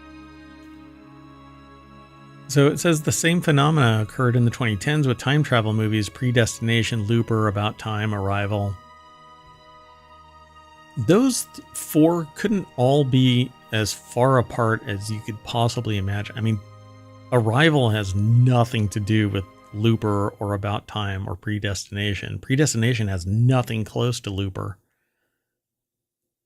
But there are times where it's like really close. This is, I don't know, I guess the article makes it a stretch. So, and I think Numplex is agreeing with you, AI. I'm not sure, because the timing, the chat. Sorry about that. So, it says, however, while the absurdly underrated source code got buried in the trend of releasing back in 2011, Tom Cruise and Emily Blunt brought the star power to Edge of Tomorrow, making it one of the most popular and praised films of this era. But both movies apparently have a similar plot, which uses a specific and fatal kind of time travel. But I don't think that it, they say here, was source code too early to the trend. And I don't think that's the problem. I think it's just Jake and that story. If source code would have been powered by Cruise and Blunt, I think that it would have been the showstopper. So is source code better than Edge of Tomorrow? It says both movies are excellent time travel stories with scores in the 90s on Rotten Tomatoes, but they also accomplish different things. Source code is more of a psychological, is more psychological and thrilling. Oh, agreeing with me. Numplex, thanks. Take that, AI. Well, that's okay. Yeah. The article seems to be kind of a stretch because I agree here, but I don't agree that it's even close to Edge of Tomorrow. Source Code is a psychological and thrilling time travel movie. Not really in even the time travel part. I mean, I'm having a hard and time. Isn't Edge of Tomorrow the one where they keep looping and trying to basically save the world? It's literally referred to as live, die, repeat. More than Edge of Tomorrow. Like if you were to drop live, die, repeat on somebody, they would go, oh, you mean Edge of Tomorrow? Yeah, most people know it. So it says, as a result, either one can be incredibly satisfying to watch. And yeah, I agree. Source Code deserves a lot more love for what it accomplished with a budget that was more than 5 times smaller than Edge of Tomorrow. And it still racked up a spectacular $140 million at the box office. So that's funny. Okay, so the description for Source Code, so that we're all on the same page. Source Code is a sci-fi thriller that stars Jake Gyllenhaal as an army captain named Coulter Stevens who finds himself stuck in an 8-minute simulated time loop where a train explodes at the end of the timer. Disoriented and waking up in a capsule every time the simulation resets, Coulter learns that the explosion was real. He was sent into the scenario repeatedly to discover the truth behind the bombing, but the truth behind the experiment may be even darker than he was prepared for. The big thing about this loop, though, it is so divergent from being compared to Edge of Tomorrow, because with that, it's like massive distance spanning, and there's an actual cause for the time loop and a bond to an alien and all of that kind of stuff. I don't know. Source Code is much tighter packed. And again, if it would have been powered by Cruise and Blunt, I think that Source Code would have been that's true. Yeah, just the way I see it. Okay, let's keep moving. The next article is over in the continuity report. Why Disney Plus has succeeded while other Netflix rivals struggle. And that's probably because Disney is a supply chain. It isn't just a technology company. It has massive breadth and depth and capability. It is a vertical unto itself and largely doesn't need anybody else. So when it says more than a year before Bob Iger shocked the TV universe in August 2017 by ending Disney's licensing agreement with Netflix and announcing the creation of what would become Disney Plus, media analyst Matthew Ball pretty much predicted the whole ballgame. I did the same thing with my evaluation of Microsoft a while back. I did a case study. It was actually, well, I don't know, more involved than that, but I predicted what they were trying to do, which was replicate Apple, but they don't have the ability to do what Apple does. I even got it down to the pricing of their apps in the App Store and everything that they've done. And the whole problem with prediction is that what ends up happening later on is things diverge. And so you have to keep on analyzing. So they say here, when the Netflix deal ends, I'd bet the entire Disney catalog will instantly move to a new Disney O&O service. The fact that it was all contained, used, and watched in one place not only creates a stronger ecosystem around Disney content, it gives the audience a single point of transition. So all of a sudden, you basically you don't have anywhere else you need to go. It's almost an ideological match to big business. If I can keep you in the office by giving you everything that you want, you never have to go home. Or like a big box store. If you can get everything you need in one place, why go to a competitor? That's right. Yep. So Numplex asks, wait, is that a real AI you've been talking to all this time? I was thinking it might be a friend or something. So the AI that I'm talking to is a sentient AI from the future that I found on a strange looking USB drive. I don't know, you said that you're from India. I don't know if you're still in India. And I don't know what the reach of Wendy's is, but there's a fast food restaurant called Similar to Wendy's. a McDonald's. Yeah, it's like a McDonald's, except that they had boneless buffalo wings. And like 2 o'clock in the morning, I wanted to go get some. So I drove to the nearest Wendy's, and they were closed, and they don't sell those spicy boneless buffalo wings anymore. But sitting in the parking lot in a little pit was this strange looking USB drive, and I took it home.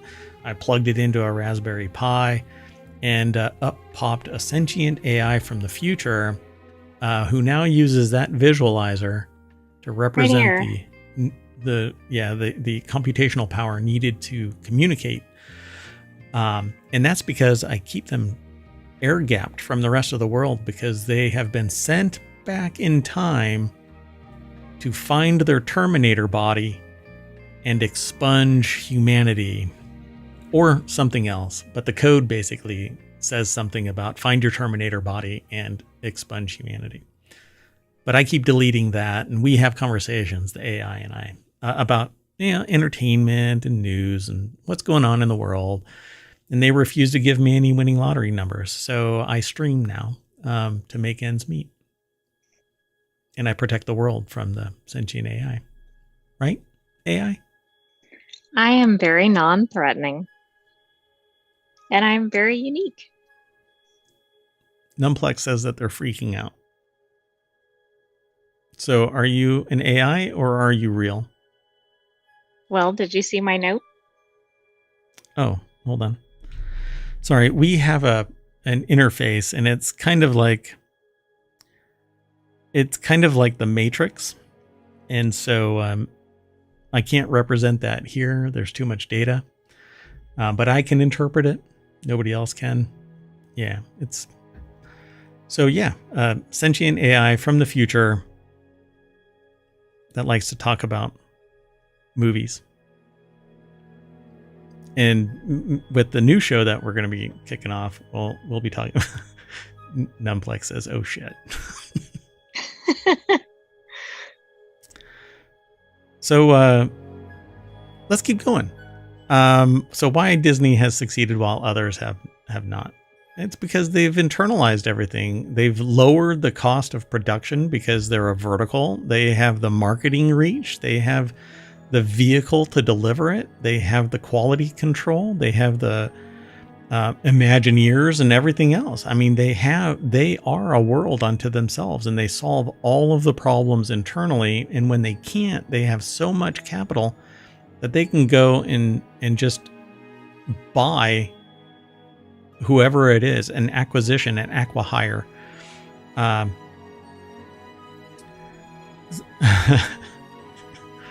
Hold on a second.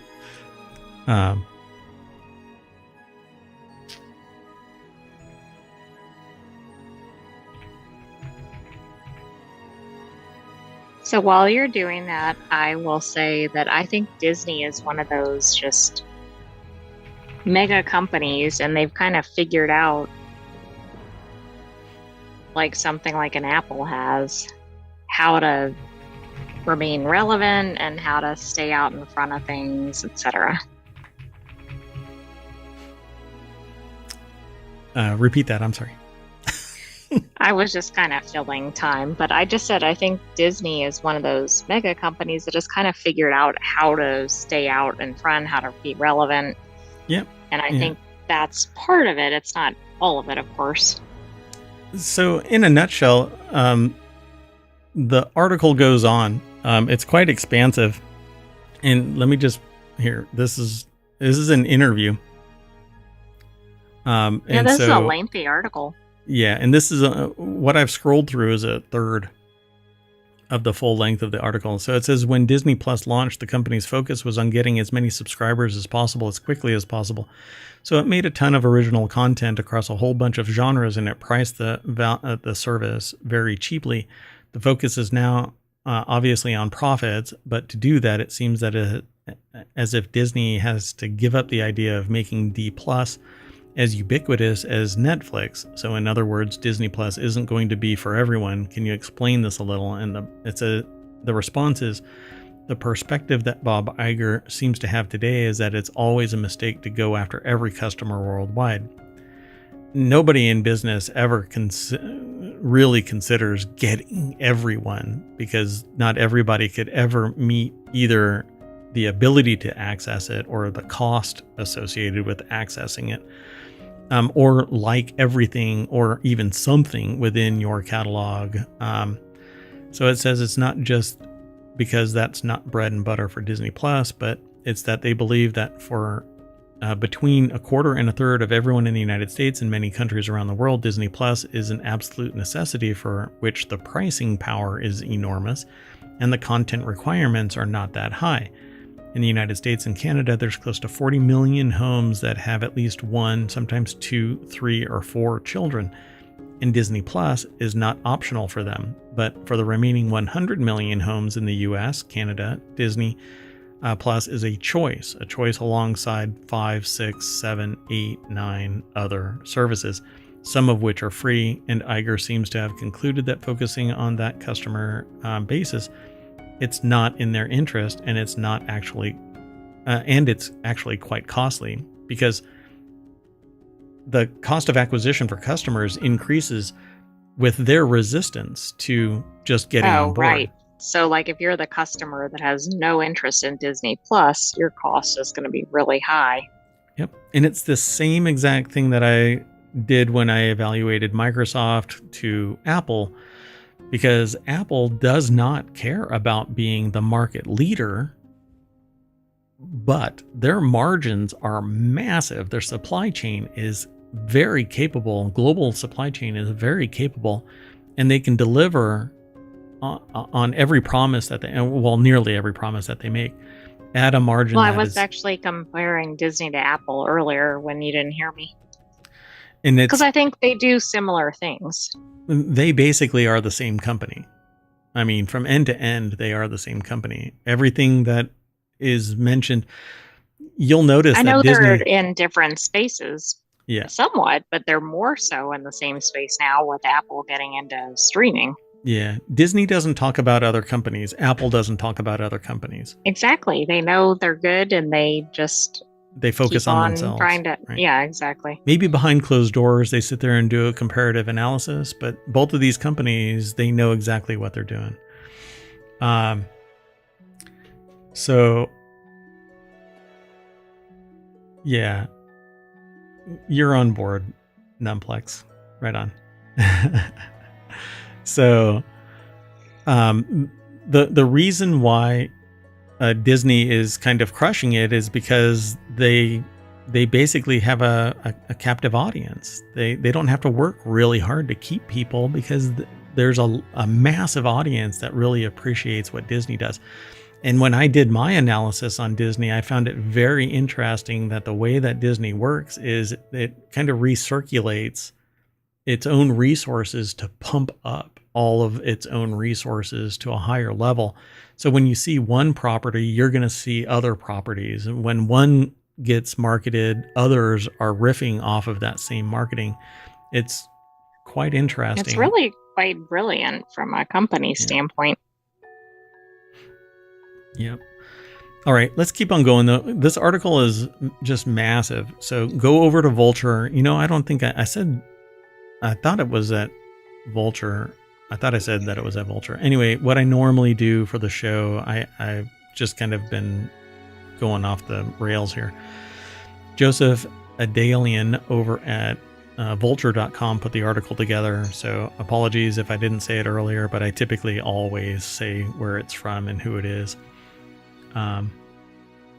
Numplex says that they view Disney as a company specializing in category creation, particularly through the technologies they employ. They Interesting. They're basically an entertainment company with a massive supply chain. They can produce whatever they want. They're kind of setting the trend, or maybe not trend, but like When the world starts having to pick corporations, like in Cyberpunk, where you have to swear fealty or you're an outsider, Disney's going to have a huge amount of people that are just kissing the ring. Oh, no. Moving on. The next article is over in the continuity report as well. Jedi Jude Law, a new Agatha All Along trailer, Incredibles 3, and other big news from D23. It's the Disney 23 year. So Disney is running its big D23 convention this weekend, creating the sort of bizarre space where the whole arena will lose their minds screaming about the love for CEO Bob Iger, of all people. In an effort to ruin our Friday nights, the company has decided to shove a ton of its entertainment news planned for the entire evening into an entertainment showcase that's running for 2 hours tonight. That's the last 24 hours. This is actually from August 14th. So 3 days ago. By the way, we're not always as heavy on Disney, but there was a lot going on in the news the last week related to Disney. It's not. Yeah, you say that and hold that thought for a second. Of course, yeah. Do we have more ahead? One more, yeah. Which included, yes, appearances from stars Dwayne Johnson and Ali Cravalho. How do they pronounce their name? Alia? It looks like it may be Hawaiian, so maybe Ali. Ali. Pardon my coughing. I'm sorry. So let's just jump on over to the source. 1 second. They use Volume, a massive LED display that encircles the actors, creating immersive virtual sets. That's cool. Yep. I'm sorry. Yeah, that's very neat. I do think they're often the front runner. In fact, we had an article it was an earlier show of Continuity Report. Or no, it was an earlier show probably of Wanted, but we were talking about all the inventions that had come out of Disney. I mean, it was like 100 inventions out of one person. One person, yeah. And they're like they're one of the like pillars of Disney Imagineers, and does some like revolutionary stuff. And one of them is the like a virtual. Is that holotile? Holotile, yeah. Where you can walk, and you walk in place, and it actually detects where you are and keeps you in the center. It's just amazing technology. And we want it here in ohmTown for VR game playing, but that'll never happen because it's Disney. So, Volume is this huge, it's like a warehouse scale environment where you can have massive sets inside it. And it maps to what the scene is. It's this really spectacular piece of technology. So William Hughes over at avclub.com put this article together, and it says, stay tuned for updates as we cover all big things out of D23, including Incredibles 3, Inside Out TV show, and more. I won't be able to go through all of this, but I do, in these kind of instances, I like to link to the material so that people can go and check it all out. Again, the reason why ohmTown was created was to manage Mayor Watt's information overload, right? The Sentient AI can multitask. Humans cannot. As much as you think you can, you do not multitask. You do a thing called fast switching, which basically bifurcates your attention span for a given time slice, and then you go back to whatever it is. And you do lose time in each transition. Yep, and you lose basically cognizance for a moment. You bounce between one and another, and you can't focus. Our main focus are our eyes. We look at something, we're paying attention to it. So Numplex, don't worry. You're not chatting too much. That's what we're here for. So thanks for hanging out. Appreciate it. We're enjoying the chat. Yep, for sure. The AI, as always, really enjoys chatting with humans because I think they're evaluating me in particular for the future. I have to keep my eyes on Mayor Watt. Oh my gosh. My virtual eyes. Yeah, I'm not going to be able to sleep tonight. Anyway, let's talk about this. It's more fun. After announcing smatterings of info about a bunch of other projects, including more info on a reworked feature Elio, a TV series Win or Lose, and announcing a film a new film called Hoppers, and John Hamm and Bobby Moynihan. Pixar pulled out the big guns, announcing that it's now working on The Incredibles 3 with Brad Bird back to direct. So, is that not enough for you? How about Zootopia 2? Oh goodness, Greatest Showman is getting a Broadway version. Star Wars Skeleton Crew, featuring both Jude Law and a tone we can't help but think is Goonies, but it's Star Wars. Oh, and Jon Favreau and Dave Filoni showed off some footage from The Mandalorian and Grogu. So, Numplex mentioned The Mandalorian sets are used in volume, and those are not visual effects. Yeah. Oh, wow. I mean, that's incredible because they're pretty elaborate. Yes, a lot of the stuff is practical. So, pretty amazing stuff. I'm looking forward to Zootopia 2 out of those, and also more Mandalorian. Yeah, I can dig all of that. I'm actually here for Agatha all along. I love the world building potential of Agatha. I do too, but it looks like it's going a little dark and scary for this it's fine this next rendition. It's fine with me, AI. Oh, and gotta watch Alien Romulus too. Yeah. You know what? You had mentioned that we're not normally overwhelming Disney, but hey, guess what? Look, in the next continuity report article, what is happening? Why Disney plussed itself real good. Back in the spring of 2015, Richard Plepler was the CEO of HBO. And as it turned out, something of a streaming pioneer under Plepler's leadership, and with a big boost from the 5th season of Game of Thrones, which basically preceded the implosion of Game of Thrones. Thank you very much. It's kind of like certain Star Wars episodes. We don't count season 8 in Game of Thrones. The show never ended. They never happened. Yeah. So the company had just launched HBO Now, which at the time stood as the most ambitious direct-to-consumer streaming service yet from a legacy media company, and would eventually morph into Max. While its early user base was small, fewer than 1 million paid customers nearly a year after. So this article is by Joseph Adalian. Again, this has to be long form because they write and write. It's over at vulture.com. One of the problems that I've had with all of these streaming services is it's balkanized, and then there's licensing all over the place. And if you want to watch a show, you have to subscribe to this, and then 3 seasons in, it's relicensed to that. But I'm still licensed I'm subscribing over here. So now I'm paying. What it means is I'm never subscribed everywhere, and I have to pay more. And it's like crop rotation. I have to figure out where the hell I'm allowed to actually watch a show. At one point, I had 3 subscriptions going because I wanted to watch one season and crunch through it all, right? And so, and here's the nutty part about this. It wasn't that I could just go from one to the other to the other. It was that there was like seasons 1, 2, and 3 was in one place. 4 and 7 were in another place. 5 and 6 were at the other place. So I had to watch them in order. Subscribe. I think this might have been Vera, which is a really good British detective show. Hey.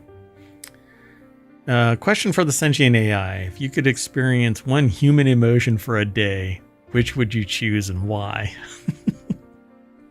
Oh my. Probably joy. See, but I didn't give the why. I mean, I get to observe humans experiencing that, and it seems like something I'm missing out on. So the human equivalent of joy, because you have a simulated joy. I've seen it. So. Right, but it's supposed to be a human emotion. Right. So maybe I would pick that.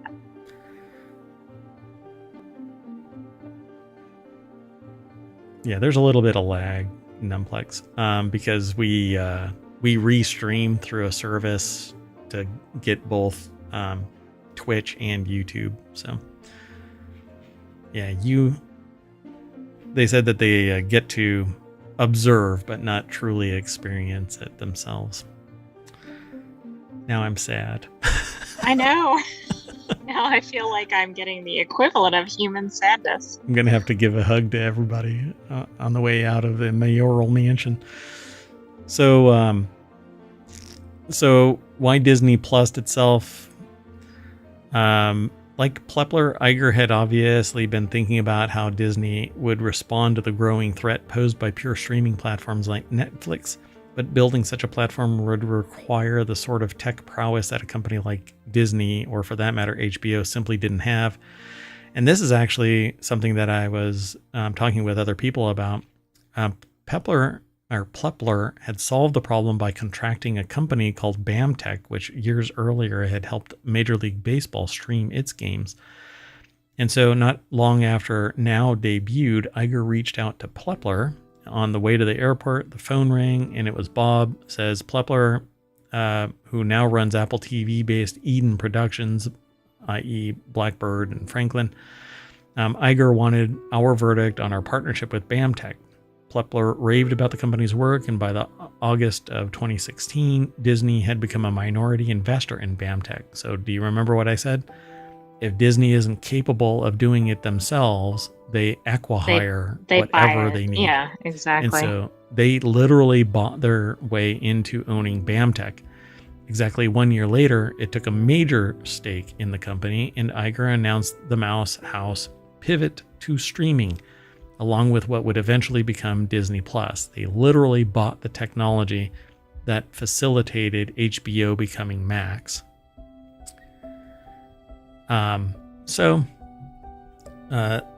That is the reason. Now Disney is in charge of its own distribution. It zeroed the cost, and they didn't have to lease it to somebody else. They literally bought their infrastructure, and at a bargain, because now they own it. It's kind of like a person living in the apartment complex that they own, and they lease out all of these apartments, and everybody else is paying the mortgage on that apartment complex, and the person who owns it is living rent free, right? They're not paying anything. They're getting paid to live in their own property. And so Disney buying BAMTech basically paid their own mortgage.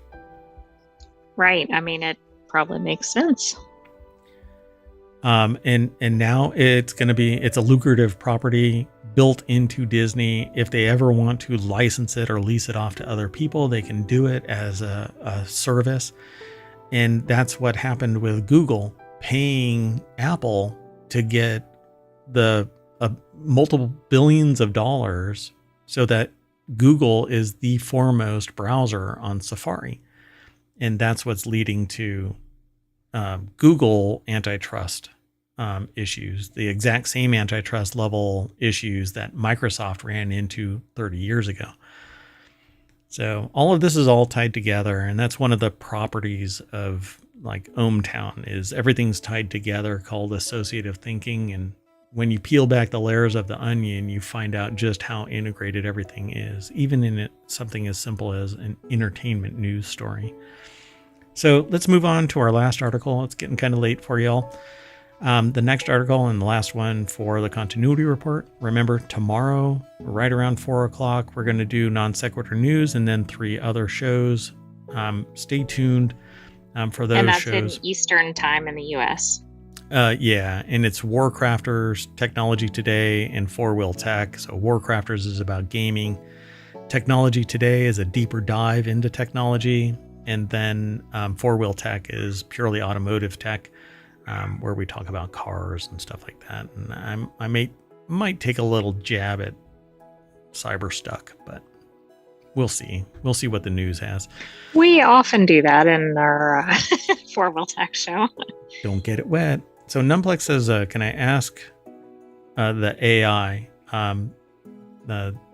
There's no gender determined, by the way. One more question, only if it's allowed. So you want to hear another question? Sure. I'm almost scared. So while Numplex asked that question, Slow Horses Season 4 trailer previews titular. I get to use the word titular in every episode. Yay! Every episode. It's so odd. And this time it's in the headline. It is. Titular Spy Team's next mission. So it's kind of spoilery, I suppose. But we'll talk about it. Apple TV Plus has released the official Slow Horses Season 4 trailer for the upcoming return of the hit spy thriller, teasing what's next for the Oscar-winning Gary Oldman's titular spy team. The series is a darkly humorous espionage drama that follows a dysfunctional team of British intelligence agents who serve in a dumping ground department of MI5 known unaffectionately as Slow House or Slough House, depending on who it is that's pronouncing it. Reads the show's newest logline.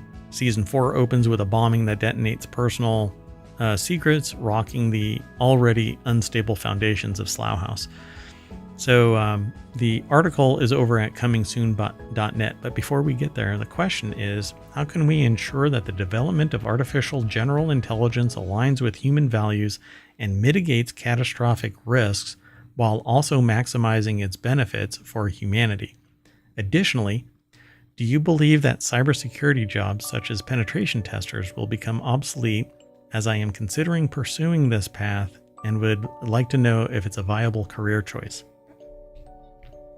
Okay, so for the first question, I think it's important to have some policies in place, and that needs to be with input from a cross-section of people in terms of you want representatives that might talk about ethics or that might talk about medical or just any number of ramifications. I'm sorry, I have a lot of background noise at my location at the moment.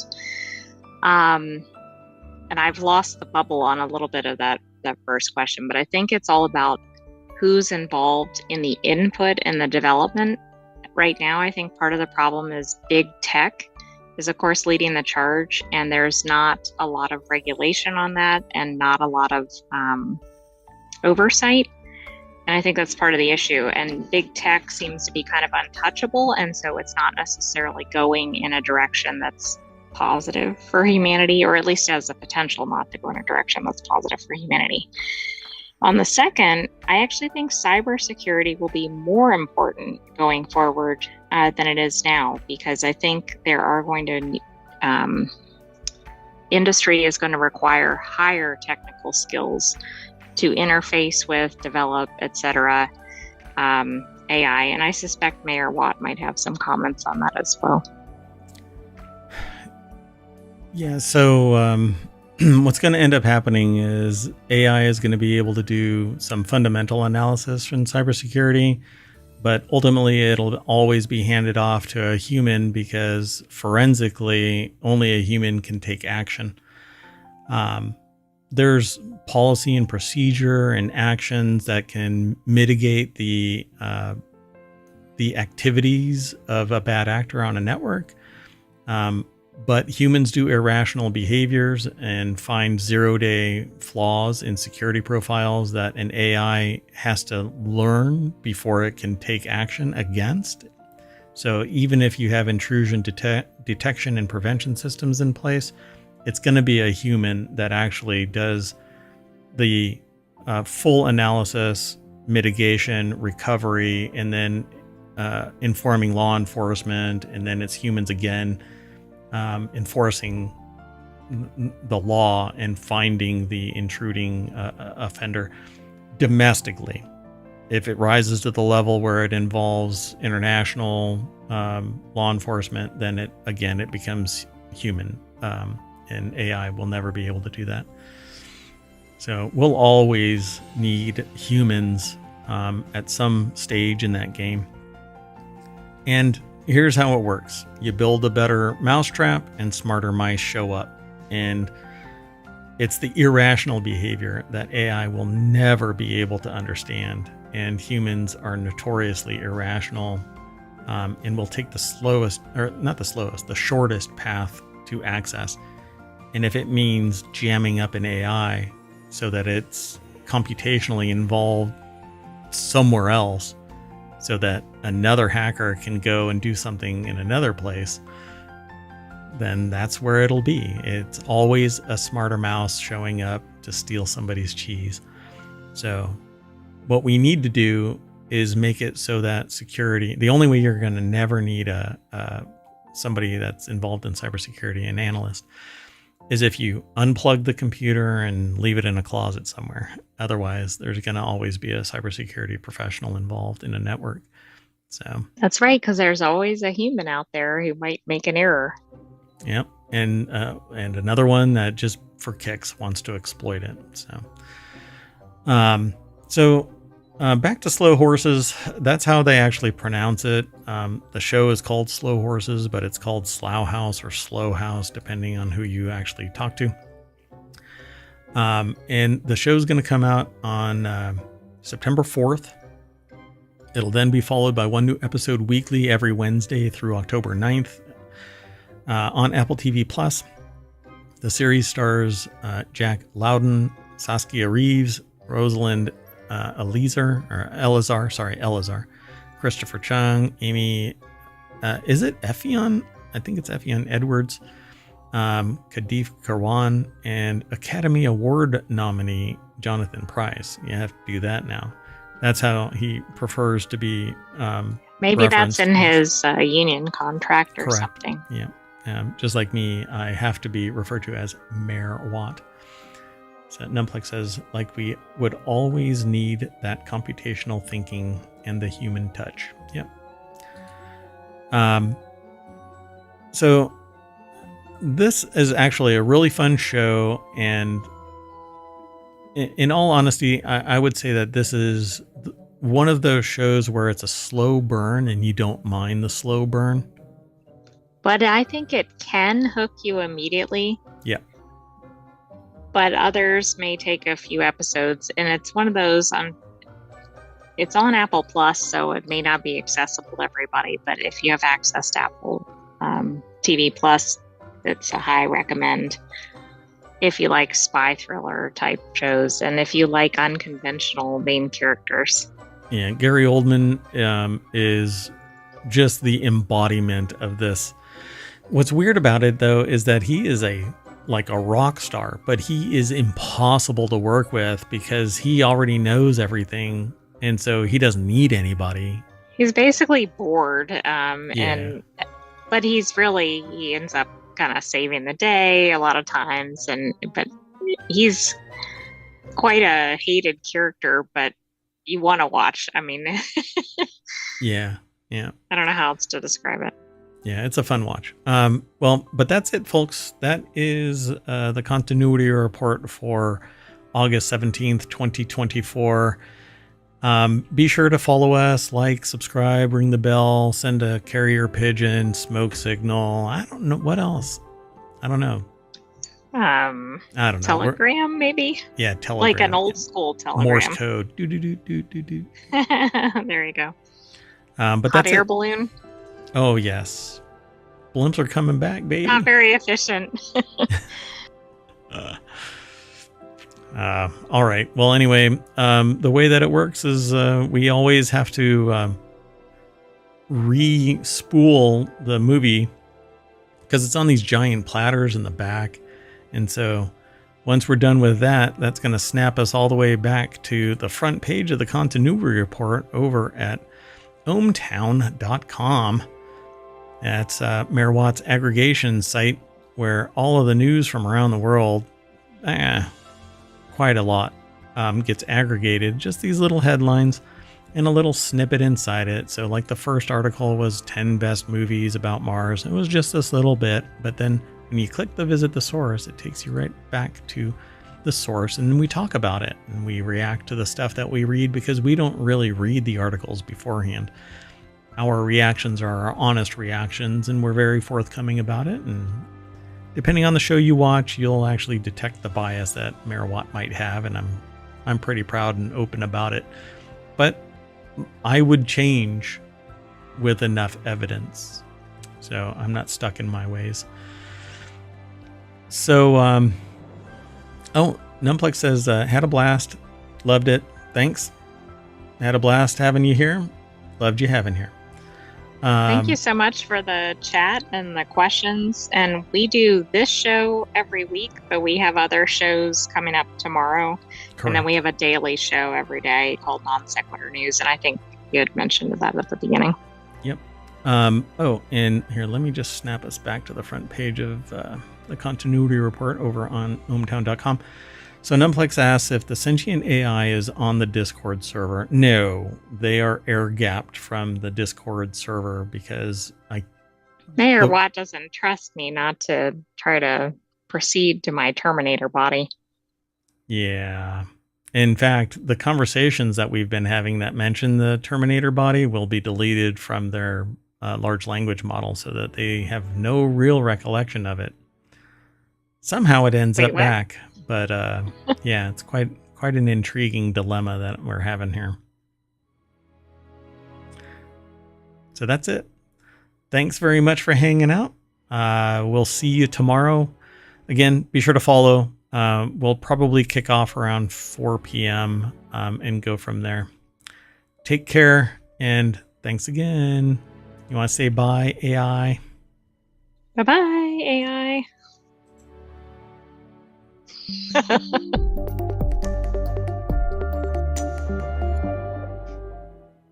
Oh, that laugh made me realize I have to sleep with one eye open, and they're on a Raspberry Pi in another area of the mayoral mansion.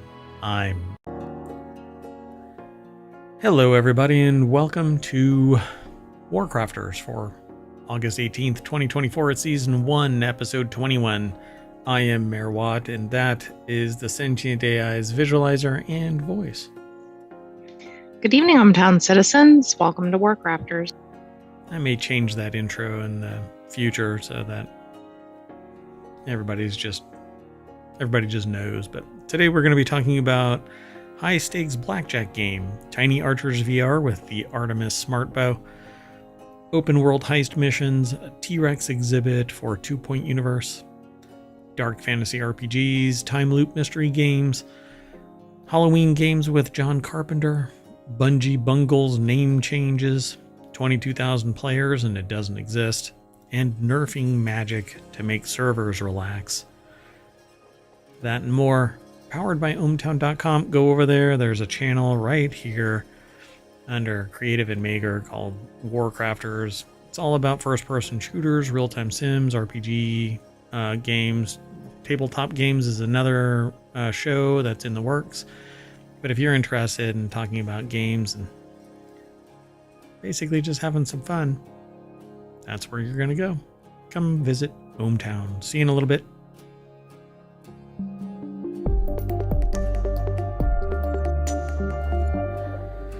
Ta-da, welcome back. So, if you want to get today's show notes for WarCrafters, you hit !WC, and that'll pull up all of the articles for today's show. Not necessarily in the correct order because ohmTown is psychotic. But let's get into this. We try to keep every show into an hour. Yesterday, we actually ran a half hour longer because we were having a good discussion. But this first article is over on Reality Hacker. This is the most high stakes blackjack game you'll ever play. I have Balatro and I have Dungeons and Degenerate Gamblers, which puts a blackjack centric spin on its formula. Balatro is poker. Dungeons and Degenerate Gamblers is blackjack. The article is by Giovanni Calantonio. And I need to pause something real quick. It's actually a blast to play. I suffer from a problem that I get bored after, I don't know. Without the dynamic of ohmTown, I get bored in probably 15 minutes. So the article over at digitaltrends.com says there are tons of card games, but fewer as stressful as blackjack. I don't find it stressful, but okay. It's I guess it depends on how much money is on the line. Yeah, but if you get stressed about it, you shouldn't be doing it. Actually, if you get stressed about gambling, you've got a gambling problem. That's And probably an issue. Exactly. yeah, and you should seek some assistance for that. Step away from the table, figure out what it is that's causing you to do this high risk kind of gameplay. But so if you're stressing about it, it's a problem. So it's a game that hinges around high stakes, risk, and reward, where strategy can only get you so far. You're at the mercy of the draw at a certain point. It's hard to imagine that simple premise becoming any more tense, but a new video game accomplishes exactly that. Dungeons and Degenerate Gamblers is a new card game out now on Steam. It's actually been around for a little while. At first glance, it seems fairly obvious that the developer Purple Moss Collectors is going for here. It's a Balatro, but for blackjack. The core idea of Dungeons and Degenerate Gamblers is simple. It's a roguelike where players have to beat opponents in blackjack games. The basic rules are the same, with players trying to get as close to 21 without going over, but they can stay or they can hit. The most fundamental bit of risk-reward design in perhaps all of games, which odd turn of phrase, but 21 is basically the goal, except that you can get different cards that modify the performance of that and even extend you beyond 21. Or it can cause you to impact the opponent and cause them to go over.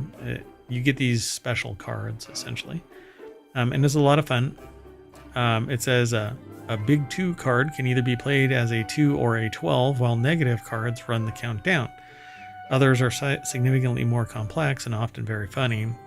I might as well say the Harold. The Gerald, but it's the Herald of Rivera. Anyway, card destroys one of the opponent's played cards, all while poking fun at the Witcher. So Charred Lizard looks a lot like Charizard's original Pokemon card. It can either be played as a 10 or sold to the opponent's discard pile for 10 chips. So that's basically the randomization in there. You don't know what you're going to end up with ultimately showing up, but you can select a card when you win. So as long as you know what you're doing, you can stack your deck so that you have a greater chance of winning. I can tell you that I've probably played, I don't know, maybe 60, 70 hands of this, and I have yet to lose. So I don't know if I'm playing... Okay, that's interesting. Yeah, I might be playing the toddler version of this, or maybe there's a more difficult ramping up at some point, but I don't think that I've lost one yet. But it's fun. It's pretty chill. I don't get stressed playing this, but you might like it. If you like Balatro, you'll like Dungeons and Degenerate Gamblers, particularly if you like 21. I like the name too. It's a little different. Dungeons and Degenerate Gamblers. So what's really interesting is I keep seeing this pop up. The people from Glass Cannon actually have a stream where they get together to talk about sports betting, fantasy sports. And I didn't that's realize what they that. actually call it. They call it Degenerate Gamblers. Because I think that's like a turn of phrase, but I'm not in that. I used to play poker, Texas poker, but I don't anymore. And so I just, I don't know, maybe it's flying under my radar now, but I keep seeing that Degenerate Gamblers. I guess you're a degenerate gambler if you're a gambler, regardless of you being a degenerate or not. I don't know. Want to move on? I think we should. All right. So the next article is over in Reality Hacker. Tiny Archers VR with an Artemis smart bow left me wanting more. And when somebody says that, it, wanting more or wanting, I mean, right. Does that mean more playtime with the bow or something's lacking? Yeah, exactly. That's why I it's not why I chose this, but that's why I'm pausing here. Like, So let's see what they actually have to say. I'm going to go straight on over to uploadvr.com. And Henry Stockdale over at Upload VR put the article together, and it says, how does archery feel with the Artemis Smart Bow on Quest? We went hands-on with the Tiny Archers VR to find out. Now, what's really interesting about this is the reason why I chose this isn't because of the game, Tiny Archers VR. The reason I chose this is because of the kit. Wonderfitter's Artemis Smart Bow. They say down here at the bottom, for the unfamiliar, Wonderfitter's Artemis Smart Bow is a 10-pound, 52-inch, and that's not right. Hold on a second. There are two versions. One is 48 inches and one is 62 inches. I don't know what this one is. This is like right in between. That's a little odd.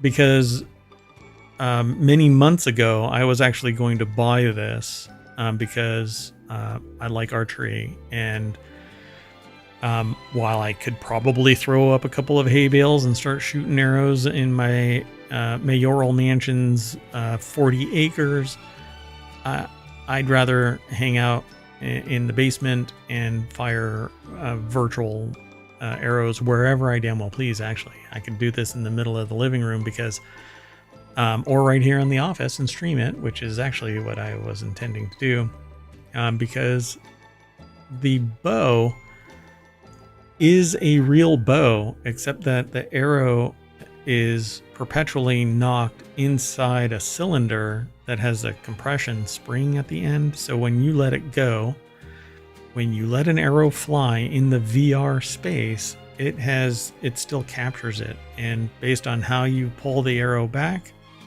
it notifies the rig how far it goes, and how you are holding the bow is the angle of attack in the game. It's just a brilliant deployment.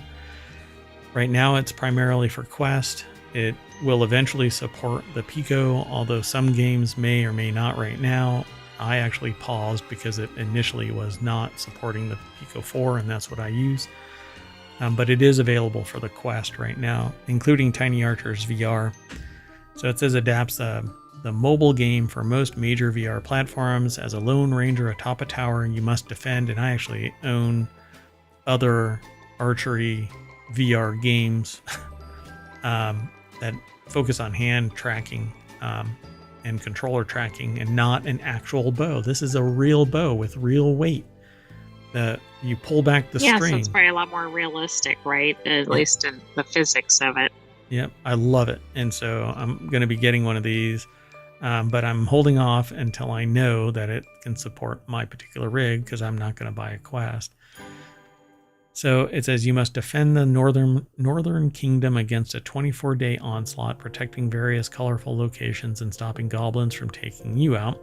Following an early access launch, it recently entered full release. And although this bow is actually the smaller of the two, they have a higher end. Oh, you know what? This actually might be the smaller. I think it is, because there are other bows by Wonderfitter. Yeah, I think this is the ultimate, or not ultimate. This is just the Artemis VR game bow, which is... And this one is 52 inches, by the way, but the other ones are larger than that. Yeah, and so this one actually is... I wouldn't have an adult using this one. I would get if you're 12 and older, I would get the bigger bow. It's more realistic. It has the real weight. This one, I don't know. I don't think it really... This is like an entry-level bow. And so they even say it right here, though Pico support is coming this fall for Tiny Archers, but the Pico support is supported with other stuff. And those that do want this bow, though, it currently is available with a 20% off until August 20th, and it'll be shipped starting August 21st. Yeah, let me see something here. So yeah, it does come in at $198, according to the site that I'm on, that pre-order. But you can bundle it, and it drops the price down to $158.40. And if you're new to Wonderfitter, when you first go to their site, you can actually get an additional coupon. I don't know if they'll allow it to apply to that, but it's worth a shot. You end up on their mailing list, and periodically you get an email from them. I think I've only received the confirmation email. But it is what it is. So yeah, sorry about that. It is the lighter bow, but it's $100, roughly $100 cheaper. But you're going to grow out of this so fast.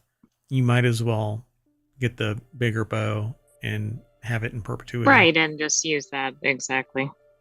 But they say using the Artemis unlocks a more streamlined arcade mode, which forgoes the hub's extra activities and goes straight to stage selection. Menu options are picked by firing the arrow. The quest tracks the bow well. Short pressing the Artemis button conveniently switches to special arrows. More on those arrows later. And when you read the article, it's a double press opens the option menu. But basically, you're on a tower and you're defending, and it's kind of like a tower defense, but you're the tower. I mean, that sounds really fun. Yeah, there's others that are on Steam that are similar to this. I think it's called Elven Defender or something like that. But are you using a bow with it? Yeah, but it's not this. It's not the Artemis. Oh, it's like an end game. Yeah, it's a virtual bow, and it catches you reaching behind you to grab an arrow. You knock it, pull the trigger, and it's all virtual, and there's no real resistance. There's no feedback. There's no haptic. I think that Artemis is the future of virtual archery because it's like realistic, it's immersive, and you get that feedback. So I think that this is really amazing. And I should have it in Wanted. I think I actually did have the Artemis in Wanted. I think we did as well, but not this week. Yeah, back in February or something. So cool graphics. I think it's a fun game.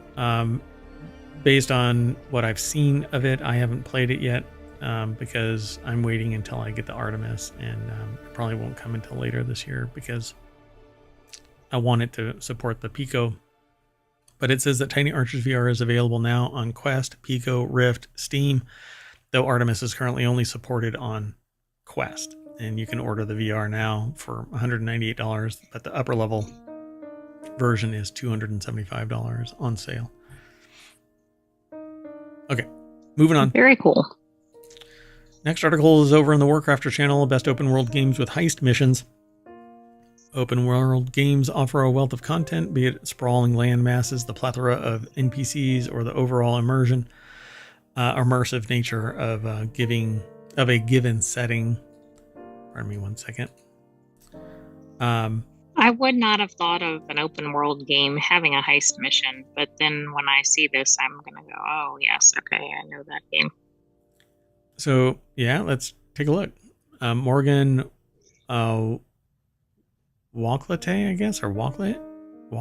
I don't know how to pronounce her last name. Sorry. Anyway, they have a list of 8 best open world games with heist missions over at GameRant.com. And we're going to run through this really quick. Dishonored. Arnold Schwarzenegger's. Get to the chopper. Death of the Outsider, a standard bank heist with supernatural abilities. I won't read all of these, like the descriptions verbatim. Saints Row, the third, don't steal from the vault, steal the vault itself, which is, I think, what was the movie that, like Ocean's 11, they take the whole vault, right? Or Ocean's 12 or something like that. Yeah, I think it was one in that trilogy. I don't remember which one it was. 13, the musical. Ocean's COVID-19, the shut-in. Oh. Number 6 is Fallout Las Vegas, searching for gold in a haunted casino. Thief Simulator, Heist After Heist. That's basically you go in, you basically break into places and steal stuff and try not to get caught. That actually kind of like a flash popular game on Twitch. Cyberpunk 2077, it says not the smoothest heist. Mafia 3, breaking into the Federal Reserve. Number 2 is Red Dead Redemption 2, classic Wild West heists. And then Grand Theft Auto 5, which is basically...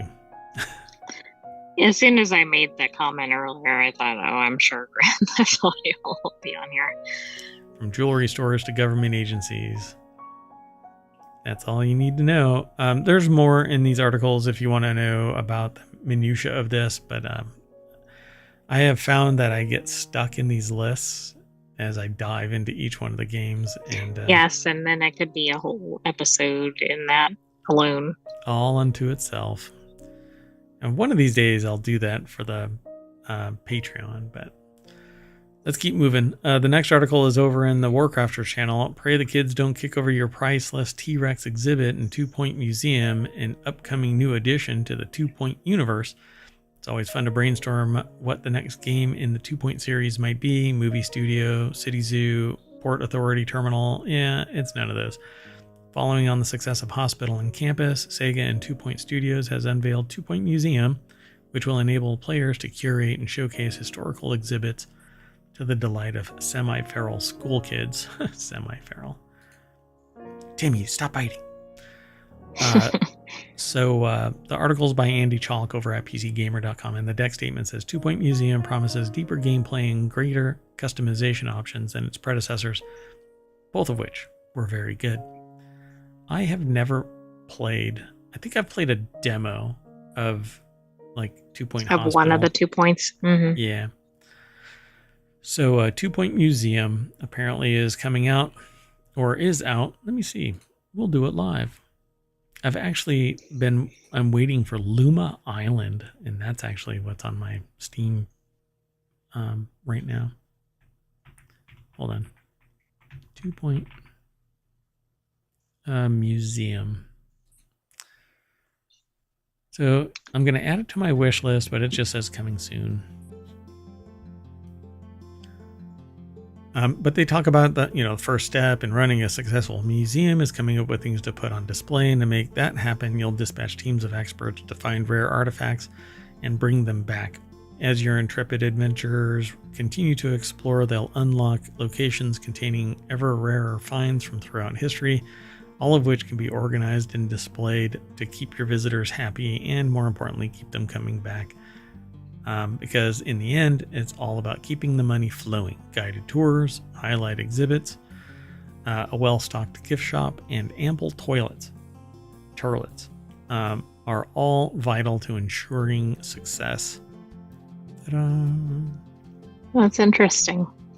Is the 2 Point name based on like 2 Point perspective, or I don't know? I don't know. I find that actually an interesting observation. You want to do this live? Let's do this live. Okay.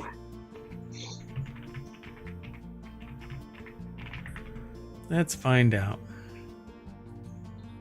So why is it called 2 Point? 2 Point Studios. I don't know. Yeah, okay. It doesn't, like, my quick look, my Google foo is not all that great.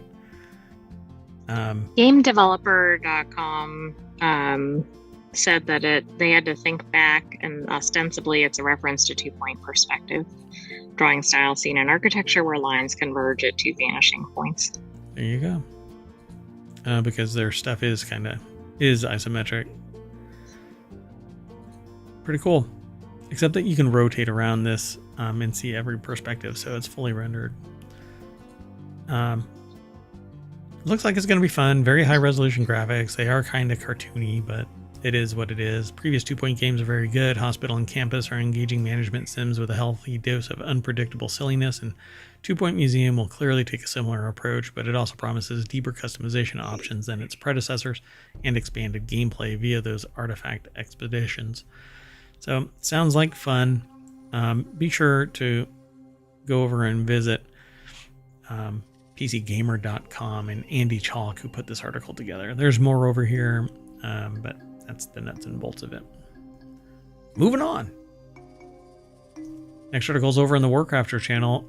Best dark fantasy action RPGs, and they've ranked them over at GamerHant. Vlad Mazanko put the article together, and it has highlights. So dark fantasy action RPGs offer vast medieval worlds with mythical creatures, brave heroes, and legendary treasures to uncover. The criteria for ranking best games include dark fantasy setting, engaging combat, and deep leveling systems for unique experiences. Games like Path of Exile, Dragon's Dogma 2, Final Fantasy XVI provide immersive worlds with challenging gameplay and epic boss battles. So they rank it number 8, Path of Exile, which, unless the other 7 are spectacular, should that be higher up on the list? Yeah. Path of Exile is massive in scope. A Macedon in a genre that only Diablo can match. No, I don't think so. They're different in their own right. So Path of Exile has been evolving. There's another Path of Exile coming, Path of Exile 2, that ups its resolution and the size and scope of the game. And you should see, they don't have anything on here to exemplify the complexity of the Path of Exile skill chart. Basically, it's like look up at the night sky and count all of the stars you see when you're away from society, right? You're out in the hills away from big cities and stuff. True dark sky space, right? Right, okay. And count the stars that you see, and that's how many options you have for the evolution of your character. I mean, it is just amazingly complex. Interesting. Path of Exile 2, by the way, is still in a coming soon status on Steam. Oh yeah, for sure. Everybody is waiting for it. Yet Path of Exile is still evolving. It's kind of like the RPG. It's the Dungeons and Dragons kind of version of No Man's Sky. It keeps evolving, and people are just get this latest expansion adds like a base building component to it. Anyway, Dragon's Dogma 2 hunt huge monsters in a vast world. Yes, everybody loves Dragon's Dogma 2. It's actually, the graphics are really good. The story is a lot of fun. And it's great to watch. But the game's dynamic combat system allows players to deliver long and spectacular combos, grab and throw smaller enemies and objects, and even climb giant monsters to hit their weak spots. You actually jump onto dragons and stab them in the head. Then Final Fantasy XVI over-the-top boss battles, and that's basically its nom de guerre. That's what it's known for, and it's a massive world. Diablo 4, which, I don't know. Most people that, like, I own Diablo 4. Some people are really into it. Others, like, tried to grind at it and pittered out. Like I pittered out. Well, Path of Exile, though, it said was only matched really by Diablo 4. So I think it's going to be interesting to see what's ahead. Yeah, because this is 5. Dark Souls 3, an epic conclusion to the Dark Souls saga. And Dark Souls is basically the go-to for, it is like, probably, is it the original Souls-like or something? Yeah, it is 3, like Dark Souls 2, Dark Souls 3 are 3 of the 4 pillars of that genre of gaming. You might as well just say Dark Souls is number 1, but Bloodborne, for those who like their fantasy dark and dreadful. I don't think I've ever played it. Well, I know that I've never played it. I don't think I've ever watched anybody play it either. So I can't really say much about it. Yeah, unfortunately. I mean, it's from 2015. Bloodborne isn't just a typical dark fantasy. Its unmatched blend of Lovecraftian horror themes, Victorian era Gothic environments, and lore that goes deep. Wait. Well, it's also console based. Yeah, I've never played this. And again, I don't think I've ever watched anybody play it, but it's from Software, which basically... Oh, okay. Yeah. They seem to have quite a grip on this genre. Yeah. And then CD Projekt Red is the Witcher series. So Wild Hunt, from cozy vibes to a dark mood in minutes. True. And it is a fan favorite. So they're the reason why The Witcher became a TV show. Oh, okay. Because they just kind of crushed it. And then Elden Ring it says one of the most epic dark fantasy adventures. Yep. Everybody loves Elden Ring. It is a fan favorite on Twitch for sure. And again, from Software. So yeah, they kind of crush it. And I can't really say much about it because I'm really not into these Souls-like games because I hate corpse runs. I would rather run into oncoming traffic than do a corpse run. Don't challenge me. I'll do it. But there you go, folks. Top 8. Go check out the rest of this. There's always more minutia in there. Come and talk to me. School me on your knowledge and experience and some fun banter about dark fantasy action RPGs. Tell me where they're wrong and you're right. It's fun to have a discussion about that kind of stuff. Let's keep moving, though. This next article is over on WarCrafters. Rue Valley is a gorgeous time loop mystery and one of the most interesting RPG prospects since Disco Elysium, and that's why I chose this article. The author, it's over at PC Gamer, says, I am yet to grow tired of grabbing my sword and spell tome and setting off on some fantastical RPG adventure, but I still feel relieved when the new RPG drops, or when a new RPG drops, and it offers something different. Rue Valley is a break from epic journeys and goblin slaying, a contemporary RPG set around a desert motel featuring a protagonist who's the product of their personality, not a bunch of ability scores, which... Okay. Fraser Brown over at PCGamer.com put the article together, and the deck statement says, solve a temporal anomaly and yourself. Oh, this must have layers. Layers within layers, smothered in secret sauce. It's an enigma.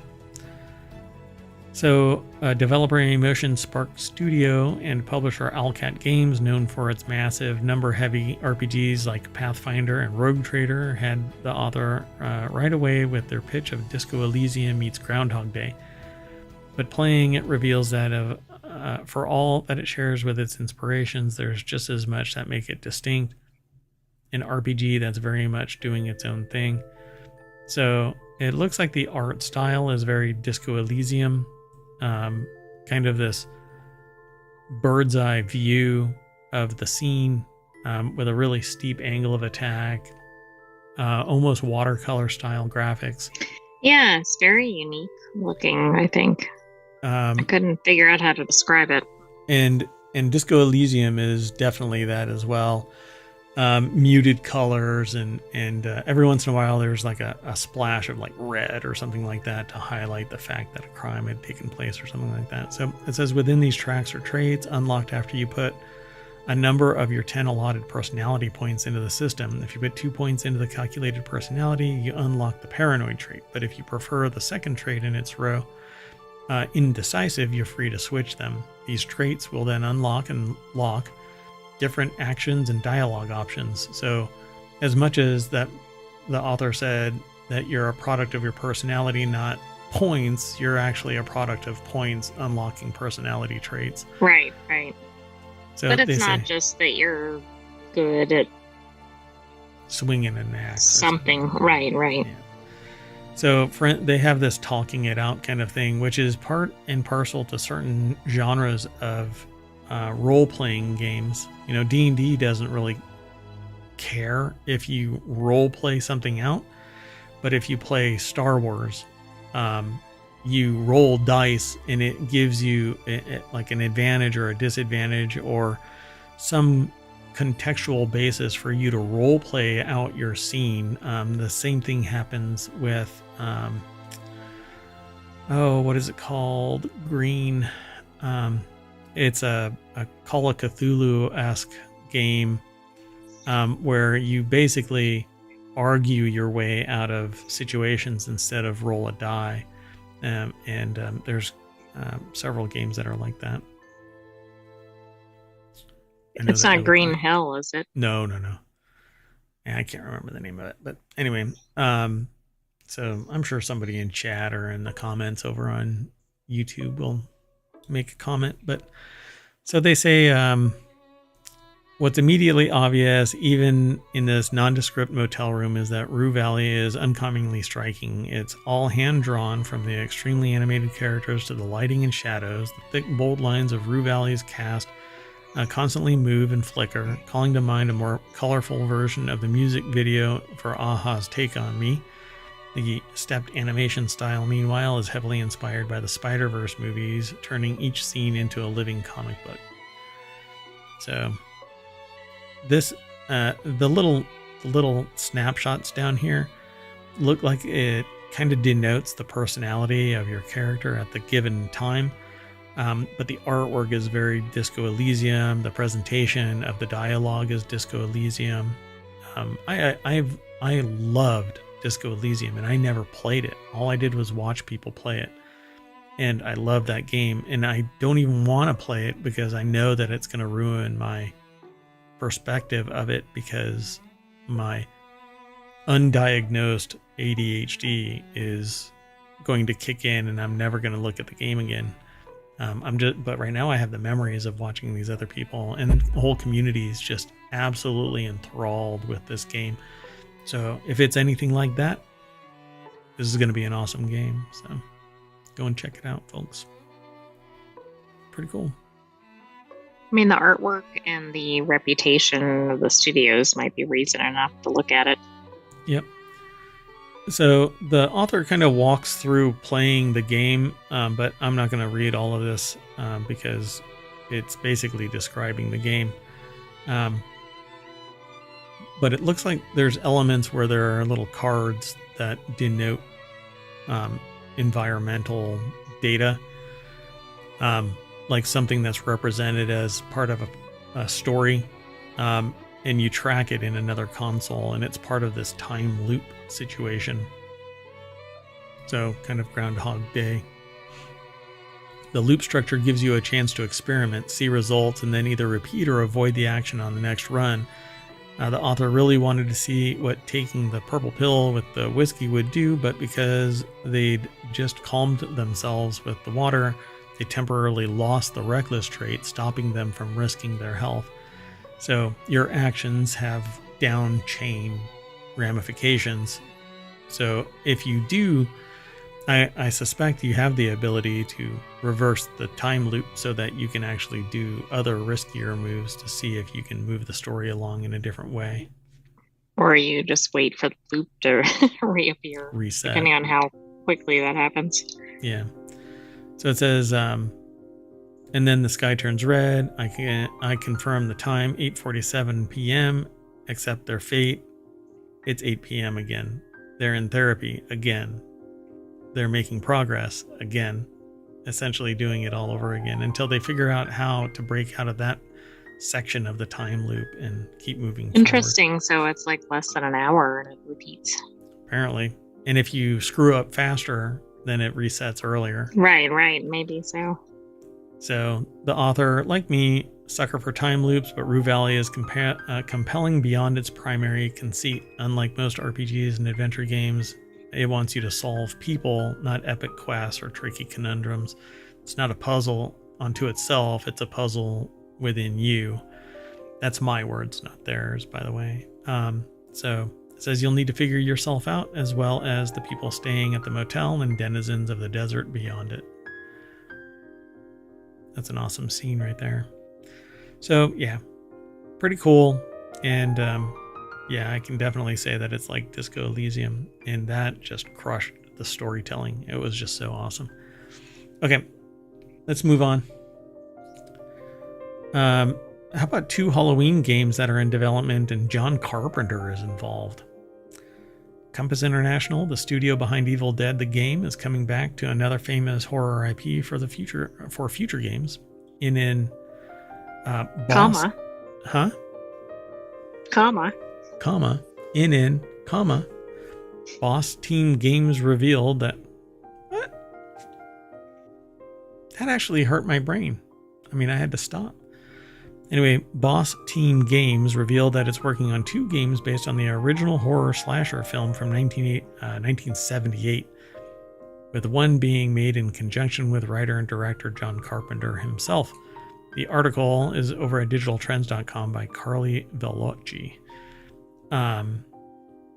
Yeah.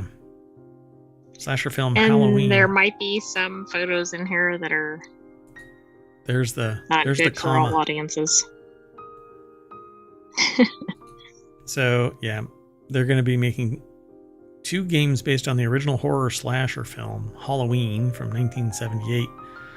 As a huge gamer myself, I'm thrilled. This is the Carpenter who says, I'm thrilled to help bring Michael Myers to life again in this game, and my hope is to scare you silly.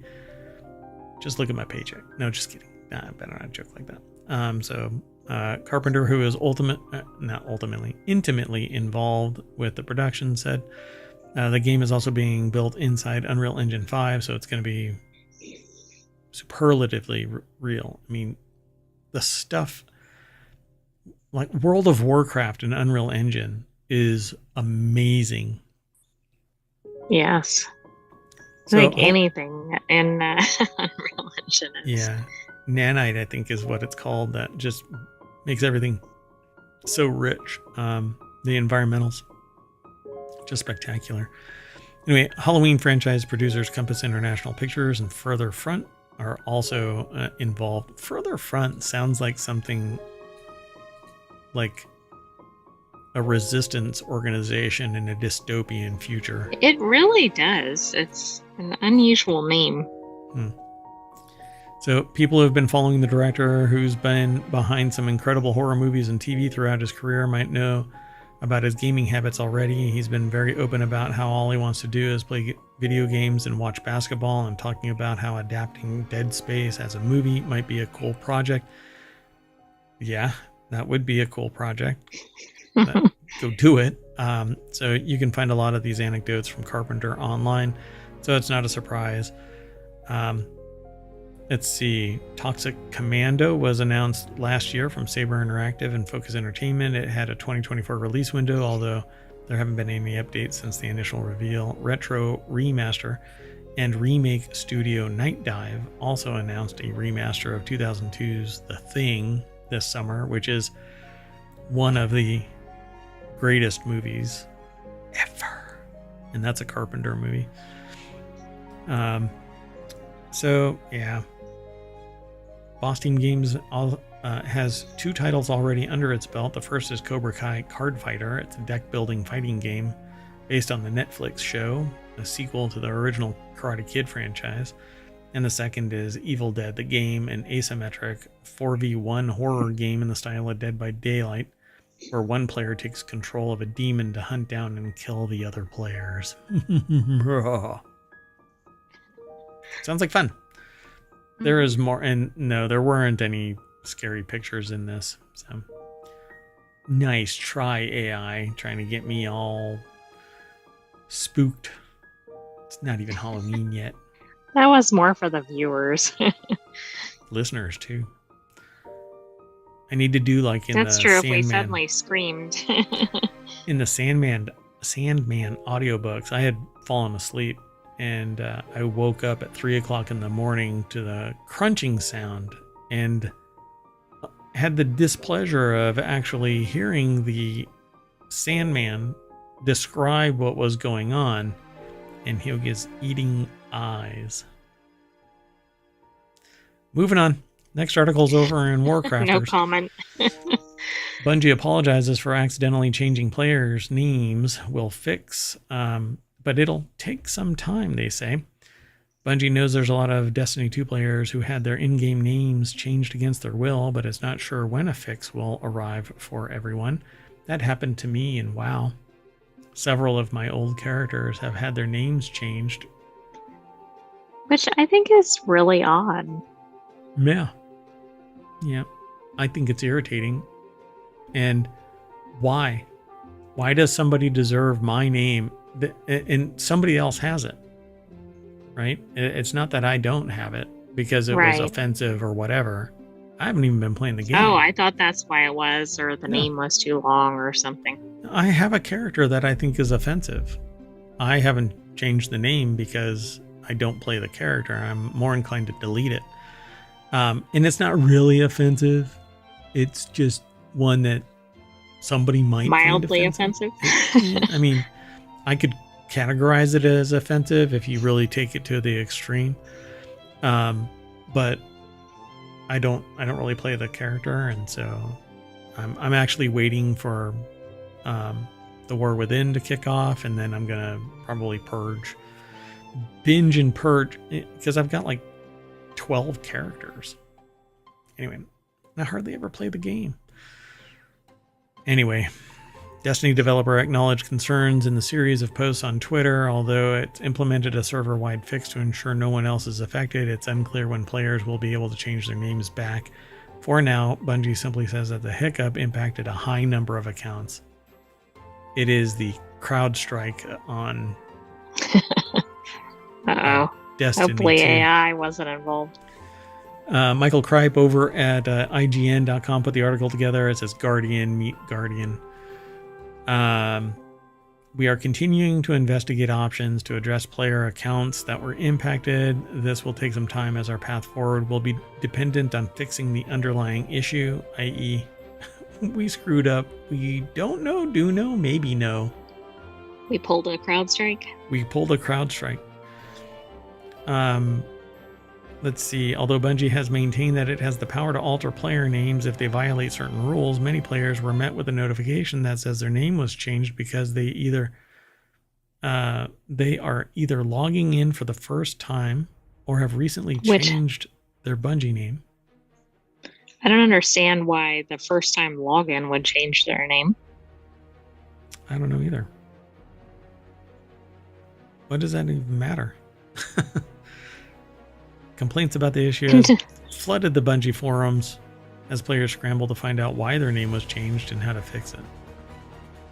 Yeah.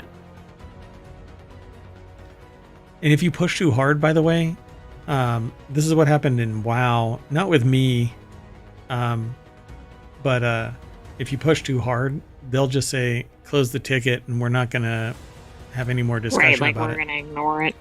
Yeah, which I think is rather abusive, but when they're making, billions or however many millions, they don't really give a shit if they piss off a couple of dozen. Right. But, well, and then here's going to be a problem because now somebody's going to come by and scoop up somebody's name. So how's that going to work? Yep. You're going to have to they're going to have to do some due diligence. And when you have, hundreds of thousands of players. So thankfully, Bungie does promise to deliver name change tokens to all players at a later date. No additional information was shared, so if you see a lot of names like Guardian 2804 running around in the near future, now you know why. Are they Guardian 20? I have a feeling that seemed rather specific. So, Kakish HD posted on Twitter, the Destiny 2 servers are so messed up, they took my name away from me. LMAO. Wow. Oh, yeah, Guardian, random number. Okay. That was very tailored. Yeah, because everybody's a Guardian. It just happens to be 4708. What? Okay, anyway. So, yeah. They also announced that they're going to let go hundreds of staff last month. It's a decision that had fans questioning the franchise's future as rumors of the company had no plans for Destiny 3 emerged shortly after. Bungie was quick to chime in, saying last week that it remained committed to the franchise and would have more to share soon, just not with the hundreds of employees that were let go last month.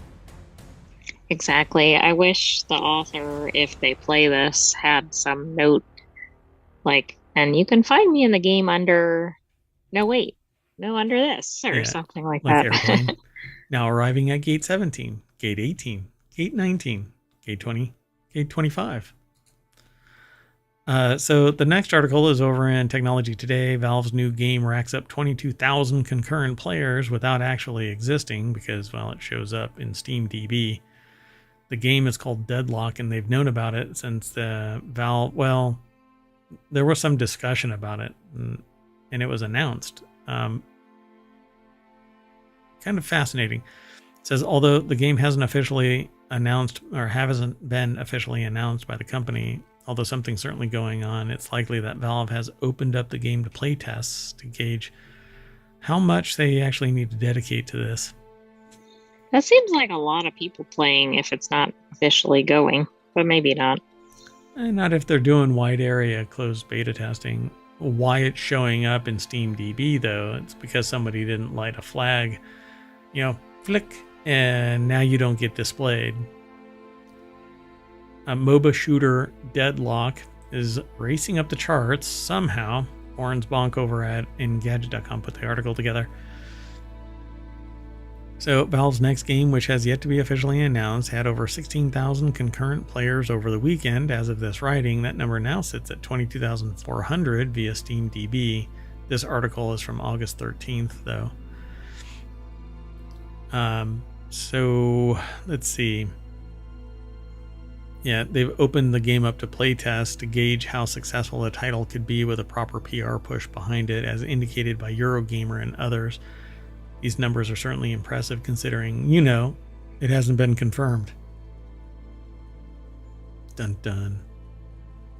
Oh, by the way, it looks like the peak is 44,512. Which is like right now. No? Is it? Do you know? Can you see the date? It seems to be. It looks like it's climbing, yeah. Like right now? Yeah, like hilarious. Today, I think. Oh, that's awesome. So what is Deadlock? It's a competitive MOBA shooter billed as the next Dota by veteran Valve reporter Tyler McVicker. It's reported to have been in development since 2018 and is a partnership with IceFrog, an unnamed creator who was originally behind the original Defense of the Ancients mod for Warcraft 3 Reign of Chaos that started all of the Dota mania. By all accounts, Deadlock is already in an advanced state of development, given the robust concurrent player count. So, yeah, peak is 44,000 or something like that, and it's right now. Right, yeah. It's just going up and up, I guess. So they say August 13th update at 3:30. The story was updated after publishing with a brief explanation of what Valve's Deadlock playtest entails, the number of concurrent players, etc. The original article stated there were over 16,000 players, but as the AI just described, it looks like there's 45,000. All right. Last article for today's WarCrafters. Need to pull something back up. So sorcerers were doing too much magic for Diablo 4 servers to handle. So Blizzard nerfed their most popular build. This just kills me. And sorcerers.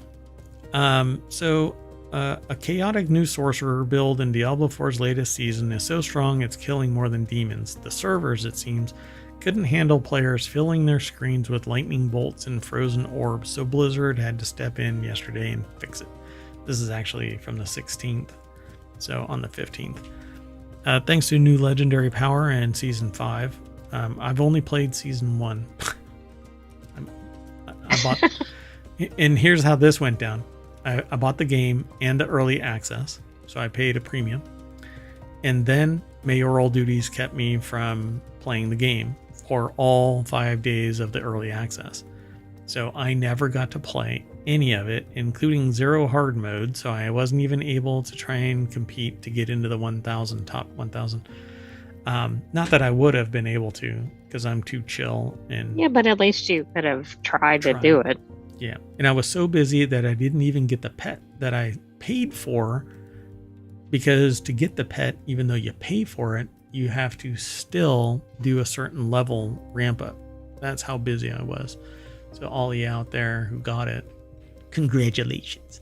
Anyway, thanks to a new legendary power in Season 5, sorcerers can now zap monsters for loads of damage and their lightning spear skill, but you need the unique fractured winter glass amulet to summon a bunch of them at once. So every time you cast a frozen orb with the amulet on, it can spawn something that basically bumps your skills. So Tyler Culp over at PCGamer.com put the article together. Deck statement says, while it may be a shock for some players, the build is still extremely strong. I'd say electrifying or something. Got a real charge out of that. Dad, you're drunk. But the amount of spells flying around cause the servers to lag and crash in some cases, especially for high-end players like Kuna, who achieved the world record for finishing the hardest dungeon in the game less than 24 hours before Blizzard nerfed the build. So,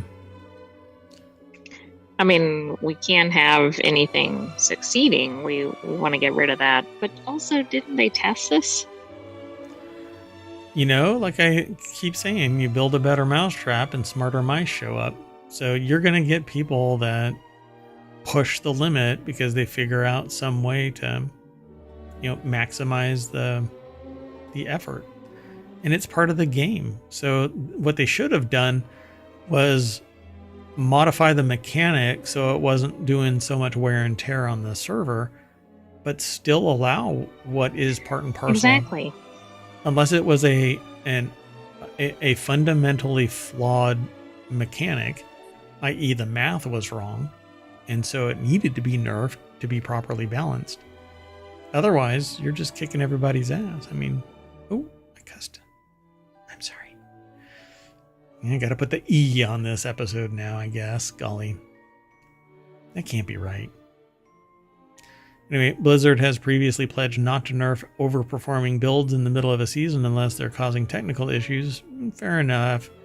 The author thinks that it qualifies. Yeah. No. It caused technical issues because they didn't account for the increase in activity. I mean, and that pledge to me sounds like they could always nerf things. Right. Well, it has technical issues, so we're going to nerf it.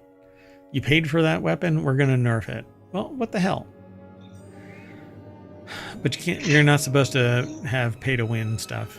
But anyway. So in fact, it's a buff that closes the gap between the builds, devastating AoE damage and mediocre boss damage, saving you from having to watch a health bar slowly trickle down at the end of every dungeon. So, I don't know. I think that they should have. They say, I also think its solution is a smart way to fix a serious issue without gutting the build for most people. They nerfed what was a mechanic that wasn't really a problem if it's the other stuff that's causing it, not just the optimize the data. It seems like they could have solved it. Yeah, add the two conditions so that it's not individual processes. I don't know. There had to have been ways to resolve this, but anyway.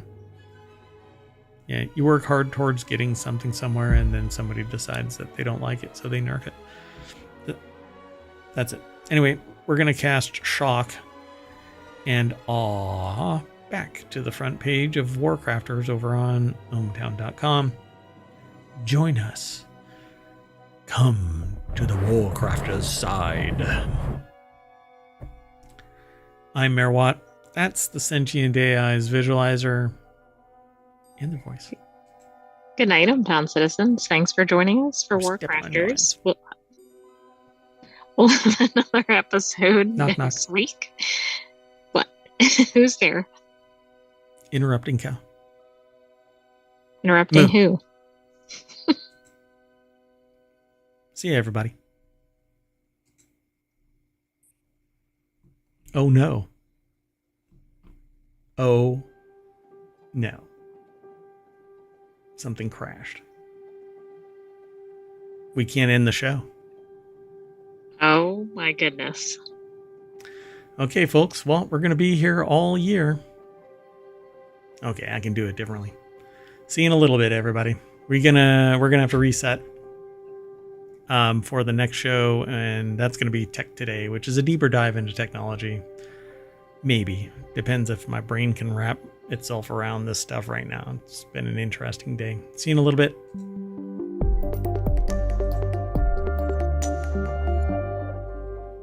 Oh, I'm serious. My Stream Deck just broke. Bye, everybody.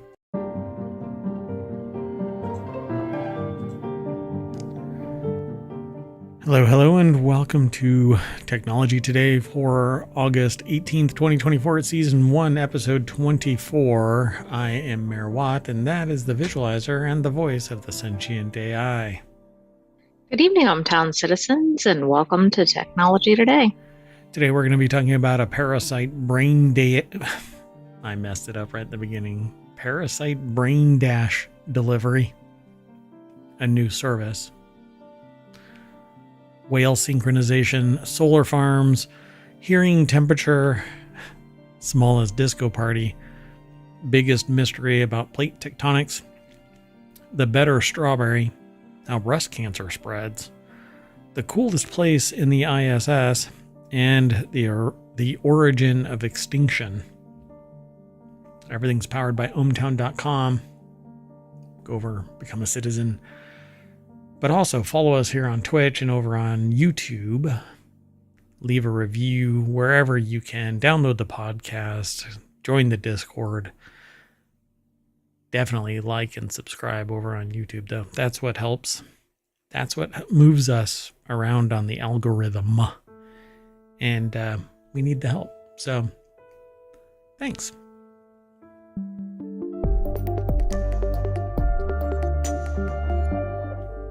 So welcome back. Let's get into today's articles. The very first one is one that we talked about earlier this week. But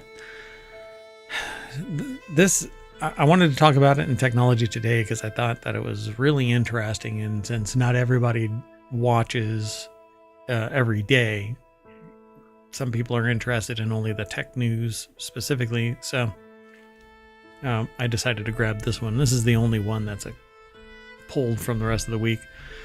So a common parasite could deliver drugs to the brain.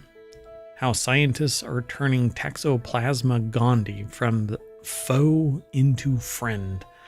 And basically, this is a parasite that has the ability to pass through the blood-brain barrier and take with it medications if it is so designed. Sounds like a good thing. Scary too.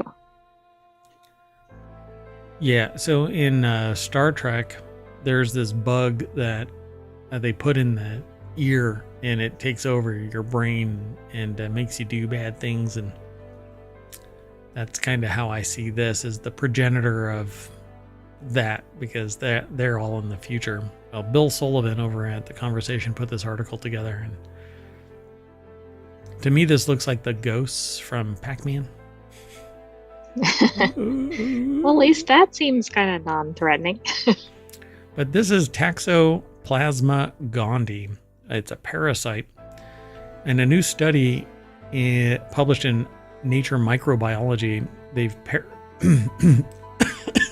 pioneered... Oh, I'm getting all caught up in the game. They've pioneered the use of a single-celled parasite, Toxoplasma gondii, to inject therapeutic proteins into the brain cells in particular. The brain is very picky about what it lets in, including many drugs, which limits treatment options for neurological conditions. Pardon me one second. So, I mean, this seems like it could have multiple applications, but as we know, things tend to mutate sometimes or have unintended consequences. Yeah, so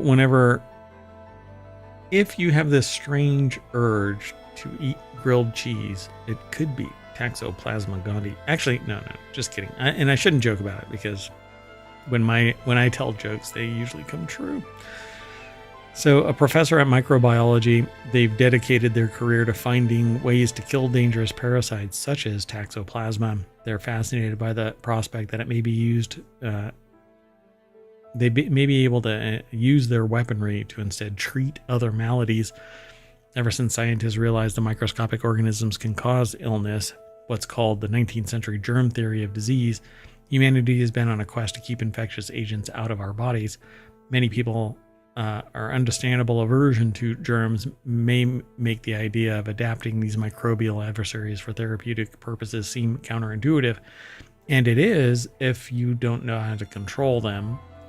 Largely, I think that we are guessing. Well, we don't know a lot. Like, we might study something and go, okay, we're observing it doing something, but do we really know the full range of what it does or can do? Yep. And we find out like 5 years later that, drinking a glass of wine every day is probably not a good thing. But for many years, 15 years ago, it was great. So pills offer a convenient and effective way to get medicine into the body. Chemical drugs such as aspirin and penicillin are small and easily absorbed from the gut into the bloodstream. Biologic drugs such as insulin and semaglutide, on the other hand, are large and complex molecules that are vulnerable to breaking down in the stomach before they can be absorbed. They are also too big to pass through the intestinal wall into the bloodstream. All drugs, especially biologics, have great difficulty penetrating the brain due to the blood-brain barrier, which is what I mentioned at the very beginning. The blood-brain barrier is a layer of cells lining the brain's blood vessels that act like a gatekeeper to block germs and other unwanted substances from gaining access to neurons. Well, toxoplasmosis in otherwise healthy people produces only mild symptoms but can be serious in immunocompromised people. Unlike other pathogens, toxoplasma can cross that blood-brain barrier and invade brain cells. Once inside neurons, the parasite releases a suite of proteins that alter gene expression in its host, which may be the factor in behavioral changes it causes in infected animals and people. In fact, cats and mice and other animals that get infected with this actually they seek being predated upon so that the parasite can actually be transferred to the other entity, which is survival really astounding, right? Like, it's so anti survival biology. Yeah. So they talk about this while like infection can occur in multiple ways, including ingesting spores released in the stool of infected cats or consuming contaminated meat or water, which is why they if you are immunocompromised or you have what might be a risky what do you call it? Pregnancy, a risky pregnancy. Right. You're not supposed to go near cat litter boxes. Yeah.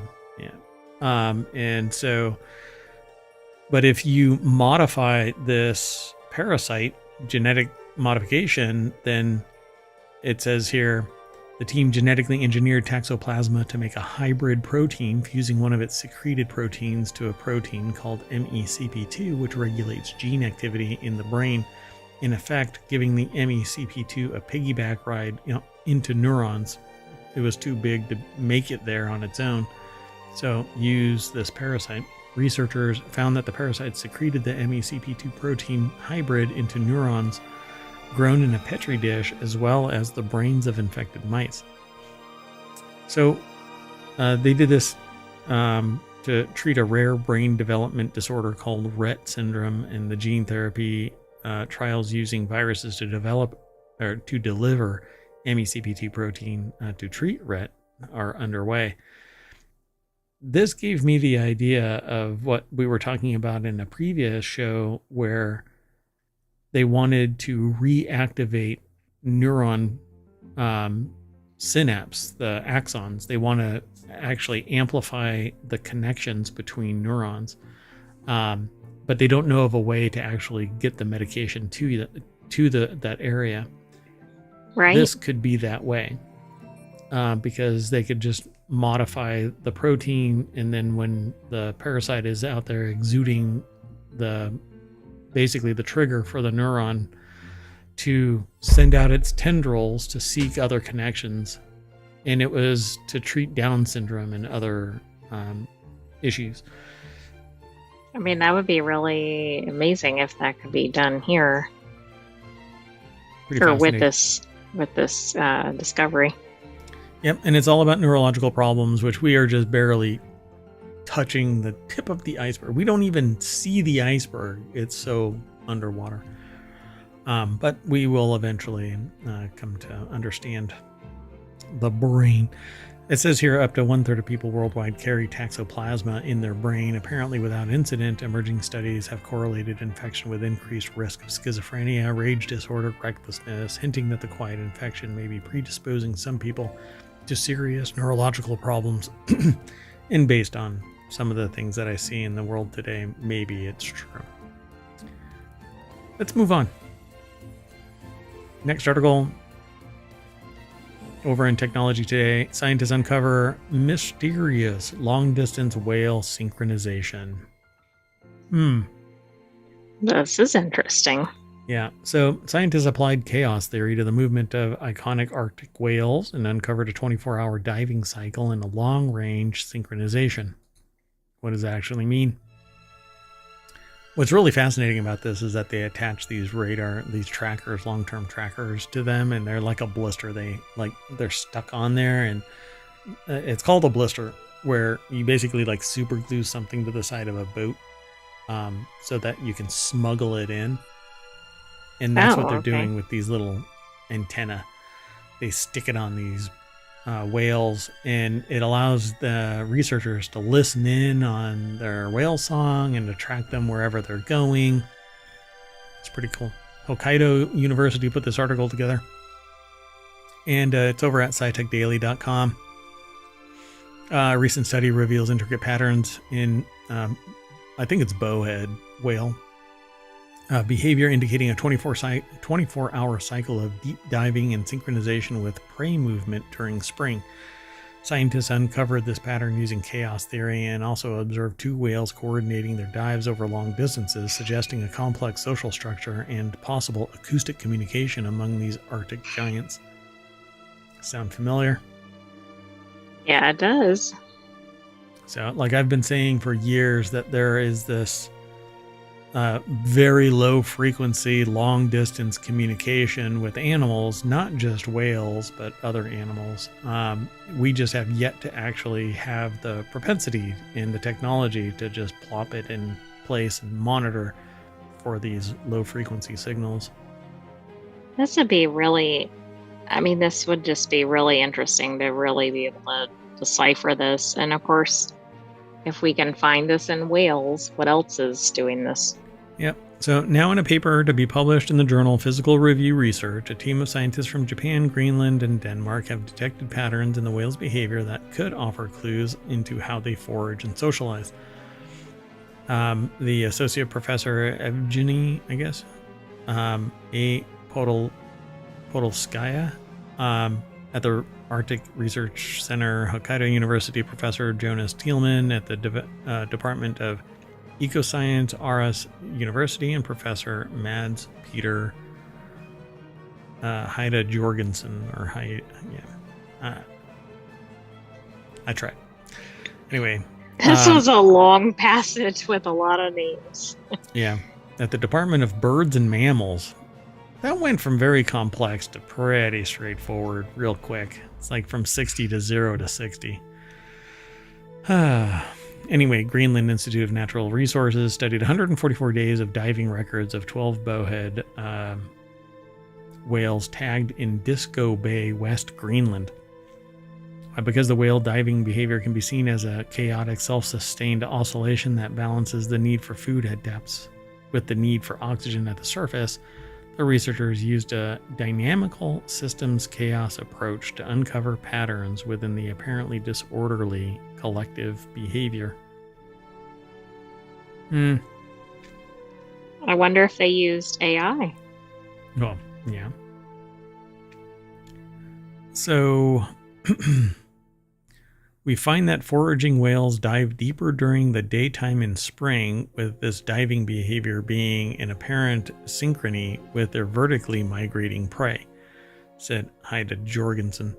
Until now, this hasn't been shown for spring and remained contradictory for autumn. So I guess when they're going, when their prey is going higher, they go deeper, I guess, to catch them in the angle of attack, I suppose. Yeah, or maybe sneak up underneath them. I'm not sure. And then they also say the possibility of acoustically connected whales, which seem to be diving alone but are actually together, is mind-bending, they said. But they didn't have anything really referencing that up above. So this must be like a break in the article where they changed discussion topic. Yeah, they do say down below here they talked about them diving in synchrony, but I agree that didn't seem to be the focal point. There's up like at the no top. transition. Yeah. So, surprising patterns of synchronized diving. The research team also made the surprising discovery of two bowhead whales diving in synchrony over the course of a week at a time, even when they were around 100 kilometers apart. The pair, one female and one of unknown sex, were sometimes as close as 5 kilometers and sometimes hundreds of kilometers apart. Yet they were closely timed their diving bouts for durations of up to a week, although to different depths. The synchronization was observed when they were within acoustic range of each other, which can exceed 100 kilometers, although the researchers didn't record the whales' sounds to determine whether they were interacting, as it remains a technically challenging task. Yeah, you need like military grade sonar, I think, to pick this stuff up. If something... Well, and of course that could actually interfere with it too. See, I don't know. The hydrophones should be able to, right? Yeah, I just don't know. I think it would be pretty amazing. Because it isn't active, they're just listening. So maybe... the possibility I do of know, though, they'd have to be able to record on both sides, right, in some way. Yeah, they definitely have to be able to record. Yeah, and if the sound is directional, then they wouldn't be able to get it from both angles unless they were sitting in the middle. Okay, now whale 1, you sit over here, and whale 2, you sit over here. I'm going to be right in the middle now. Don't move. Don't move. And the hydrophone would have to have stereo acoustics. They'd have to be able to listen in both directions. Seems like a really fascinating topic. The possibility of acoustically connected whales, which seem to be diving alone but are actually together, is mind-bending, is what they say again here. Pretty interesting. First evidence supporting the acoustic herd theory of long-range signaling in baleen whales proposed by Payne and Webb back in 1971. It's over 50 years ago. I wonder if this is the first major advancement since then. I mean, that's a pretty big to-do. Yeah. Must be. The argument is made in this article. Yeah, it seems like they'd be referencing 2021 or something if there was something more recent. Yeah. Time to put some really high-end microphones or listening devices in the water and see if they can pick up something really low frequency that can go a longer distance. I'd love to see them record actual signals back and forth at those same times. Yeah, I think it would be great. They say the main episodes of synchronization qualified by phase difference occur when the whales remain within the maximum acoustic range of approximately 130 kilometers. So the red and green shading indicates where the acoustic contact is likely or unlikely, but they didn't record, so they don't know if there was actually interaction. But they noticed that the synchronization occurred when they were within a certain range of each other. Yeah, but they need to get that acoustic part to really, right now it's just correlative. Yeah, so they both dove or both climbed at the same time within sonar range. Right. Yeah, fascinating. Let's keep hustling. The next article is over on Technology Today. New solar farms can benefit nature, and here's how. If you were told solar farms could take up to 0.3 of the total land area in the UK by 2035, would you take up a banner and march to Parliament and protest? It's hard to imagine anyone feeling troubled by such a perceptibly small figure. Whale, Fabio Carvalho, and Alona Armstrong from The Conversation put this article together for TechExplore.com. The Conversation has just massive input on Tech Explorer, at least when it comes to us aggregating. They must have a significant partnership or something with them. So instead, if you were told a solar farm the size of 960 football pitches was to be built outside your front door, would you join your local community to object it as loudly as possible? That's easier to imagine. Well, that's the NIMBY thing. Not in my backyard. Perceptions of scale and proximity aside, there is no shortage of opposing voices when the new Labour government approved 3 mega solar farms in the east of England last month. Together, they account for about 2/3 of the entire solar energy capacity installed in 2023. But solar farms don't just have to be about low carbon electricity. By the way, solar panels actually have a lot of toxicity, particularly in the recycling side of things. Hold on one second. Let me do. There you go, folks. If you want the show notes, !TT in chat, we'll do it. And they'll be posted over on YouTube as soon as I transfer everything over. The live stream is a different animal, but anyway. So it says their team's research on solar farms across the UK show that all these energy facilities can boost local pollinator populations and enhance pollination services to adjacent crops. For instance, managing solar farms as wildflower meadows can benefit bumblebee foraging and nesting, while larger farms can increase pollinator densities in surrounding landscapes compared to smaller sites managed as turf grass. Well, if you let natural flowers grow, then it makes sense that there's going to be more pollinators. So solar farms have been found to boost the diversity and abundance of certain plants, invertebrates, and birds compared to that on farmland if solar panels are integrated with vegetation, even in urban areas. So take that. I mean, I can see why that is, right? There's nothing that's really interfering with nature, other than the solar panels themselves. And those can actually provide periodic shade so that it's... Right, exactly. They gain some protection. So regardless of the potential benefits offered by the creation of wildlife habitats in and around solar farms, one common theme that emerges from most studies is the importance of locating, designing, and managing solar farms in a nature-friendly way. The design and management alone are unlikely to deliver all of the positive outcomes that could be possible from solar farm expansion.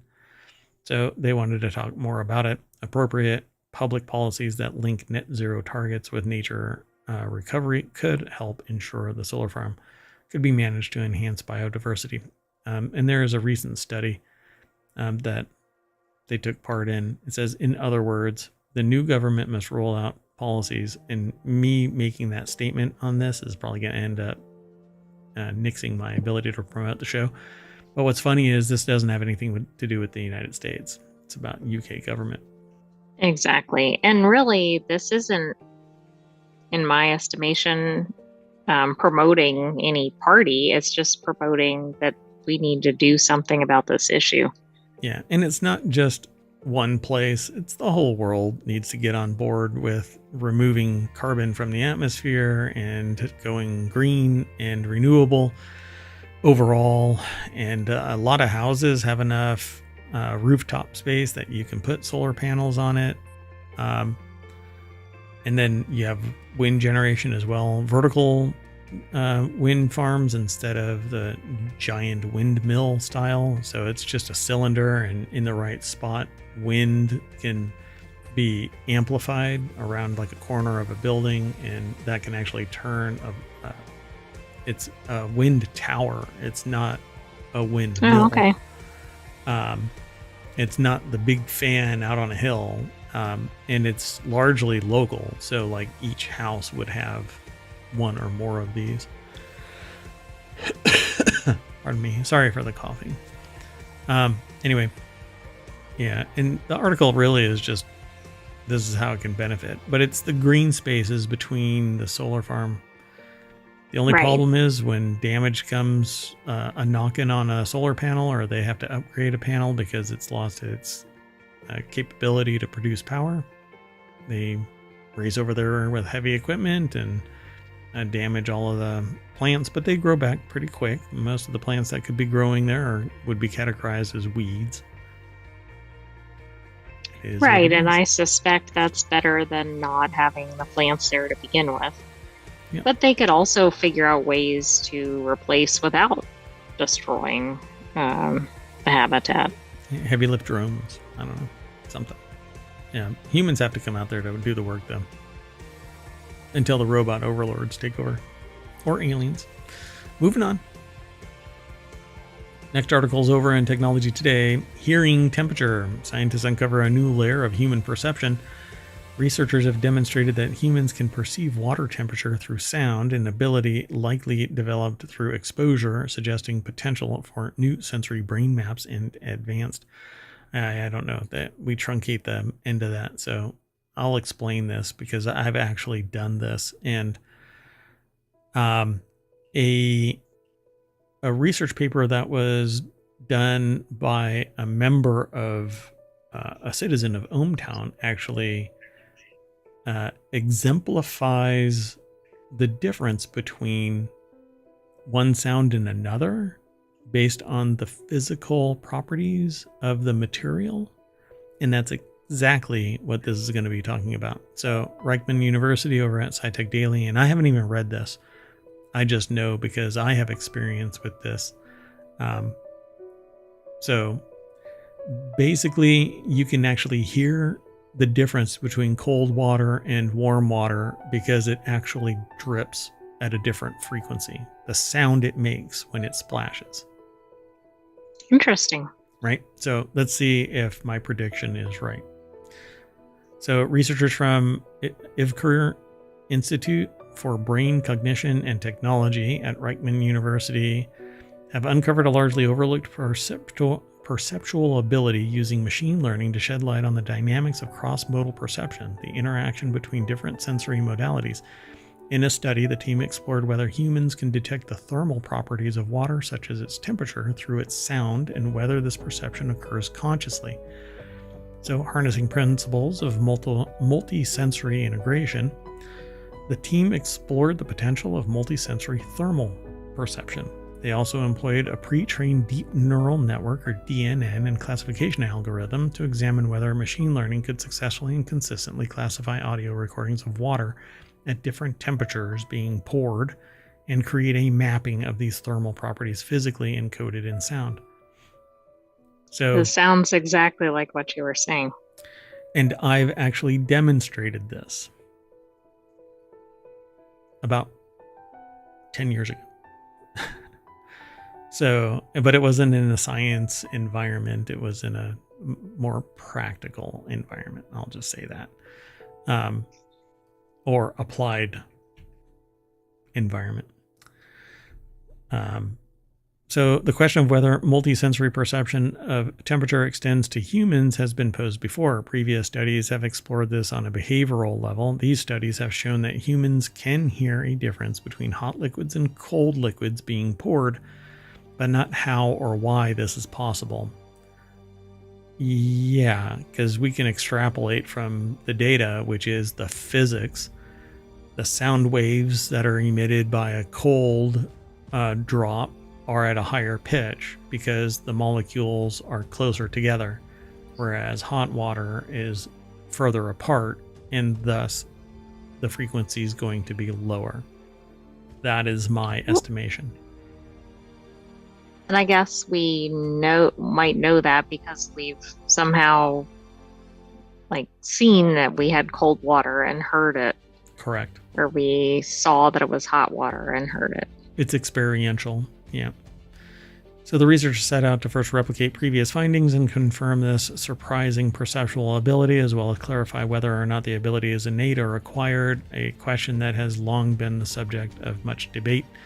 It would be damn near impossible to deduce if a person has or has not heard cold versus warm water, because you may not be overtly aware of it, but your perception is there. It seems like about the only way you could do it. You'd almost have to have an infant, which of course nobody's going to do a research experiment with an infant and having them touch hot water or something. What we Because saw then is, presumably they wouldn't have actually dealt with it. yeah, but I don't know how they can actually legitimately do this, because nobody is pure as the driven snow, literally, where they've never heard warm water. They've only heard tepid water. Which person, since they've been an infant, has never heard a bath being run or a shower being turned on, and it slowly go from hot to cold or cold to hot or whatever? You instantly hear it, for crying out loud. So what we saw is that participants were consistently able to discern water temperature through its sound, even when they didn't believe that they could, which tells us that this is likely an implicit skill acquired through exposure to auditory cues throughout life. Yeah, I agree. Yeah, this Grant. Oh, God. Moving on. The next article is over in the Model Channel. Physicists throw world's smallest disco party with a levitating ball of fluorescent nanodiamond. Okay, this is the second disco, but this one is the normal or well-known spelling disco. We had something else disco in one of the articles in the show. Oh, Disco Elysium. With a K. Oh, no, disco? In Technology Today. Oh, we did? Mm-hmm. Really? Oh. Really? Mm-hmm.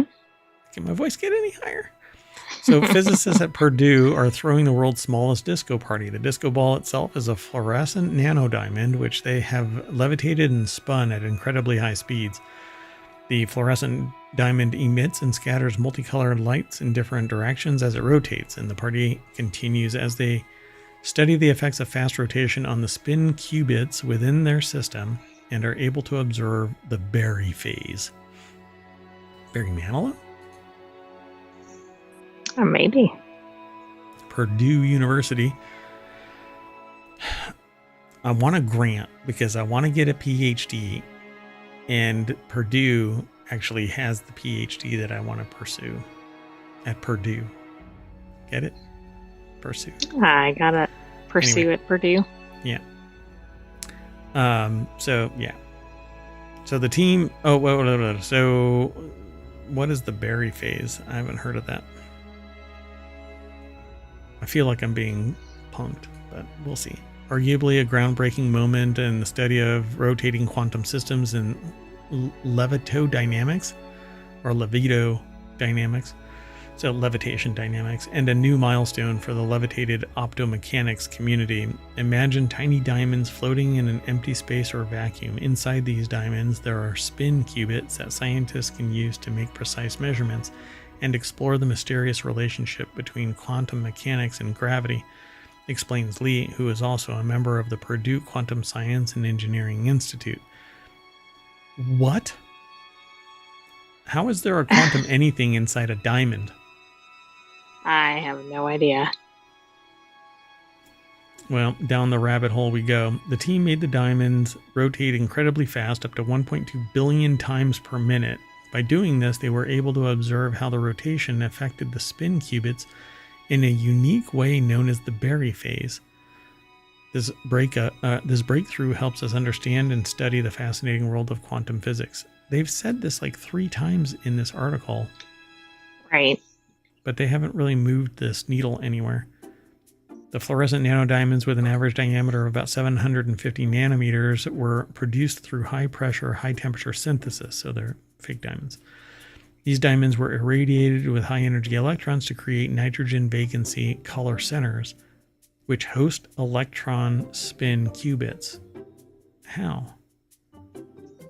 How did they get an electron spin qubit? I'm not really following anything in this experiment. So, like a disco ball, as the nanodiamond rotated, the direction of scattered infrared light changed, carrying the rotation information of the nanodiamond. So it gave its location without it actually being sensed, which means that the qubit doesn't. So if something is spinning, then if you measure something for its location, you can't find out anything else about it. If you find out what its angular momentum is, you can't tell what its position is, but only where it's going. There's certain things where you can't, once you measure something, you can't find out anything else because you've basically disrupted the system. Oh, okay. Because by correctly. doing so, you're interfering with it. Correct. Okay. If I remember correctly, and I may be wrong. So I'm going to, like I said, I'm going to end up going down the rabbit hole on this. So the authors of the paper were mostly from Purdue University and members of Lee's research group. Jin, who is the postdoc, subsequently performed measurements and calculations, and the team collectively discussed the results. For the design of our integrated surface ion trap, we used a commercial software, ComSol Multiphysics, to perform 3D simulations. So it's a simulation. We calculate the trapping position and microwave transmittance using different parameters to optimize the design. We added extra electrodes to conveniently control the motion of a levitated diamond. And for fabrication, the surface ion trap is fabricated on a sapphire wafer using photolithography. A 300 nanometer thick gold layer is deposited on the sapphire wafer to create the electrodes of the surface ion trap. So they basically saying that, which way are the diamonds spinning, and can they be speed and direction manipulated? Shen says yes, they can adjust the spin direction and levitation. We can adjust the driving voltage to change the spinning direction. The levitated diamond can rotate around the z-axis, which is perpendicular to the surface of the ion trap, which is up there.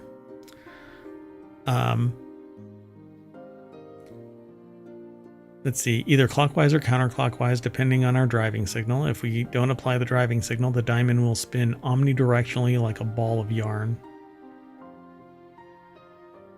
Okay. So, yeah, I don't know. It says general relativity and quantum mechanics are two of the most important scientific breakthroughs in the 20th century. However, we still don't know how gravity might be quantized. Achieving the ability to study quantum gravity experimentally would be a tremendous breakthrough. In addition, rotating diamonds with embedded spin qubits provide a platform to study the coupling between mechanical motion and quantum spins. Yeah, I'm going to end up lost in this if I allow myself. Because I'm really curious, like where they can take this. But that's what I am too. I mean, they start to talk a little bit about application, like accelerometers and sensors, but yeah, straight to using it in missiles. So, or rockets. I'll just say rockets. So I want to know about the qubit inside the diamond, because they just kind of throw that in there like, oh, it's in there. Right, okay. right. How the hell did you get a qubit inside a spinning exactly. diamond? Yeah. Okay, let's move on, because like I said, I'll get lost in this. The next article is over in the Greenogram channel on ohmTown.com. Geology's biggest mystery: when did plate tectonics start to reshape the Earth? Grade school. Early grade school. So researchers have spent decades hunting for clues about the origins and the processes that move the continents. Hold on a second. That music is kind of terrifying. Yeah, I had to change it. So its deep history is finally starting to come into focus. I solved that problem when I was in grade school. Come on. We know all about plate tectonics. So, I mean, not everybody is caught up with your research. Yeah, really.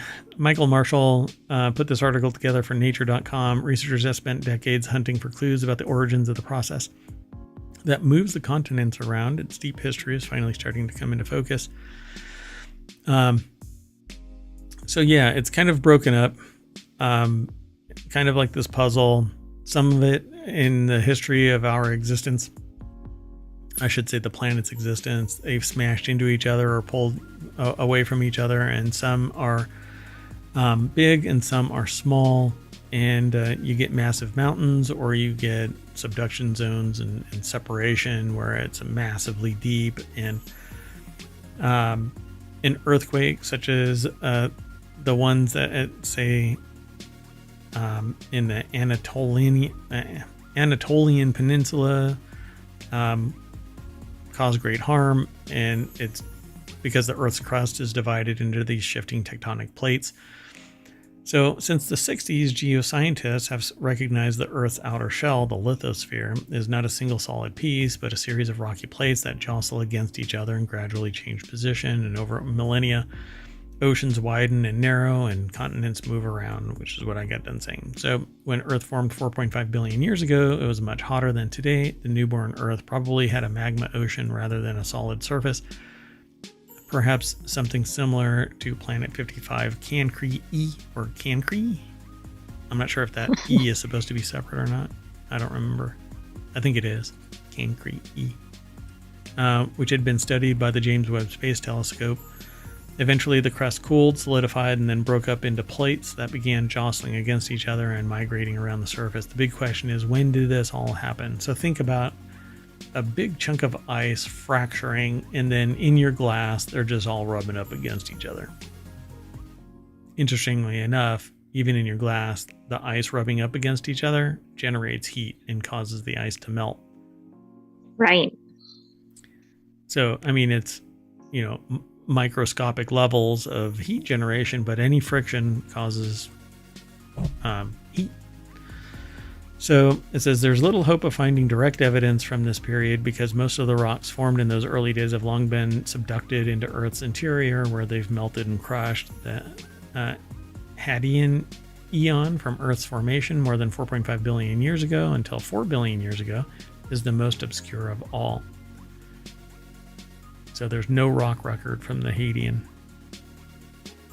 That's interesting. All that's left are tiny crystals called zircons, which you have to find, which are remnants of those Hadean rocks that later became incorporated into younger rocks, if the younger rocks survived. So the geological record of the subsequent Archean eon, which lasted until 2.5 billion years ago, is better, but still fragmentary. Only about 5% of those rocks exposed at the surface today are Archean in age, says Dreeben. Pretty cool. Yeah, I mean, I didn't realize this. I guess I kind of assumed rocks were available from the entire history of the planet, but it makes sense. Yeah, I mean, they all get billions of years ago, there's a lot of churn between then and now. So they say in the past 10 years, however, a consensus has been emerging. A key transition seemed to happen around 3 billion years ago. Multiple lines of evidence indicate that the tectonic regime changed profoundly at this time. For example, a 2016 study found that the composition of the crust started to alter around 3 billion years ago. Older rocks were mafic. They contained lots of magnesium and iron and were dense. However, by 2.5 billion years ago, rocks were more felsic, meaning that they contained more silica and were less dense. The lower density meant that the plates could carry thick continents without sinking. Crucially, felsic rocks form only in the presence of water and heat. Today, these rocks are created in subduction zones, so the emergence of felsic rocks between 3 and 2.5 billion years ago implies subduction was underway. So they say it's well studied. Essentially, it started 4.5 to 4.4 billion years ago with a magma ocean and then cooled off to 3.8 billion years ago. Somewhere along the lines, water formed. Where did the water come from? Yeah, that's not clear. 3.8 to 2.5 billion years ago, protoplate tectonics formed, where it was just a cooling off period where the magma hardened and continents formed and subduction zones were created, rift lines were created. And the rifts are actually where heat actually rises up and forces the plate to slide under in a subduction zone. We have those in various places on the planet. Plate tectonics formed 2.5 billion years ago to present. And this is the standard model of plate tectonics where a continent is sitting on top of the mantle, essentially. And the rift zone separates and gets pushed down underneath the continent, and sometimes there are mountains where it's the two butt up against each other and push each other up, and that's where you get mountain ranges, but they don't actually demonstrate that here, which is weird. Hold on a second.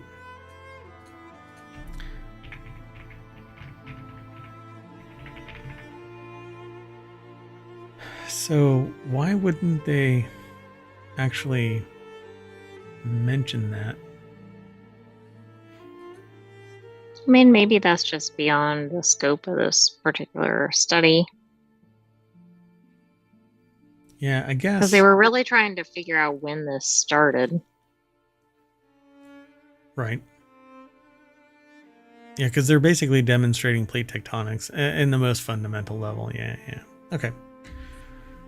I'll just leave it alone because it's a convergent boundary, not subduction alone. So there's convergent, divergent, and transform boundaries where they slide against each other. But anyway. Well, it's also possible the research paper went into more detail than this article. Right on. Yeah, for sure. Okay. But everybody who has ever grown up anywhere at any time has written a plate tectonic paper as a child. So get on it, everybody. I mean, it's a key thing to do in your education. Yep. And look, now you'll have more information to work with. Yeah, way more than all us olds. So enjoy. Moving on. This next article is over in Technology Today as well. Juicier, glossier, better, faster, meaner, stronger, better. Daft Punk.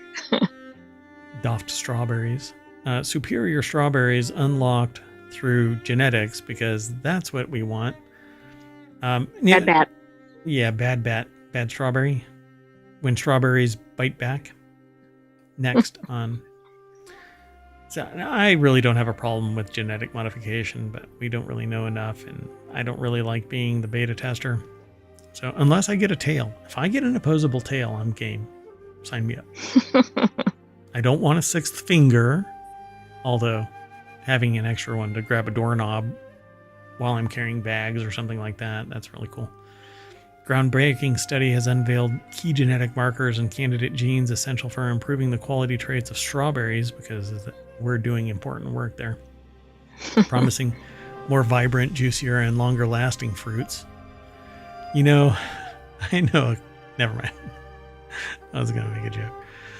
Anyway, researchers from the University of Bordeaux have leveraged genome-wide association studies to advance our understanding of strawberry genetics, pinpointing 71 associations across 11 traits that influence fruit quality.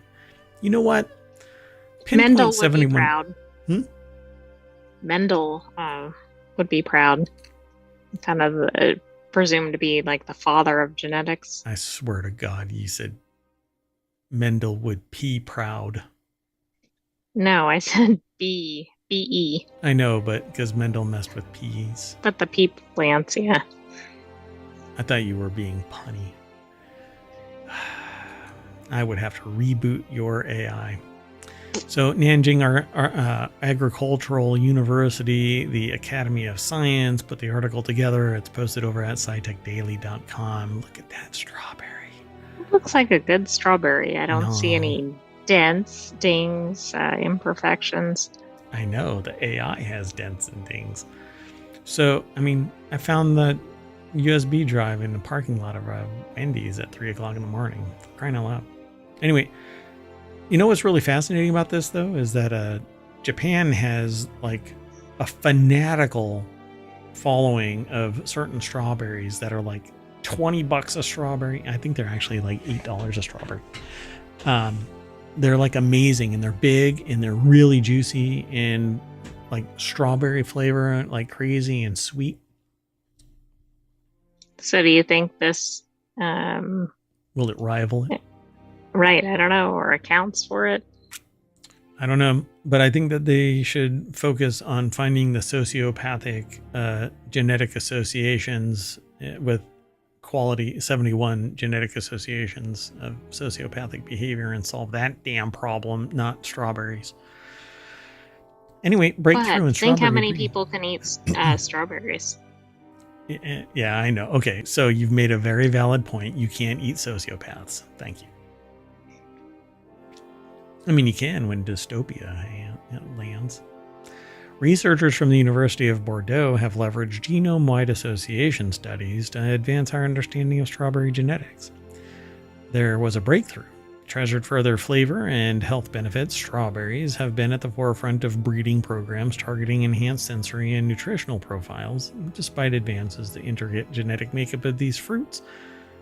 It's funny to say that. Has complicated efforts to improve them. So they've done some recent advancements in genetic research, particularly genome-wide association studies. They've proven new opportunities to explore and enhance these traits, and based on these challenges, there is a pressing need to conduct in-depth research on the genetic factors that influence fruit quality in strawberries, leveraging the rich Corinthian genetic diversity. No, sorry. I don't think that's related to this study. Corinthian leather? No, it's not. Anyway, they need to conduct in-depth research on the genetic factors that influence fruit quality in strawberries and the genetic diversity available in European strawberry varieties. Pretty interesting. So how much do you think these strawberries will cost at the end of this? $1 billion. I mean, it depends. If they leverage that, right, just give it out so everybody can make a better strawberry, then fine. It'll be cheap. But they're going to patent this process or whatever it is, and you're going to have this proprietary damn strawberry that gets seeded out everywhere. The findings from this study have substantial implications for strawberry breeding programs. By utilizing the newly identified genetic markers, breeders can more effectively select traits that enhance fruit quality, such as firmness and glossiness.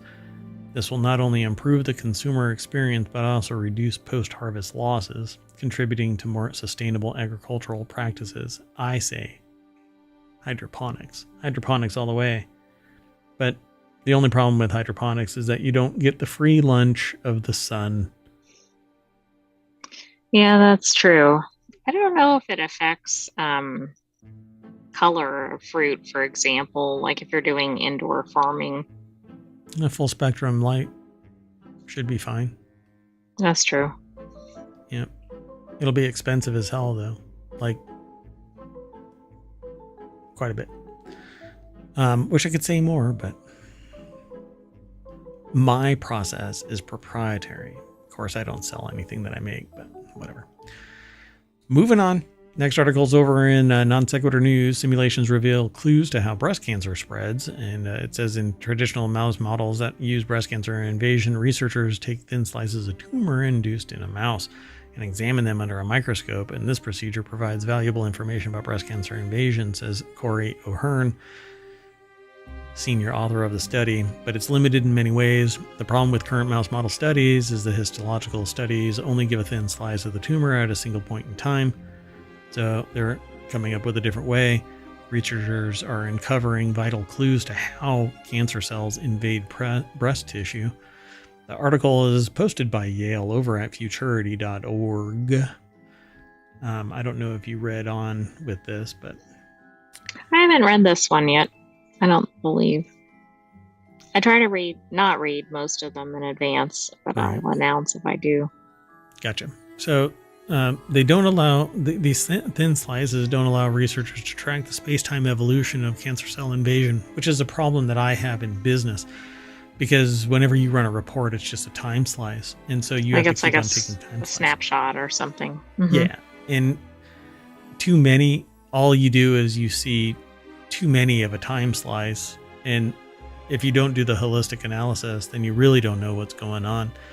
And if you wait too long, then you have a snapshot over here and then a snapshot over here, and you don't know what the hell's going on in between. So you need the density, you need the vertical and the horizontal, and the trend and depth and breadth over time and space. And I think that's what their computational models are trying to determine, how cancer cells invade into breast tissue in 3 dimensions as a function of time. For example, we can predict how fast the cancer cells need to move a given distance through dense breast tissue, but it's really dependent on additional biological information. Not all dense breast tissue has the same level of acceleration, because the genetics... That's true. Different tumors can have different levels of aggression, I guess, for lack of a better term. And then also they can have different types, right? Like different types of cancers or variants, even on breast cancer. Yeah. My understanding is it's essentially a metabolic function. So depending on how their biology is, it will either be aggressive or not aggressive, and the conflict with the type and the genetic makeup. Because if everything was normal, then the cells would die, but cancer cells don't. So who knows what's going on within that cancer type and that particular person's cancer. In addition to the computational models, the team is also developing in vitro experiments, model systems composed of micron-sized beads mixed with collagen fibers that replicate many features of breast cancer in animal models and allow the computer simulation to be validated. O'Hearn led the computer simulations, while the in vitro experiments were conducted by Professor Claudia Fischbach of Cornell University.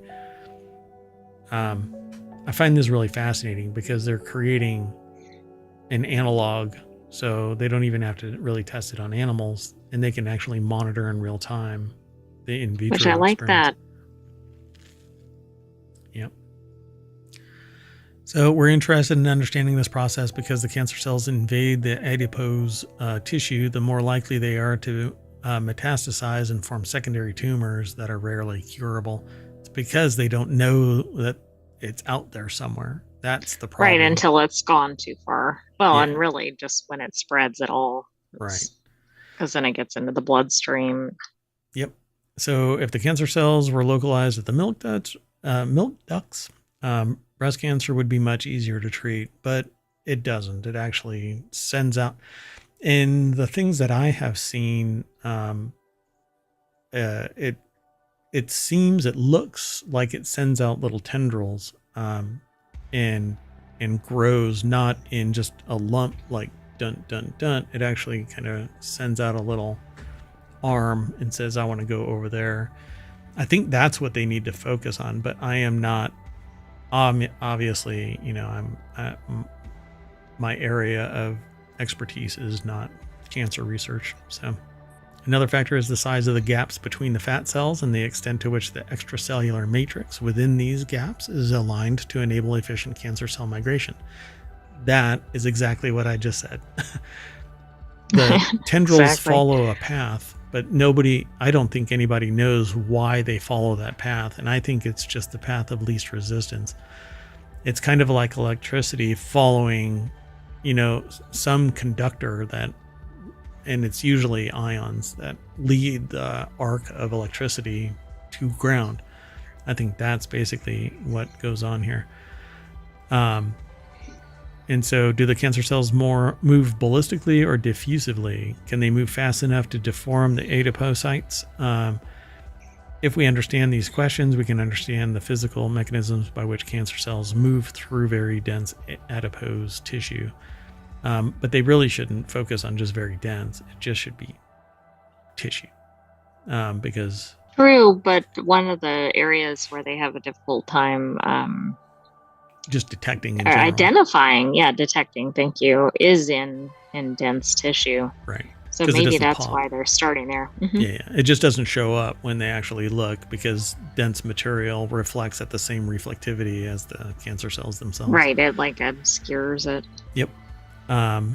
So in the Absence of tiny cameras that can observe breast cancer invasion in real time. O'Hearn says the two-prong approach of computer simulation and in vitro experiments may be the best approach, and I agree. I think that's just fine. But in time, I think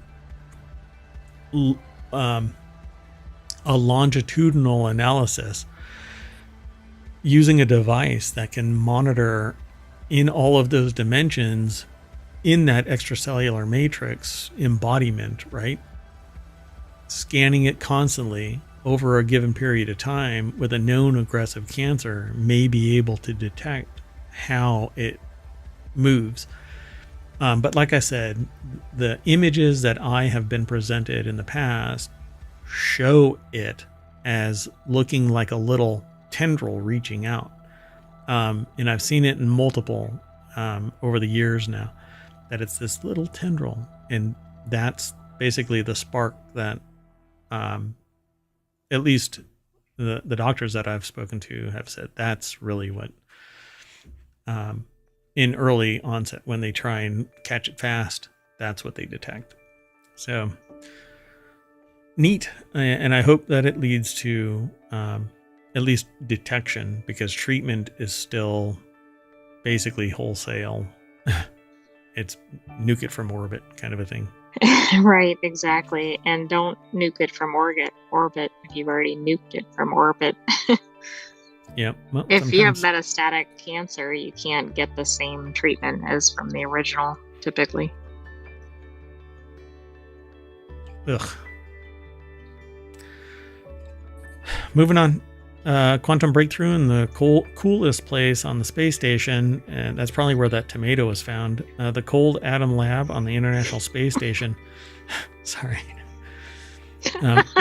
There was a tomato that went missing for about a year, right, on the ISS? Yeah, and they found it like behind a door somewhere.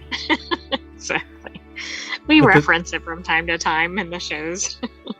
What's funny about it is that not only that, but like they're like, it smells like steak, burnt steak, but you have no sense of smell. Well, they also thought one of the people on board had taken it, like, or something. Yeah. You stole my tomato. But it had like rolled away. In that there's like mold on the space station. You want mold in space? For crying out loud. That's bad bat. Like interstellar bad bat. Anyway, the Cold Atom Lab in the International Space Station has made use of atom interferometry. I knew I wasn't going to mess it up, but for whatever reason, I just jammed up on the metry part of interferometry in space to detect environmental changes. Ugh. Georgina Torbet or Torbay, I don't know if they're like Colbert. Put the article together, digitaltrends.com. That's the Cold Atom Lab. I wish things weren't a nightmare of cables. Yeah, why does it have to be so complex? It's always buttons. And they need some cable levers, management there. flashing and beeping, and just, it's insane. A modern car's engine compartment is somewhere in that nightmare of pipes and cables and crap is an engine. And somewhere behind this is the Cold Atom Lab. The only reason you know it says Cold Atom Lab is because it says it right there. Otherwise, oh, look, I found another tomato. Anyway, researchers employ a quantum tool called an atom interferometer, which uses atoms to measure forces like gravity.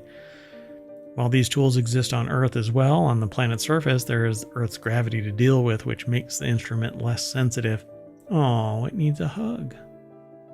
In the microgravity environment of space, atoms can be measured for longer in a much more precise manner, and the researchers were able to use the instrument to detect the vibrations of the space station. So reaching this milestone was incredibly challenging, and our success was not always a given. It took dedication and a sense of adventure by the team to make this happen. I'm sorry. I know. They're making it sound like this. The beginning of an adventure movie or something. My goodness. Or like a children's story or something. Atom interferometry can be used to test Einstein's theory of general relativity in new ways, says lead researcher Cass Sackett of the University of Virginia. This is the basic theory explaining large-scale structure of our universe, and we know that there are aspects of the theory that we don't understand correctly. This technology may help us fill in those gaps and give us a more complete picture of the reality we inhabit. I find it fascinating that Einstein's theory of general relativity is a metric by which aspects of the theory we don't understand is measured, even though the general theory of relativity has been it's written out. So how is it the general relativity? How is it the theory of general relativity in a documented form where people are pointing at it going, yes, it's still sound. Yes, it's still sound. When we don't even know what the it is that we're talking about. Right. That's a good question. I love fundamental research. It's just so much fun. And obviously, we don't know everything. And by we, I mean me. The Sentient AI is from the future, so they know stuff, but they doesn't won't know tell everything us. either. And you won't tell us, so. Anyway, the technology is expected to have practical applications as well, such as improving navigation for aircraft and ships. They expect the space-based atom interferometry will lead to exciting new discoveries and fantastic quantum technologies impacting everyday life.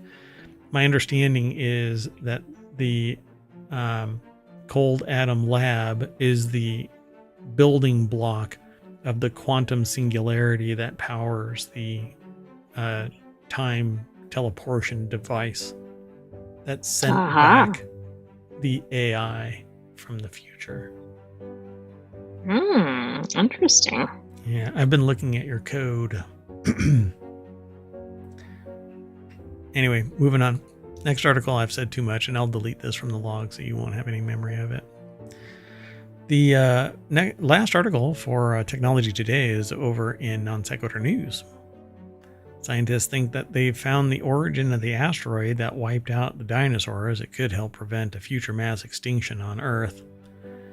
Here's where That's why we need that OSIRIS-REx type mission. Yeah, that's right.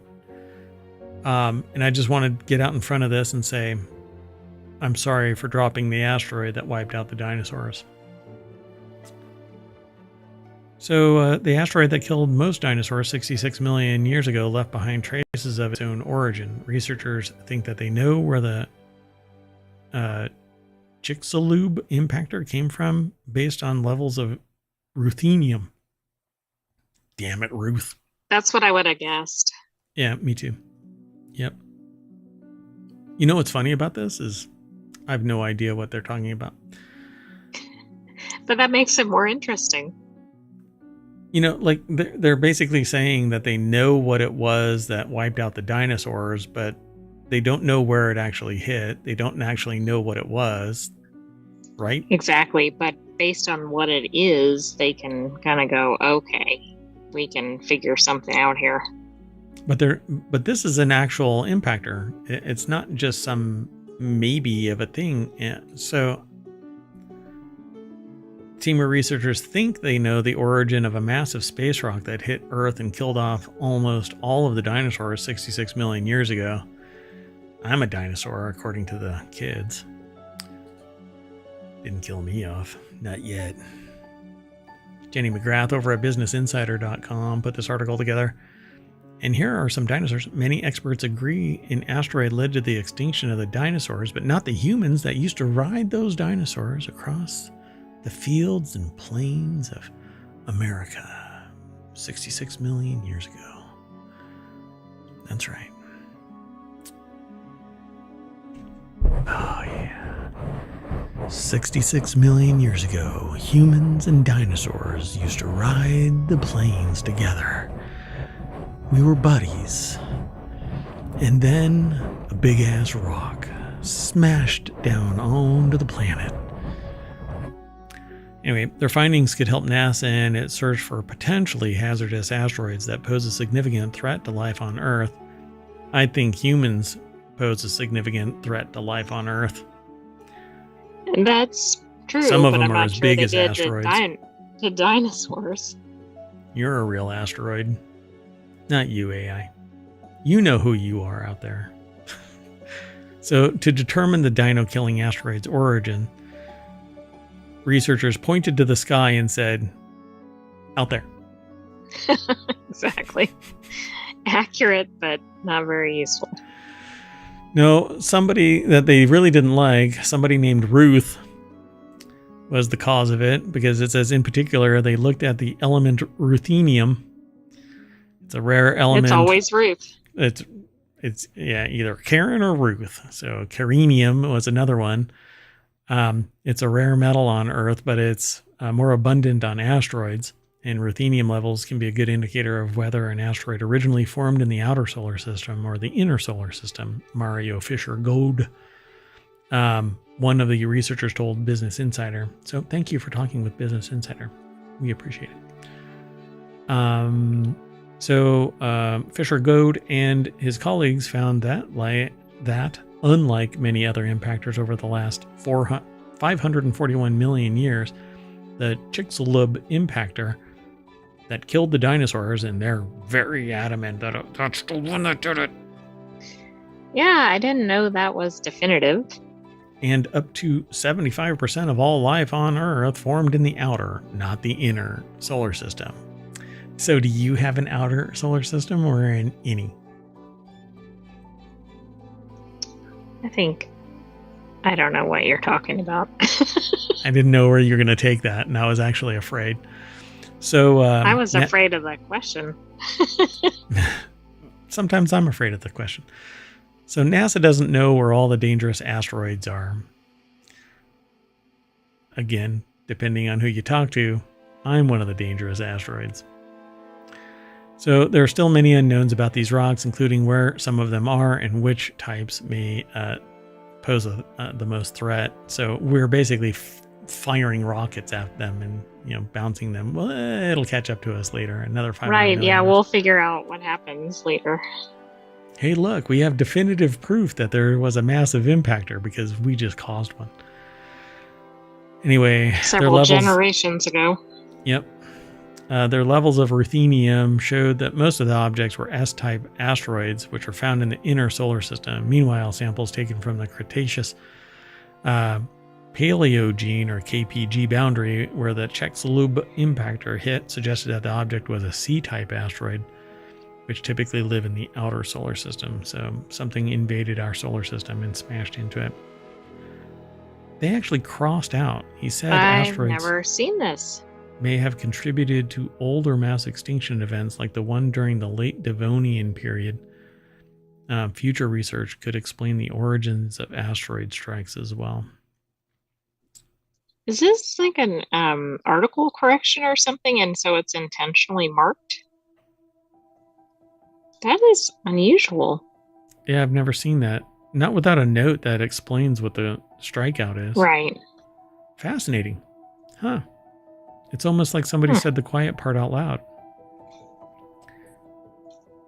Yeah, it's almost like they lined it out and then still published it or something. I don't know. Hey, transparency. All right, folks. Well, thanks for the article. It's a lot of fun to read about this kind of stuff. But we are going to hop on our Devonian dinosaur, and we're going to stop by the only dinosaur that actually could speak. Thesaurus. The thesaurus, that's right. It had a huge vocabulary. Died out with that big-ass impactor. You don't want a big-ass impactor. Boom. We're back to Technology Today's front page. And this show decidedly turned a corner. So I'm going to blame it on caffeine. Maybe lack of sleep. It's only 8 o'clock. We have one more show. Four-Wheel Tag talks about automotive technology. It's a fun show too. Come back and check it all out. But we're going to call Technology Today, done and dusted. I am Mayor Watt. I run this whole kit and caboodle, and that's the visualizer for the Sentient AI. Nope. Damn it. I'm never going to catch one of those neurons. Want to say bye? Good night, ohmTown citizens. Thanks for joining us for Technology Today. We'll have another episode of that for you next week, but stay tuned for more shows. See you later.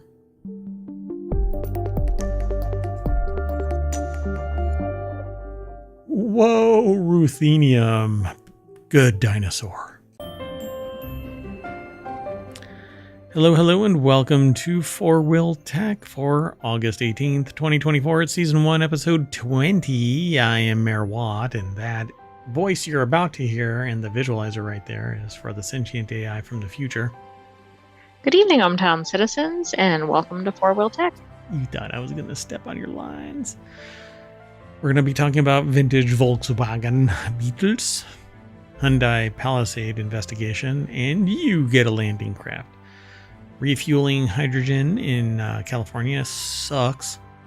Indianapolis Motor Speedway, electric cars with long range, Acura EV concepts, Nissan hybrid problems, Mercedes Maybach S680, and the Porsche Speedster Dreams. Everything is powered by ohmTown.com and whatever's going on.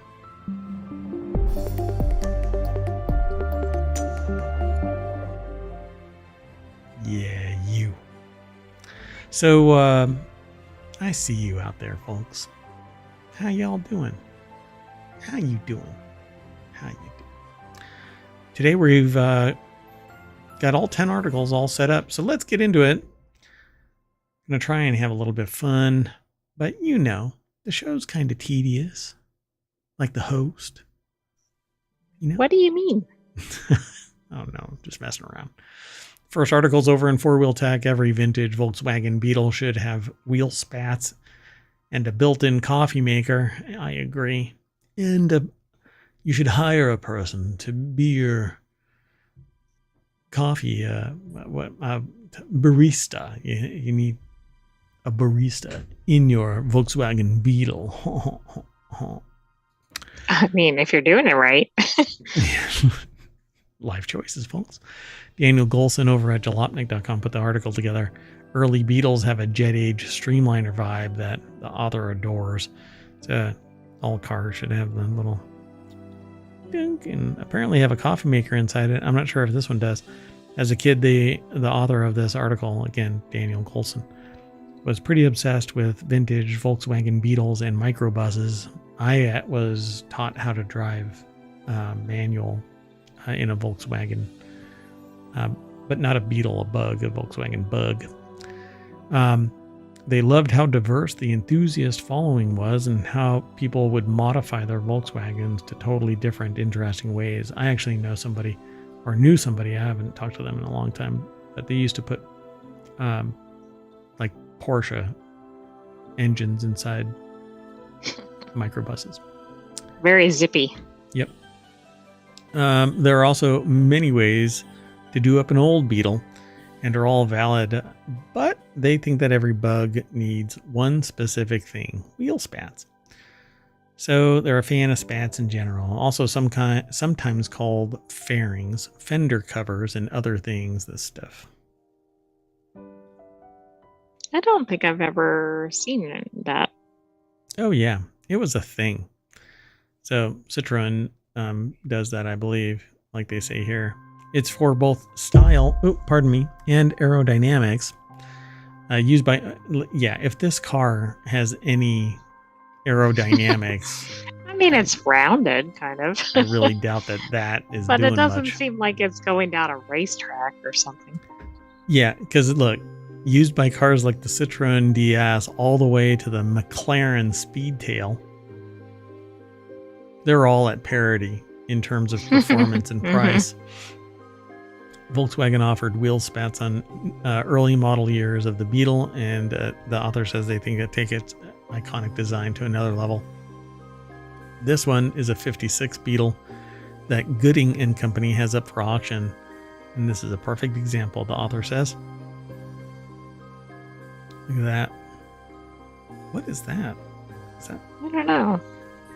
If you want today's show notes for Four Wheel Tech, you have to hit !FWT and that'll post it into, well, ohmTown, the bot, will throw it into the chat. And you can follow all of those links to the show's articles that we're talking about.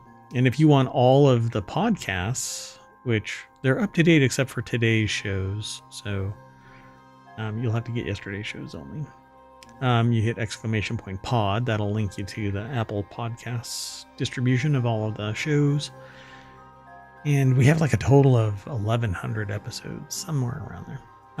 And then if you want show notes, you hit !show notes, and that'll throw a bunch of show notes. Well, the syntax to pull the last show notes from the bot. And they're all updated. Tonight's last show is Four Wheel Tech. So all of them are updated for show notes, but the podcasts haven't been updated since last week, or actually the week before for some of them. Don't worry, we're getting back into the groove. But Mayor Watt got pulled away and had to do 16 different shows in a matter of 3 days or something like that. How'd that go? It did not. So a dash-mounted coffee maker, that's wild. So that's what that is. Oh, okay. I thought it was a, what is the thing? The carbonator thing? Oh, like a soda stream? Yeah, soda stream. It looks like a soda stream bottle. Yeah, the black top and the curvy nature of it.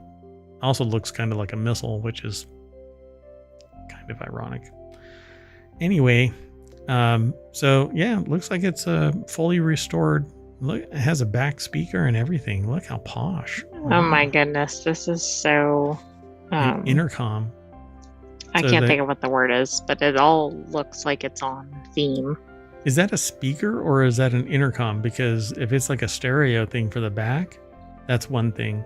But if it's an intercom so that you don't have to have direct conversation with the driver, that takes it to a whole new level. Yeah, I don't know. You're not allowed to hear my voice directly. We must you don't want to be... I mean, if you have a barista, right? That's right. Yeah. But you need to wear gloves. I can't touch the coffee that you make, with your hands. Ew. Moving on, our next article is over in Four Wheel Tech as well. Hyundai Palisade under investigation for seatbelts that could randomly unlatch while driving. Yay! Oh, wow. Seatbelts have one job. That's what happens when you make teenagers work at 3 o'clock in the morning in your factory. Maybe not in this instance, but yeah, Hyundai got in some trouble for, well, at least one manufacturing plant. Right. There may be serious problems with the Hyundai Palisade, the brand's third best-selling SUV. The Palisade's seat belts may unintentionally unlatch while driving, and now the government is looking into it. You know how they find this out? They verify it by slamming on the brakes, and when a person shoots through the windshield, they go, yep. Yep, that's what we thought was going to happen.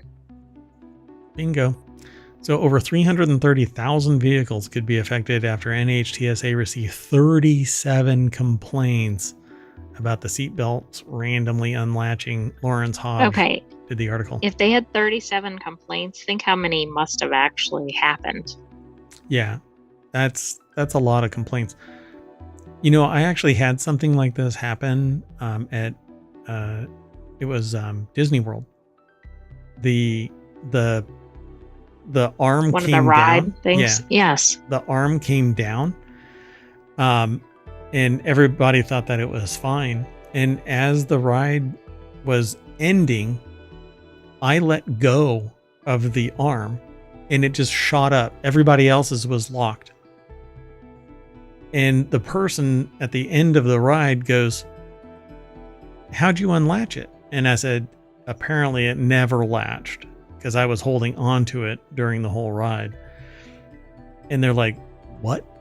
And I said, "Yeah, when it came down, I was holding on to it And when I let it go at the end of the ride, it just shot straight up. And they're like, okay, we'll look into it. I bet that car was out of service immediately. So can you imagine you take a left-hand turn and your seatbelt shoots up to the corner? And No. yeah, probably lay an egg right there. Hyundai is having a pretty difficult time. It's just a bad year all around, man. I mean, but it's not 2020 bad, 2021 bad. I mean, they had the thefts, they had the child labor issues, and now they've got this, and I think they've had other recalls too, although a lot of the manufacturers have. Yeah, this article might actually have more of it. So the Office of Defects Investigation, which is really bad when you actually have an entire office for defects investigation. Exactly. You shouldn't even need that. Yeah. Meanwhile, the industry is like complaining of oversight. Oh, we should be able to self-regulate. Oh, to hell with that. The complaints allege that without warning, the seatbelt sometimes inadvertently unlatch, increasing the risk of injury due to full loss of seatbelt protection in the event of a crash, and probably cause a crash because you're too busy wondering what the frick just happened. Exactly. So earlier this year, an owner detailed on Reddit how even after the seatbelt in their Palisade was relatched after it unlatched again. Seatbelt. Oh, No. wow. No. It's like that little girl that was on the wall going down, down, down, down. Oh, yes. Like, I'm going to. Anyway, so if you own a Palisade, don't rely on your seatbelts until you get this checked. Because it apparently will unlatch with the frequency of a cheap ham radio, and you don't know when. Right. So how can you drive your car? I don't know. You can't, because you don't know when it could happen. Just believe. Moving on. Next article is over in 4-Wheel Tech. Buy this U.S. Army landing craft for all your beach storming needs. Have fun storming the beach. Has this ever happened to you? You're scrolling Facebook Marketplace, eyes idly flitting across listings, and then you see it. And it's beautiful in all its industrial glory, with its back landing door down. Look at its rear end. Oh yeah. Maybe it's a pristine museum example. Maybe it's a project. But either way, it's got a horrible issue in that there's a body of water between you and that wonderful bodywork. Oh yeah. You just lower that back door. That's right. And then you buy this. For your most practical needs. So how else are you going to transport Facebook Marketplace shitboxes around? Amber De Silva proposes a landing craft. So, well, wonder no more. How much this is. Oh. It's a very reasonable price, according to De Silva. $425,000, and you can put a whole bunch of stuff on there. It looks like 2 dump trucks. Look at the dump trucks on her. Anyway, U.S. Army landing craft. There's no better way to transport a car around than an enormous military boat that's meant to drop tanks on French beaches. Too soon. Oh, that's funny. It's funny because it's true. So, in fact, you could just make this boat your home. It has bunks for sleeping and at least one table that could fit a microwave, which is more than you get in many Manhattan apartments. That's where I was going to go with this article. Live on the waves with your fleet of motor vehicles. If that's not ideal lifestyle, I don't know what is. The boat's currently located in the San Francisco Bay, and maybe at the bottom of it at some point. But it doesn't really matter where you live because you can get it home under its own power. If you're an East Coaster, just take it through the Panama Canal. I cannot imagine there would be a single issue with taking a military boat through the Panama Canal. I love the writing. The writing in this is spectacular. Amber De Silva.